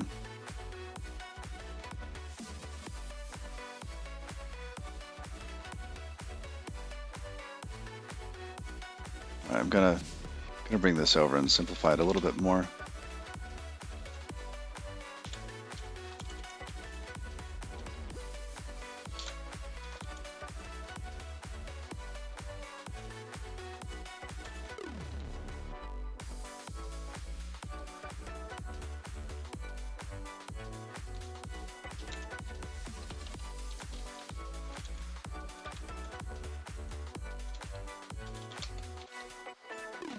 Two.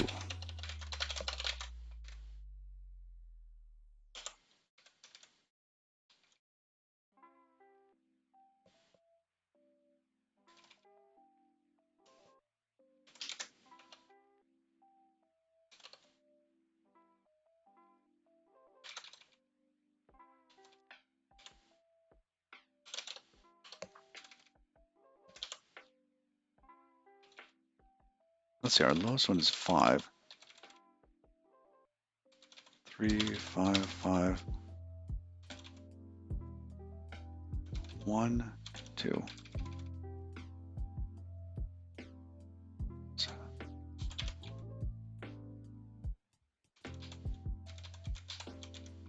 All right. Just adjusting.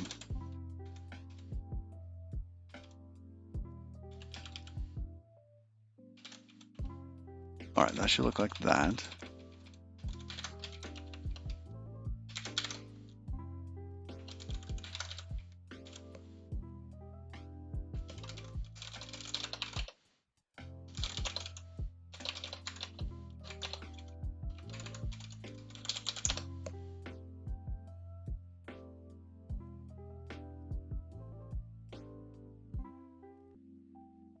Looks about the same.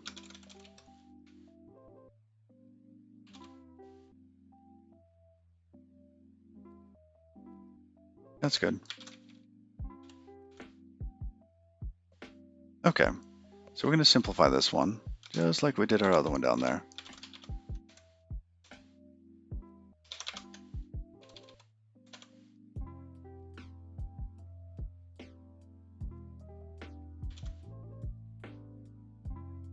So you had an attempt at the sorted parser.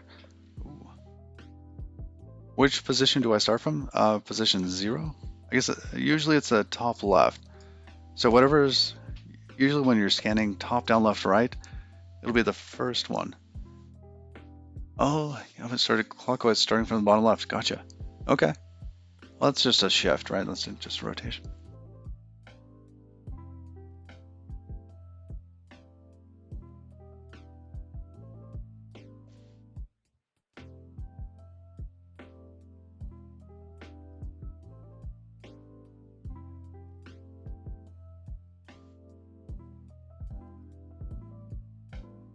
See, I was thinking we just number them and sort the points later, right?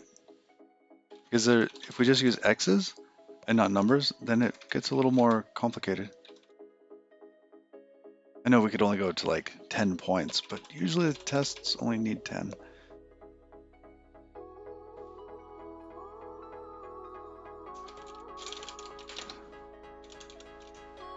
All right, so we'll do the 2 convex there. Oh, you could use alphabetic. Oh, that's a great idea too. Alphanumeric? Oh yeah, for 36 points? That works.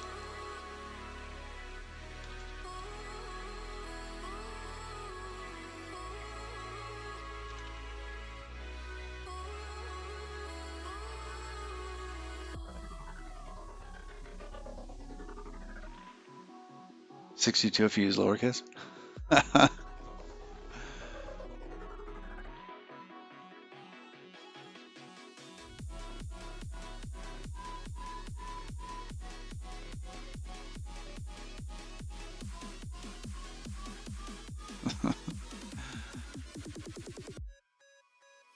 Yeah, I am absolutely for moving away from X.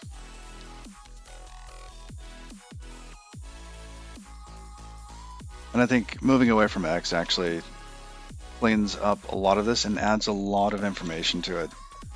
Just having that order would be really nice.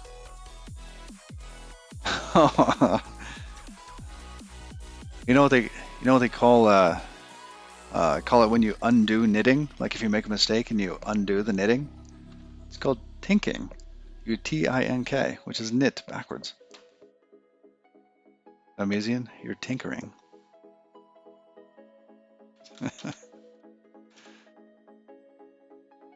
All right. So it looks like these points. You did know that. Oh, lovely.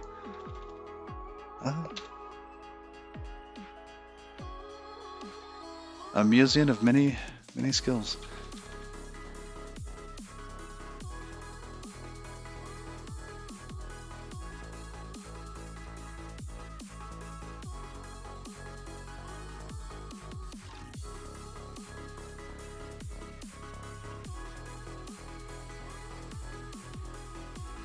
These points are in the wrong order. Okay, 1 should be up here. 2 is 3 one. Oh my goodness, I got that. That shape was kind of messed up.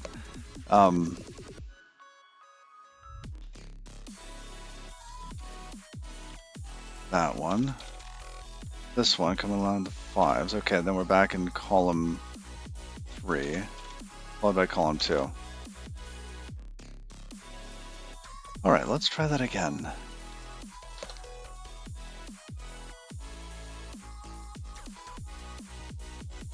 Oh.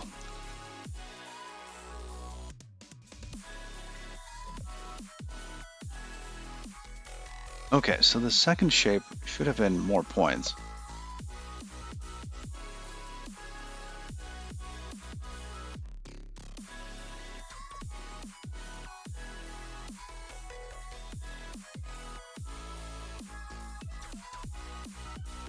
Why didn't this last one actually? That should have been a negative. No, that's a 0. Oh, that's 0. Isn't it? No, no, no. 0 is horizontal. No, that should have been a negative.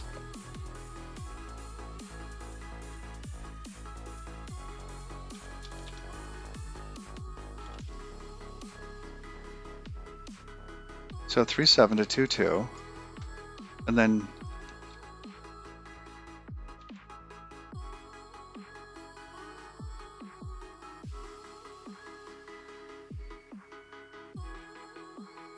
the error is so gross.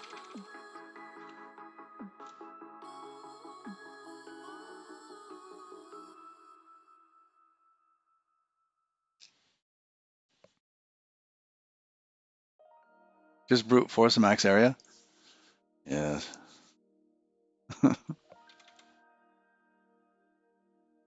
All right. So something's still wrong with the algorithm. I mean, it got first couple. It should have came up to 6 here and omitted 6. Oh, no, no, no, because it comes around, comes to here, comes to here. Okay, this, yeah, no, we're doing the ear algorithm.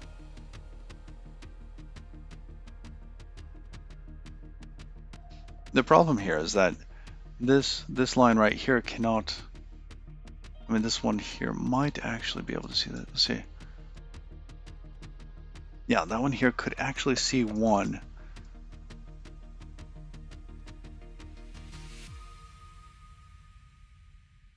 Which would be fine. Yep, algorithm failed here. It's because we kept going beyond where 6 could actually, like beyond where we could check this.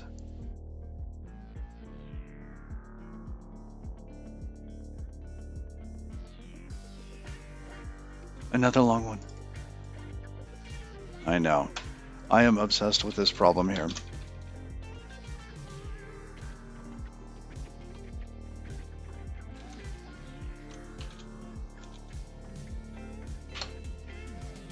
Ear clipping triangulation. Let's just make it so.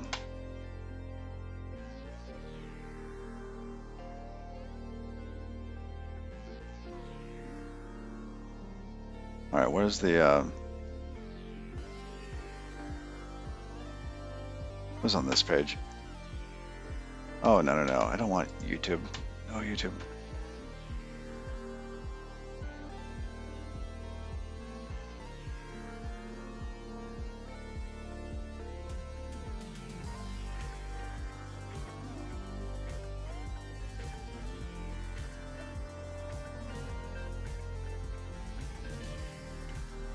And then we can skip the whole triangulation.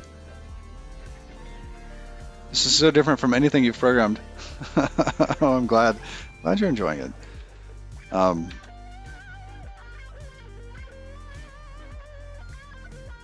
we probably have to take care of the holes too. Okay, so if we're going to be doing the ear clipping algorithm, well, this basically means that we're going to be going to be getting rid of the delinear triangulation, which we're trying not to do because it produces such interesting triangles. However, if there are holes in the hull,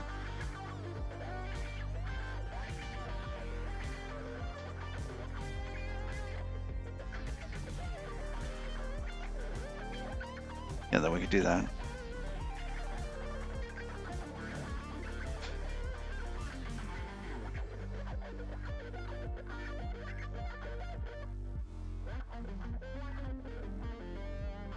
What are the special cases here? And they don't talk about hole clipping there.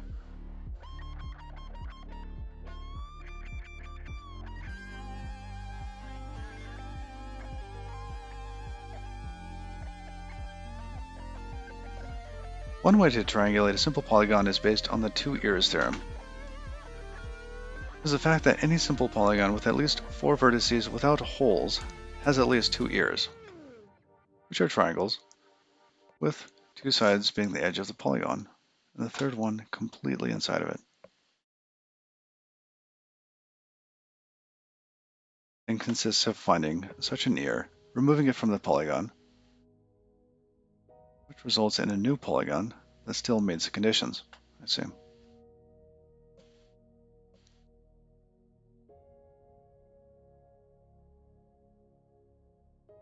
It's time to sleep for you. Well, thanks for sticking around. Oh, and thank you for the follow. Why is the obtuse triangle always upset? Because it is never right. Oh.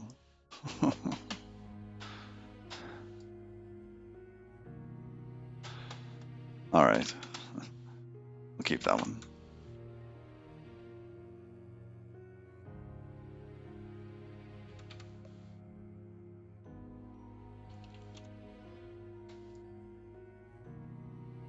Removing it from the polygon, which results in a new polygon that still meets the conditions. Repeat until there's only one triangle left. Easy to implement, but slower than some other algorithms. Yeah, yes, we need one that works currently. The deep soothing voice will put you to sleep. My wife says that. She says, "Tell me about your day."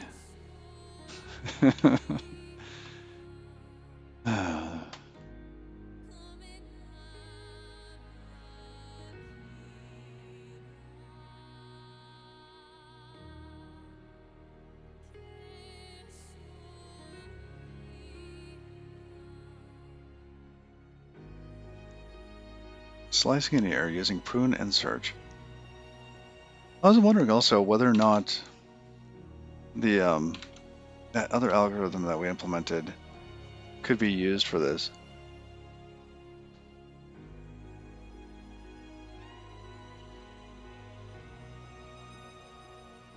We use this for simplification of the line, and also to find the outliers.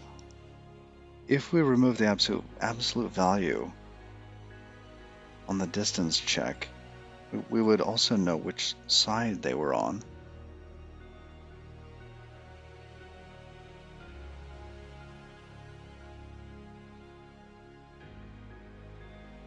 Huh. No, I don't think so.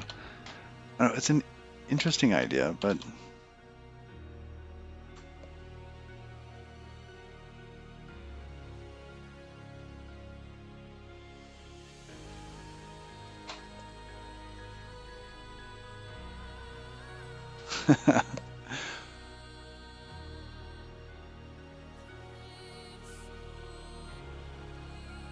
oh, they've done other things like that. That's so sad. Just waiting for enough. Yeah.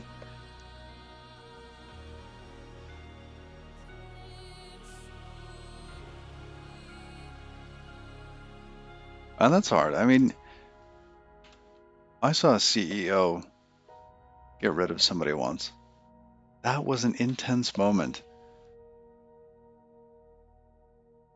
It was a small company, but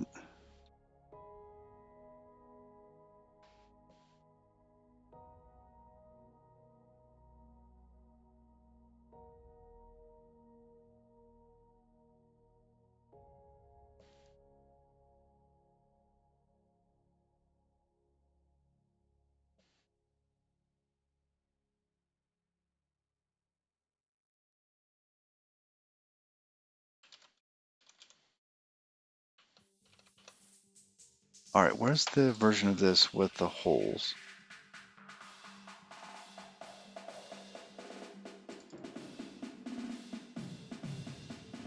I'm gonna keep going back here.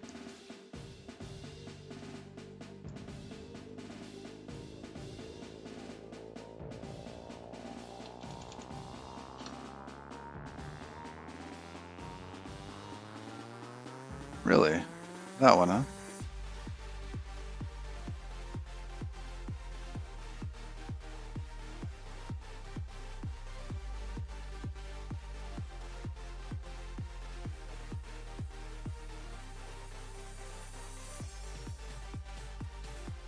Fast industrial strength triangulation of polygons. Oh, I wonder what they're actually implementing that with.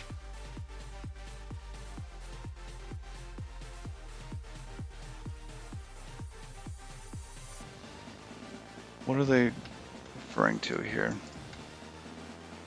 Parallelized ear clipping for the triangulation and constrained delineated triangulations of polygons. Wow.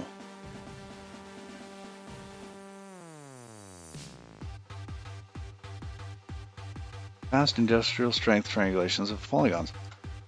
We didn't see this one earlier.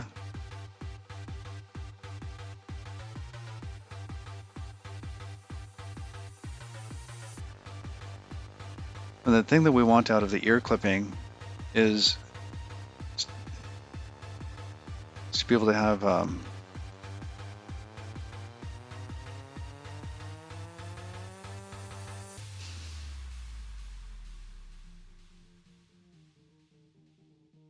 I think I need to kind of stop and think about this for a bit.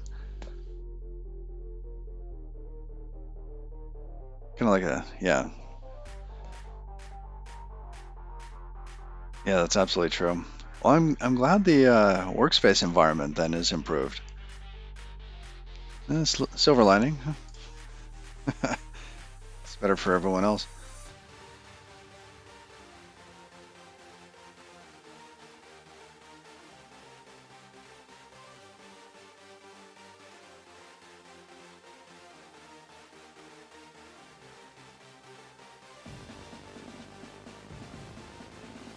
Oh, just doing tech things.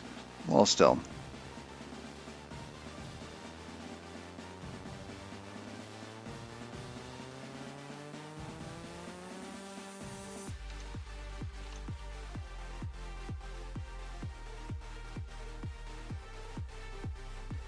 Was it one day thing at that location? Oh, wow. Wow.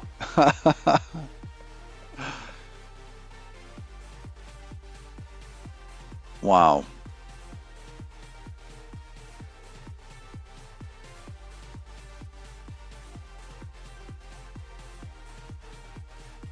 All right, y'all. I'm going to call it because I'm out of steam.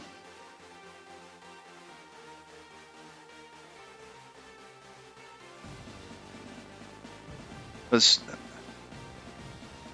I mean, for it to be internal to a company is one thing. For it to be done to a contractor, it makes it even worse, actually.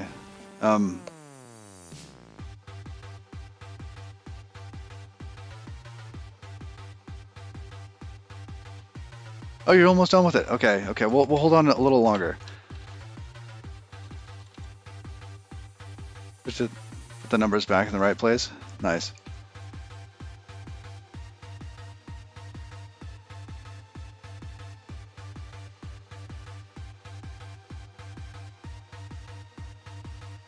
All right, and let's look at the triangulation stuff again.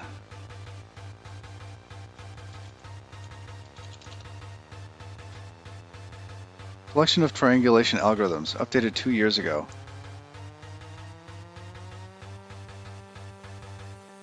Using CGAL, Spade, which is what we were using.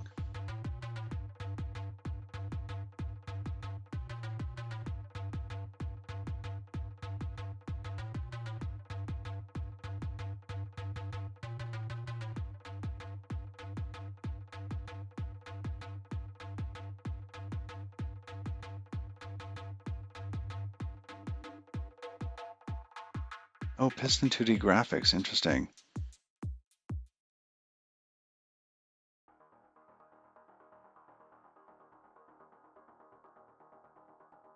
All right, let's take a look. Copy link address.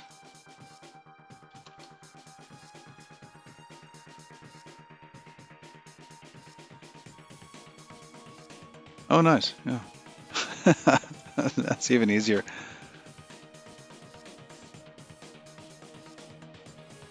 Sure, points not found in the scope. I get it, but that's cool. Wow.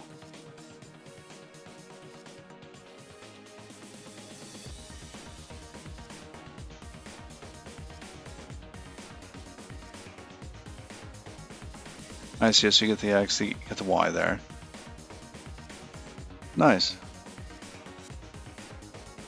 Oh, they have the survey here at the bottom.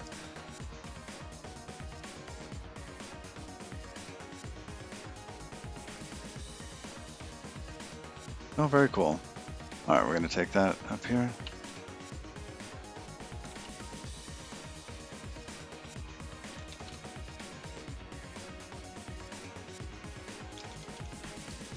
Our shape. Okay. I think we'll start with that tomorrow. Just gonna put that there. It'll break and we'll integrate it. Now they need a survey on the survey. Just means the survey was too long.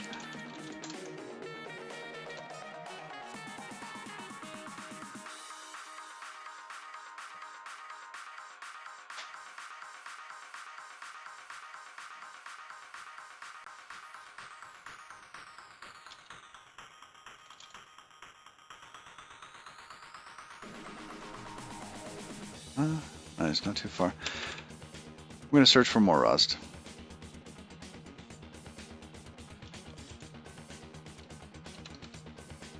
Rust?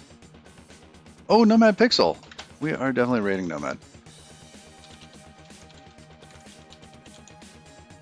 They haven't been rating or streaming much lately that I've been able to catch.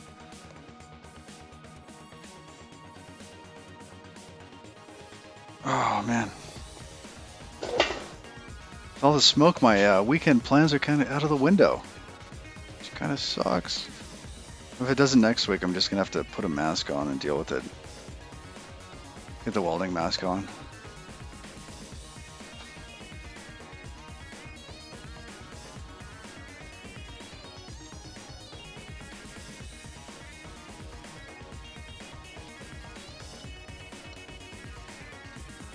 Well, we've gotten a lot done today. And I think we're to the point where we definitely know that we need to use something else. Instead of the delinear triangulation, using the ear tagging, ear clipping algorithm, I think will work. I mean, it's not going to be the best, but I'll do a little bit more research and see if we'll do that tomorrow. So.